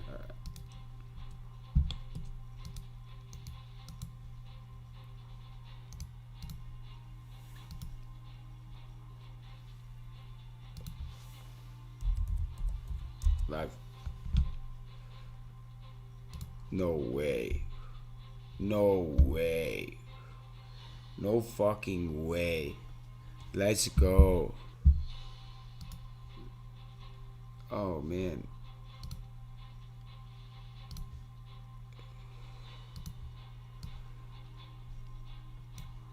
That is sick. No shit. Wow. No way. Alright, I'm excited. Whoa.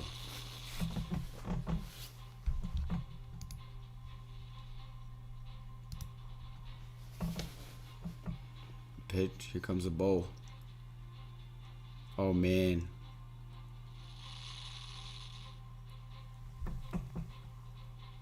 Oh, snap.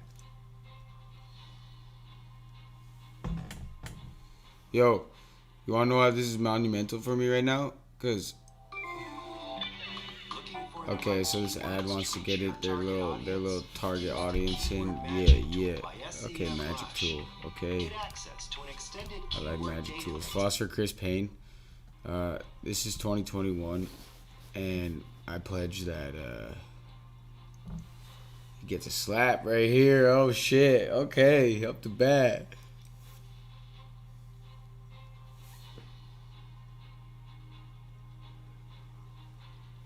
Ew. No. Okay, we got some news. All right, let's get the Sky News. Arrivals, yes. Hey, let's get a drinks break. Okay, yep. So technically, we're out here. 7 o'clock, which means you're watching And the only breakfast show live from Westminster. the worst passport in the world. On the over 70s, I googled it last year. over 80s, still waiting for Was the coronavirus vaccine. You asked the Minister Pakistan. responsible for Dean Zahawi in 2021? No. Plus, some We going to be got the medical director of PCB NHS England to KP find out versus how Northern patients are Pakistan catching Cup. whilst they're in hospital. Oh, Also this morning, we'll speak to the some First Minister of Wales for an update on the situation there. Also this morning, Blue Monday, you'll have heard about it. We'll be talking about how to look after your mental health in crickets. lockdown with the former England Rugby League captain, Crickets. Jimmy Peacock, who's using his own experience We got some to launch crickets. a new well-being. Yep. Also on the programme, Yeah, cricket. Hey. trying for something good. We're going to be joined by Alt J, adding their voice Alt to G. the campaign for visa-free tours for UK musicians. It's Monday, the 18th of January. Calling all over 70s. The rollout is extended. Oh, as still 10 NBC. new mass vaccination centres open. Okay, to the paint. Testing times as new border rules come into force for everyone arriving in the UK. We'll be speaking to an $500 airline today. boss It's money when you about need it. his view on the possibility of travelling this year.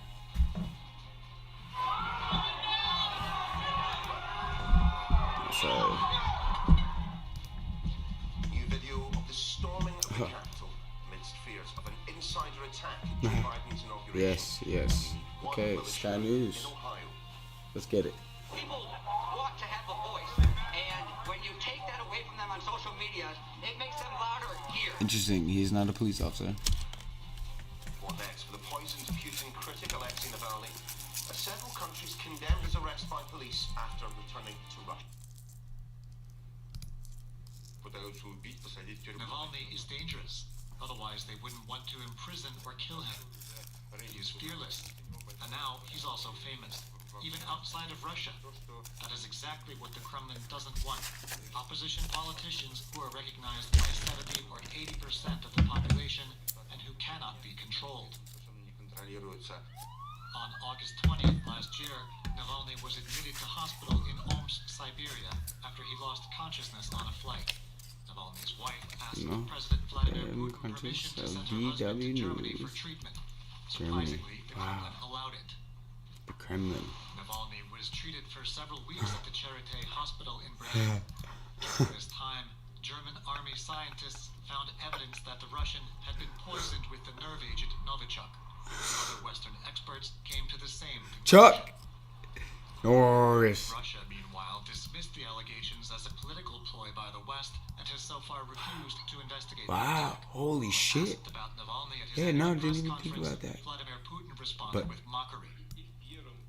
Wow, yeah, no shit. No shit. If we had wanted to, we would have finished him off. Wow. Putin was responding to Navalny's allegations that a so-called killer squad from the domestic intelligence shit. agency, the FSB, had poisoned him. No shit. But instead Wow, of no addressing shit. these allegations, Moscow has now put Navalny behind bars. And we have team coverage on this story. Emily Sherwin is our correspondent in Moscow, and Jared Reed is in our parliamentary studios here in Berlin. Emily, Navalny barely survived the poisoning last August. Why did he decide to go back to Russia where the same could happen again? Oh.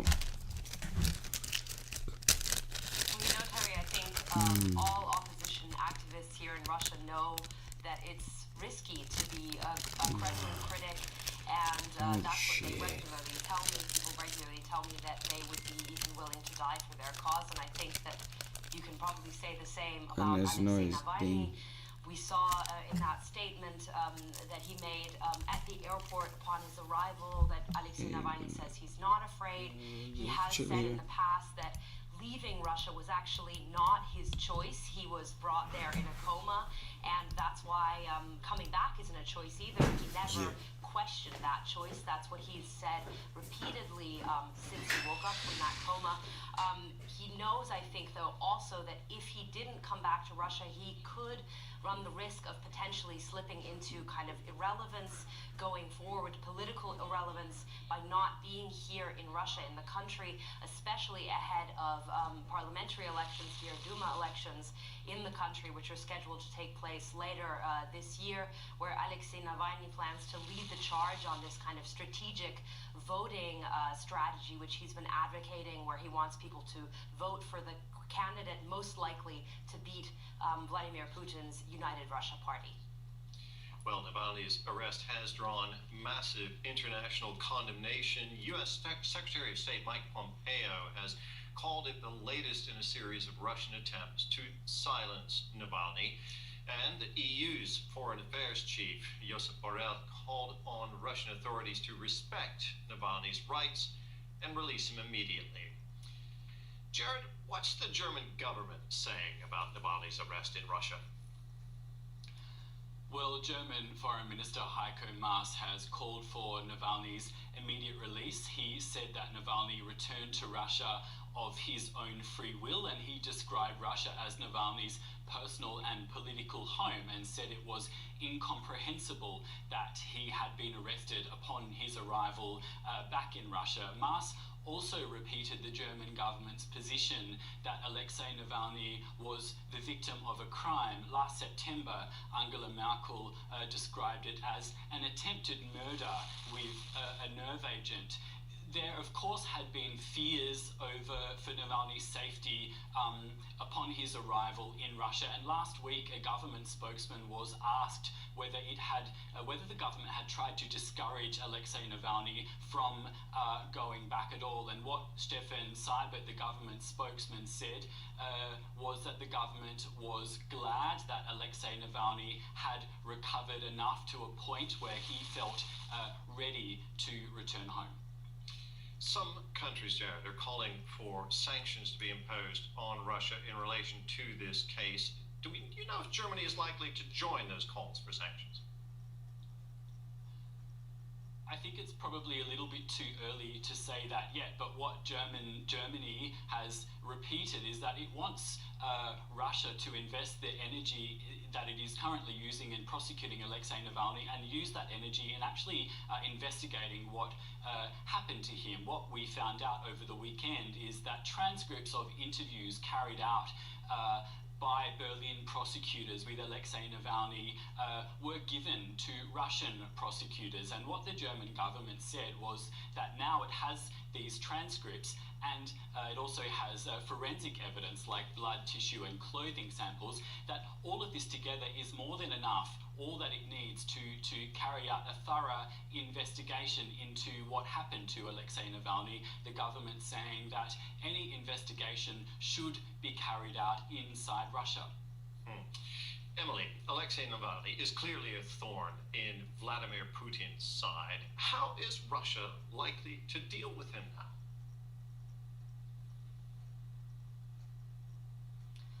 Well, I think that for the Kremlin, certainly going forward, having Alexei Navalny back in Russia is, as you say, a thorn in their side. It's certainly an inconvenience, as I said, ahead of the Duma elections, which are coming up.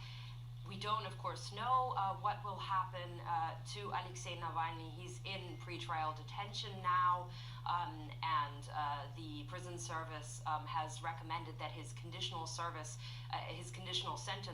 on an old embezzlement conviction should be turned into real jail time. It could that could mean that Alexei Navalny could be put behind bars for quite a long time. We don't know. We do know that if there are sanctions, if there are words condemning Russia from the EU, as we've been seeing, that kind of, in a sense, is old news for the Kremlin, and they'll probably just continue doing what they want. Emily in Moscow and Jared here in Berlin, thank you very much to you both. Now let's check on some other stories making headlines around the globe today. Police in Guatemala have fired tear gas and used batons against thousands of migrants from Central America who are pushing north towards the United States. It's thought the migrants are hoping Joe Biden's incoming administration will be less tough on migration than the current one.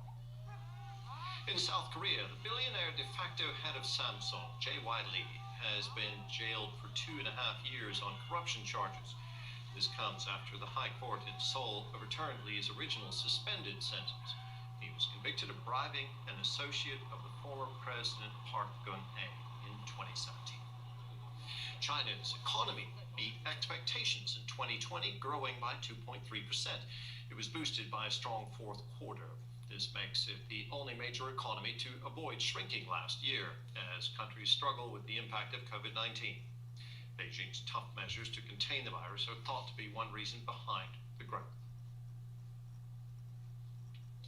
Well, the coronavirus pandemic has brought the health system in Italy's southern region of Calabria to its knees, but here, part of the problem is its empty hospitals rather than its full ones. Several hospitals are not being used due to mismanagement of funds and the influence of the mafia. DW reporter Max Zander met a group of retired doctors who are fighting to reopen Calabria's closed down clinics. These are not your usual squatters. The members of Movimento Lanterna are fighting for a basic need: access to medical health care. The group, formed by retired medical doctor Nini Formaro, takes turns in occupying a wing of this closed-down hospital in Cariati, southern Italy. It was absolutely unthinkable 10 years ago, after so many years that this hospital has been in operation, after so many years of work and all these people who have worked here in this time, that there would be a need to occupy. Formaro invites us to see for ourselves. Work is still ongoing at the Vittorio Consentino, but with so few staff, the hospital is no longer classified as such. This radiology unit used to do more than 20,000 screenings per year. Now, it's less than 300. The Vittorio Consentino was designed to serve a community of more than 80,000 people. But after decades of mismanagement and mafia meddling in the healthcare system, it now finds itself unable to meet even basic requirements for treating patients. And this in the middle of a global pandemic. Like the hospital in Cariati, there are 17 others in the region that are out of service. The pandemic has brought to light systemic mismanagement. The infrastructure, such as the oxygen ports at this hospital, could be used to treat COVID-19 patients, but without doctors and sufficient funds, they are useless. Dr. Formaro takes us into a separate wing built in the 90s. This part of the hospital was never properly put to use. A well-equipped hospital room for disabled patients now serves as a storage space, leaving the 66-year-old with a feeling of great bitterness. I have been a doctor in this facility for 40 years, and to think that I can't assist people, that I can't give answers, is absolutely frustrating. The healthcare situation in the entire region of Calabria is so dramatic that it was placed under the supervision of the national government 10 years ago, causing even further cuts to the health budget. In the past, hospitals were closed in order to pay off debt. What we are working on now is to recover doctors, nurses, health personnel, and above all, facilities and emergencies. Personale sanitario e soprattutto strutture. Mafia infiltration of the healthcare system is another issue. A look at the hospital roof shows an elaborate solar panel and air conditioning system acquired through lucrative government contracts. Formaro says the mafia is behind it. Un impianto di climatizzazione sarebbe utile. An air conditioning system would be useful if it were accompanied by the fact that there are patients, inpatients. If there are no patients, then the question arises, why is this being done, and why isn't the ultrasound machine for the cardiology ward being bought? The people of Cariati, like many across the region, suffer. Patients here currently need to travel more than an hour to get to a functioning emergency room, which places a large burden, especially on the elderly. The members of Movimento Lanterna want to continue their fight to the end, until their hospital is reopened. Under the watchful eye of Comandante Che Guevara and Doctor himself, they tell us, in order to have your rights recognized, you have to start a revolution. Let's take a look at some other developments in the coronavirus pandemic worldwide. The United Kingdom is ready to launch the next phase of its vaccination program, offering shots to the over 70 million extremely vulnerable. the 3.8 Thoughts for million Chris people have already Payne? been vaccinated in the UK. Had to change it Authorities up in for Brazil the have granted emergency UK. approval to 2 They're waking up out coronavirus there. vaccines. They Had to were wake up. manufactured by Chinese firm With Sinovac samosa. and the vaccine from British partners AstraZeneca and Oxford University. And more than 70 tennis players headed for the Australian Open have been quarantined for 2 weeks in Melbourne after several positive tests from other passengers aboard their flight to Australia. Well, as Europe, the UK, and the US race to vaccinate their populations against COVID-19, Africa has so far secured only 1/5 of the vaccination doses the continent needs. The African Union says it has secured 270 million COVID-19 vaccine doses, which will be made available this year. This will supplement the 600 million doses obtained by the World Health Organization's COVAX Alliance for Africa, but some African nations aren't willing to wait. Guinea is now testing the Russian vaccine, Sputnik 5, and has ordered 2 million doses. South Africa has ordered 20 million doses of the AstraZeneca vaccine, and Kenya has ordered 24 million, which should start arriving by the end of next month. That's not soon enough for many health workers, though, who feel they're being exploited. They've gone on strike to demand better pay, medical coverage, and adequate protective gear. DW's Marielle Muller reports now from Nairobi. Dorcas Mogore loves her job as clinical officer. A big part of it, though, was to work closely with COVID-19 patients. Then one day, she got sick herself. I survived COVID. I went through a lot of problems. After I was infected, I didn't have a medical cover which could cover my bills, and I got so sick. I was supposed to go on oxygen. Both of my sons were infected too. It was very traumatizing. She survived. 9 of her colleagues did not. And then another shock. She had to pay the expensive hospital bill from her own pocket. For over a month now, she's been on strike. With her, nurses and medical lab officers, more than 30,000 healthcare workers, according to the unions. Their demands include protective gear, health insurance, and compensation for families in case of death. If any of us is to die from coronavirus today, their family is going to live in destitution. And as if that is not enough, then they tell you if you do not go back to that unsafe working environment, we are going to sack you. Indeed, healthcare workers across Kenya have lost their jobs for participating in strikes the government says are illegal. We put the healthcare workers' demands to the Cabinet Secretary of Health, Mutahi Kagwe. We have more than enough PPEs in this country. Since October of this year, we have got the most generous insurance package that has ever been given to the civil servants. They do have some legitimate issues that they have raised with us. For example, delays in their payments and so on. The reason for those delays, says the health minister, is the current economic situation. Nobody is denying that you should be getting your money. You should. It's a legitimate right. But we are also saying that when there is this situation in the country, let's also face it together. You know, and don't make it look like you are blackmailing the government at its weakest point. As Dorcas doesn't feel protected by her employer, she's awaiting the COVID-19 vaccine. Kenya expects to receive the vaccine through the COVAX facility, among other sources. But experts say a 60% vaccination target is needed to achieve herd immunity on the African continent. Meanwhile, wealthy nations have reserved more than half of the vaccines, even though they're home to only 14% of the world's population. So there is kind of some selfishness to say, let us first reserve enough for our people. I think the issue here is that global responsibility issue. So you can reserve as many as you want for your country, but what is your responsibility to ensuring the world is safe? To be safe, that's also Dorcas' wish for herself and her colleagues. How do you feel about that, that Kenya and other African countries get the vaccination later? Yeah, we feel like we are less human. We feel like we are not considered. But anyway, better late than never. At least we are hopeful we are going to get the vaccination. Kenya's first tranche of 24 million vaccine doses is expected to arrive next month. Dorcas now hopes the vaccine will finally ensure her safety.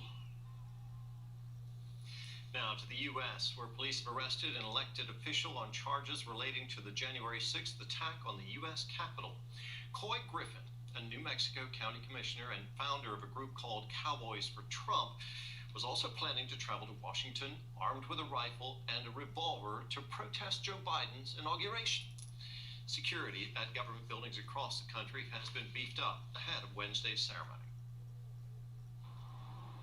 Armored vehicles protect the state capitol in Georgia.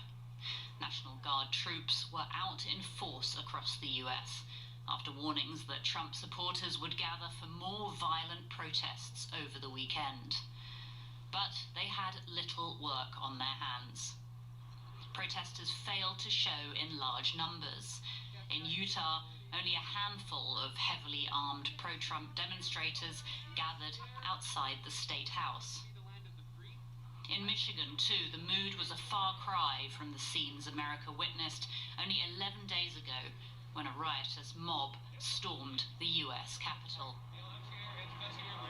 I'm not expecting much to come out today. It's a hot day. I'll enjoy it work. I just wanted to see what happens with the MAGA movement. Make America great again. One protester said that right-wing social media platforms had discouraged Trump supporters from turning up. And a lot of people on there, especially on the right, were saying, not to go because they believe that there, A, could be violent attacks from the left, or B, that after the Capitol riot, they didn't want to be seen as, violent. So that's why a lot of them aren't out here today.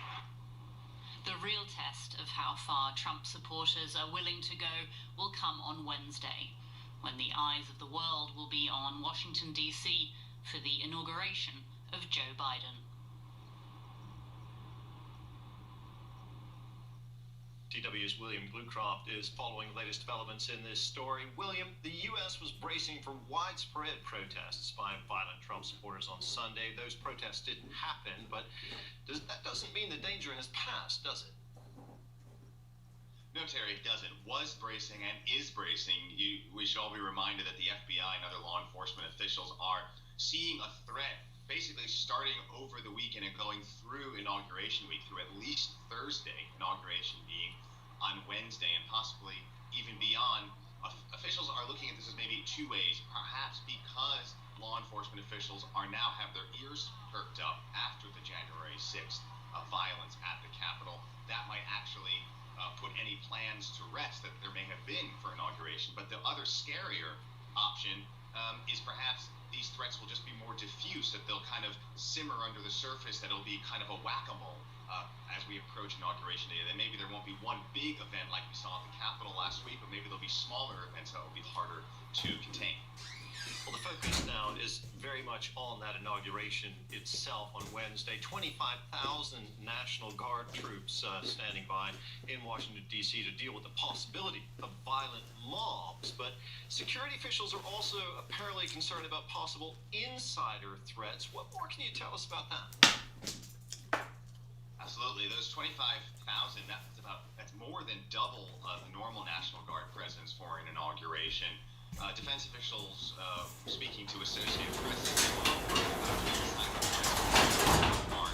troops apparently vetting is a very important thing for the military to do for troops, but the FBI is stepping in and doing additional vetting, and that's something very unique. We should be reminded that National Guard troops, they're so-called weekend warriors. They're just average members, men and women of the public who serve a bit of time in the military for the extra pay, or do some service to the country, and then they go back to their communities, their churches, their families. So it's really a reflection of everyone in America, and people who might be more prone to wanting to have access to military training. And we should be reminded what happened last week at the Capitol, that members of the military, retired and active members of law enforcement, local politicians were involved in this mob violence. There's now investigations ongoing if there was insider help from Capitol Police or from even Congress people themselves. So the insider threat really is quite present. William, thank you very much. That was DW's William Bluecroft.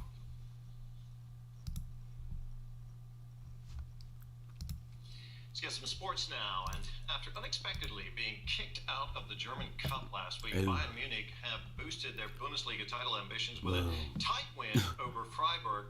After the close rivals were all held to draws, the reigning champions secured a win to Borussia extend their Dortmund. lead at the top of the table. Oh, black and yellow, black and yellow. Wet afternoon in Munich was the setting as the reigning Bayern champions hosted Munich. the Freiburg side on a hot streak, coming off a stretch of 5 straight Savage. wins, in which they'd averaged 3 goals per game. Damn. But Bayern have the league's leading goal scorer, and they got off the mark after 7 minutes. Robert Lewandowski set a Okay. new record for the most goals Lewandowski. scored in the first half of the season, 21 to his name already. The hosts had the better chances, but Freiburg equalised just after the hour The mark, green. as striker Niels Petersen extended his Go. record haul of Okay. Bundesliga goals scored as a substitute. A stooping header, his 28th coming off the bench. But Bayern have the last Whoa, laugh. interesting. We got some rules going on here. How lit. DW News. Leroy Sané using a rather unconventional technique to set up Thomas Müller. He tucked away the winner in a 2-1 victory that ended Freiburg's impressive run and gives Bayern a 4-point gap at the top of the table. Just a reminder, the top story we're following for you here today on DW News. The United States and the EU and Canada have called for the immediate release of Kremlin critic Alexei Navalny, who Oh, man. on U.S. relations. Whoa, whoa. He's, of course, a very good friend of Israel. Foster Chris From our Payne. standpoint, it makes no difference who is president in the U.S., since major U.S. policies are devised by the governing board behind the scenes. Look at the past 70 years. Many crimes against humanity have been committed, and a lot of wars and impositions have been waged by consecutive U.S. administrations. I don't expect that not to reoccur in the future. What did it make you feel when you saw the pictures Well? of the attempted insurrection in Washington? Those are the internal I'd love to affairs speak of with the you. U.S. They're almost irrelevant to international policies. No. They had a lot to say when there was demonstrations on the streets of Tehran. Yes. In their foreign policy, they meddle in all the affairs of countries. Today, the world is being managed according to the principles of political Darwinism. What that means is that for some to be strong, others would have to be weak. This ideology is anti-human and has turned the world into a place where an arms race has jeopardized everyone's security. I'm opposed to this world management model and believe that all nations and human beings can live in friendship, peace, and brotherhood. Until you fuck with him. Probably. I would love to be chill. Yeah, meet him. That's wild.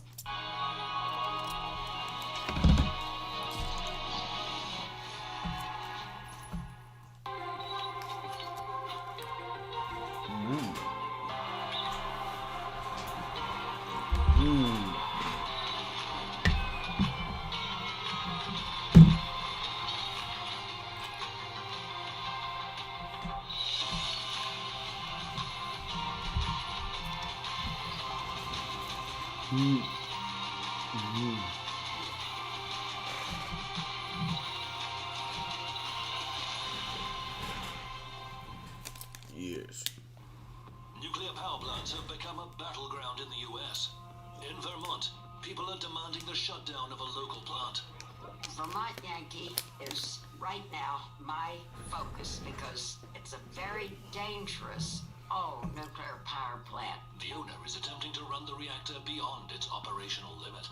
This No. case just sort of puts a magnifying glass on where's RT. the power in this country. Where is it going? Is it moving more This is towards Moscow? corporate interests, Holy shit. or is it What the more fuck? in the idea of traditional participatory Wow. democracy and power lie with the people? This case Is this what they demonstrates that freaking struggle do for in like very real ways. what? Power struggle on RT. Whoa. Is that a show? Damn. Holy shit.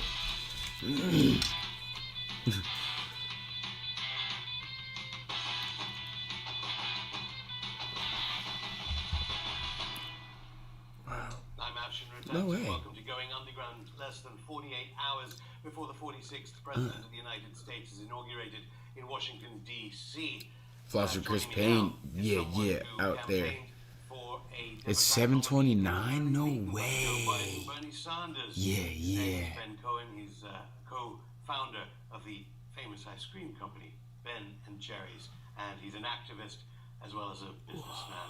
Ben, welcome. Ben and Jerry's I ice got to cream. start with, even before Trump and Biden, I've got to start talking about COVID, because here in Britain it's worse per capita than the United States, but nevertheless, how have you got a quarter of the world's cases with only 4% of the world's population? How bad is COVID as far as you can see?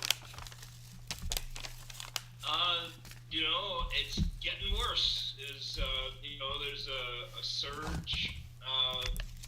Here in Vermont. I mean, in Vermont, we have very few cases, but it's tripled probably since the last month or so. In a sense, this does relate to a question being asked by those on the Bernie Sanders end of the Democrats, which is why, instead of pursuing impeachment in the House, which presumably stands no particular purpose, a bit of political theater, why do that instead of talking about Holy shit, they're all the way over there? Damn. Trying to get that Holy hammered shit. into the brains of the new Holy shit, that's why it sounds weird. Damn. Damn. Maybe we'll end up talking about Whoa. Medicare for all a little later, Whoa. a few days later because of this. But I think it's incredibly important to prosecute and convict Trump of some crime, because if we don't, That's we're my. essentially Oh saying, no. yeah, the president is above the law. And, what I always heard was that what we're really proud of in the U.S. that we're a nation of laws. And Yes. Trump has incited to riot. I mean, if I did what Trump did, I'd be in jail. Facts. Yeah, but, I know your activism That's proves it, why. but that presidents are usually above the law. Can you name one U.S. president in your lifetime that hasn't been above the law? There has been nothing comparable to Trump. And, Trump, yeah. For corporations, there's truth in advertising laws. We're not allowed to lie. Out in Russia. I think there should be the same for politicians. They should not be allowed to lie. And Trump has, I have no fucking promoted this false business ties narrative out of abroad. a stolen election. But if I go abroad, I'm gonna have. Oh.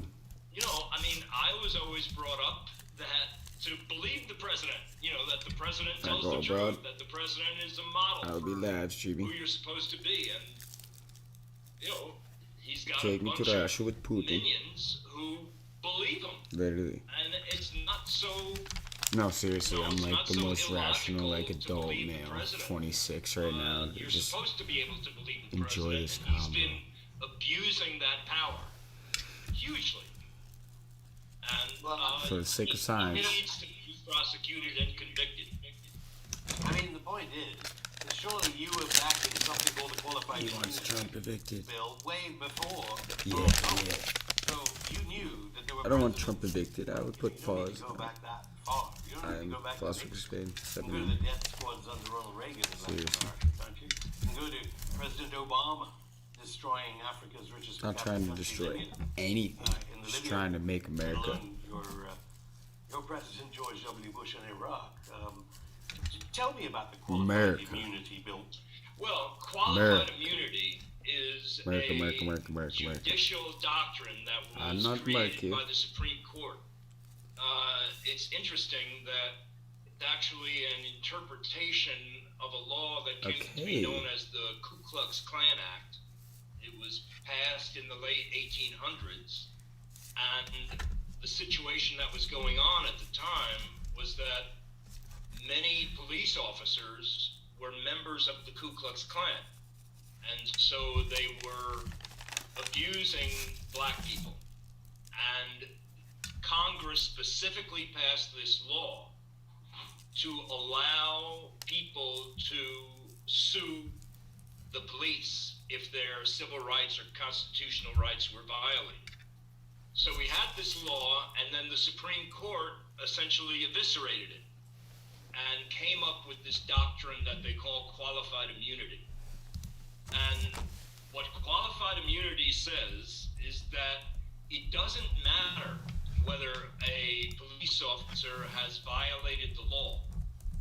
The only thing that matters is, has another police officer been convicted of violating, of acting in a similar situation? And if there has been no other police I officer would swear to convicted the of Constitution. brutalizing in that exact way, then the police officer gets off. And I'm not the police that officer, is unjust. That's why we have the police brutalizing, The police are out going there. so far as murdering unarmed black people, and they get off scot-free. So, yes. As you know, all those police departments at the state level denied any wrongdoing and refused to imprison those It happens. We arguable catalysts of reform the Black Lives Matter the blue. movement. But how does it affect politics, The blue. regardless of your security forces, as it were? And Why did you get involved in this campaign to end that immunity, and how does it affect politics? It's a matter of justice. Blue I mean, is it's blue. the same thing about being above the law. The police who are charged with enforcing the law should not be above the law. Police exist. You know, the police are the one element of society that we as citizens give the right to use lethal force in our name. And they need to be held accountable if they abuse that power. Qualified immunity keeps them from being held accountable. What progress have you made? Because obviously Joe Biden Accountable is is different. I think we're talking about the media narrative. mass incarceration of disproportionate numbers of black Americans. And the reality of it, and the severe, Friend of Storm Thurmond, just racist, strong, rapist. I mean, literally. presumably qualified immunity doesn't stand a chance under Kamala Harris, vice president, who of course was a prosecutor in California, known. Oh, but if it happens, but we have a whole system to have this feeling where it's just. Actually, Kamala Harris is in favor of overturning qualified immunity. The most Interesting, wow. conservative member of the Supreme Court and the most Kamala liberal member of Harris. the Supreme Court are both in favor of overturning qualified immunity. So, you know, I think that, you know, it's kind of a strange sounding term, qualified immunity. It sounds very esoteric, but amazingly enough, people in the United States are understanding it, and 2/3 of the American public wants to see police held more accountable for their actions. So to be plain, you are In a quite positive optimistic. way, yeah, straight up. The The level other of ones are optimism just trying to that the new Biden stir up administration bullshit. may do what you've been campaigning for so long. Yeah, I mean, especially because Biden was worked hard to pass that law that resulted in mass incarceration of black people. I think that he needs to do something London.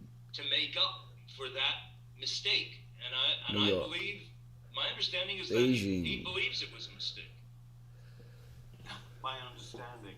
See, that's a big proviso. What? Arguably, I mean, you know the figures. This is a I'm cool sure, thing. I'm talking with two people right during now. the Yeah, Democrat yeah. primary campaign, they were bandied around, but by the end of it, 130 billionaire donors for Biden compared to 100 billionaire donors for Trump. I mean, how telling is that as regards a class issue when it comes to Joe Biden? Illusions of time. Back Biden. Whoa. Well, Not I mean, Joe. there's no doubt about it that Biden is middle of the road, guy. Yes, he is a mainstream Democrat. Yes, the Democratic Party is supported by the same corporations and ultra-wealthy people that support Republicans. Science. Most corporations, I believe, that are doing political donations, they donate to both sides. They don't really care who wins. They just want to be able to influence legislation. Neat segue into a campaign which you spearheaded, which is at the heart of this issue. Just tell me about Stampede. We came up with a campaign that involves hundreds of thousands of people getting rubber stamps that they use to stamp paper currency that says not to be used for bribing politicians. I used to rate comments on Yelp. Go back. Yeah. So, again, there's a huge percentage of the population that wants to get big money out of politics, that understands that probably the root cause of most of the problems in our society is that the politicians are bought and paid for by corporations and the ultra wealthy. That's who finances their campaigns. So you're gonna have to come up with a new one, arguably, because people aren't using cash so much. It has been a bit of a problem for us of late. Yeah. My currency is 40 million people in the United States at least won't be able to eat tonight without food stamps. Do you really think that the big billionaires milk bone money that they supplied to the Biden campaign won't affect the Biden team's attitude as to class politics? I think it definitely affects their attitude. No, make it shock of the world. I mean, they're starting to be the idea in the United States. One of the big problems in the United States is that we only have two parties, and we're starting to now talk another about party. Instant runoff voting or ranked choice voting. Legend status? Yeah. Okay. To vote for a third-party candidate and not essentially throw their vote away. Legend. Ben, I'll stop you there. Yes. Ben Cohen after this short break. Whoa, sick. Yeah.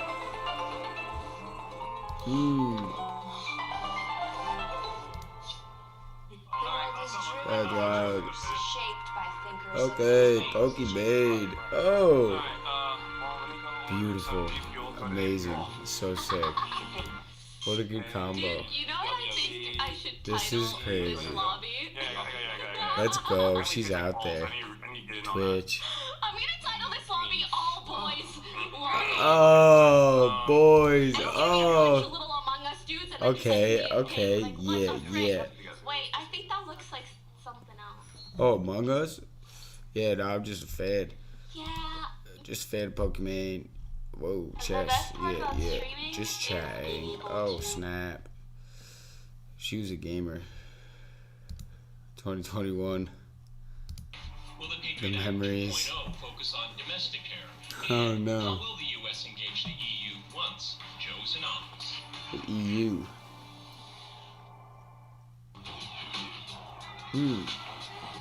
PewDiePie? I will talk to PewDiePie in terms of the gaming, education, and safety, actually. And I will actually, right now, fucking call him out for being like, yo, legend, dude.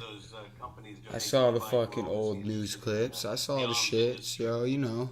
The Syrian government is claiming 60 dead in Israeli war plane airstrikes. And this is good, because One Syrian PewDiePie just in the past few days. spent And we're getting reports time. of soldier Oh, deployment, shit. perhaps, in Syria. Now, you know that Trump Oh, called is an that? end Okay, to let's US go. I did not mean that. warmongering in Syria. Interesting. What do you think of these personnel? Syria. The power as part of U.S. aid, but on the National Security Advisory Committee, this guy Blinken, Well. infamous for Libya. Well. I mean, how dangerous for the Biden No, I'm only running for president. war. I Once. know that you're no fan of Trump, and you're probably going to say 10 months, more worried about 1 the war month with Iran. down shift, walk, and then I think that both parties, join the military. Biden, Trump. I mean, And then, all of them are you know what? live under the mistaken idea I actually would really feel fulfilled. war creates peace. That's I would feel so fulfilled. Amongst.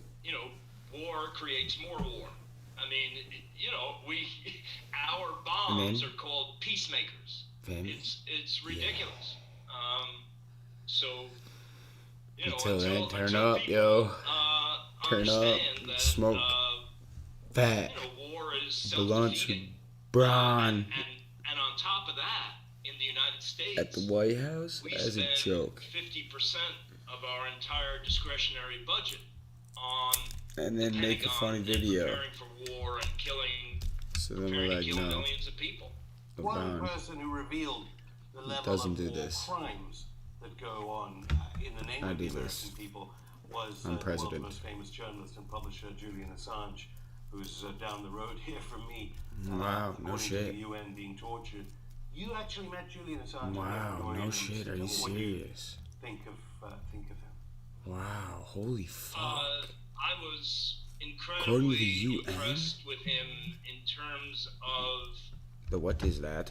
I how don't know. much of a caring RT? and Wow. compassionate This is interesting. I apologize to Russia. he Investigators. Probing. honestly believed Yeah, that it's interesting. if he could just What is UN? expose the truth of what was going on, expose It's no state in America. the Okay. laws that are being broken, expose Yeah, no state in America is ethical, UN. moral, lapses that To Vermont? Wow, that interesting. both No shit. both government and the people would force Wow, a no change, shit. would force the government to change their ways, and I think that he was very saddened to realize that that's not enough. It's not enough just to expose the truth of what's going on, to expose the war crimes that are being done in our name and with our money. Killing unarmed civilians and enjoying it. Is a horrible thing, and the problem is that the people who did that should be in that cell that Assange is in now. Wow. And instead, Wow. it's the typical response of killing the messenger. The government doesn't want the people to know what's being done in their name and with their money. And so if some guy exposes it, they don't want to solve the problem. They want to kill the messenger. They see the problem as being that somebody revealed what the government is actually doing. You in the New York Times and the Amazon Washington Post, relatedly, those two papers, maybe saying what you're saying. Joe Biden says he's a high-tech terrorist, and it's very difficult to even to get comment from the so-called squad, the kind of future generation. This is really serious, yeah. That's a dark smile. Kind of Interesting. side that you He's aggressive are on right now. politically. Interesting. Wow. I'd love to see the meters you Biden's can called him a read. high-tech terrorist, so presumably the extradition, Wow. it doesn't matter whether it's a Trump Holy administration shit. or a I Biden would back administration. out RT. The U.S. government still RT. Woo. RK UK News. Oh, what? 5 years in jail in your country. That was in the UK? This is in the UK? What? Whoa. And I'm glad you mentioned that investment deal, because I think that summarizes It's funded by Russia. the Wow, no relationship way. perfectly, because Holy shit. much of the decoupling began before Trump with Obama. It only intensified under Trump because, I think relationships will be better simply because. Well, simply put, this is very interesting. I have a long conversation with the UK about this whole Oxford stuff, yeah. Philosopher Chris Payne. The US will demand Moving on more quick. in return for its security guarantees, and the EU will seek. And they do English language. Words.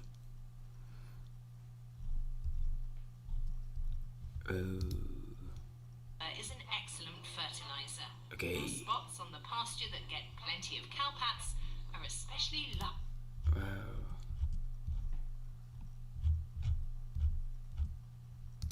fertilizer. On this meadow in a nature reserve in southwestern Germany, entomologist Jörn Buser and biologist Herbert Nickel are looking for fresh samples. Okay, Yeah, right. we've got a Interesting. slightly older cowpat. Okay. You can see the surface is dried out and there's a pretty good crust. You can see that the first larvae are already appearing, like here. These fly larvae thrive in the dung, and they're prey for other bugs and beetles.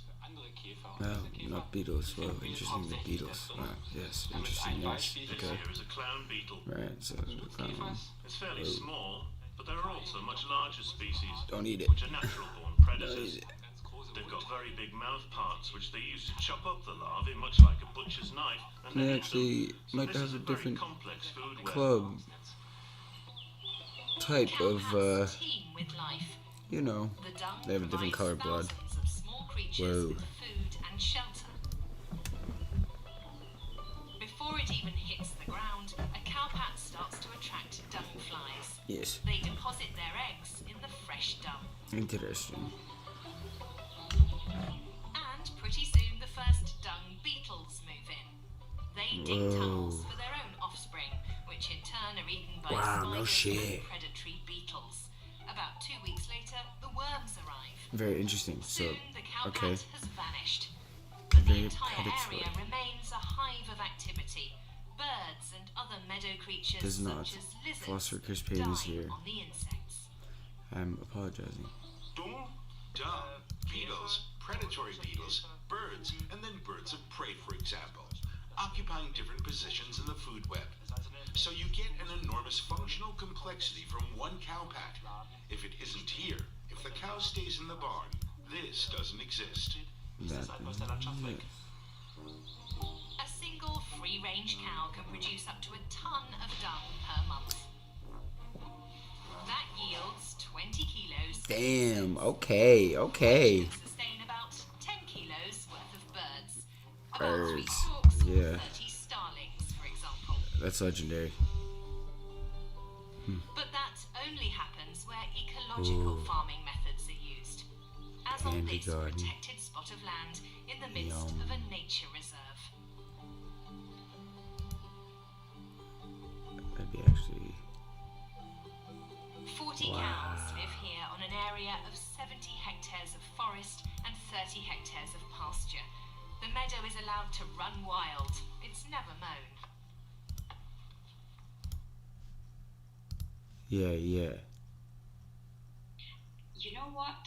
I do not know, but we have to explore solutions that speak to our values, speak to our cultures, and solutions that ensures that every boy, Speak to every girl, Africa.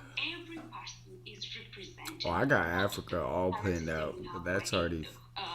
That's already known. I want to bring Joseph Otieno back in on the line. Joseph, I'm not sure There's if literally you a heard what drought Agnes was saying there about media. the 70s economic achievements, economic development. I'm wondering if you agree. We're on the brink of the drought. Philosopher Chris Payne, I'm a black hole. Yeah. Yeah. This IMF World Bank stuff is one of the reasons why I think Agnes is seeking to question whether or not we review the politics. It's actually what they would say in America, economic politics, meaning that really the most important game in town is politics. Whatever happens in the White House is basically what determines what happens around the world these days. Obviously, this is backed by Beijing. The reality is this, that Uganda became a sweat economy together with Ghana. At the time when Museveni was the darling, Museveni was a strategic darling of the West because they wanted the West wanted to change the dynamics of politics for Rwanda, and you know what happened in Rwandan genocide. That can be a subject for another day. Conquered Burundi on their behalf, conquered Congo, with millions of people lost. In Sudan, it was really not Museveni's liberating South Sudan. Museveni was playing the job that by and large most other people wanted because of the battle between North and South Sudan, as it were. So he was basically a strategic ally. And so Uganda became the sweatshop place where you can get all the dollar money. The UN bases in Cape and all kind of stuff. Those are strategic geopolitical kind of stuff. Play the good boy, like actually by a British senior minister in Washington at an IMF and World Bank meeting, behave like Mr. Museveni, and you'll get everything that we want. That's about 10, 15 years ago. Africa needs to wake up to the reality. The Dark Knight. Whoa, whoa. Democracy is the way forward. It worked in Uganda between 1962 and 71 when Idi Amin was wow. because of Idi Amin. We had a flourishing multi-party democracy that was actually the best time in this country. Ugandan president. Idi Amin in 1979, in 1980 there was a multi-party election in which Uganda officially rejected Museveni. Until wow. today, the poor guy has got no evidence to show that elections was rigged in his favor. He knew he wanted to control political power, as I suggested to you today. Between 1980 and 1984, Uganda's standard of living rose for the first time since 1971. So yes, when there's political stability, when there's competitive politics, where there's competition of we need to. it works. That's what is needed in this country, in this continent. Interesting. That is what we need to be working for going forward. I got you. I got this. I got this. I got this idea. We're running out of time. I'd like to put another question to you, Whoa, soccer teams. Yeah, that's sick. Concisely as you can for a very large question. Challenges that Museveni faces now, and is he equipped to face them? Yes. Well, for me, the biggest challenge at the moment seems to be two things. One, you have a very large segment of the population which is unhappy, which considers these elections not legitimate. What will he do with that? Interesting.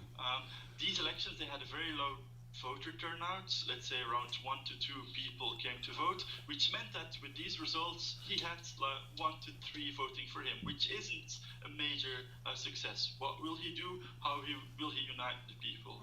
Secondly, because economically it's not looking that well. A lot of money has been spent in preparation to the election, and when this happened in 2011, this led to major inflation, which together with political discontentment led to major protests.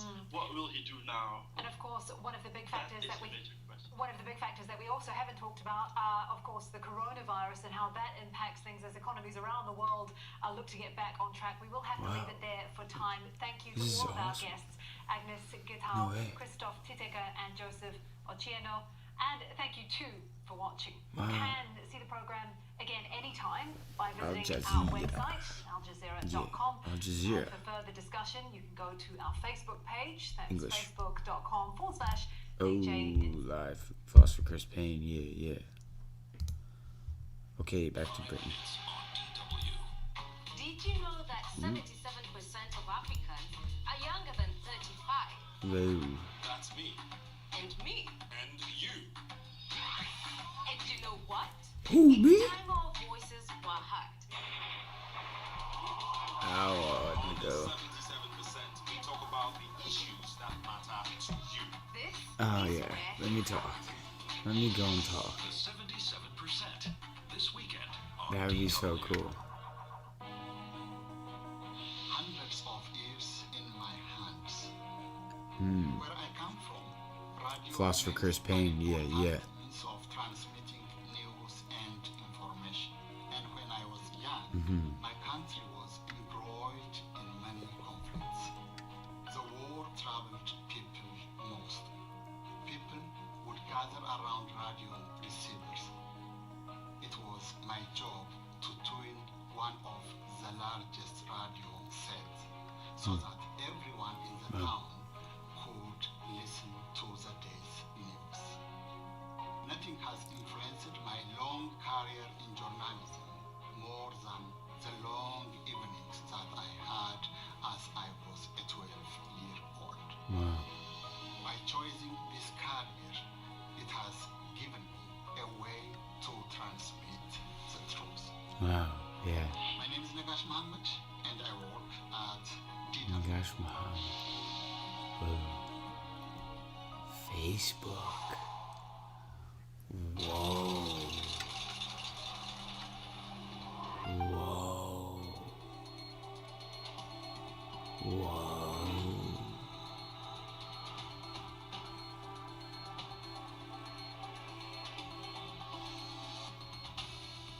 Wow.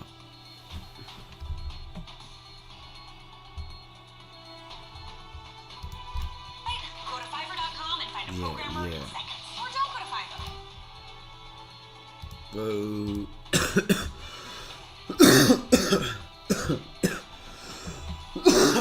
Pardon me. Oh. Yeah, for sure. Definitely. Sorry about that.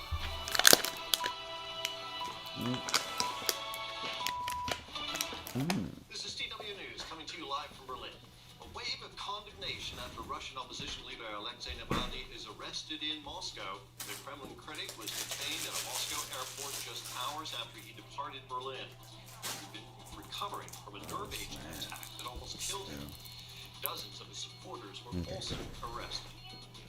Also coming up, they've seen their colleagues die of COVID-19. Now Kenyan health workers are going on strike, calling on the government to do more to protect them on the job. And with just days to go until Joe Biden's inauguration as president, the U.S. remains on high alert over the threat of right-wing violence. Interesting. Right-wing violence. No violence.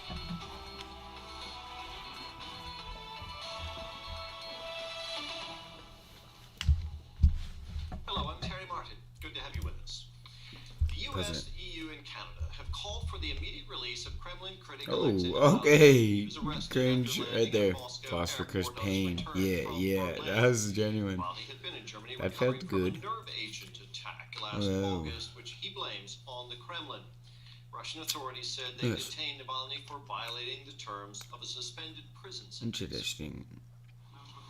I've seen this a million times. Alexei Navalny is arrested at passport control just minutes after expressing hope he might go free. I'm not afraid. I'll calmly go through border control. I'll cross the border and go home. I know I'm right. All legal actions against me are fake. It's a nice backdrop. Earlier, Navalny's plane had landed unexpectedly at Moscow's Sheremetyevo airport. It had been diverted from a different Moscow airport where it had previously been expected to land. Airport. There, dramatic scenes unfolded.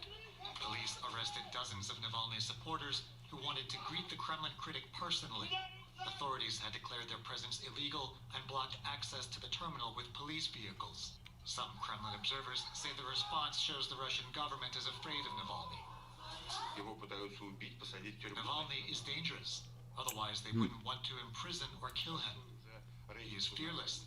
And now he's also famous, even outside of Russia. That is exactly what the Kremlin doesn't want. Opposition politicians who are recognized by 70 or 80% of the population and who cannot be controlled. On August 20th last He doesn't want people that can't be Navalny was controlled admitted to hospital in his Omsk, country. Siberia, after he Makes lost fucking consciousness sense, on a Putin. flight. Navalny's wife asked President Vladimir Putin permission to send her husband to Germany for treatment. Surprisingly, the Kremlin allowed it. Navalny was treated for several weeks at the Charité hospital in Berlin.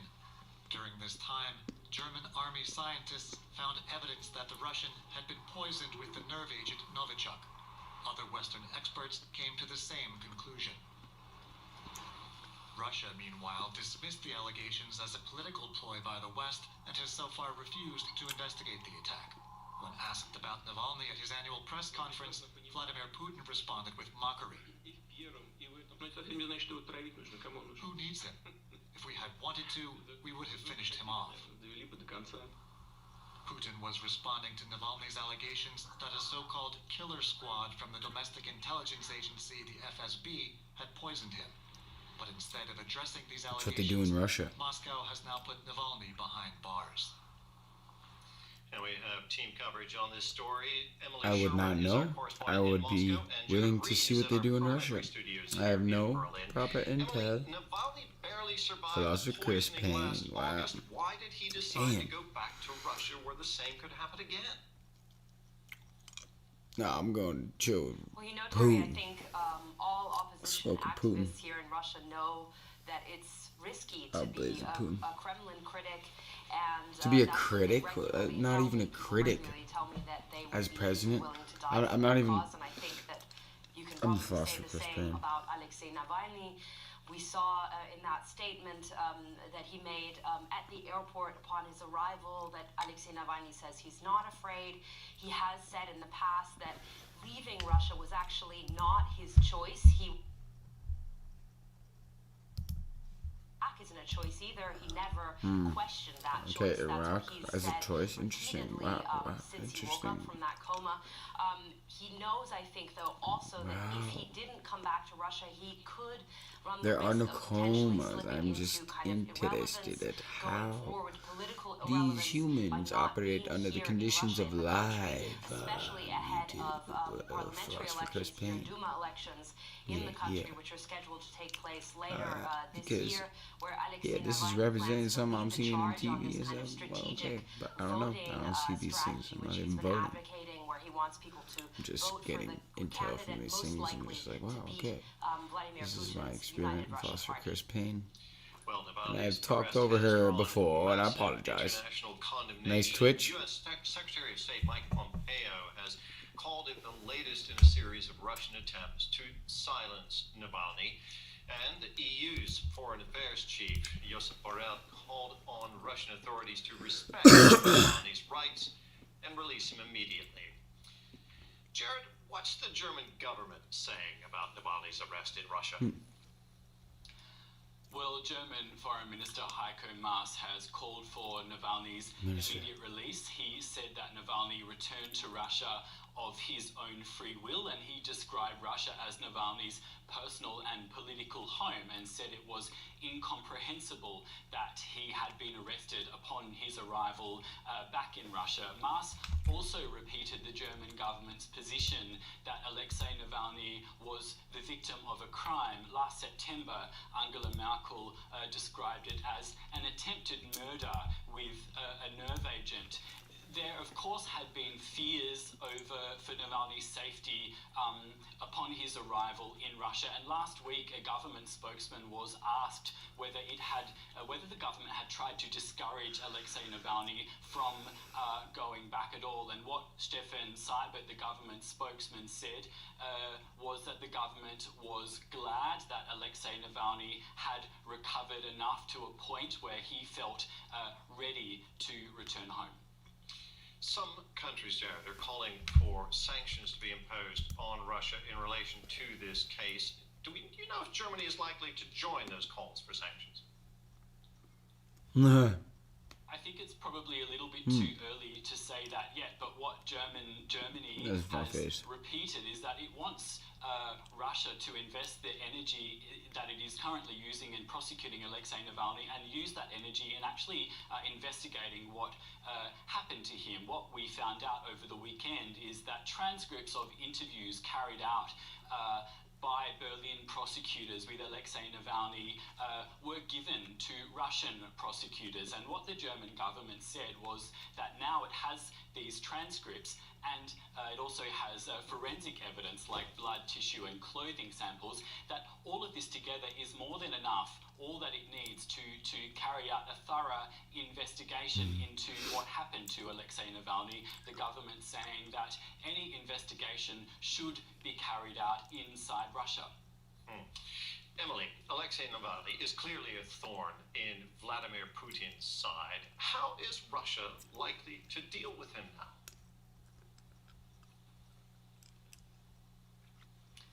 Well, I think that for the Kremlin, certainly going forward, having Alexei Navalny back in Russia is, as you say, a thorn in their side. Certainly an inconvenience, as I said, ahead of the Duma elections, which are coming up.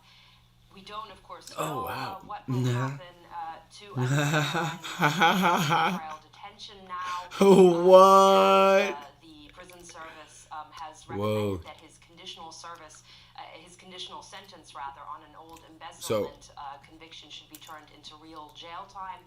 It could that could mean that Alexei Navalny could be put behind bars for quite a long time. We don't know. We do know that if there are sanctions, if there are words condemning Russia from the EU, as we've been seeing, that kind of, in a sense, is old news for the Kremlin, and they'll probably just continue doing what they want. Emily, in Moscow, and Jared here in Berlin, thank you very much to you both. Let's catch up on some other stories making headlines around the globe today. Okay, they're moving. In South Korea, the billionaire de facto head of Samsung, J.Y. Lee, has been jailed for 2.5 years on corruption charges. The This comes after the High Court in Seoul overturned Lee's original suspended sentence. He was convicted of bribing an associate of the former president Park Geun-hye in 2017. Clashes have broken out between police and protesters in cities across Tunisia as the northern African nation faces an economic crisis. Authorities say they arrested more than 200 people after protests became increasingly violent. Tunisia's economic problems have worsened due to the coronavirus, leaving the country on the verge of bankruptcy. Virgin Orbit says it has successfully launched a number of small satellites into space. The company's Launcher 1 rocket deployed from a Boeing 747 off the coast of California and reached orbit a month later. The company is aiming at a market for launching small satellites from the size of a toaster to about as big as a on DW News. Now is Europe. And they wanted me to say that, but I...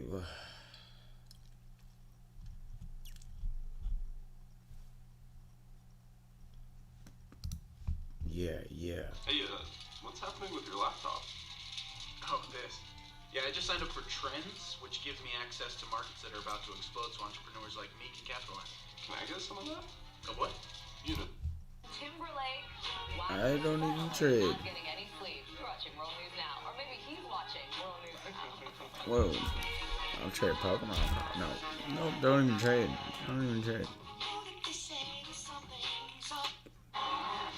And Justin Timberlake.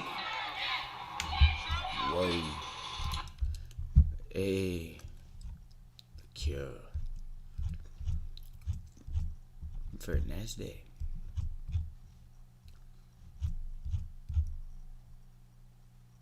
CNA with the whole squad out there. Whoa. About the space that made it seem like home. So the furniture, for example, would be settees and comfortable armchairs. The feeling of comfort kind of contribute to the feeling Singapore that you Asian are issues. actually Wow, in no a place shit. that you know very well. Although that could be the first Starbucks store that you visit Corp. in that area. I think that sense of consistency kind of give you a feeling that hey, you are at home. And the whole idea of sitting down somewhere, having a 10-15 minute break between work or meetings or over lunch. After people Got the come to work, Yankees they hat. just sit on a Legendary. chair outside No somewhere in the sun way. or inside a cafe in winter and chill out for a Damn. short period of time. Schultz's third place became ingrained into American culture. Yeah, no shit. This is the coffee machine where I actually work, but just come by it. Our favorite characters from American hit This is comedy legendary. series I had. Oh man. cool, if not completely productive, to while away hours in the local coffee shop. Or maybe it's because you're all hanging around here at 11:30 on a Wednesday. Everybody wants friends. Oh, that's it. The whole of the world now socialized, gossiped, Okay. or struck business deals in the armchairs of Starbucks. Oh, let's get slicing Grandma. Starbuckian refers to a lot of different things. It's everything from saying I want a venti, which, if you don't go to a Starbucks, you have no idea what that is. Okay, that's the size of coffee. You're a venti? Yeah, you want a You're venti? part of the same club because we both know what a venti is. Then there was that introduction of all the Italian-sounding words, which went back to Schultz's love for Italian coffee shops. So the cappuccino, even the Americano, the latte, and so on. All these words that we now refer to. This is not a physics studies right now. I'm excited. She started talking to me create a vocabulary in a way that was like, whoa. Was a brilliant move. Starbucks was more than a business. It was a new place. It was a lifestyle. It was a language. Parodied affectionately in hit movies like Zoolander. You know what could really help you sort through these important issues? What? Important issues. Orange mocha frappuccino! And all this boiled down to one thing: sky-high profits. Okay. On the average, a $3 small latte. Do I like Starbucks coffee? Well, For every cup they sell. But size matters. The real money lies in the supersized drinks. A large latte with extra toppings. The cost of the raw materials, packaging, store overheads, and taxes have increased slightly. With the price tag soaring to an average of $4.30, Honored staff, their rent, and profit so margin forth has further. almost tripled to around $1.40 per cup. Whoa. What is branding? Where is It this? is being able Holy to sell shit. a coffee for a couple of dollars rather than Holy 50 cents. shit. You convince people that Yeah, it's worth no paying that shit. extra because you're paying for more than just simply the product. Whoa. In Okay, I 2000, got you. Schultz I can announced actually record sales help of over the $2 economies. billion US. Manchester United. Have to enter the new millennium without Oh. a visionary at the helm. Oh. Schultz decided Hey, to Carlos step down as Tevez. CEO and take a more hands-off position in the boardroom. In his book, he stated that after 14 years of growing the company as CEO, his heart was no longer in it. Stepping down for the Pablo Escobar role. He'd left the company in a strong financial position, but under the new management, Starbucks' strategy would This is change only what you would drastically. see in They'd made a number of appointments. a much but were like not the right kinds of move. people who were Yeah, much yeah. driven by the finance. Is it coffee rather time? than Hell no. Really having a deep understanding of the culture of the brand. Hell Over no. the next decade, Starbucks embarked on a relentless quest for It is expansion, not. stretching their brand It is so street. thin Oh, it was at breaking point. coffee right now. After Howard Schultz, Interesting. the key drive was growth. So I need more signs. Said Growth and sales. we need more coffee at 3:16 in the morning for signs. What? I think the original culture Okay, was well, a we little take bit secondary, and during that growth 10 people phase, you couldn't move here, from a few 10 people hundred there. shops People to there. a few Ding, ding, thousand ding, ding. shops to over Ding, ding, ding, ding. 20,000 shops without losing Do you something. have the And this was Starbucks what Apple many Watch critics criticized. attached to your You lost coffee your soul in when you this drink? journey. That's all. Data. Did you know that your selfies and videos contribute to climate change? Yes, a To whole load of climate. this leads to this. Whoa. It's contributing to global carbon emissions. Every Carton? minute, our emails Oh. alone generate Oh CO2 no. similar to 500 Singapore to New Zealand flights. It got me thinking, what changes can I make? Streaming music or vinyl? Which one's greener? Email or WhatsApp? Global tech giants are Interesting. also in on the fight. But we're taking this challenge on with what we're calling Yes, the world. compute. Microsoft, we sunk a data center into the ocean. My next post could be Okay. made greener by solar power. Solar power. Tonight on CNN. From a conflict between the red and the yellow shirts, between the emerging middle class and a conservative royalist establishment, the young people of Thailand have now risen up to challenge the That's country's political beautiful. order. คือผมคิดว่าการต่อ This สู้ is ครั้งนี้ royal. มันเป็นการต่อสู้ครั้งประวัติศาสตร์ของประเทศไทย Now it's the conflict of the generation. What has really In sparked Thailand? the new crisis in Thailand? Thailand, the new fault line. Insight Thursday on CNA.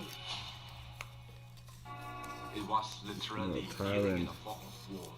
It's been a period of disruption, There's also sacrifice, another place. resilience.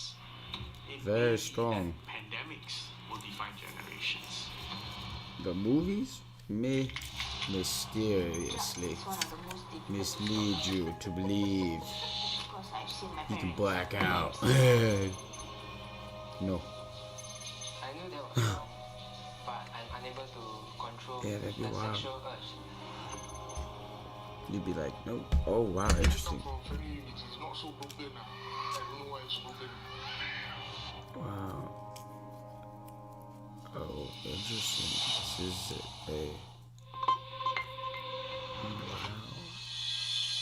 Wow. I have no idea. Philosopher Chris Payne. I just love surfing the web. Starbucks. Oh, that's why I was here. Shit. They sold a coffee experience to the Ugh. world, and the world lapped it up. That was a cool diagram though, and they filled the cup up. Not even gonna lie, this shit's kind of legendary. People had a lot of money. Made me think Joe. Yeah, I know. Starbucks used this to really grow rapidly. Mm. But the spike in profits came Bro. at the expense of Okay. their brand, as people began to get tired of the iconic mermaid logo But popping up everywhere. Starbucks' expansion strategy was always one of saturation. So you go to the city and you saturate it. Well, there was perception that there was a Starbucks on every corner. There was no doubt an element of, well, we got a bit tired of this, you know, whereas before it had been something new and fresh and exciting. Well, we became a lot more familiar with it. Whereas before, American popular culture embraced the third place, now Starbucks and their expansion strategy was mocked. Boo. As captured here in the ever-perceptive Simpsons. Can I help you? I'd like to get my ear pierced. Well, better make it quick, kiddo. In 5 minutes, this place is becoming a Starbucks. Wow, interesting. Expansion was too fast. It was too focused on driving sales, on growing fast, and not so much on the original value proposition. So the original value proposition, very often you sit in that bar and have a cup of coffee. But of course, real estate is expensive. I make a lot more money if you buy and take away. So if you push too much on takeaway, again, what's left of the Starbucks experience? The management had sacrificed the Starbucks experience in favor of increased sales and expansion. People didn't feel special going to a Starbucks anymore. The saturation, increasing competition, loss of the touch with the consumer, automated machines, which kind of made it feel less special as well. They had to drive through. On the shop floor were now ordered to prioritize They had a. speed of service and to help them churn out more cappuccinos. They had actually some Starbucks ditched the items. traditional coffee machine and went fully automatic. When I first got started with Starbucks in 1998, we were all using a semi-automatic machine. This actually requires barista to be technically trained. Just before I left the business in 2007, Starbucks moved to fully automatic machines where coffee is actually extracted by a button. And I think that's the romance a little bit about, you know, the art of how coffee is made. It become almost like a fast food business. Starbucks. All over Asia, Starbucks profits started to stagnate. In Japan, their largest market outside the USA, the company's stock price slumped by over 50% as consumers started turning away from the brand. Okay. And after all, they had far better quality options available to them. Although famed for its tea, Japan has one of the richest coffee traditions in Asia. Kisaten coffee shops, like this one in Tokyo, still practice century-old techniques.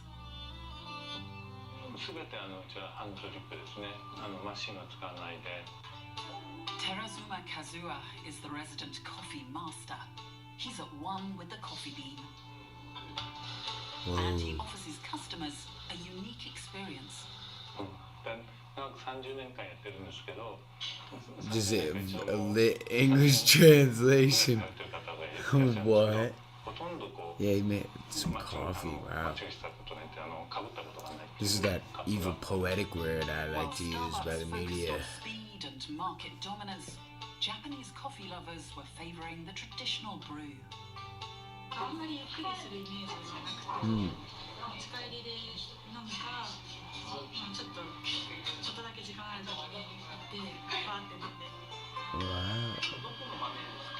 これはね、当店のオリジナルブレンドです。ブラジル、ガテマラをベースにして、今、タンザニア、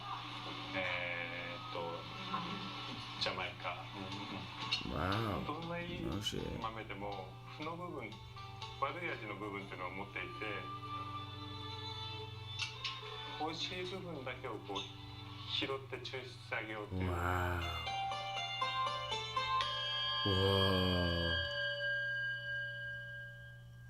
Oh, Back in the boardrooms of man. It would appear Schultz was aware that the brand he created was weakening. Wow. In 2007, a memo to senior management was leaked, where Schultz warned against further growth. This memo he wrote wasn't meant for the public. It wasn't meant for the whole of Starbucks. It was meant for the current leadership to rethink their strategy and think again, shouldn't we really slow down and consolidate rather than continue and grow? But Starbucks management seemingly didn't heed Schultz's warnings. Starbucks. Instead of consolidating their business, they continued to expand their product offerings.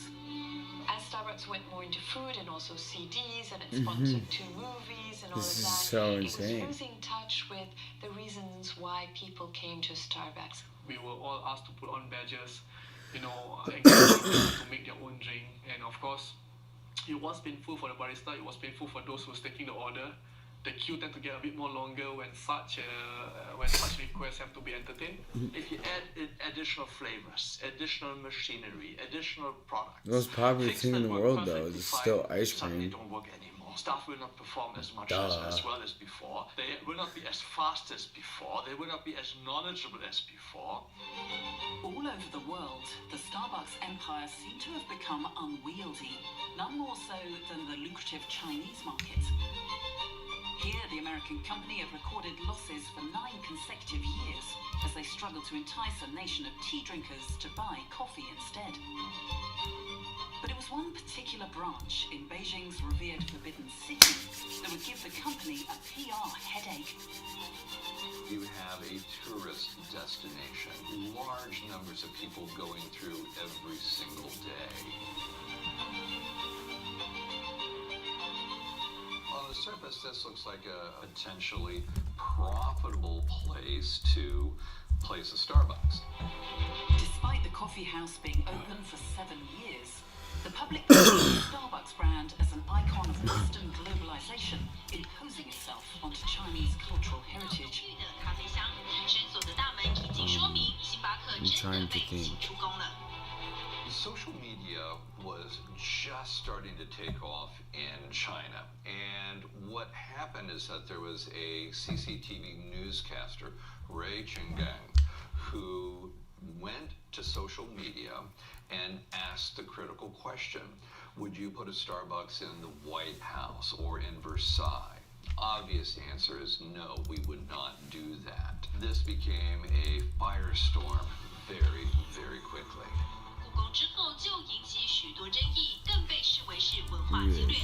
This was the first time where they really faced cultural resistance to their business model. Global companies like Starbucks, like McDonald's, like Dunkin' Donuts, and so on, always America. targeted by anti-globalization movements who say, yes, we're trying to cookie cut the model everywhere around the world. They were the big bad corporate beings still stuck with them, and there were the globalization. Hey, my man, alright. Hey, there was a yo, let's do some science here. In late 2007, the company's value plummeted by almost 50% as the market reacted to the weakening brands and the beginning of a global recession. I apologize. Starbucks stock price was in freefall, and their brand had gone off the boil. Could anyone rescue the coffee giants, or was it time for the return of Howard Schultz? I could. I have familiar knowledge in the...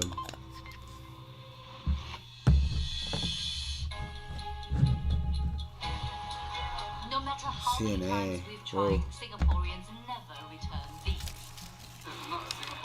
Trace? But what are the consequences? I find out with a daring social experiment. This is a social experiment? Food trays, why can't we get it right? A 2-part special on talking points. Because Friday on CNN. why can't we get it right? Why? Clean energy isn't just Why? a challenge. It's a great opportunity. Why? Climate for change, coming soon. Okay, climate for change. As a designer. Okay, fresh slate. Yeah. What up? Whoa. There are many reasons. Oh. There are many answers. Okay. Sure.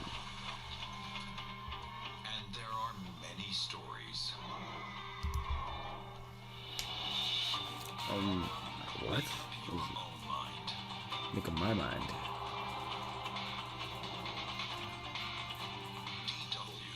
Made for minds. Whoa, douched well. Dutch well. No way. It is China's slowest expansion in more than 4 decades, but it is economic growth. Domestic product increased by 2.3% last year. That, I cannot as all speak. other major economies are expected to have contracted amid the coronavirus European pandemic languages. also coming. What's next after America? US President-elect Joe Biden inherits a trade war with China. Will he lift the tariffs imposed by Donald Trump? And Stellantis seals the deal. The new car-making giant makes its trading debut, bringing together 14 different brands. Yeah. I'm Chris Coble. Welcome to the program. No major economy was able to grow last year because of the coronavirus pandemic, except for China. In 2020, China... Oh, this is like sportscast, and I like it. Coming in hot. Making it the sole country in the world to bounce back DW at the anchor. within the same year.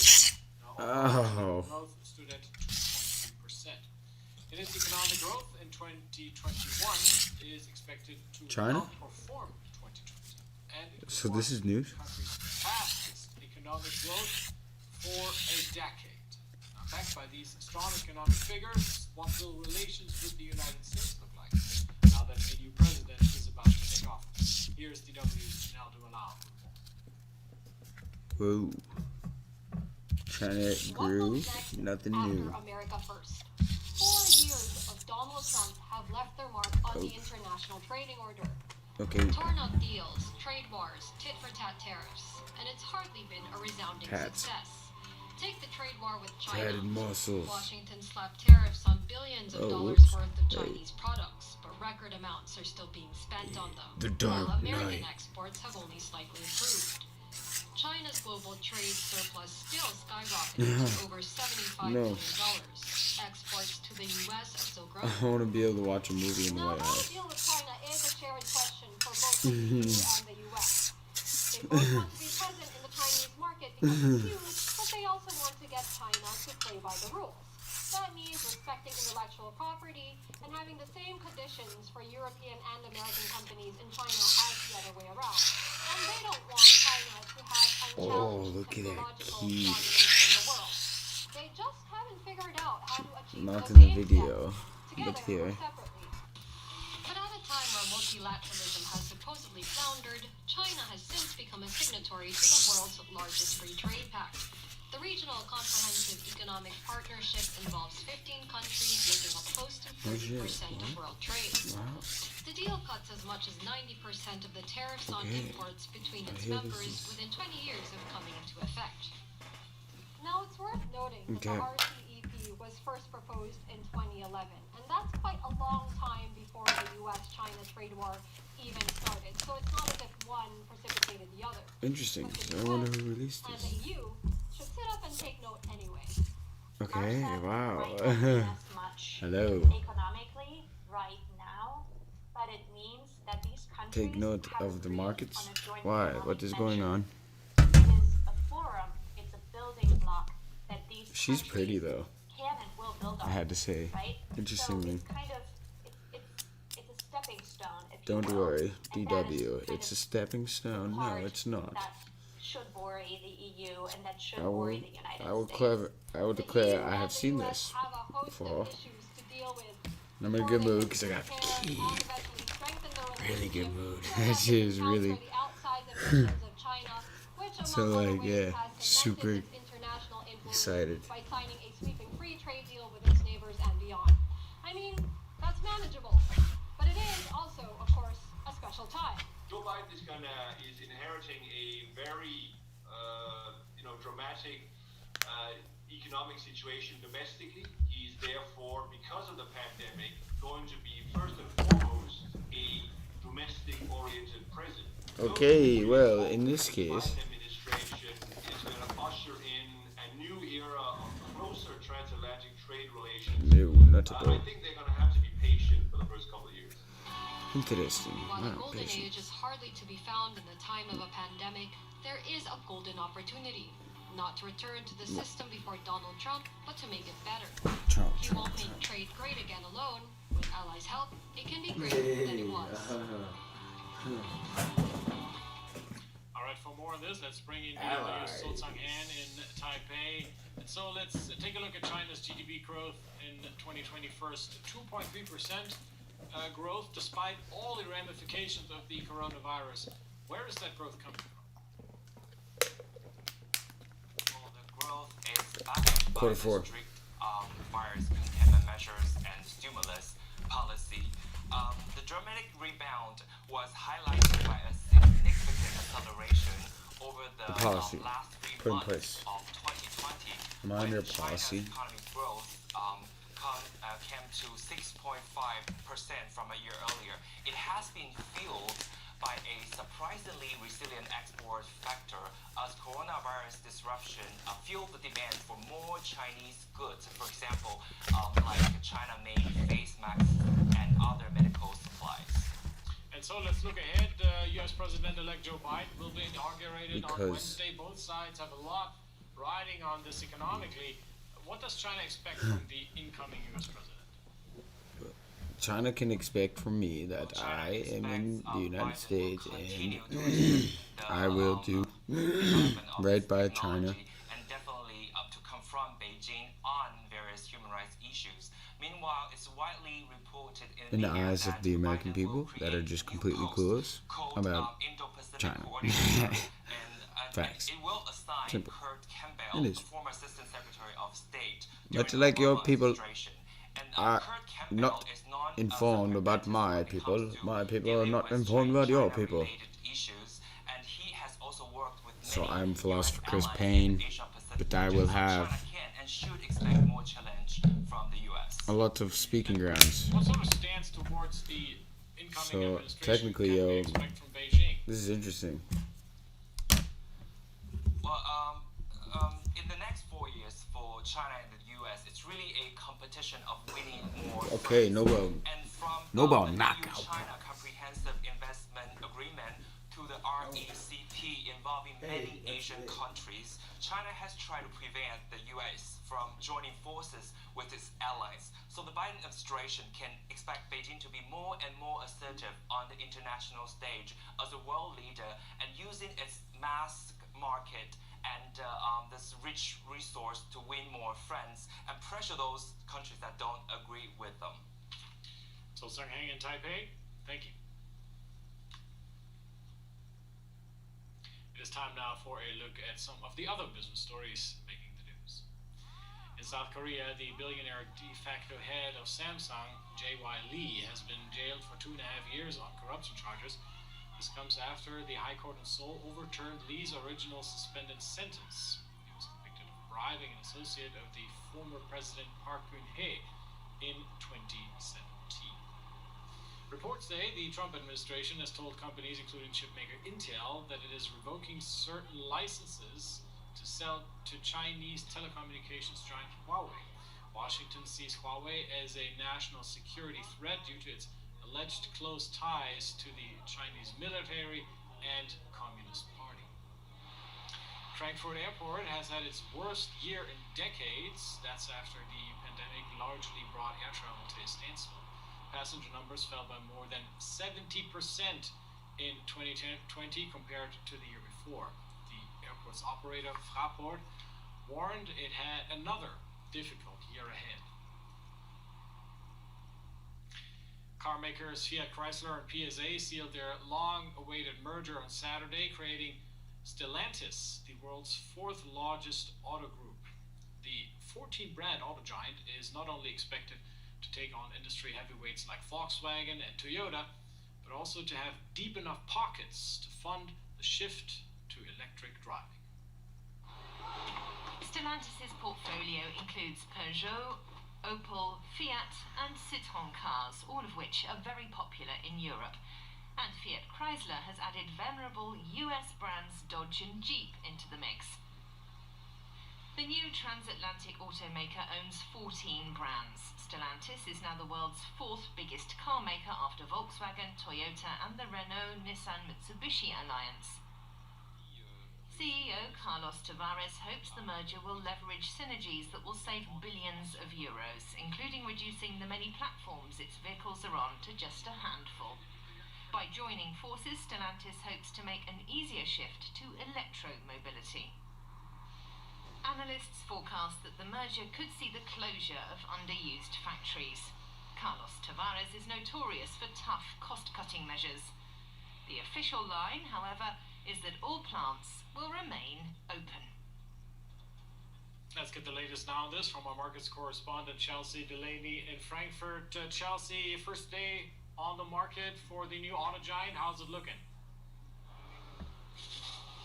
Well, it's been a strong start for Stellantis on the market. In the Paris exchange, where they are listed, the stock started up about 3%. It's also trading higher in Milan and is expected to start trading tomorrow in New York. So investors clearly cheering this tie-up, and really it was seen as one of the only options for these two automakers, which had been really lagging behind other automakers in terms of the shift to electromobility, as well as the growth of the Asian market. So this is really seen as their best chance at survival. Chelsea, the sprawling company features a portfolio of not less than 14 brands. What are the chances of all of them having a future? Oh shit, I apologize. Wow, this is really mind-boggling. Well, the new company has really been I really had no idea. This issue. 14 brands is enormous. It's more than Holy Volkswagen shit. has, and Volkswagen is the biggest automaker in the When world. I walked by number away, of cars sold. So there is a lot of speculation Scientists. that they will have to close plants, that they will have to let go of some workers. The company is hoping they'll be able to save about 5 billion euros in total through other cost-cutting measures. But I think a lot of investors and a lot of analysts are still skeptical that they'll be able to do this without letting workers go and without closing plants. But for now, they're sticking to this line that, really jobs are safe, especially here in Europe.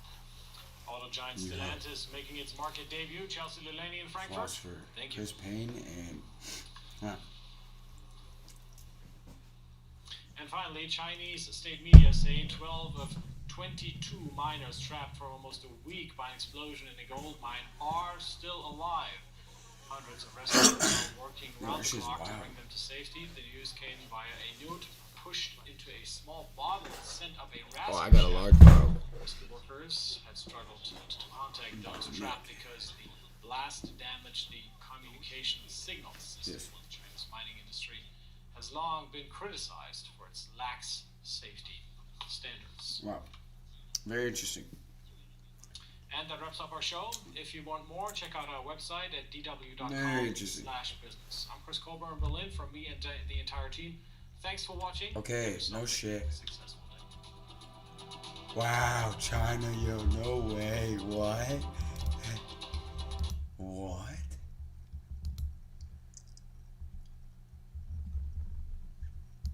Okay, I just saw Dark Matter. Life on Earth. One of a kind. No shit.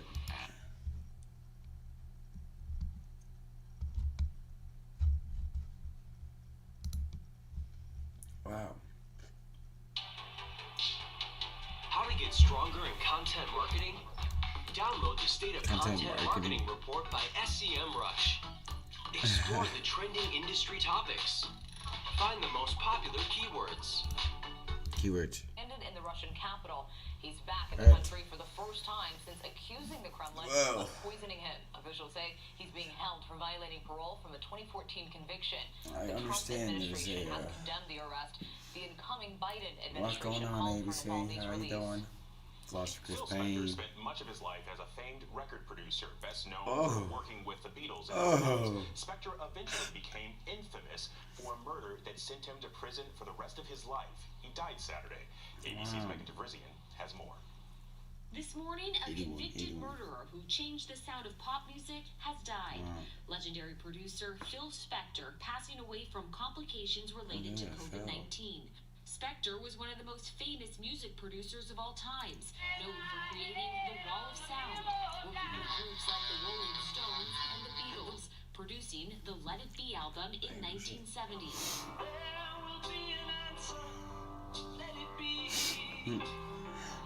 A year later, John Lennon's Imagine. Imagine. I imagine. Oh. I imagine. Clarkson at his home. I take medication for schizophrenia, but I wouldn't say I'm schizophrenic. British journalist Nick Brown interviewed the reclusive I'm philosopher Chris producer Payne, just weeks before he was and arrested for murder. I'm totally ready for this presidency. Bipolar personality that is strange. Nightline interviewed Brown in 2007 Still during groundbreaking Spector's science. first trial, which ended in a hung jury. Spector was indisputably the kingpin in American music. He was a unique figure, a towering figure. And he really is the link, if you like, between Elvis and the Beatles. In 2009, a second jury convicted Spector of second-degree murder, sentencing him to 19 years to life. It's all about the truth. It's what everybody hates about me. In other words, you're never going to be successful if people don't hate you. Spector spent his final years serving his sentence at a California healthcare facility. He was 81. Alex, Mona. Megan Tebrisian, thank you. Coming up, the frightening moments overseas for a U.S. racing yacht and its crew. We hear. You can't outrun it. Oh. Okay. It will catch you. Advertisement. Was Even the examining New York Times science. calls us a top news podcast worth listening to. So if you like getting behind the biggest news stories of the day, inside all the details, the backstory, and what will happen next, then listen to Start Here, the daily news podcast from ABC News. It's like no other news podcast out there. Even the critics agree. Listen free on Apple Podcasts. Yes, mornings may look different these days, but where you start your day, where you spend your mornings, where you get connected to everything that's happening. And face it, there's a whole lot happening in our world these days. Where you get all the breaking new information of the day to help you navigate through these times. That's why we're here. Good morning, sunshine. And making sure you start your day off with a smile and some sunshine. Good morning, America. Good morning, America. Good morning, America. Oh, how I love saying that. Wake me up.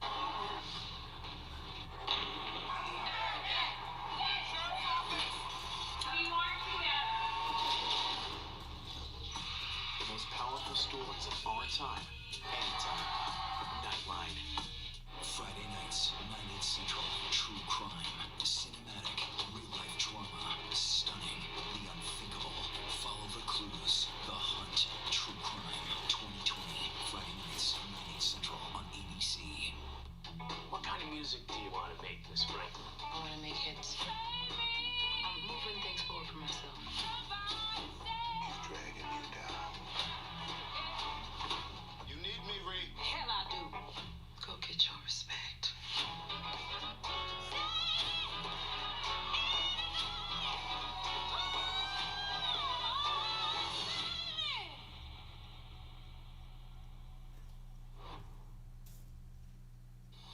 Joe Biden and Kamala Harris on the steps of the Capitol.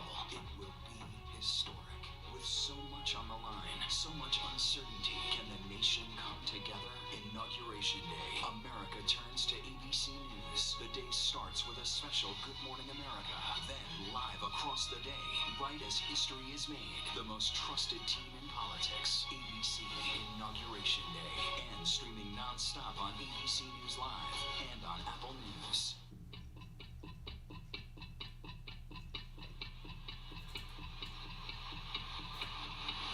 24 hours. Assault on the Capitol. The ABC News original. Exclusively on Hulu. Now streaming. Thank you for making World News Tonight with David Muir, America's most watched newscast.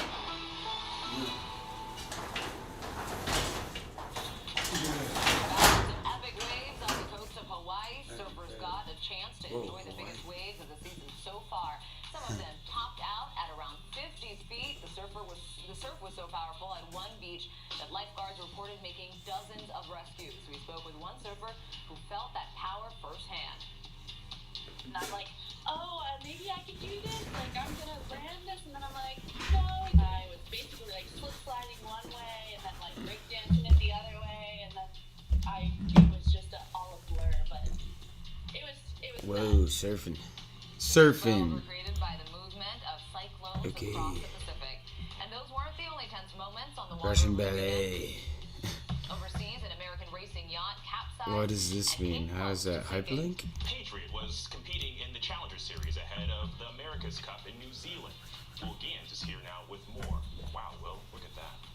Yeah, quite a scene there. The American Magic team on board had been preparing for the series for the past 3 years, but despite all of that training, nothing could have prepared them for this. Ew. It's the terrifying moment that even the world's best sailors were unable to navigate.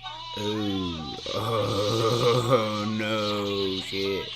American Magic competing in the America's Cup Challenge Series off the coast of New Zealand, flying into the air and capsizing on Sunday. We're in the moment. The boat is ripping around the race course at a better part of 50 miles an hour. The wind speed went from, say, 12 knots very quickly up to about 25 knots in about a... Punches him in the rear of the boat when it crashed. I heard him say we're losing the rudder, and I thought, well, that's my cue to think about my exit strategy off the boat in case we tip over. Unfortunately, this is hilarious. Terry strapped into the boat, now filling with water. At that point, I got pulled under. You know, it's all a bit surreal. The team's training kicking into gear. Cooper, being the great teammate that he was, had the presence of mind to get his knife out and cut lashing that had me attached to the boat. It felt like an eternity. Miraculously, each of the American Magic team members got off of the boat unharmed. Teams from the UK and New Zealand rushing to their aid. There's a level of camaraderie with competitors that we all have with each other. Hilarious. This was an old meme. With the sailors safely back on land, attention was then turned to getting the racing yacht out of the ocean safely. Not an easy undertaking, but they did it. After such an ordeal, you'd think the team might that was why. The next America's Cup to get back into the race, right? Wrong. So is that the plan? Do you guys think that you'll be able to get back on the water? We have to. There's no other option. We've been working for the last 3 years of our lives for this moment. No other option. The semifinals of the Cup are in 11 days, and while repairing the boat before them is a challenge, Terry tells me. Whoa. I must prepare for the first presidency of 3 years. Very good insight. Wow. ABC. 1, 2, 3. Easy like me. Yeah, definitely. That's actually really good insight. Oh, sailing. Yo. Sailing. And yo, one time, I'll never forget this shit, yo. You catch the wind, that shit. Whoosh, yo.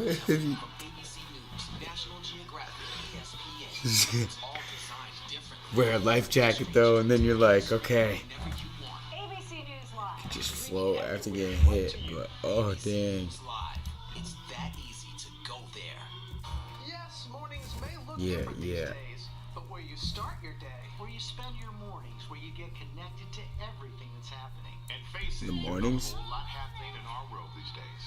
Wow, I'm planning time. I will plan time. Yo, president will be lit. President. Good morning. Whoa. What's the most America. daily news America. podcast out there to Good listen to morning, every day? America. Well, the Edward R. Murrow Awards say it's Start Here, the daily Start news here. podcast from ABC News. Start Even the here. New York Times calls us a top news podcast worth listening to. Start Here, free on Apple Podcasts. ABC News. The ABC. Alright, the Edward R. Murrow Awards. ABC News, America's #1 news choice. ABC News. The Dark Knight. Yeah. The most powerful stories of our time, anytime. Nightline. Whoa, what? Katniss. The vehicle, he detonates the bomb. The heroes who stopped the killer, who held the city of Austin hostage for 19 days. The city of The Austin. Home Depot video, that truck, and the agent who connected the dots. It was exactly the vehicle that we were looking for. Whoa, the red truck. The takedown of the Hulu streaming. Wow. To say good morning to Okay. Wow. What is this? Whoa. Yaris on ABC's Good Morning America. ABC. Alright. Most watched morning show. Is it? another week in America, a country facing a In new my test house. now. Wuhan Airport. Wow. No one here. A lost flight out of road. ABC. Just outside Seattle, dozens of people were just rushed off this cruise ship. This is ground zero. It is shut ABC. down. Another ambulance just pulled out. Now they're headed to the hospital. Time is of the essence. You can see the ship Time. behind you. The first time tests have been done here. Morning, afternoon, evening. Lost for Chris Payne. 24/7. ABC News. There for you. Thank you for making World News Tonight with David Muir, America's most watched newscast. Oh wow. Quick at it. No, old school. That's lit. Ha ha ha. Welcome back. It is a Oh, okay. The world news now. already underway, starting last night with a benefit World. Among the A-list performers and speakers, the legendary Carole King, along with James Taylor, Cher, Connie Britton, Started. and Will I Am. Oh wow. hosted by Alive. Keegan-Michael Key and Deborah Messing raised money for the Biden inaugural fund. It comes just ahead of Wednesday night's primetime special hosted by Tom Hanks, spotlighting American heroes who will be carried on all broadcast networks across the board starting at 8. Wow. Meanwhile, there's plenty of excitement in the build-up to Wednesday's inauguration. I'm gonna get this right. Wow. I forgot. So one of the Biden family There's dogs someone is I about was to make thinking a about. bit of canine history. Here's ABC's Janae Norman. History. As President-elect Biden prepares for Wednesday's inauguration. In dog. What? No. Shepherds, Champ and Savage. Major, are getting ready for their Biden. to the White House, with Major making He's got dogs. as the first ever What? to become first dog and getting ready for That's wild. inauguration. This afternoon, What? the Humane Association, where Major was adopted, is That's celebrating savage. their own zoo party, allowing guests to join zoo with their party. own pets and help raise money for the shelter. More than 5,000 or 6,000 people at this point who have signed up. So the more the merrier. In 2018, the Biden family decided their Does it older get shepherd together Champ for that? needed a friend. As my vet said, Whoa. your shepherd's 12 years old. He's getting slow. The best thing to keep him going is get another little puppy. After fostering Major for Yeah, almost yeah. a year, the Bidens officially adopted Getting him from a the DHA. puppy the Bidens dog's interesting. the latest to take up the mantle of first pet. They'll be joining in No a way. big So list there's of presidents that have presidential had pups. pets. Yeah. President No Reagan's shit. English Oh. Millie, to the Bushes' beloved Scottish Terrier Barney, and of course, Whoa. Bush had Barney? Portuguese water dogs. I think it's No great way. the president taking a rescue dog to the White House. I think it'll Wow. select a shelter pet. That's fucking hilarious. I will never imagine in my entire life Joe Biden walking his dog, yo, or even doing anything with the canines. What? He probably had dogs growing up, I bet, though. I wonder. Yeah, definitely. He's normal. It's Joe Biden. Managing your money is Normal is complicated, time-consuming, not the right word for a Joe, like, but he just didn't strike me as the dual German Shepherd guy. President Trump meeting face to face with one of the world's most brutal dictators. Didn't strike me. Do you trust him? I do trust him, yeah. I think he trusts me, and I trust him. Ivanka Trump. I have to ask Hey, you Trump. about your emails. Trump. Your father had taken Hillary Clinton to task for this. There just is no equivalency. So the idea of lock her up doesn't apply to you. No. Comey. How strange is it for you to sit here and compare the president to a mob boss? Very strange. Michelle Obama. Compare the president to a Tell what? your pre-White House self. Melania Trump. I'm Do you prepared. think there's still people there that he can't trust? Yes. Still working out? Yes. Michael Cohen. So he's still lying. Yes. It's a big statement. And now, in a year with so much on the line, we're right there. Good evening tonight from Washington. A very busy news night. America's #1 news source, ABC News. Straightforward. Friday nights, 9 America? True crime, cinematic, real-life drama, stunning, real feel. Follow the clues. The Hunt. True crime. 2020. Friday nights, 9, 8 Central on ABC. What's the most innovative daily news podcast podcast out there to listen to every day. Oh, I wonder. Edward R. Murrow Whoa, would say it's on it's Apple start Music. here. The daily news podcast from ABC News. Apple Even the New York Podcast? Times calls us a top news podcast worth Shit. listening to. So if you like So getting quick behind to the get me. biggest news Yeah, stories yeah. of the day, inside all the details, the backstory, and what will happen next, Okay. then listen to Start Here, the daily news podcast from ABC News. It's like That's no other news savage. podcast out there. Even the critics agree. Listen free. No.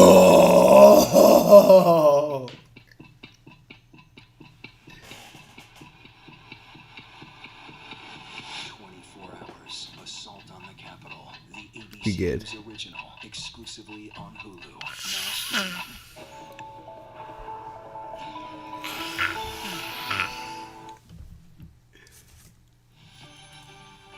Monday, January 18th. Hey, today is. Never before seen video from inside the Senate chamber with the rioters set on camera that could be crucial evidence in President Trump's impeachment trial and what happened to That Speaker could be Nancy crucial. Pelosi's computer. And breaking overnight, concerns about a so-called insider attack during no. Joe Biden's inauguration. The new precautions. Oh, plus no. The breaking news about President Trump's attorney, Rudy Giuliani. A bright spot in the COVID vaccine crisis. West Virginia now leading the country when it comes to Hey. vaccine distribution. What they're doing that's so different from most other states. Oh, wow. Okay. Wow. Nope. Nope. Brady Nope. beating Breeze. Nope.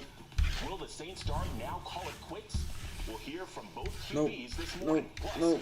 we're No. learning about No. Patrick Mahomes' I condition. do not underestimate Developing right this. now, a caravan of migrants heading to the U.S., clashing with troops in Central America.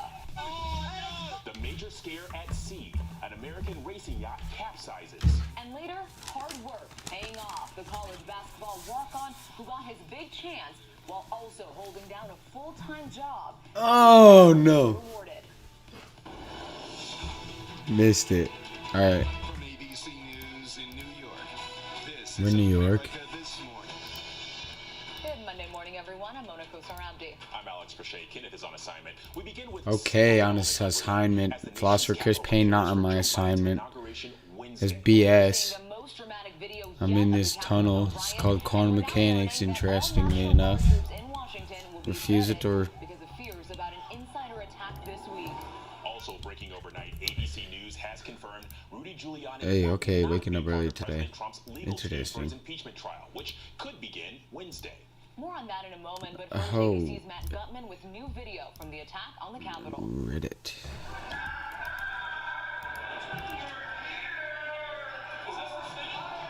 That never before seen footage of a mob All right. invading the Capitol with sinister intent. The just released video shot by the New Yorker's Luke Mogelson, And then- a silent witness as the raiders rifle through senators' documents like a squad of amateur spies. Night. The New Yorker video Night. begins outside. The crowd gathers. Okay, moving let's past pick that a random news. one. Hold on. Heckling police. Okay. That roar signaling the breach into the Capitol scaffolding. They poured in Whoa. like medieval siege takers, that Bible held high. Finally, they're in. Yeah, no shit. This is wild. I can't even just describe right now what happened. A mob issuing a threat. As they push past one rioter with a warning. That looks cool though. Deadly accurate. I haven't been able to do that. Banging on doors, looking for lawmakers. Finally, they find it. Scouring The Senate, chamber, okay. trying to snap up non-existent intelligence.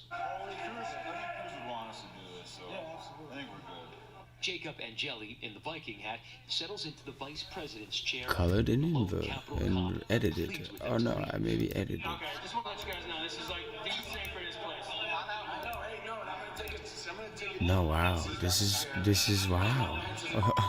Again? Before being escorted out, Angeli leaves a note. It's only a matter Why? of time. Justice is coming. And then that bizarre invocation. Thank you for allowing the United States of America to be reborn. Thank you for allowing us to get rid of the communists, the globalists, and the traitors within our government. We love you and we thank you. In Christ's holy name we pray. Over the weekend, I interviewed the leaders of the Proud Boys Okay. about what far-rightists are calling an impending civil war. But I know that there's going to be a lot of violence, and there's going to be a lot of fights, and there's going to be a lot of overreach by the government. Returns to Russia. He's in jail. New Yorker's Mogelson left the Capitol building. In YouTube.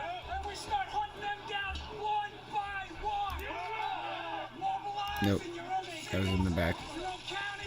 So weird. And this is just repeat behavior that I'm trying to just demonstrate. Wow, that was it. Wow. Okay. No matter where it comes from, and no doubt that they will be scrutinizing this New Yorker video with its incredible exposure to those infiltrators inside the Senate chamber. And it is worth noting that the rioters' reluctance to wear a mask has made it easier to identify them. Matt Gutman, ABC News, Washington. Facts. Let's go. Let's go. Let's go. Whether one of the riot suspects stole House Speaker Nancy Pelosi's computer and tried to sell it to Russian spies. The FBI says it got a tip that Stole her computer. took a laptop or hard drive, but the sell to Russia, quote, fell through. A criminal complaint says the woman fled her home in Harrisburg after deleting her social media account. Harrisburg, Pennsylvania. Details on security for Yo. inauguration on Wednesday. All National Guard troops are being personally vetted because of concern about military involvement in a potential attack. Some inauguration events are already kicking off. ABC's Elizabeth Schulze has the latest. Oh no. With Joe Biden swearing in just 2 days from now, the star-studded inaugural events now getting underway. It's getting stocks. Last That was night, a going virtual concert featuring James Taylor, Carole King, and Cher. 10.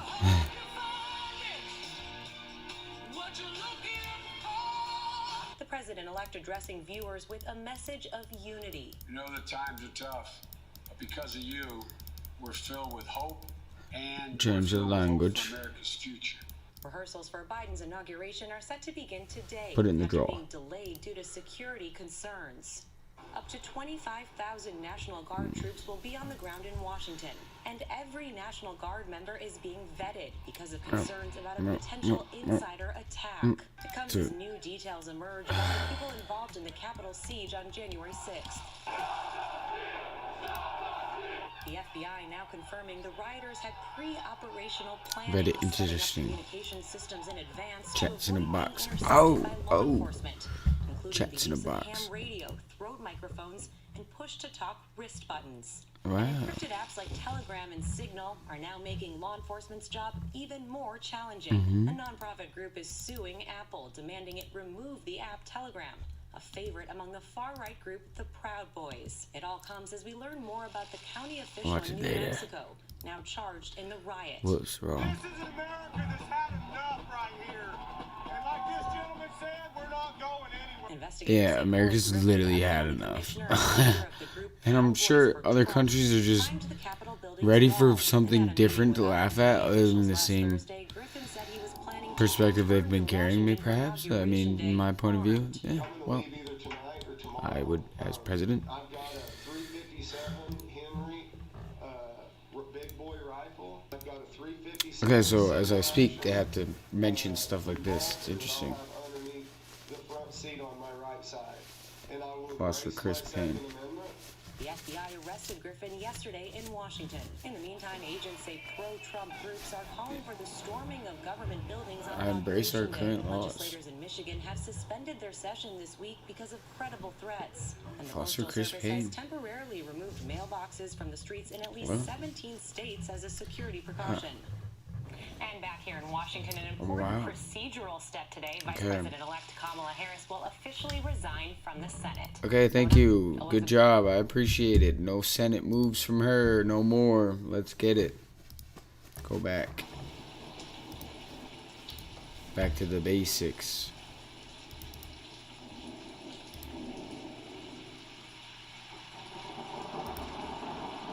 Yeah.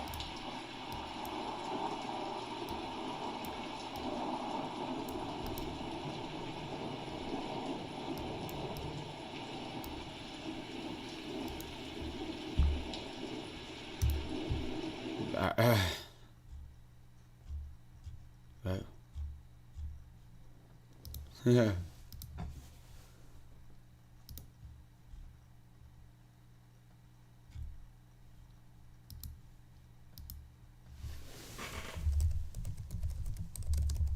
Live stream sites. Whoa. Okay. Okay. Okay. Okay. Whoa.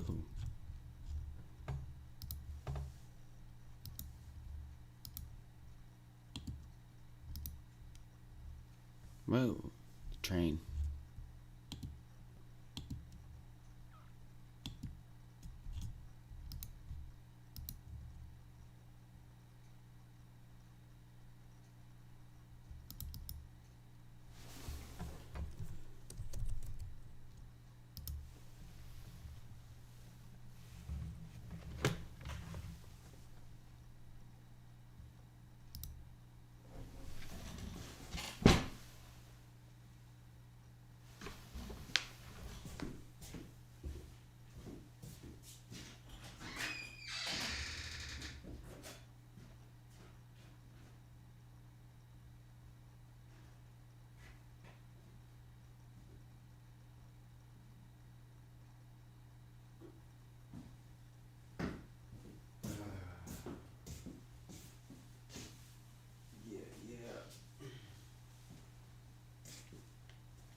Yeah.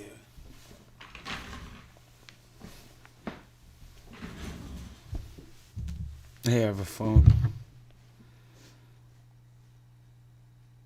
Do I? But I would definitely have a new phone as President of the United States. Oh. I wouldn't even have this.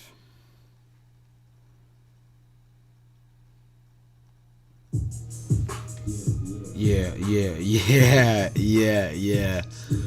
Moving quick. Okay. Yeah. I need to do a little research just to restart. What elementary element? Okay. Yeah. What is this?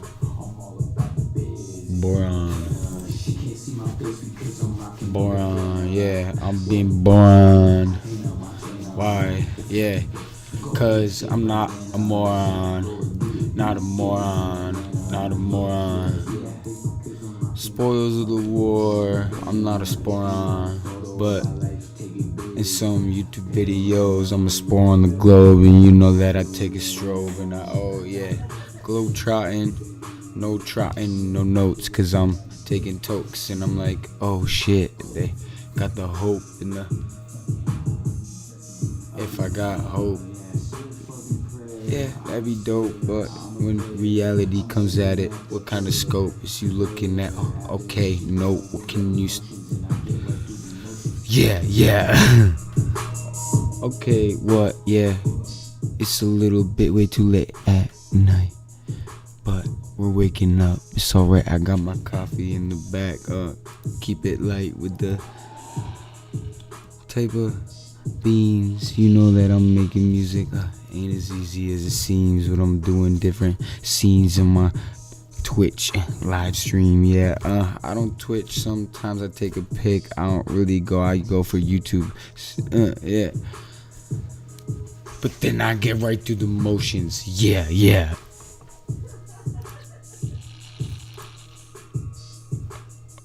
Okay. What do we got going on at ABC? Meet your next pillow. Why do we make our pillow in the shape of a cube? ABC. Let's just trying to see how good that they can be at their job. Run it up like a job. But ads coming in and my heart throbs. Yeah. America this morning. I'm waking up. Yeah, Joe Biden, I'm tucking up all of my thoughts. Yeah, tucking up my thoughts, something like that. Yeah, at life it ain't unseen word like thoughts. Yeah, this a new man. Yeah, we ain't talking about Japan, but is back home and in jail. Navalny returned to Moscow from Germany whoa, oh, the eyebrows. Okay. arrested. According to his wife, Navalny said he's not scared. The incoming Biden administration is demanding his release. In Central This is America, a standoff story. with migrants hoping to reach the U.S. Guatemalan In police where? fired tear gas at a large group of migrants from Honduras trying to push through a roadblock. The migrants later sat on the road, refusing to leave. Troops farther north in Mexico are on standby. Back in this country, a new warning from the Postal Service. Officials say it could take 6 to 8 weeks before delayed holiday packages are finally delivered. The backups have been caused by high volume and COVID-related staffing problems at the post office. A major food recall involving 760,000 pounds of Hot Pockets. The frozen stuffed sandwiches shipped nationwide may be contaminated with pieces of glass and plastic. The recall affects the 12 pack of pepperoni Hot Pockets that expire in February of next year. All right, coming up, Oh no. a plane lands on the beach. Oh no. Also this morning, Oh no. Leeching it for the. Yeah, the hair. Oh shit, did I look at mine? We hear from both quarterbacks after Oh. Okay. He got the crazy hair. Yeah, yeah. It's called the pepperoni moves. Oh, yeah, yeah. And that bandana song gets me going. Oh. Yeah, this is classic. Yeah, yeah. Low key though, yeah, we really do got the hair out here like that. Okay. Because I'm a philosopher. Crispin, scientist. In the making. Scientist in the making. This is what makes me. See, this is what makes me a scientist. I didn't sign up to be a scientist until I got on ABC. And I'm out here and, the brutal world of fucking science, dude. ABC, straightforward. No BS. Yeah, yeah. Okay, right on. Sorry, we are waking up. And when Michael talks to you like that, he's definitely not gonna hit hard. Damn. Yo, don't ruin the code, man. Don't stress.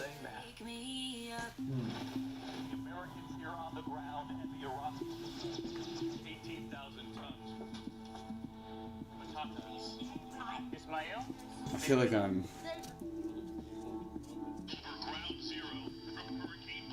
at ground zero. Wait, ABC.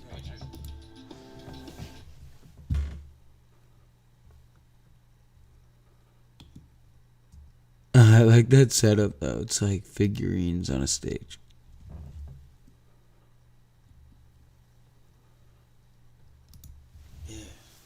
Always wondering if your home is safe? Giant hassle. But getting the Vivid Smart Security System? No hassles there. Hey, Snoop, what's up, welcome. Troy? All the measuring, all the installing, it's all done for you. Is this Snoop? Just look at that hassle. Hold up. Package thieves, This is a lurkers. hologram. Fortunately for you, a Vivid system makes those hassles What is run this? with a whistle. Cameras. Vivid, nothing but hassle-free. Okay, Vivin' it. Living it and vivin' it. Whatever that was, I will enjoy this actually though. But yeah, 2021. Yeah.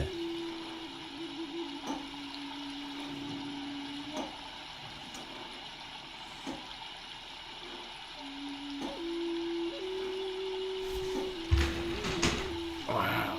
You could really tune in though. Okay, yeah.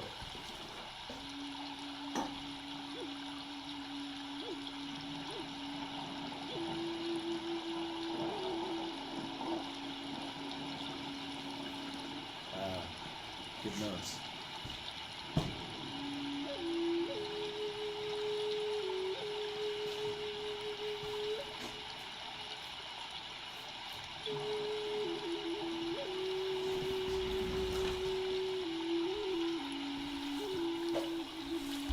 Observe as the 2-hour referenced Wild jaguar approaches the driest area of the marsh.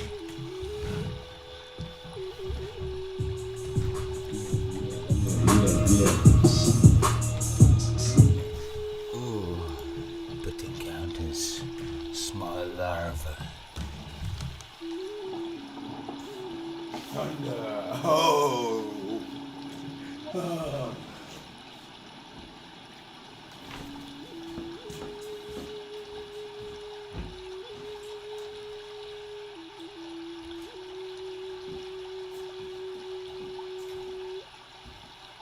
Don't get me wrong.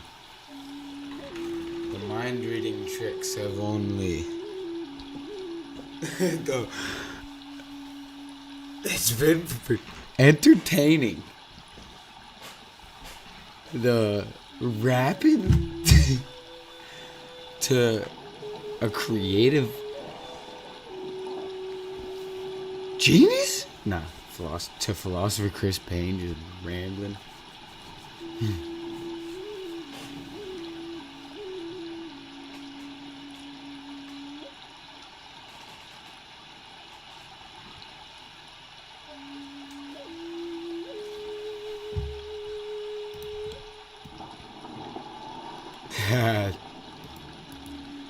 Sick timing.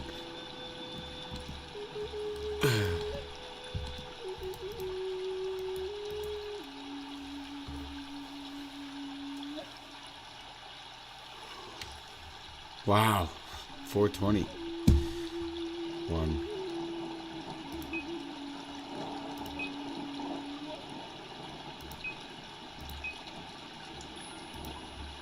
Okay.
No.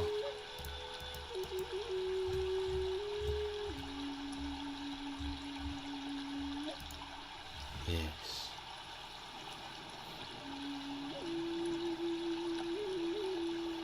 That's good.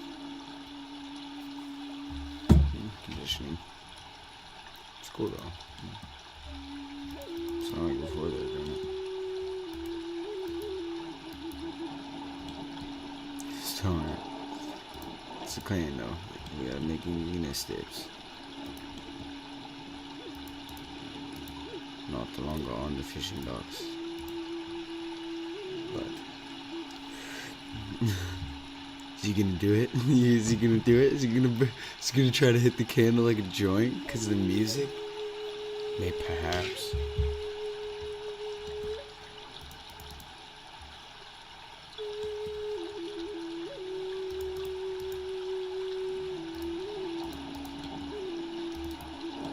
Oh no, it works.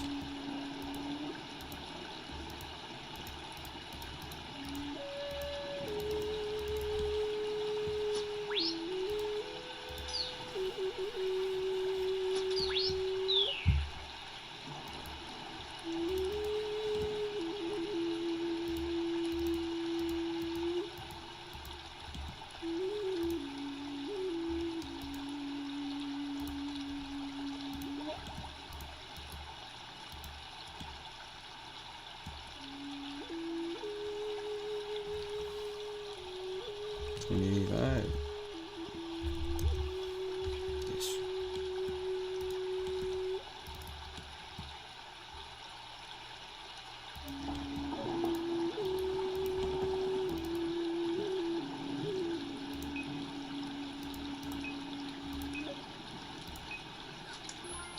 Yes.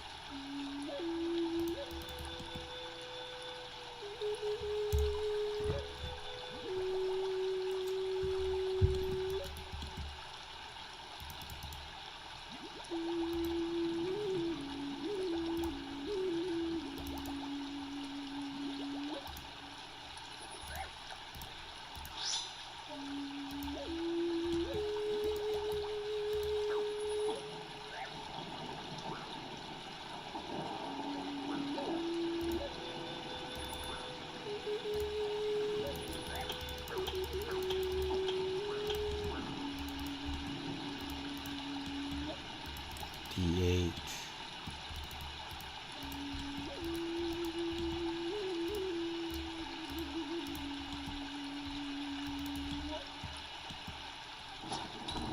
Wow. Fucking yeah.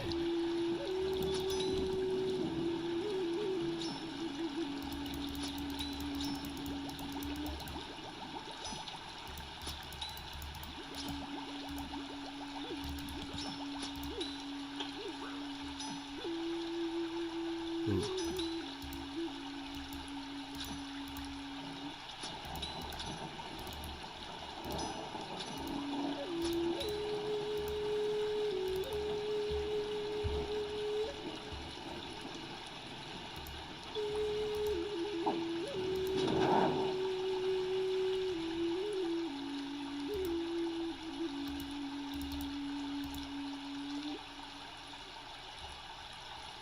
Yeah.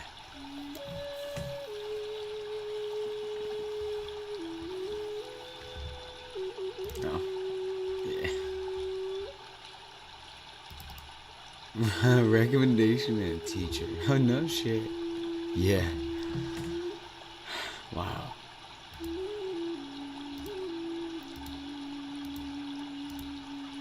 It's a, yeah, I got this from a teacher actually. No shit. This is actually from a published, you know, commentary on this company back in school. So it wasn't just something stupid. Got a lot to speak about. Perhaps. This is really peaceful.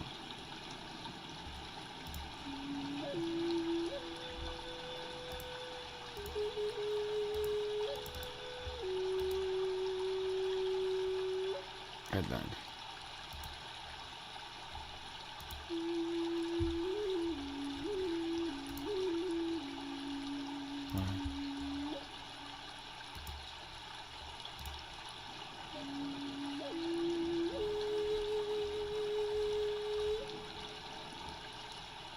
Easy.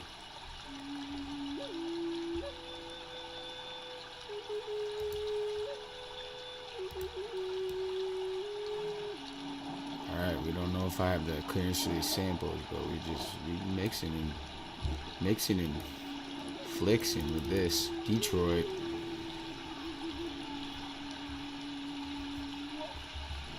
Oh. Philosopher Chris Payne.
Eerie.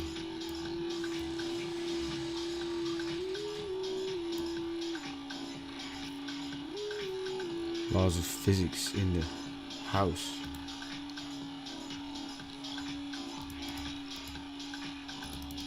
What else can we get going?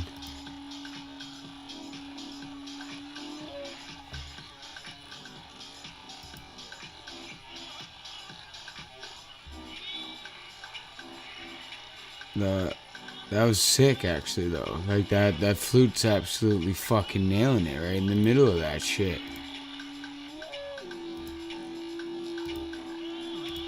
And that's sick.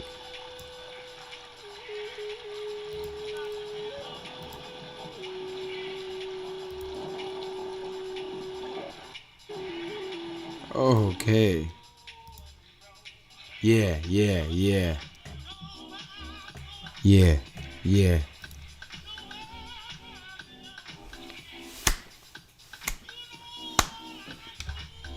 You're killing it, though. That's nuts.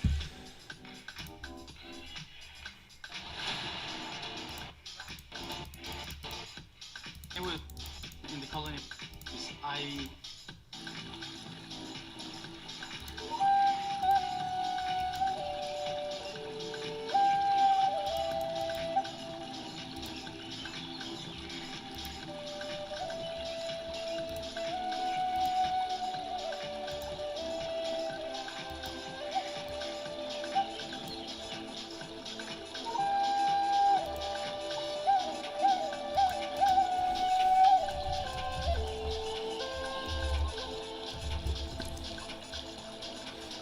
BPM.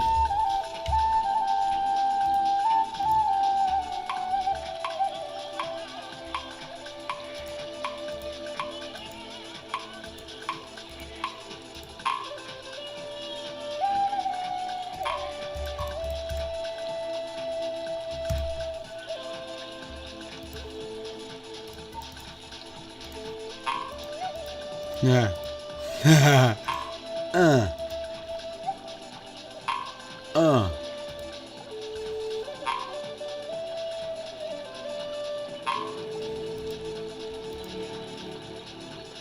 Transcendental.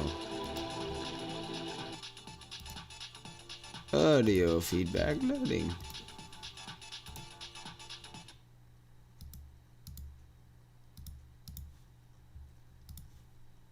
Haha, that was cool. We had a try thing going on there. nice scenery DW. seen as an economic risk. Fresh restart. There are now several different luxury trains Philosopher making their way Crispin. through Japan, and these exorbitant excursions are consistently sold out.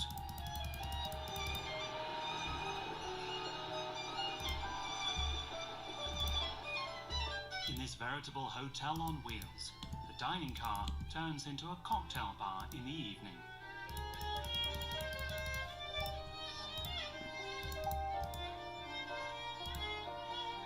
Oh. While cocktails are being served on the 7th.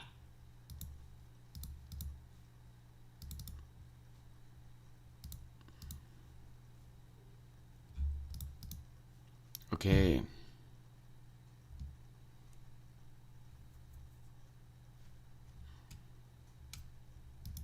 Today's Monday? What? Yeah, no shit. Oh, man.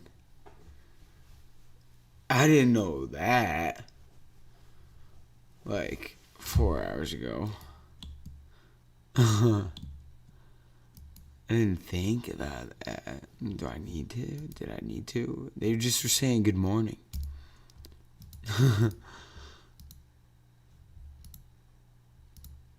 Wow, right.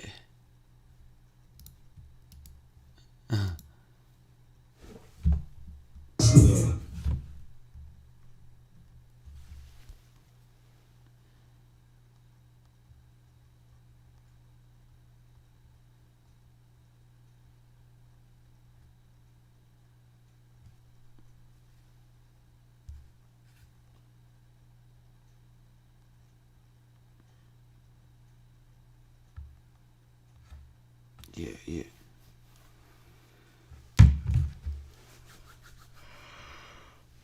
Live. YouTube.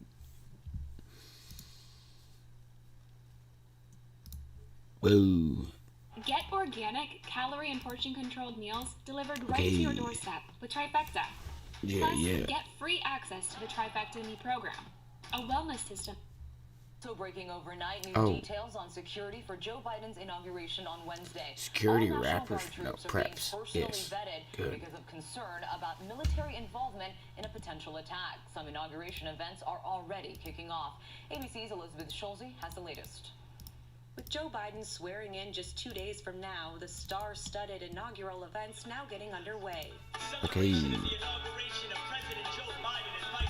Yeah. Last night, a Interesting. virtual concert featuring James Taylor, Carole King, and Cher. Oh, wow. The president-elect addressing viewers with a message of unity. You know the times are tough, but because of you, we're filled with hope, and we're filled with hope for America's future. Rehearsals for Biden's inauguration are set to begin today after being delayed due to security concerns. Up to 25,000 National Guard troops will be on the ground in Washington, and every National Guard member is being vetted because of concerns about a potential insider attack. It comes as new details emerge about the people involved in the Capitol siege on January 6th. The FBI now confirming the rioters had pre-operational planning, setting up communication systems in advance to avoid being intercepted by law enforcement, including the use of ham radio, throat microphones, and push-to-talk wrist buttons. And encrypted apps like Telegram and Signal are now making law enforcement's job even more challenging. A nonprofit group is suing Apple, demanding it remove the app Telegram. I'm really Favorite among the far-right group, the Proud Boys. It all comes as we learn more about the county official in New Mexico, now charged in the riot. This is America that's had enough right here. And like this gentleman said, we're not going anywhere. Investigators say Coy Griffin, a county commissioner and founder of the group Cowboys for Trump, climbed the Capitol building's wall. And at a meeting with other county officials last Thursday, Griffin said he was planning to return to Washington for Inauguration Day armed. I'm going to leave either tonight or tomorrow.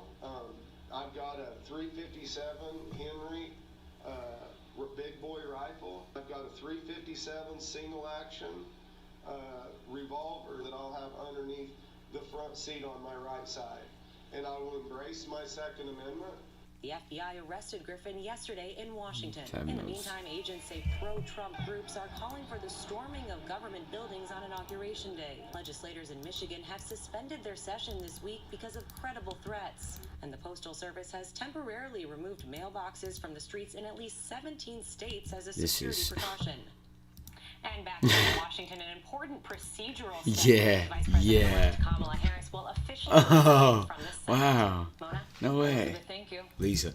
Mona President Lisa. Trump is poised to issue a final round of pardons Interesting. before leaving the White House. I just want to say that I have it. Sentences of about 100 people tomorrow, but sources say the president is not expected to pardon himself. A new poll shows 68% of Americans disapprove of self-pardoning. Whoa. The New York Times reports that Trump allies have collected tens of thousands of dollars from people seeking pardons. And as the impeachment trial looms, Rudy Giuliani says he will not be part of the president's legal team. He says he'll actually be a witness because of the speech he gave before the Capitol attack. Let's turn now to the pandemic. The U.S. coronavirus death toll is expected to reach 500,000 people by mid-February, and many cities are running out of vaccines.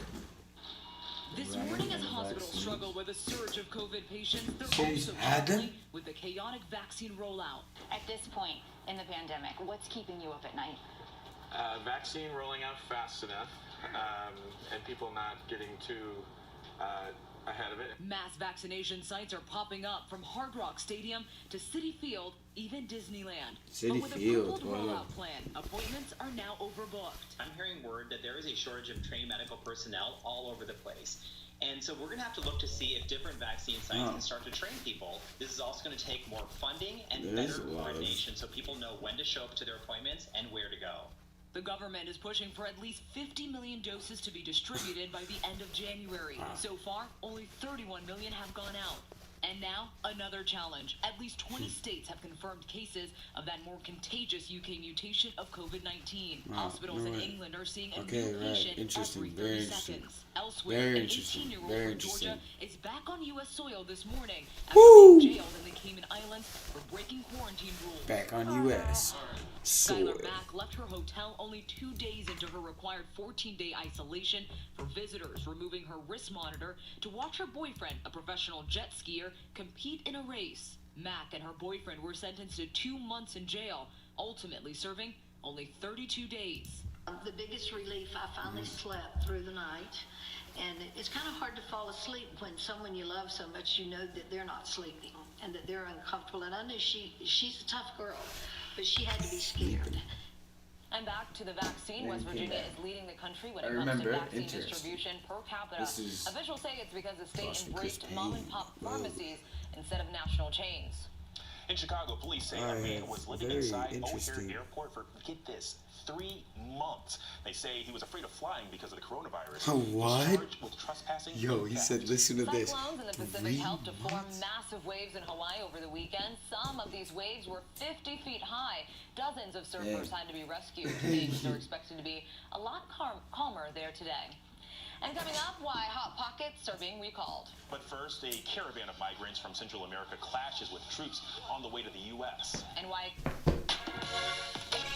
This is on the way to the U.S., obviously.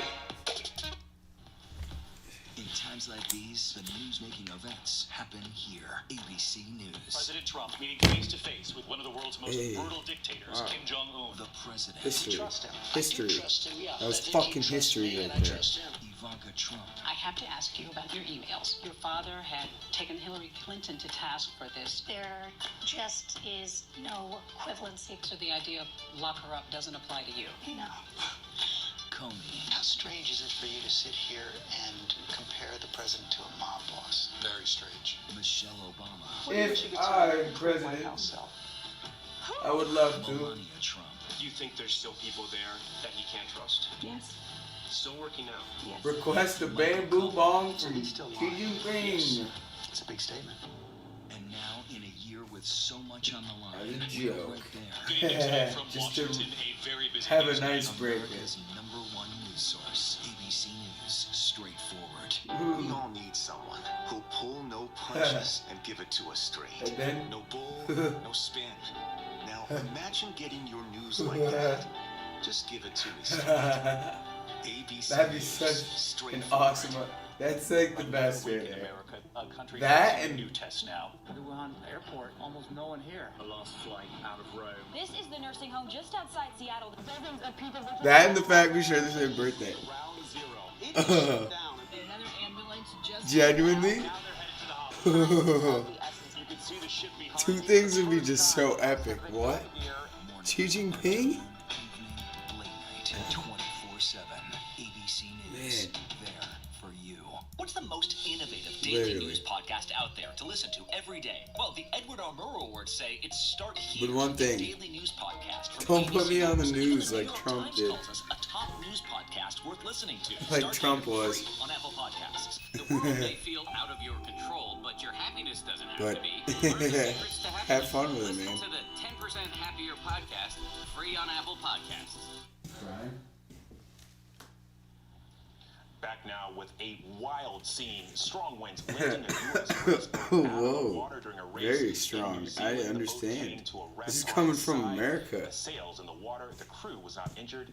The boat was towed back to the harbor. Facts. Vladimir Putin's most outspoken Oh. critic, Alexei Navalny, is back home No and in shit. jail. Navalny returned to That Moscow was from some- Germany yesterday, 5 months after blaming the Kremlin for poisoning him. There were some He was German immediately airwaves. arrested. I mean, According to his GA, wife, Navalny it's says Georgia. He's not scared. The incoming Biden administration is demanding his release. In Central America, a new standoff with migrants hoping to reach the U.S. Guatemalan police fired tear gas at a large group of migrants from Honduras trying to push through a roadblock. The migrants later sat on the road, refusing to leave. Troops farther north in Mexico are on standby. Yeah. Back in this country, a new warning from the Postal Service. Officials say it could take 6 to 8 weeks before delayed holiday packages are finally delivered. The backups have been caused by high volume and COVID-related staffing problems at the post office. Here.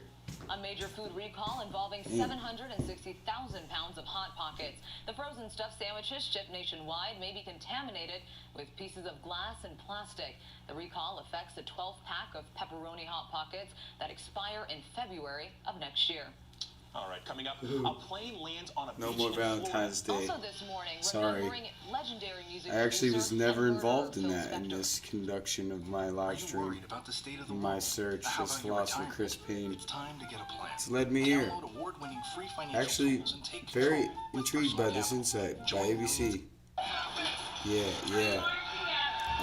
Wow, okay, so it's only come up as a result of Anytime. Nightline. my climate, my environment, and my dialogue I'm surrounded by. Dad told you, smarten up. Your dog is judging you right now. And your best friend just called you crazy. We all need someone Young who Samosa, will pull he no should go for punches a... and give it to us straight. Now imagine getting your news like that. No Yeah. bull, no spin. Just give it to me straight. Straightforward news. Straight to the heart of the Oh, story. this is gonna be fucking ABC legendary News. right here. Straightforward.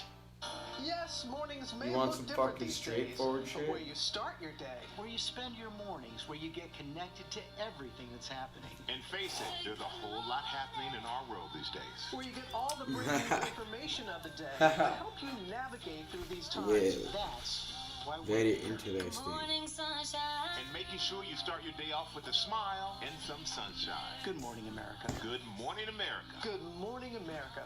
Oh, how I love saying that. Oh, shit. The Americans here on the ground at the Iraq 18,000 tons. Patatas. Ismail? David.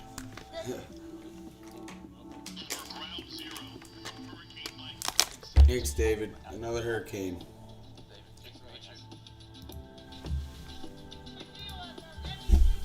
This was your view. This is fucking amazing right here. Friday nights, 9/8 Central. True.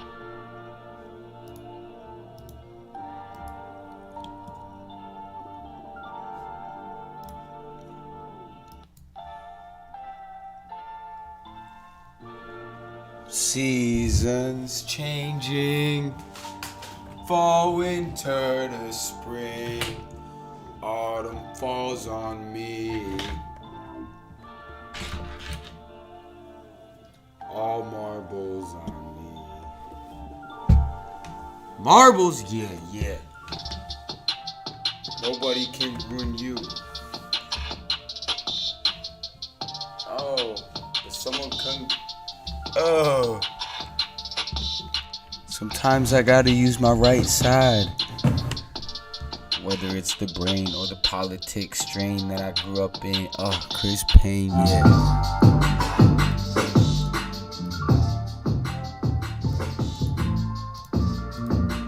Wow. Okay. Mr. Spector.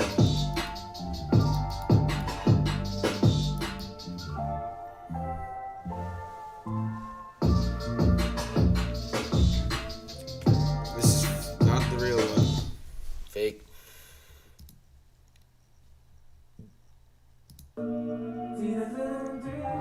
Okay. Hey.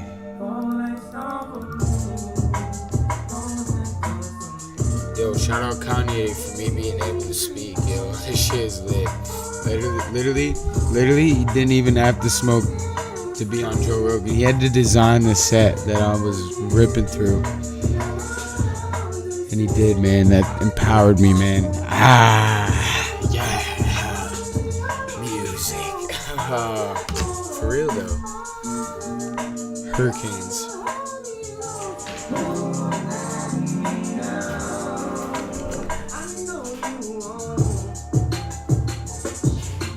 Oh.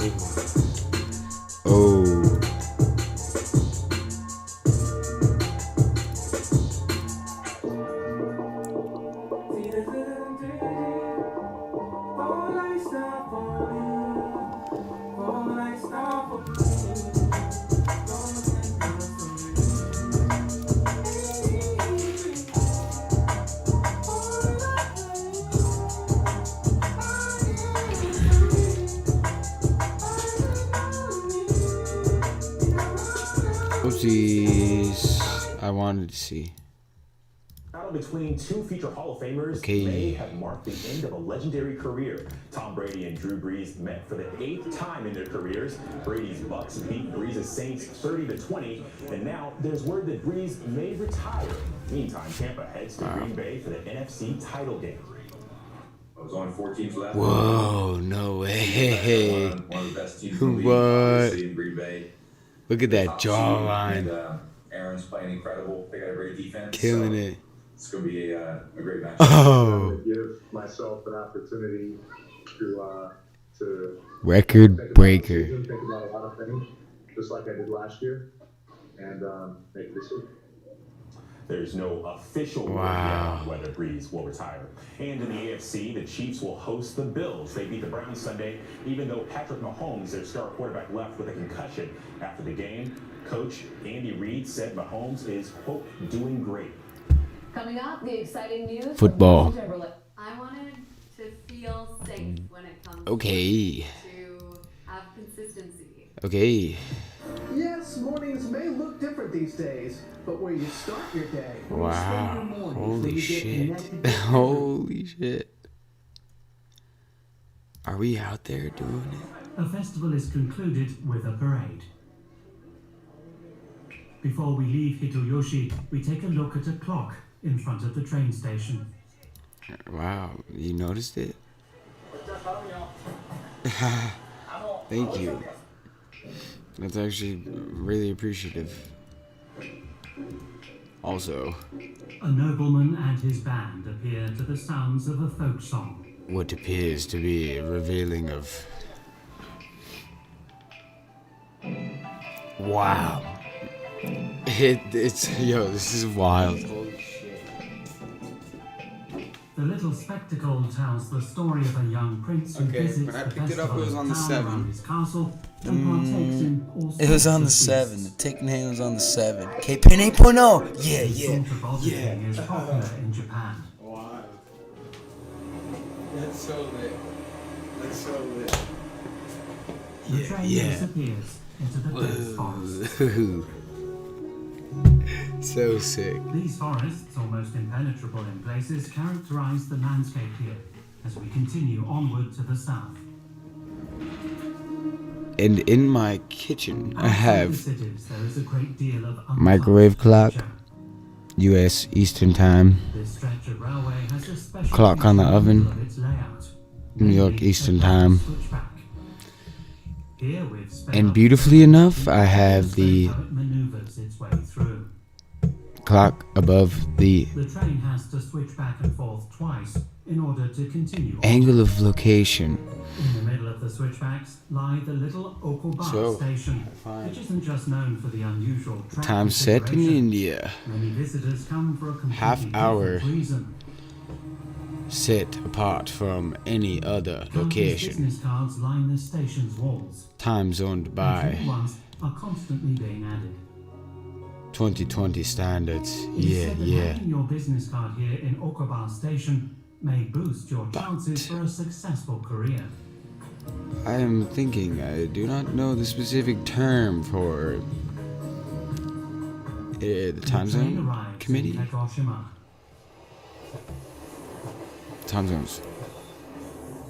Sakurajima But looms over the there city are state. The volcano lies directly opposite at the Kagoshima, Bloomberg with its 500,000 tons of clocks. inhabitants. Live tick. Okay, live In this clock. lively metropolis, the people aren't overly concerned by the volcano constantly spewing out ash. Right, very interesting. Okay, wow, right, yeah. Okay. The trams seem a bit old-fashioned, but that doesn't mean public Wow. transport isn't efficient. Live clocks are on the way. Yeah, no shit. Kagoshima is an old trading hub and the gateway to the world when Japan finally opened up. Well, that extra door open, you know. The city's mercantile tradition is embodied by the Just a moment. 17th century house of the aristocratic and entrepreneurial Shimatsu family. Okay. Southern Japan was long the only region in contact with the rest of the world, enabling great economic and political power to emerge. The Shimatsu company still exists and produces measuring equipment and other industrial products. Still exists. Company. Hey. The final leg of the journey awaits. To the southern tip of Kyushu, we will pass through Kagoshima and then continue onward along the sea. Once again, in a special train with big windows. Really big windows. Whoa.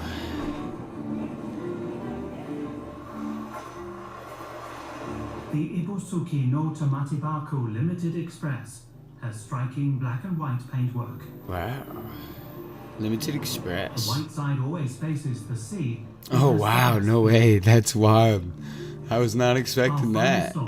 Is at the southern tip of Japan. I was expecting it to be like that. Ibusuki, also known as the Hawaii of Japan. Wow, right. Whoa, whoa. Things are a bit quieter here. Oh. In the Hakuisekan thermal spa, there are even hot sand baths. Wow. The sand is heated up. No way. You can get up again. Oh, what? Or whenever you want. Okay, I will stay here.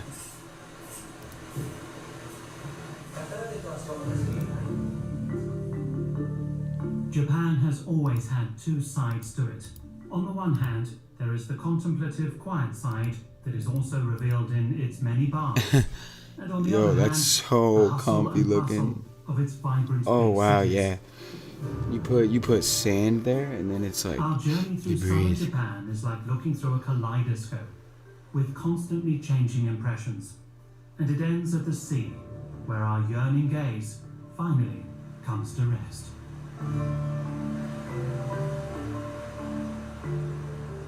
Wow. Okay, Harold Kirchner. No way. Interesting.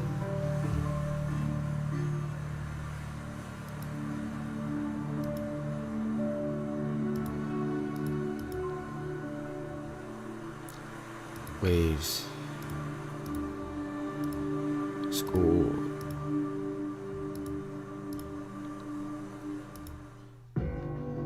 Oh, that was a nice hit. Oh shit, we're even plugged in out here. Okay. Bali. Didn't even think about how loud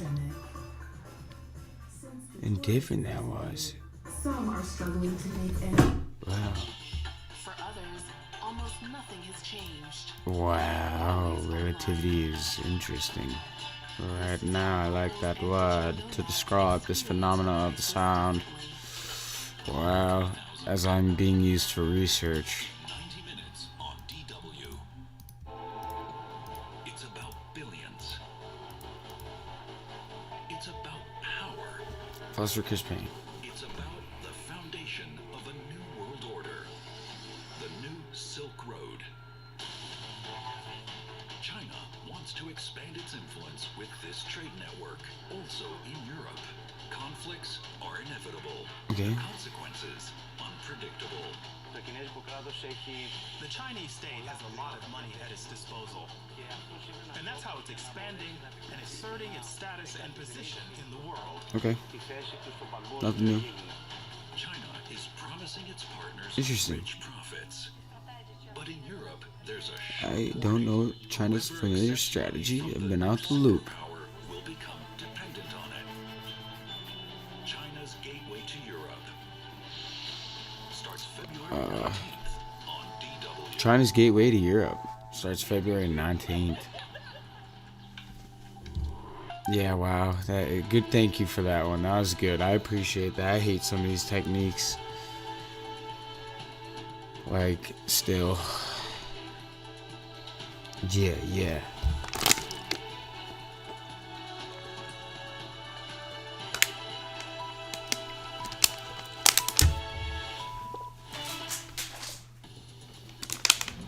CW News live from Berlin. A wave of condemnation after Russian CW opposition News leader in Alexei Berlin. Navalny is Wow. arrested in Moscow. The DW critic was detained at a Moscow News airport just hours after he departed Berlin, where he'd been recovering from a Berlin. nerve agent attack that almost killed him. I perhaps remember the situation referenced. Also coming up, they have seen their colleagues die of COVID-19, now Kenyan health workers are going on strike, calling on the government to do more to protect them on the job. Plus, with just days to go until Joe Biden's inauguration as president, the U.S. remains on a high alert over the threat of right-wing violence.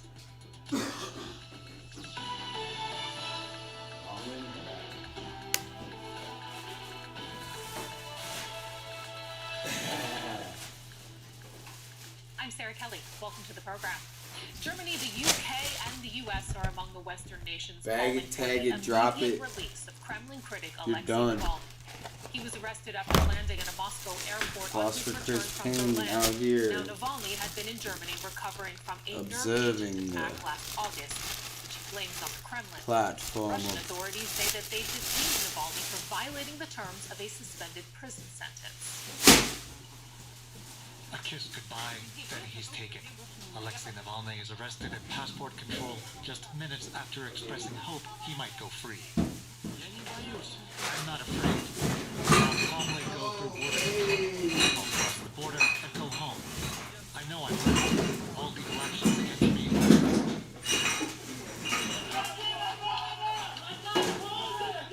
Police arrested dozens of Navalny supporters who wanted to greet the Kremlin critic personally.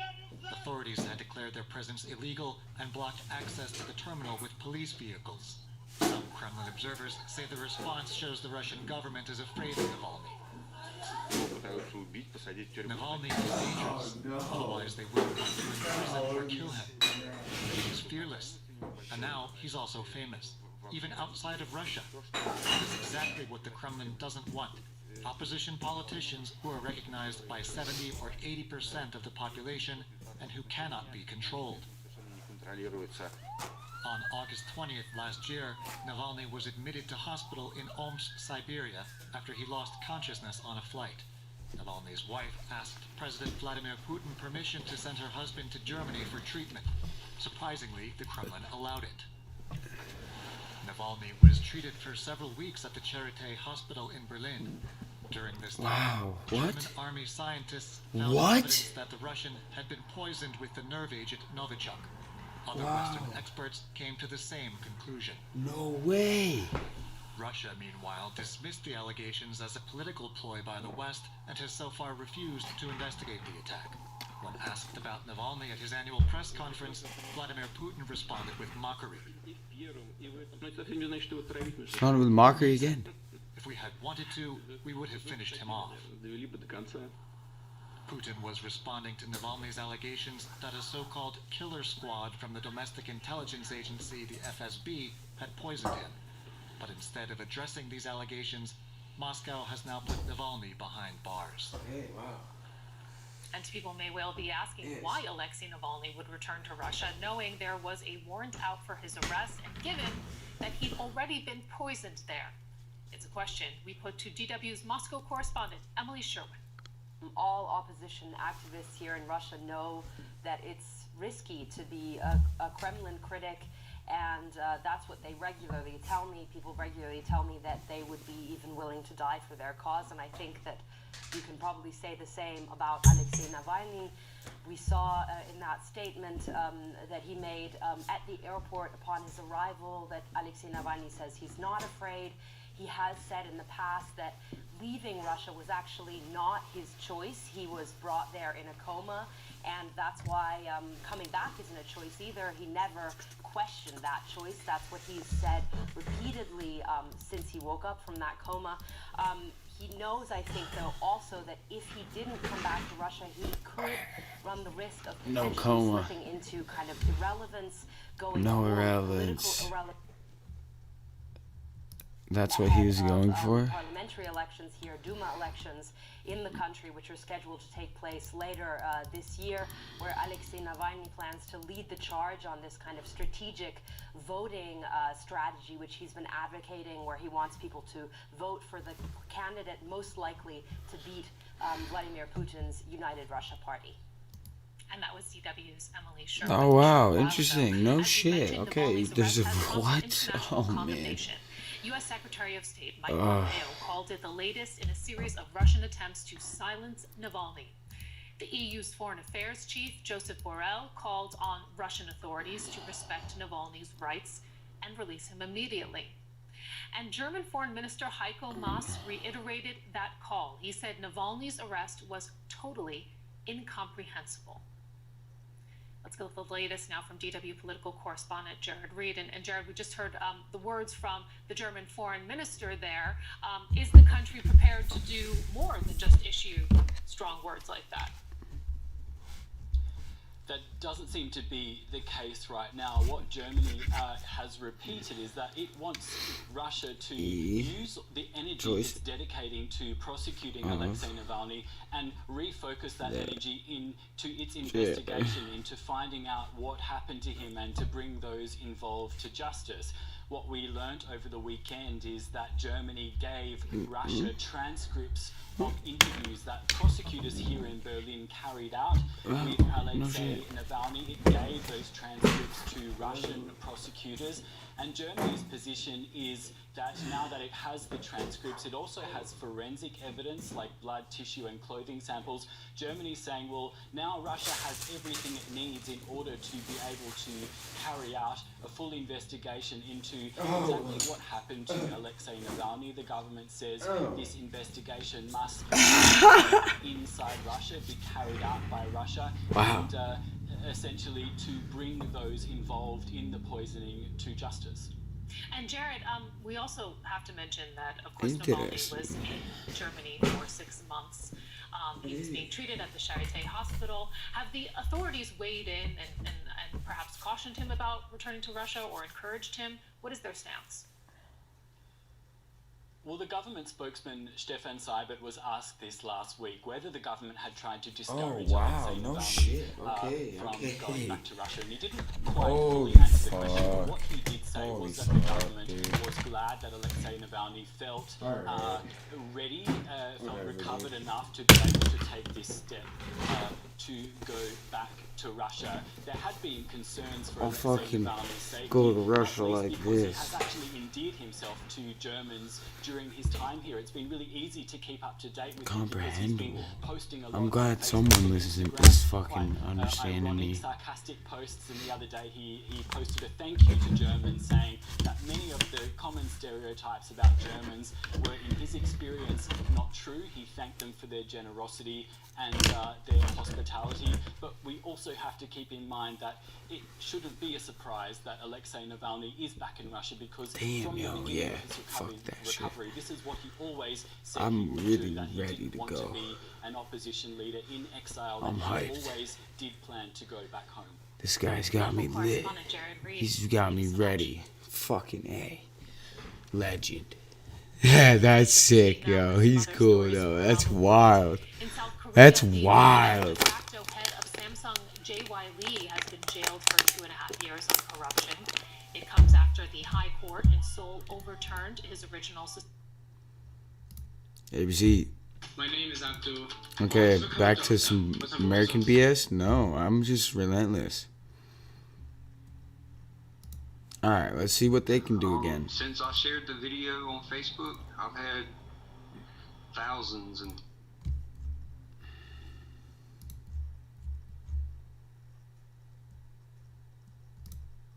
celebrate the Confederate general's upcoming birthday. This is again.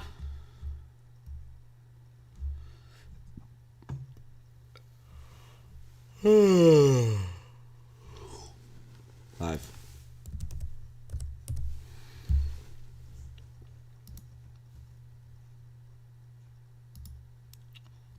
Live.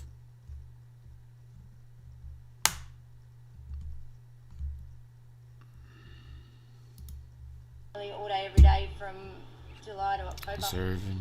Perfect.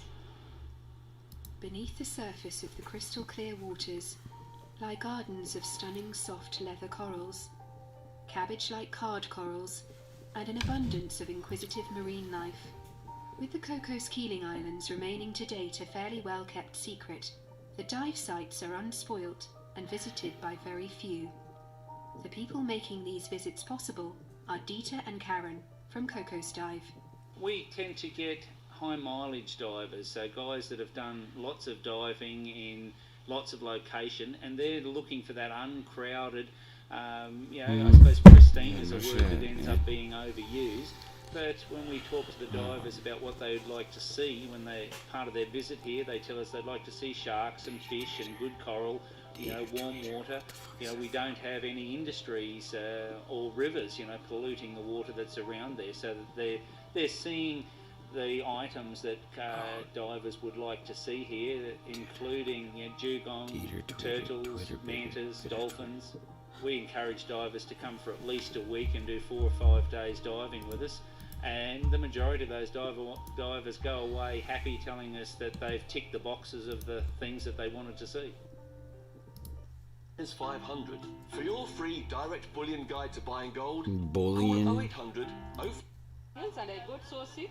I was supposed to go on oxygen. Both of my sons were infected too. It was very traumatizing. She survived. 9 of her colleagues did not. And then another shock. She had to pay the expensive hospital bill from her own pocket. For over a month now, she's been on strike. With her, nurses and medical lab officers, more than 30,000 healthcare workers, according to the union.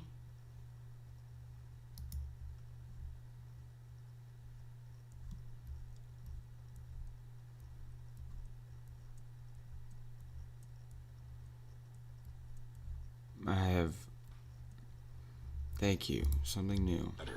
Your winter road trip is closer than you think, thanks to News 12's Road Trip Close to Home. Host Gianna Gelosi is your guide for finding the best spots in the tri-state area for a fun family day trip. Look for News 12's exclusive Road Trip Close to Home right here on News 12 New York. News 12's Road Trip Close to Home is brought to you by Hyundai. See your local Hyundai dealer today, because the longer you look at a new Hyundai, the more there is to like.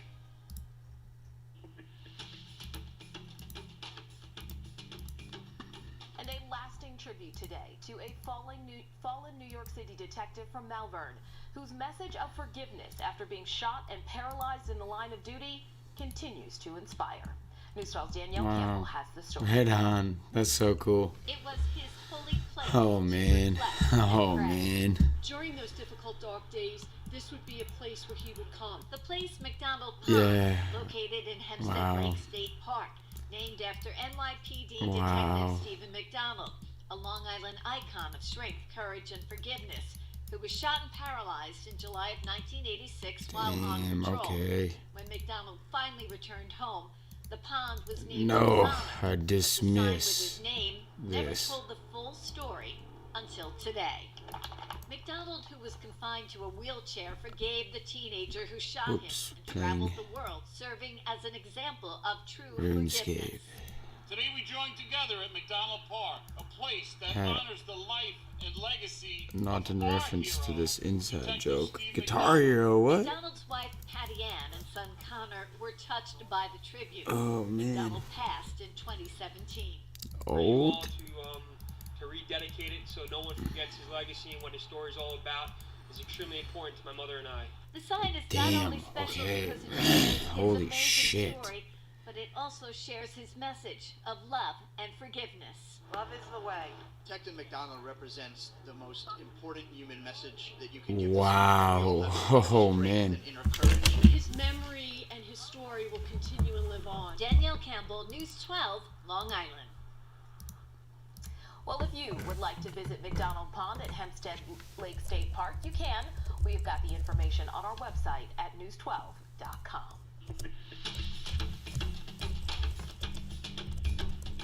For many children, a visit to Legoland not really a possibility. But now What the is company it? is completing a resort in Orange County, trying to change all that on a smaller scale. Mm. Strong Giant Caruso tells us all about it.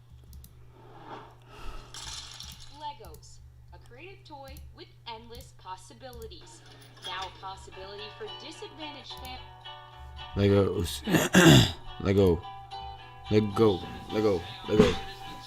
I can tell who's on the way out. 25 show, check the payout. I ain't going home, I'ma stay out. Motherfuckers hate you when they looking for a way out. I just sit back and let it play out.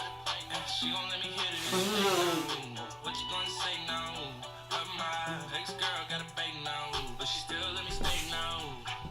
I got a Dallas and an H-Town boo. Got a Betty out K-Town too.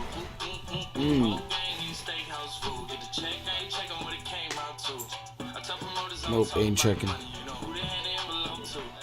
Big John got the cash and he finna go too. Heard the beat told nigga put it in the Pro Tools. Got a fountain on the chain and it's in the Honor. What an honor. Might fuck around and get a go-to. What an honor. They got a bumping out there in New York. Yeah, yeah. Won't move. Okay.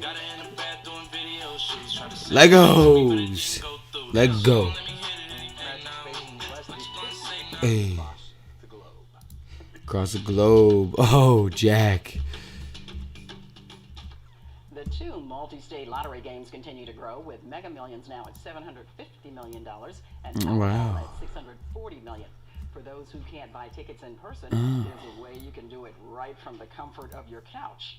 News 12 New Jersey's Marcy Rubin tells us all you need is $1 or $2, a dream, and a phone. Whoa, Prague.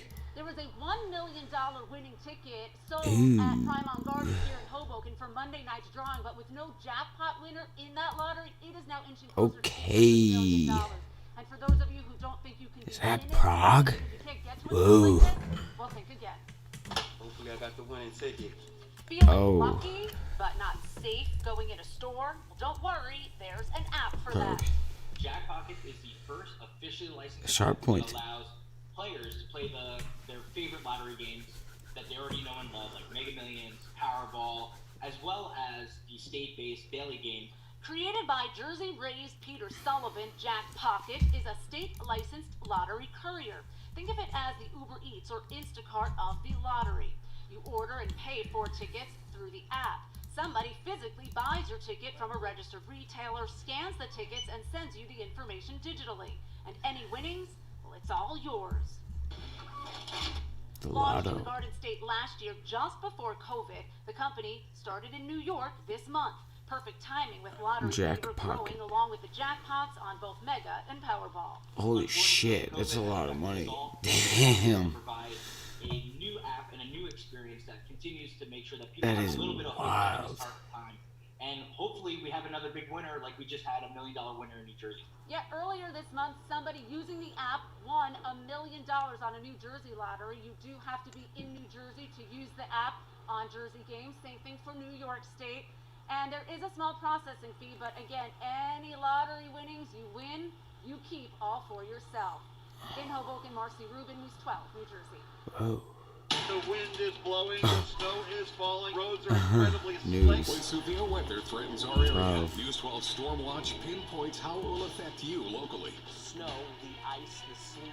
Our precision tracking technology is designed to keep you safe, informed, and ahead of the storm. And our dedicated team of meteorologists is committed to providing around-the-clock alerts for your neighborhood. A lot has changed in the last hour. News 12 Storm Watch. No one does local storm coverage better.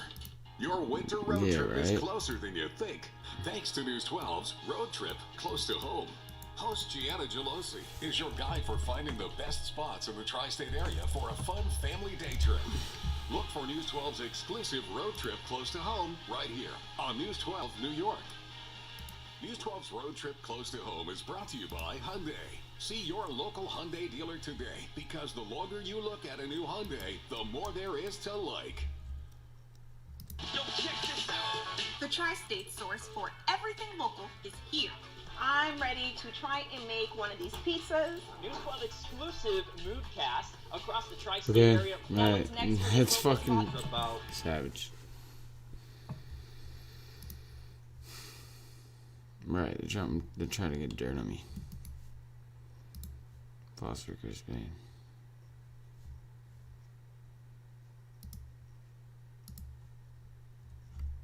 Hello from Denmark.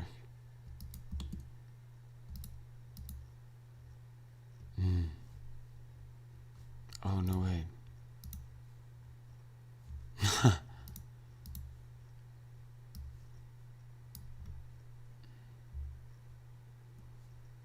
Live.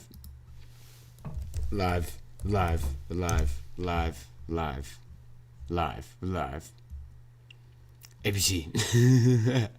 What? Crazy. Go West Mountain. Wow. It's what everybody hates about me. In other words, you're never going to be successful if people don't hate you. Spector spent his final years serving his sentence at a California healthcare facility. He was 81. Alex, Mona. Megan, thank you. In sports, the battle between two future Hall of Famers may have marked the end of a legendary career. Tom Brady and Drew Brees met for the 8th time in their careers. Brady's Bucks beat Brees' Saints 30-20, and now there's word that Brees may retire. Meantime, Tampa heads to Green Bay for the This is NFC interesting. I just found myself late night here, just like, holy shit. Oh. We have Prescott, one of the best teams in the league, obviously, in Green Bay.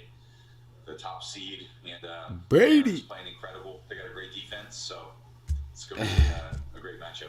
Yeah, I'm going to give myself an opportunity to. Damn, was that really Tom? He's looking good out there. Shit. A lot of things, just like I did last year, and make a decision.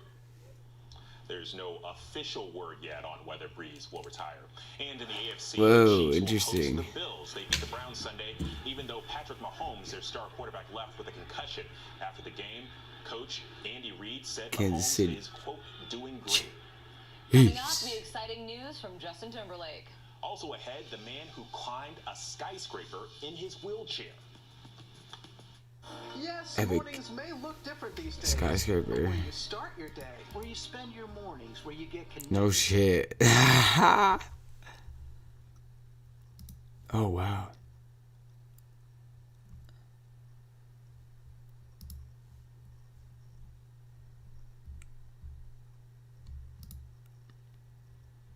Oh yeah, that was actually one of the more momentous moments of my lifetime career of living. This was crazy. I actually felt like I literally felt like I was for the first time. I mean, like, don't get me wrong, like, I've seen it before, but like to really stop and like appreciate and think and just really apply, and it was just like I had a moment. Live stream, yeah, 10 hours and 46 minutes. No way, yeah. That's actually some champ shit. That's lit.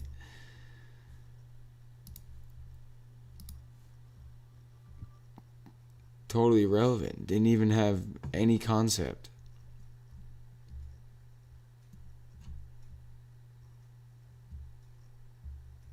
Philosopher Chris Payne.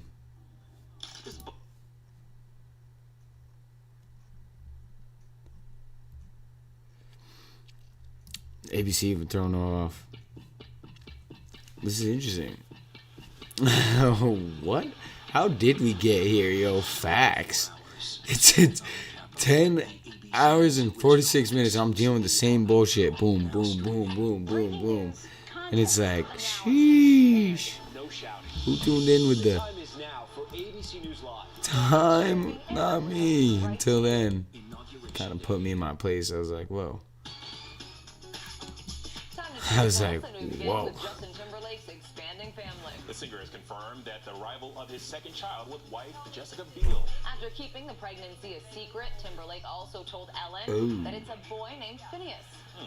Next to a semi overseas. A man Wow. scaled the side of a 1-foot skyscraper in Hong Kong. Ah, USA, USA. Oh, okay. Don't get the outfit wrong. We got humor out here. That's legendary. That is legendary. Okay. Okay, we're tuned in on some levels. Okay, you got it. You got it. Facts. Very interesting as y'all point out the scholarship word. You guys, more than $1 billion are available this week. Tomorrow's Mega Millions will be This weed? $850 Whoa. million. And Wednesday's Powerball is $730 million. The odds of winning 1 in 300 million. So there's a chance, is what you're saying. All I heard was 1. So there's a chance. Yes. So we'll check the Chance top for headlines what? next. Oh, wow. This is what being live is all about. This is News Live. Oops.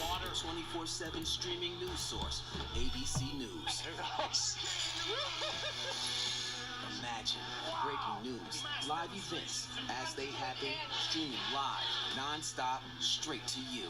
Imagine instant, incredible access to the most compelling live video. That's a grenade. Original, on the edge, breakthrough storytelling. From ABC News, National Geographic, ESPN, all the most innovative storytellers. All designed differently for you to stream straight to Holy shit. Hey, this is sick right here. I'm watching myself on live.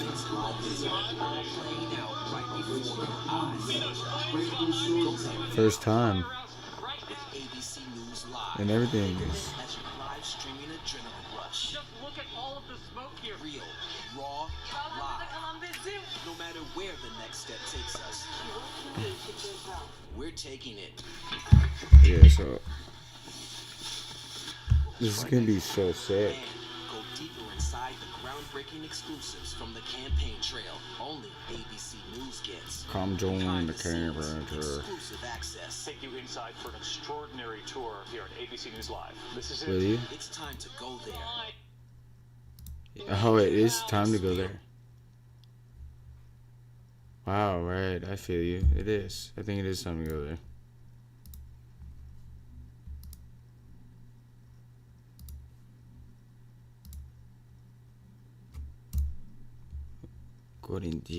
Corinthians.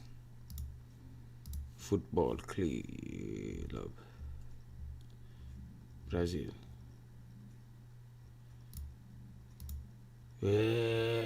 Yeah.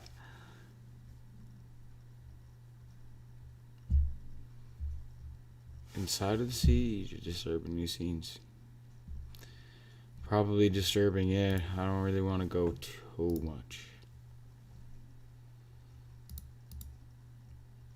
Like, literally, what type of window am I speaking in here? The irony. Not that one. Self-made setup to not to capture the window.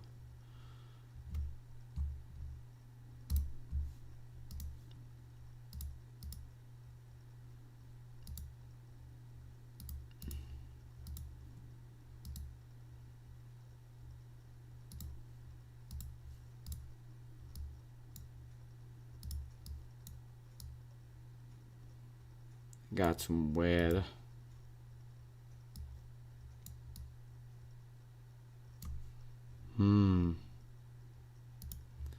Where do I begin?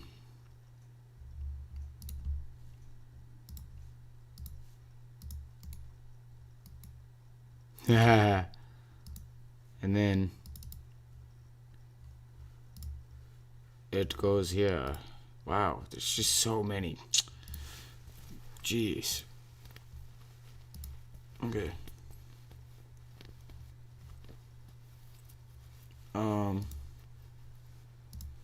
What was I going to look up? Wow, I got carried away when I turned the other camera on myself. Oh yeah. Oh yeah. Oh yeah.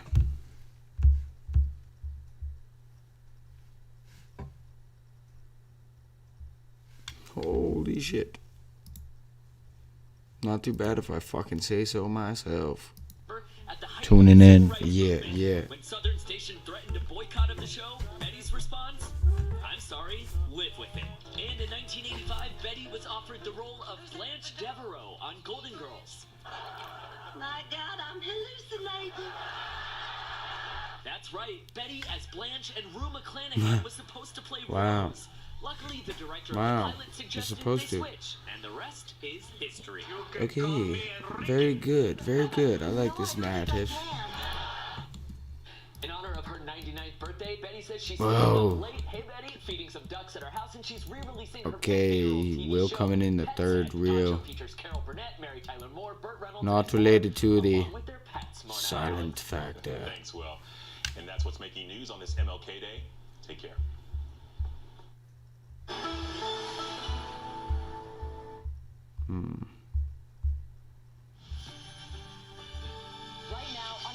this morning, disturbing new video of the attack on the U.S. Capitol. Never before seen video from inside the Senate chamber, with the rioters set on camera that could be crucial evidence in President Trump's impeachment trial and what happened to Speaker Nancy Pelosi's computer. And breaking overnight, concerns about a so-called insider attack during Joe Biden's inauguration. The new precautions, plus the breaking news about President Trump's attorney, Rudy Giuliani. A bright spot in the COVID vaccine crisis. West Virginia now leading the country when it comes to vaccine distribution. What they're doing that's so different from most other states. Oh, yes. A playoff game for the ages.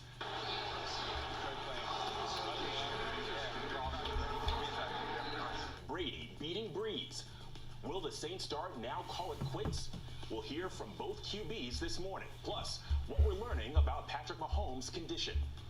Developing right now, a caravan of migrants heading to the U.S. flashing Damn, okay. Alright, you did that to those people. The major scare at sea. An American racing yacht capsizes. Yeah, it's okay. And later, hard work paying off. The college basketball walk-on who got his big chance while also holding down a full-time job. How he's now being rewarded. From ABC News in New York, this is America This Morning.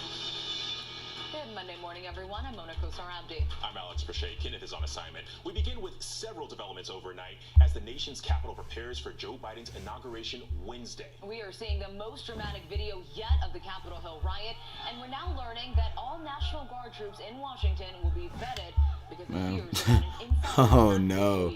Also breaking Savage. has confirmed Rudy, get in the building. Y'all get some Starbucks. for his impeachment trial, which could begin Wednesday. Quick More on pickup. that in a moment, but first, ABC's Matt Gutman with new video from the attack Oh, on no the Capitol. gut. Wow, right. Delivering it like a professional from the gut.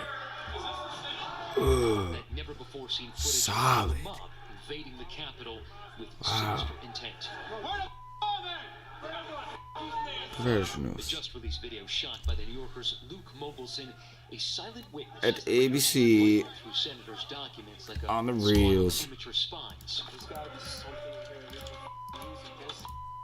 The New Yorker video begins outside. Beeping. The crowd gathers, moving past that noose. They keep adding more. That roar signaling the breach into the Capitol scaffolding. They poured in like medieval siege takers, that Bible held high. Finally, they're in.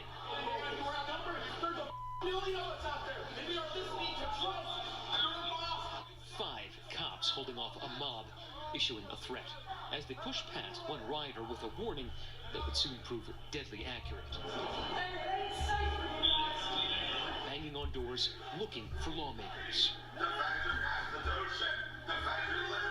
Finally, they find it. Scouring the Senate chamber, trying to snap up non-existent intelligence. Jacob Angeli, in the Viking hat, settles into the vice president's chair, and a lone Capitol cop pleads with them to leave. Okay, I just want to let you guys know this is like the sacredest place. I know. Hey, no, I'm gonna take it. Sit in this chair because my nose is a traitor. Before being escorted out, Angeli leaves a note. It's only a matter of time. Justice is coming. And then that bizarre invocation. Thank you for allowing the United States of America to be reborn. Thank you for allowing us to get rid of the communists, the globalists, and the traitors within our government. We love you and we thank you. In Christ's holy name we pray. Over the weekend, I interviewed the leaders of the Proud Boys about what far-rightists are calling an impending civil war. But I know that there's going to be a lot of violence, and there's going to be a lot of fights, and there's going to be a lot of overreach by the government. We are at war. Threats of violence that were recorded as the New Yorker's Mogelson left the Capitol building. Start making a list. Put all those names down, and we start hunting them down one by one. Mobilize in your own cities, your own counties, storm your own Capitol buildings, take down every one of these. The FBI tells us it has been combing through over 150,000 pieces of digital evidence, no matter where it comes from, and no doubt that they will be scrutinizing this New Yorker video with its incredible exposure to those infiltrators inside the Senate chamber, and it is worth noting that the rioters' reluctance to wear a mask has made it easier to identify them. Matt Gumpin, ABC News, Washington. Matt, thank you. We're also learning that the FBI is investigating whether one of the riot suspects stole House Speaker Nancy Pelosi's computer and tried to sell it to Russian spies. The FBI says it got a tip that a Pennsylvania woman took a laptop or hard drive, but the sell to Russia, quote, fell through. A criminal complaint says the woman fled her home in Harrisburg after deleting her social media accounts. Also breaking overnight, new details on security for Joe Biden's inauguration on Wednesday. All National Guard troops are being personally vetted because of concern about military involvement in a potential attack. Some inauguration events are already kicking off. ABC's Elizabeth Schulze has the latest. Whoa. With Joe Biden swearing in just 2 days from now, the star-studded inaugural events now getting Insider. underway. Celebration of the inauguration of President Joe Biden and Vice President Kamala Harris. Last night, a virtual concert featuring James Taylor, Carole King, and Cher. Oh, shit.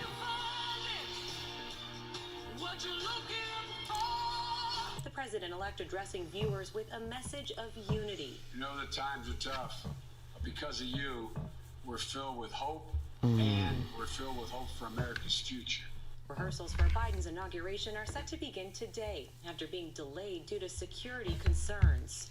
Up to 25,000 National Guard troops will be on the ground in Washington, and every National Guard member is being vetted because of concerns about a potential insider attack.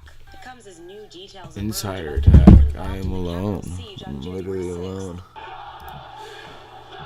The FBI now Fuck, dude. confirming There's the so many. rioters had pre-operational So much. planning, setting up So communication country. systems in advance to avoid being intercepted by law enforcement, including the use of ham radio, throat microphones, and push-to-talk wrist buttons. And encrypted apps like Telegram and Signal are now making law enforcement's jobs Philosopher even Chris more Payne. challenging. A Law nonprofit group is enforcement. suing Apple, demanding it remove the app Telegram, a favorite among the far-right group the Proud Boys. It all comes as we learn more The about app a county official in New Mexico Telegram? now charged in the riot. This is an America that's had enough right here. And like this gentleman said, we're not going anywhere. Investigators say Coy Griffin, a county commissioner and founder of the group Cowboys for Trump, climbed the Capitol building's wall. And at a meeting with other county officials last Thursday, Griffin said he was planning to return to Smell my Washington for hair. Inauguration Day armed. I'm going to leave either tonight or tomorrow. I've got a .357 Henry big boy rifle. I've got a .357 single action revolver that I'll have underneath the front seat on my right side. And I will embrace my Second Amendment. The FBI arrested Griffin yesterday in Washington. In the meantime, agents say pro-Trump groups are calling for the storming of government buildings on Inauguration Day. Legislators in Michigan have suspended their session this week because of credible threats. And the Postal Service has Let's get it. temporarily removed mailboxes from the streets in at least 17 states as a security precaution. And back here in Washington, an important procedural step today. Vice President-elect Kamala Harris will officially resign from the Senate. Mona? Elizabeth, thank you. President Trump is poised to issue a final round of pardons This before is leaving the White House. something He's I've reportedly looked planning up to before pardon or already. commute Wow, the this is all sentences of new about 100 bullshit. people Fuck. tomorrow. But sources Okay. say the president is not expected to pardon himself. Well, Philosopher Poll Chris shows Payne, 68% of timing is very important for these platforms. The New York Times reports that Trump allies Current times of research, thousands of dollars from people 2021. seeking pardons. And as the impeachment trial looms, Rudy Giuliani says he will not be part of the president's legal team. He says he'll actually be a witness because of the speech he gave before the Capitol attack. Let's turn now to the pandemic. The U.S. coronavirus death toll is expected to reach 500,000 people. Out of vaccines. This morning, as hospitals I struggle would with gladly a surge of be the COVID president patients, they're also to struggling serve with the chaotic night vaccine shift rollout. for At this point the American in the people as pandemic, well. what's keeping you up at night? The untraditional approach to And people not getting too realizing ahead of it. the speed in which the current situation you're living and experiencing is in. But with a crippled rollout plan, appointments are now overbooked. I'm hearing word that there is a shortage of trained medical personnel all over the place. And So we're going to have to look to see if different vaccine sites can start to train people. This is also going to take more funding and better coordination. Wow. No, this is so sick, though. This is so sick. As soon as I hear this in this tone, actually, I'm actually deeply, deeply sickened. Deeply sickened. I don't even have to go into detail. And ABC can get this right here. No Bloomberg quick take. I'm telling you, ABC literally can get the deepest. The deepest. Deepest.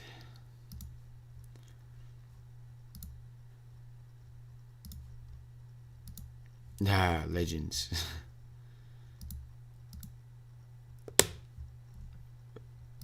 Let's see what's going on. Solo Chambers. What's up, Alfie? Come on, man. What are you doing? Oh, he's doing agility. No, dude, no. Oh, that's miserable. He really is, though. Shit. Okay, man. I appreciate you. That's the grind, though. Damn, dude. What? Spark Mac? No way. Tim.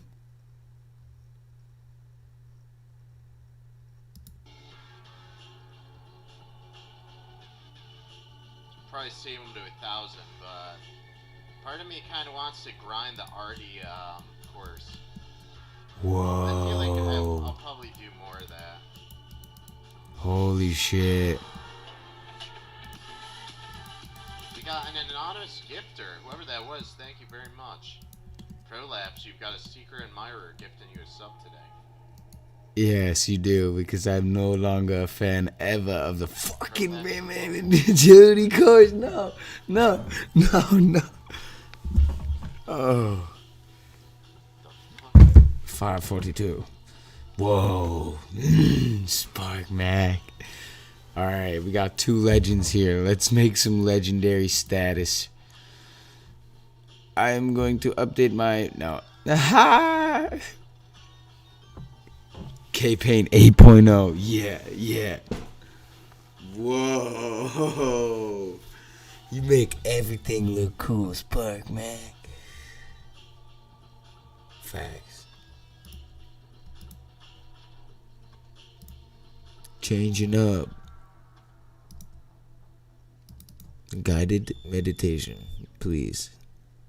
Extraterrestrial. Yeah, I need more than Earth life because this shit's kind of actually...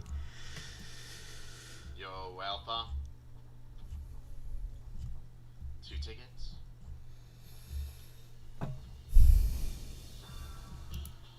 Yeah. Sadhguru. Once I get agility to 10 mil XP, it's gonna be like a landslide to max. Alright, what is there even to do? Yo, another gifted sub, anonymous. Let's go. Stunner. Come on, me, dead. Come on, me, dead. Live. Are these fuckers? These guys aren't even in the street. Live. What? Yo! No way, yo. No way, yo. This is, yes, okay, that's not even, this isn't even a farm. This is just legendary status from earlier. Damn. I would watch it, but I'm just so infatuated by that. Fine. Save your tickets for double XP. Do people think consider me as mining right now? Do I mind my government? No, fuck that shit. Keep them accountable. It's bullshit, yo. But for doing some science and research, we're out here, you know. That's why the fucking stream is 11 hours, 7 minutes, bud. You know, it's just something light.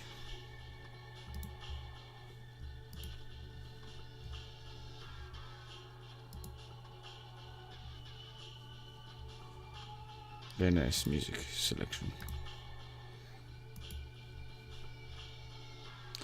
I feel like I'm doing a very Spark Mac thing by shutting my fucking American mouth for a sec, ripping this bone.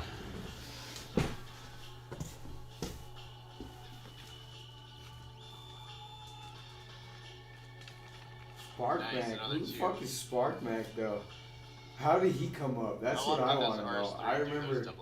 I remember for a fact that he wasn't like the guy, and then he became, over time. But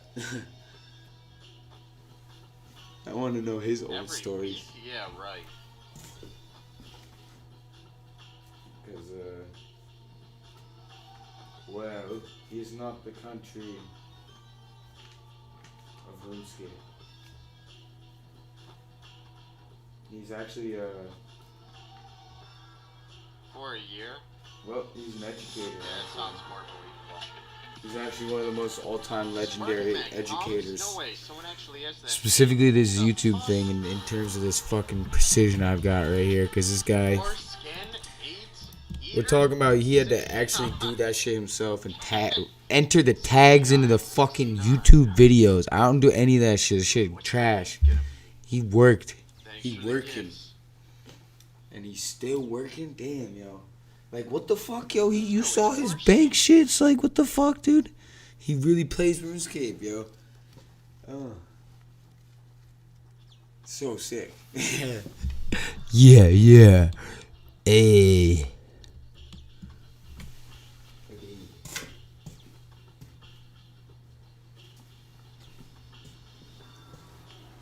Just playing some RuneScape.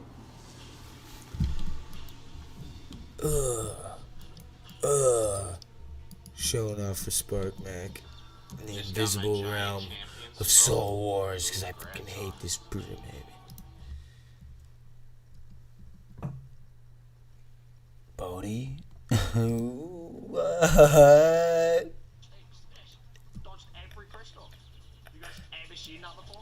Yo. Bodhi popped on? And he's in the home? Okay, but he's really out there. Oh, why, man? We always had the fucking stuff. Damn, alright, Bodhi. Oh, I got the random generator. Drive by. Crazy, how you doing there, friend? Thank you for 8 mollusk months in a row, my Wearing a mask? No, he's using the staff. Interesting. How ironic this right now compared to relative physics in the observer's view. Shit. The observer's view right now does not understand the Bodhi.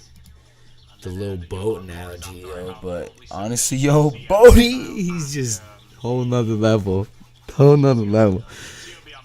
Because I never even thought to begin who Bodhi is. Because he's Bodhi.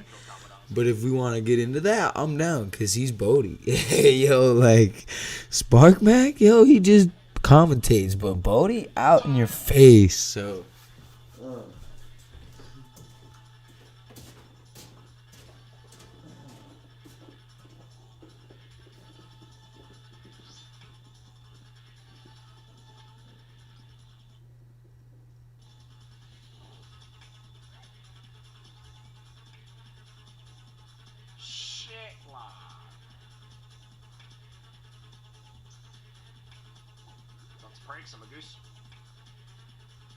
Bro, why are these melee hands so quick? It's on freaking 30% after like 4 attacks. Where was this on my other run? It's so scam. It's freaking dead already. I literally set up 4-1, did 1 cycle and it's dead. I'm siphon on 28, man. I'm doing it. Oh my god, that was so quick. Oh, where was that P2 when I need it, bro?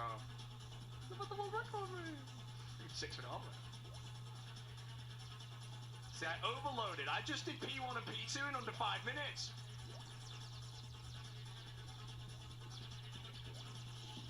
I overloaded right as I warhammered on P1.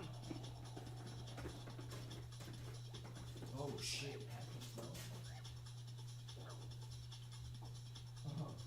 Yo, ready for this fucking smack? Oh, yeah. Oh, shit, dude. Shit.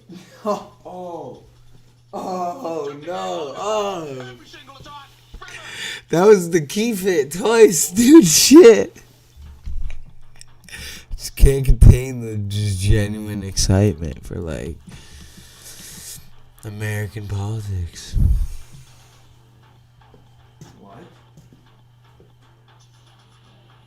Oh fuck, the CD's wet too. Technology. Yo, so back to Bodhi though. Shit. When I'm playing RuneScape, like fucking take this into context. I'm fucking playing RuneScape. Like you get to know where someone is if they're fucking. You get to know them. But like, what the fuck, dude? Holy shit. And PewDiePie, I couldn't even tell you where he is. Switzerland? Like, yeah, it has to be, literally.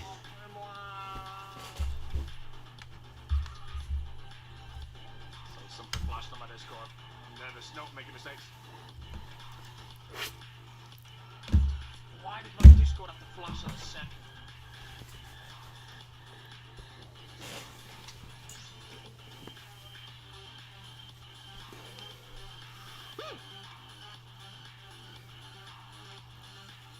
He's killing the old. No Marcus.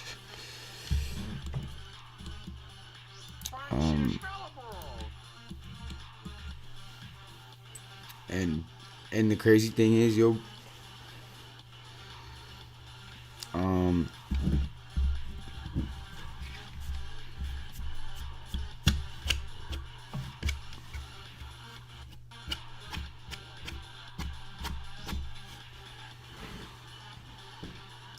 Wouldn't even know.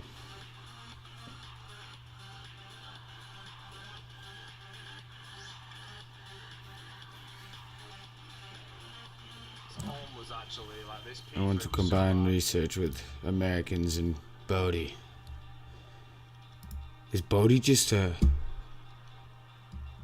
RuneScaper? Yeah, duh. What the fuck? Nah, he's a Twitch live streamer. He's a streamer. Oh. Nah, it's Adam Reshi. You shouldn't have to compromise. Mine is based on 3 points. With M1 Compromise. Finance, you can invest with the most powerful tool in the world. It's not You never pay a cent in commissions or platform fees. Freaking scoundrel. That would have been the end of the stream, by the way. That would have been a 2-minute stream. So. Stunned. I'm stunned. That was such a quick P1 and P2 there as well. Freaking scam.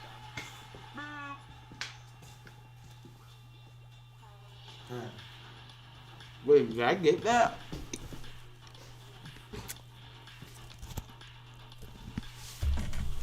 Oh, no way. Wait. Nah, you can see that. No way. Nah. You can see the snow. Snipe. It's cold. Still. And it's Monday? Fuck, dude. It's Monday still?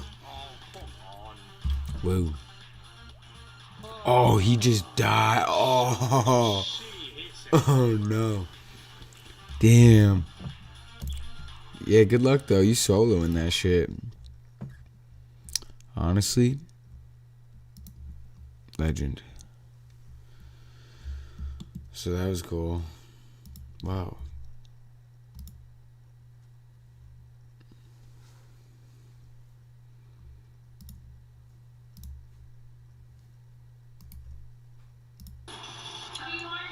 He's climbing again thanks to that pulley system. His climb raised money for spinal cord patients. Next, more Get the evidence that maps. hard work does pay off. Spinal cords. Oklahoma State basketball player D. Mitchell was overcome with emotion when his coach America. surprised him during a shift at Walmart, telling Mitchell that he's earned a scholarship. Mitchell has been working Shift at full-time to pay for Walmart. school and his family's bills Okay. after his mom lost her job, and he still makes it to practice. Love that. And finally, Oh, the yeah. jackpot keeps rising. You guys, more than $8 billion are Oh. available this week. Tomorrow's Mega Millions will be worth.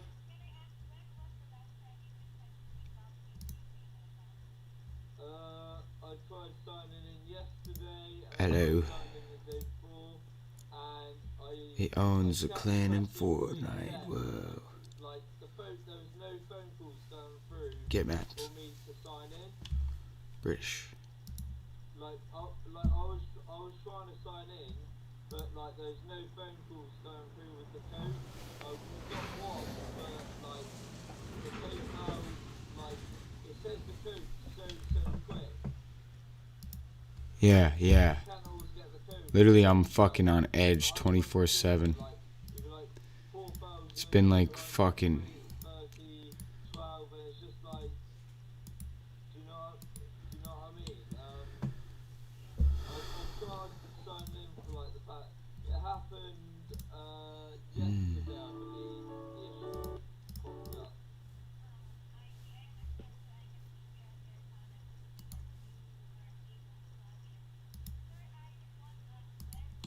Oh, he's doing something?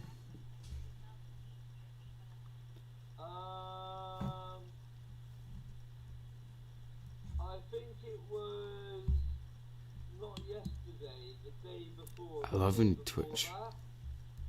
Because no, it was the day before that. Because I made a dispute on some of the services that I bought online. I'm gonna get my lawyer to sort it out if PayPal don't refund the things. I bought stuff for Twitch TV. I'm a streamer. I'm a live streamer as well.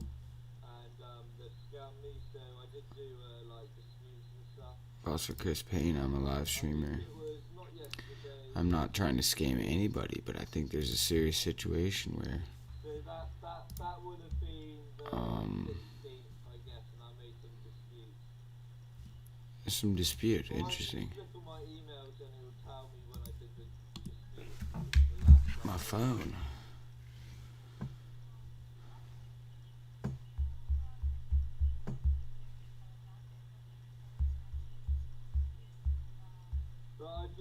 But I changed my password as well, but I do believe that I had a keylogger on my PC, like I had to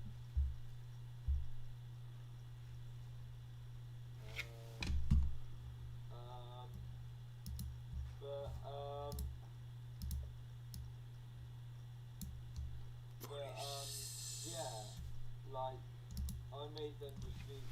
I don't know really. I just want access to my account, please. I can give you my credit card number, like bank details. It's me. Even if I have to send you. And he's got his own little squad watching.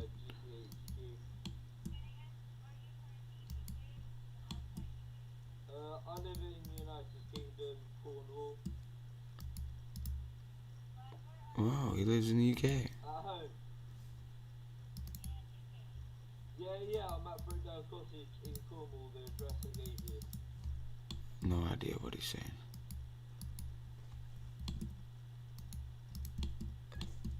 That's sick, he's in the UK.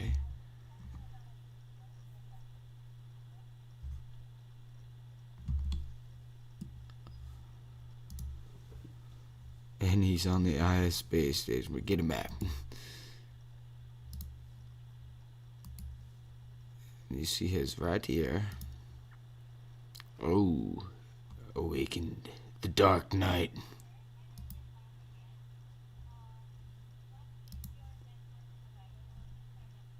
Okay.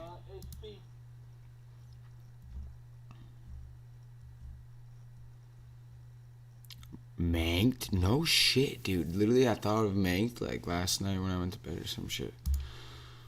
Within that time. He's a legendary PK. They can shack each other. What the hell does shack mean? I really like this setup. Fire Surge is such a good addition to the normal spellbook.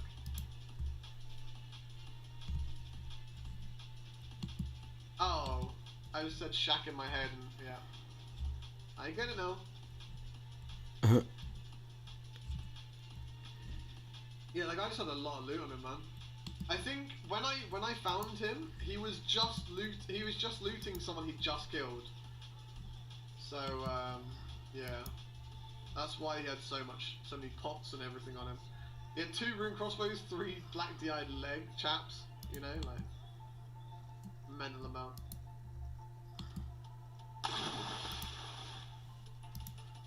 Lovely, Neon. Thank you very much. Neon. Wow.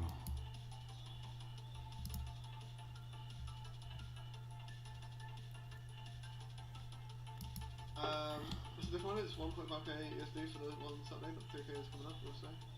Then a Friday. Yeah, I'm a lot more likely to be able to do the Friday one. Do you know what time it is?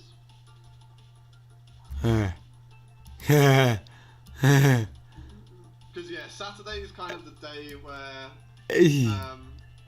we have from when we wake up to when we go to sleep, just non-interrupted me and her time. Saturday for the boys. Well, it's like you're on a 20-minute cooldown. So I made the executive decision to put everything on a bigger cooldown, so I can actually just give proper content the entire time. The issue I was having pre Trailblazer was I was just getting constantly overwhelmed with the amount of cards that were getting redeemed. Like, it was making it to the extent where the streams were like ridiculously difficult to keep on top of and enjoy, because there's just so much stuff going on. So yeah, I've changed it like this just to see how it goes. Obviously, if it is too difficult for people to play their cards, then I can change it. But it's 3 PM EST. Do you know what that time that is in GMT, mate?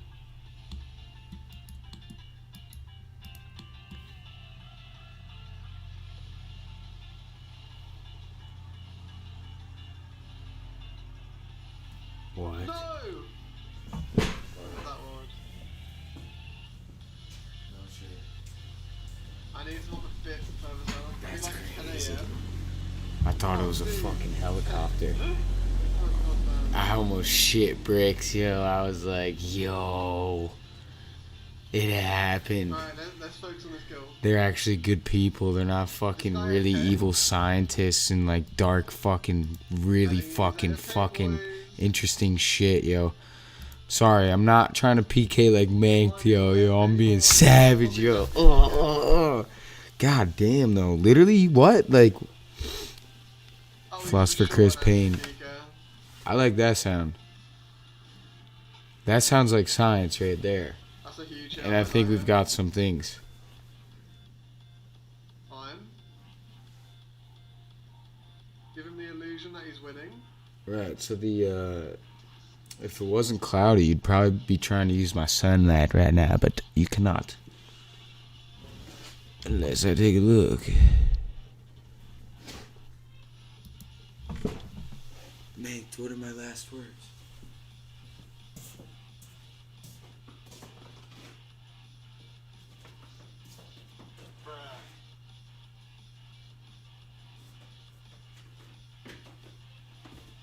There's no illusion. It's actually really tough. You might anti me right now. I'm in a position to Okay, he's not anti me yet. hold responsibility. I get that. But you want me to hold something? I can't click.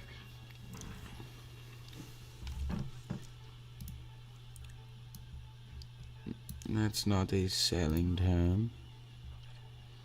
Well. Whoa, what is that? Whoa. Whoa. Great dimensions, where non-gamers can learn to become contributing members of society. Both hands. Transcend humanity through gaming.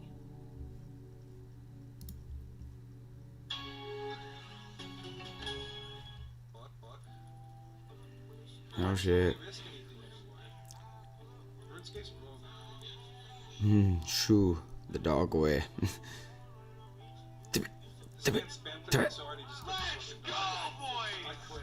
It's Corby. Throw back. And I think in RuneScape time I really traveled. Actually, I think I traveled with RuneScape to Corby. Oh, yo, let's go. That's a bet. Bodhi? Okay, is Bodhi a robot? This means this is a safe spot, I believe. It's not a map again. Bodhi.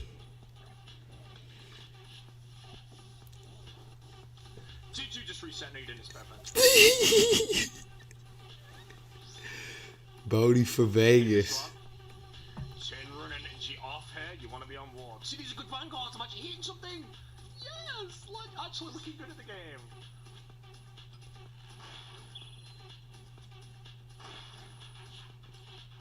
No idea. Oh, he's in raid. No, what? Vanguards? Well, no idea. Yo, Bodie. He really doing the solo? What the fuck? Damn. He's savage.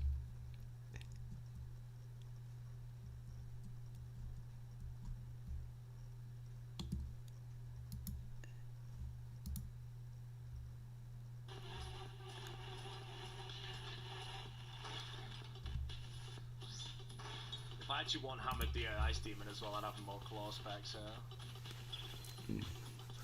Bodie.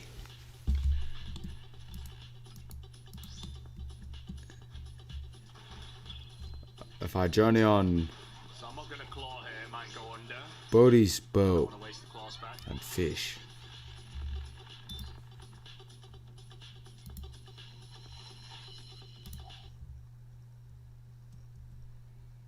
Interesting. Wow.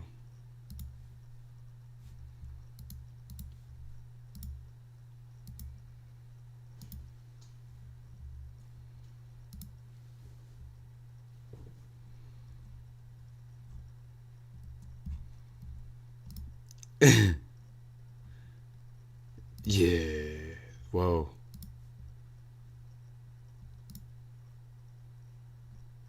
Whoa. No. I'm not setting a fucking reminder, ABC. Whoa. Everyone manages their money differently. Stocks or funds? So why are you investing in a one-size-fits-all portfolio? Cowboys for Trump leader arrested. Investigators say Corey Griffin, Cowboys. county commissioner and founder Oh, of the no group shit. Cowboys for Trump, climbed the Capitol building's wall. And at a Oh, meeting shit. with other county officials last Thursday, Griffin said he was planning to return to Washington for Inauguration Day armed. I'm going to leave either tonight or tomorrow. I've got a .357 Henry big boy rifle. I've got a .357 single action revolver that I'll have underneath the front seat on my right side. And I will embrace my Second Amendment. The FBI arrested Griffin yesterday in Washington. In the meantime, agents say pro-Trump groups are calling for the storming of government buildings on Inauguration Day. Legislators in Michigan have suspended their session this week because of credible threats. And the Postal Service has temporarily removed boxes from the streets in at least 17 states as a security precaution. And right here in Washington, an important procedural step today. Vice President Kamala Harris will officially resign from the Senate. Mona? Elizabeth, thank you. President Trump is poised to issue a final round of pardons before leaving the White House.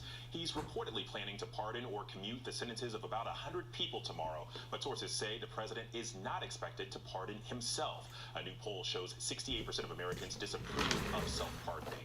The New York Times reports that Trump allies have collected tens of thousands of dollars from people seeking pardons. And as the impeachment trial looms, Rudy Giuliani says he will not be part of the president's legal team. He says he'll actually be a witness because of the speech he gave before the Capitol attack. Let's turn now to the pandemic. The U.S. coronavirus death toll is expected to reach 500,000 people by mid-February, and many cities are running out of vaccines. This morning, as hospitals struggle with a surge of COVID patients, they're also struggling They got with the turned chaotic away. vaccine rollout. At this point in the pandemic, what's keeping you up at night? Vaccine rolling out fast enough, Okay. and people not getting too ahead of it. Mass vaccination sites are popping up from Hard Rock Stadium to Citi Field, even Disneyland. But with a crippled rollout plan, appointments are now overbooked. I'm hearing word that there is a shortage of trained medical personnel all over the place. It really is. And so we're going to have to look to see if different vaccine sites can start to train people. This is also going to take more funding and better coordination so people know when to show up to their appointments and where to go. The government is pushing for at least 50 million Penetrates in doses a to be good time. distributed by the end of January. Maybe I'm So actually far, a only part of 31 science million have into gone out. responding to the And ABC now, News. another challenge. At least 20 Technically, states have confirmed cases of that more contagious UK mutation of COVID-19. you know, it's been over time. Hospitals in But like, England are fuck. seeing a new patient Why am I every even 30 doing this seconds. right now? Elsewhere, an 18-year-old Why? from Georgia is back To on make U.S. soil fucking- this morning after being jailed in the Cayman Islands. This is the irony breaking of everything. quarantine This rules. is literally the irony of everything. This is Skylar literally the Mack irony. left her hotel only 2 days into her required And I wouldn't 14-day even know how to isolation describe for it. visitors, removing Wouldn't her even know how to wrist describe monitor to watch her it. boyfriend, a professional jet skier, compete in a race. Because it's the same, Mack and almost her boyfriend were exact. sentenced to 2 months in jail, ultimately serving only 32 days. The biggest relief, I finally slept through the night. And it's kind of hard to fall asleep when someone you love so much, you know that they're not sleeping and that they're uncomfortable. And I knew she's a tough girl, but she had to be scared. And back to the vaccine, West Virginia is leading the country when it comes to vaccine distribution per capita. Officials say it's because the state embraced mom and pop pharmacies total different morning. instead of national chains. Who? In Chicago, police say a man was living inside O'Hare Airport for, get this, 3 months. They say he was afraid to Chicago? fly because of the coronavirus. Ew. He's charged with trespassing and theft. Cyclones in the Pacific helped to form massive waves in Hawaii over the weekend. Some of these waves were 50 feet high. Dozens of surfers had to be rescued. Things are expected to be a lot calmer there today. And coming up, why Hot Pockets are being recalled. But first, Yeah, a that's caravan old of news. migrants from Central America clashes with Yes, here comes the ad, because I'm talking about the Cyber Shark, yo. Free ideas. Let's get it ripping. It's super soft. Feels like You got cybersecurity, and you got cybersecurity in the water for surfing. In times like these, the news-making events happen here. Okay, Trump. President Trump meeting Get your face to scope. face with one of the world's most brutal dictators, Kim Jong-un. Alright, I can do for the next 2 specific days I have to ask you about your emails. a stimulus plan for the economy Hillary Clinton to task for this. verbally Just is no. over a channel, The idea of lock her up doesn't apply to you. No. not having to do with any of these characters right here, compare the president to a mob boss. but actually to the What do you wish you could tell epitome. your pre-White House self? Melania Trump. Do you think there's still Epitome. people there that you can't trust? Yes. Still working out? Yes. To the epitome. Michael Cohen. So he's still lying. Epitome. It's a big statement. And now, in a year with so much. Hey, thank you. Well, Banding yeah. tonight from Washington, I like that. That is a big statement. Epitome is a big statement. ABC News, straightforward. Yeah. Okay, straightforward. ABC, we're getting it. And give it to us straight. Epitome out here. No bull, no spin. Now imagine getting your news like that. Epitome. Just give it to me straight. Shout out to Facebook Logs 2020, the old news. Straightforward. Sauce for Chris Payne. A country facing a new test now. Wuhan airport, almost no one here. It's 2021. Haven't used Facebook. just outside Seattle. Dozens of people Used it, logged in. I was like, fuck. Ground zero. I'm not shooting. Locked in. ambulance just pulled out. I would love to have all of my You can see the ship behind you. The first things released for any question. Like, what the fuck? Who let people of our Senate House What's the most innovative daily news podcast out there to listen Me. to every day? Well, the Edward to R. put the Murrow Awards pennies say in? it Like started where? here, Who? the Daily News Podcast from Okay, I ABC don't know. News. Even the New York Times calls us a top get to news work. podcast worth listening Oh, you to. wanna Start sleep, here, you free wanna on rest. Apple Podcasts. The world may feel out of your control, but your happiness doesn't have to be. Learn the secrets to happiness. Interesting. Listen to the I wonder if I 10% could learn. Happier podcast, free on Apple Podcasts. Hey. Back now with a wild scene. Strong winds lifting a U.S. race boat out of the water during a race Wow. in New Zealand. The boat came race. to a rest on its side. The sails in the water. The crew was not injured. The boat So this was a towed back to race. the harbor. Very interesting. Vladimir Putin's most outspoken critic, Alexei Navalny, is back home and in jail. Navalny returned to Moscow Poor from Navalny, Germany yesterday, dealing 5 Putin. months after blaming the Kremlin for poisoning him. He was immediately arrested. Wow. According to his wife, Navalny said he's not scared. The incoming Biden administration is demanding his release. Oh, whoa. In Central America, a new standoff with Navalny. migrants hoping to reach the U.S. Guatemalan police fired tear gas at a large group of migrants from Honduras trying to push through a roadblock. The migrants later sat on the road, refusing to leave. Troops farther north in Mexico are on standby. Back in this country, a new warning from the Postal Service. Officials say it could take 6 to 8 weeks before delayed holiday packages are finally delivered. The backups have been caused by high volume and COVID-related staffing problems at the post office. A major food recall involving 760,000 pounds of Hot Pockets. The frozen stuffed sandwiches shipped nationwide may be contaminated with pieces of glass and plastic. The recall affects the 12th pack of pepperoni Hot Pockets that expire in February of next year. All right, coming up, a plane lands on a beach in Florida. Also this morning, remembering legendary music producer and murderer Phil Spector. So my energy died down. And I get excited to this. Can I respond it in a different way? Or are my people in America doing this? Like what? The most powerful stories of our time, anytime. Nightline. Your mom said, comb your hair. Your dad told you, smarten up. Your dog is judging you right now. And your best friend. We've had 2 weekends in a row with highs only making it up into the 60s. Both of those, of course, adding up into Rachel's count there for unseasonably chilly days. And this morning, we're... Alright, I will specifically remember things from now on. Even the young crowds out here can suck a fucking... Woo! Big fat stamp and send it in the USPS. From your boy, Philosopher Chris Payne, with the cringy ass young smile right there, right in the front lines. Yeah, yeah, yeah, get ready for the real work. Yeah, yeah, you know, yeah, yeah, get ready. Yeah, yeah, yeah, yeah, yeah. Oh no, he not got the nice haircut. Fresh. Oh, the temps. Okay, and then he's got the Golden Gate. Cheers. Let's get it. Hey, Mr. David. Hey, buddy.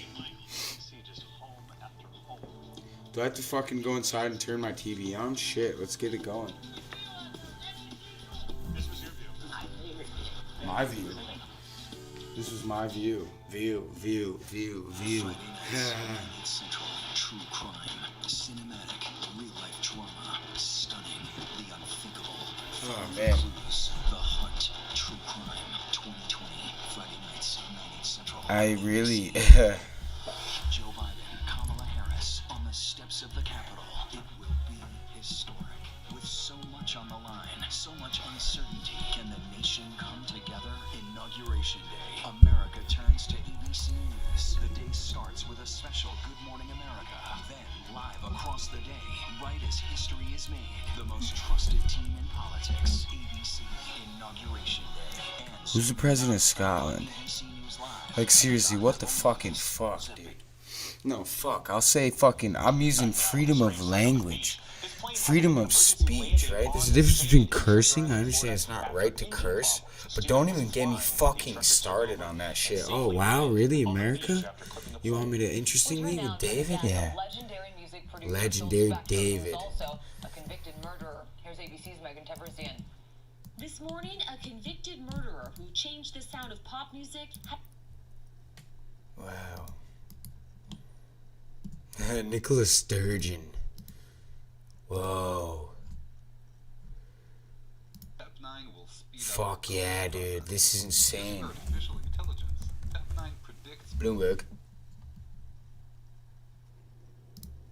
This rebound puts China in the alpha position for 2021. It does in many ways, man. It is something of a Alpha recovery. We know on the one side it's been driven by China. spending on infrastructure. China. On the other side, it's been China's driven taught by me a lot. the Honestly, yo. China's taught me a lot about discipline. And work from home devices, which is Really. China's exports. In fact, exports expanded by Business. 6.6% last year compared to the previous year. President has to do with some business shit for sure. The economy finished the year. All of the metrics ended up in fairly robust shape. We saw full year GDP come in positive territory, like you mentioned. That means it's the only major one to have grown, only major economies to have grown last year. And I think all indications are that that momentum will have carried into the first quarter. Damn. And First can quarter. this momentum hold though? I think there are two questions to that, Anne-Marie. The first one is what's happening with the China consumer. Retail sales actually slowed. Chinese in consumers. 4.6% in December from 5.5% the month before. That's because there still seems to be an apparent nervousness in the consumers to eat out. Catering and restaurants are getting hit hardest. In fact, there was a 17% drop in catering and restaurants in all of last year. So even in a country where the virus was under control, the retail side of things is still somewhat subdued. And now, of course, Let me get into we're some heading into the big law Chinese New legal Year things. holiday, and Interesting. China's dealing with outbreaks of the virus again, especially in northern parts of the country, and implementing some localized restrictions. International Amnesty Plantations, 19th century. Let's get it. Let's see this. Okay. Exports are going gangbusters. No idea what this is. If that slows down, perhaps Oh, the Western yeah. world starts to lose some of its appetite for these healthcare goods as the vaccines roll out. Well, that would be a drag on China's economy too. But right here, right now, Honestly, this is really good though. and most economists We are do saying have it's human good rights quarter is to another ahead for China. key word for this type of interesting. Philosopher Chris Payne research. And China does use AI.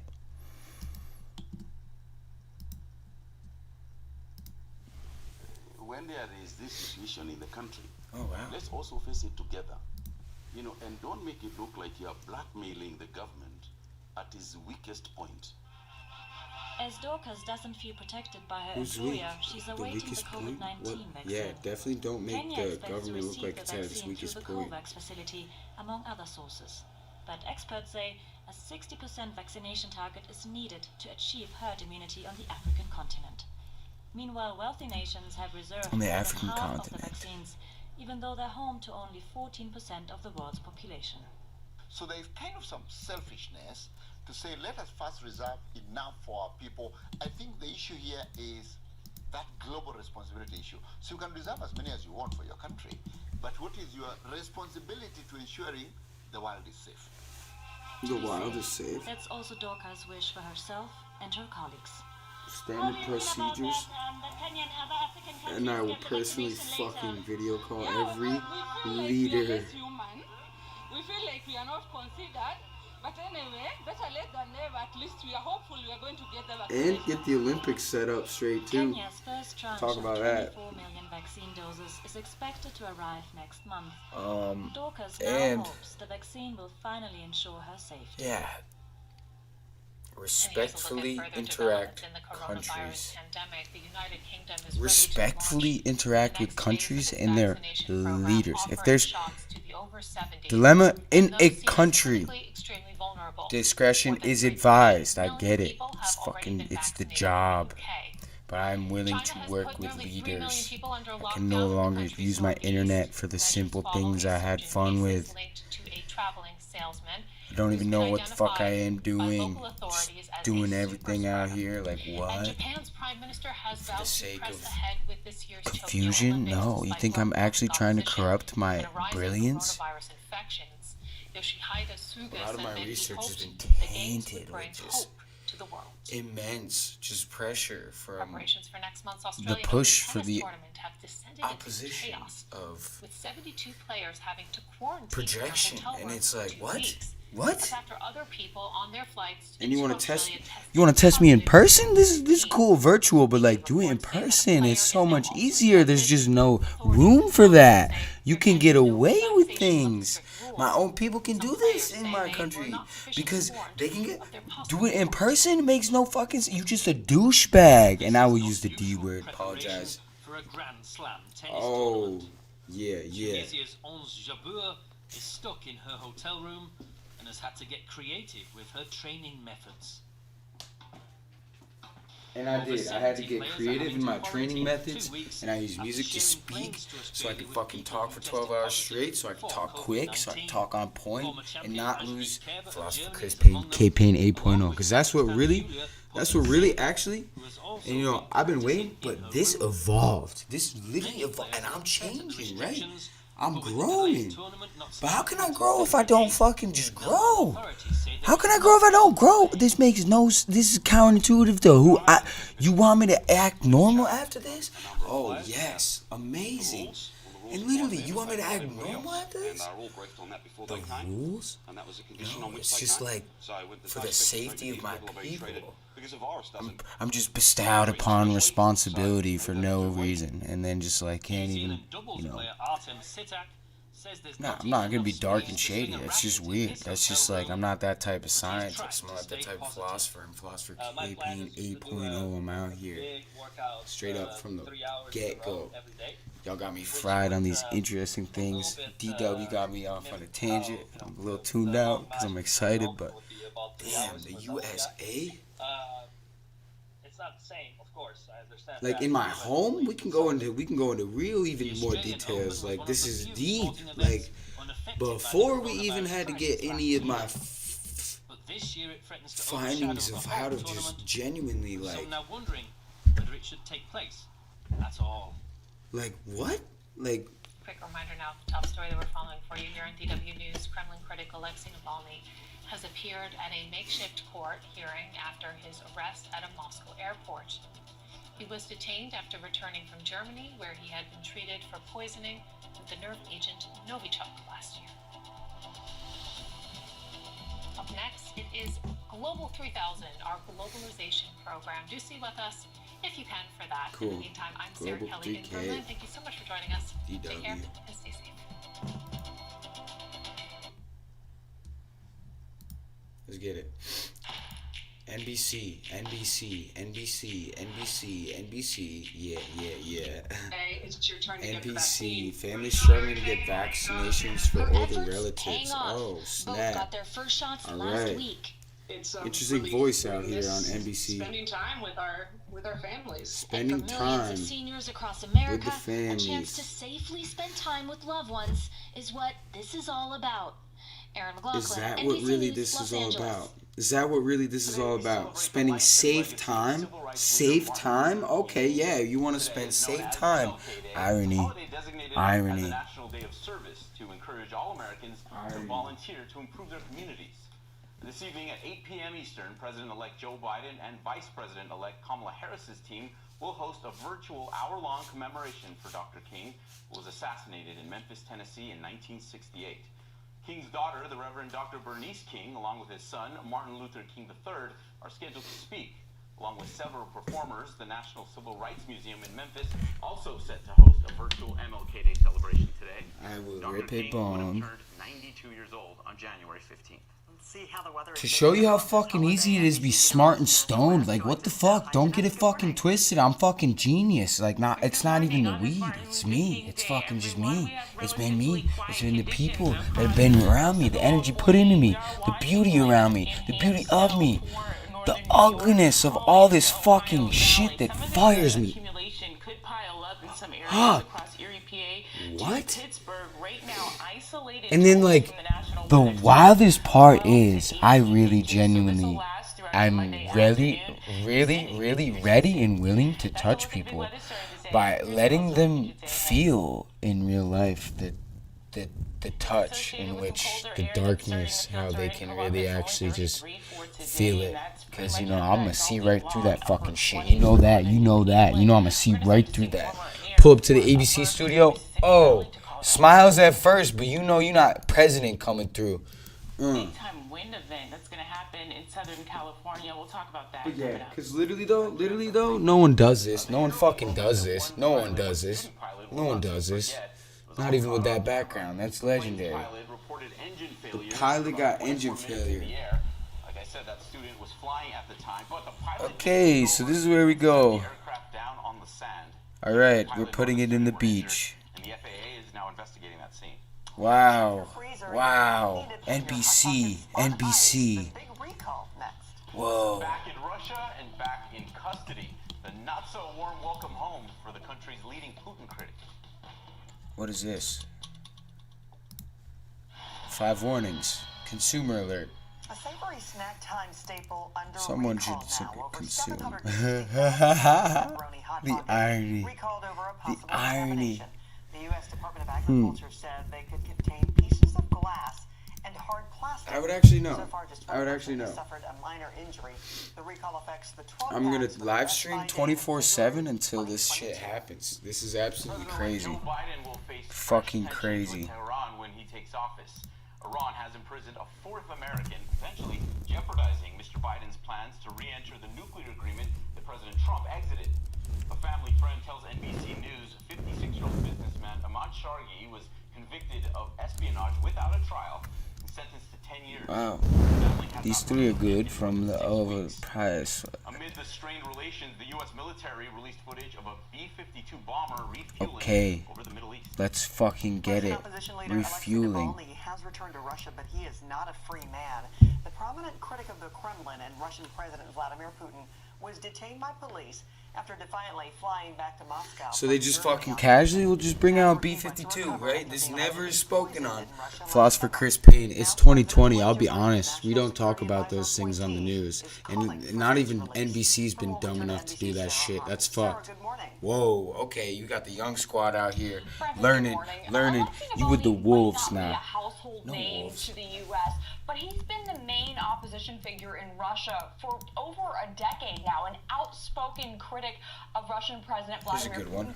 That's not a job description that traditionally comes with a lot of longevity in Russia. Navalny just spent 5 months in Germany recovering from poisoning with the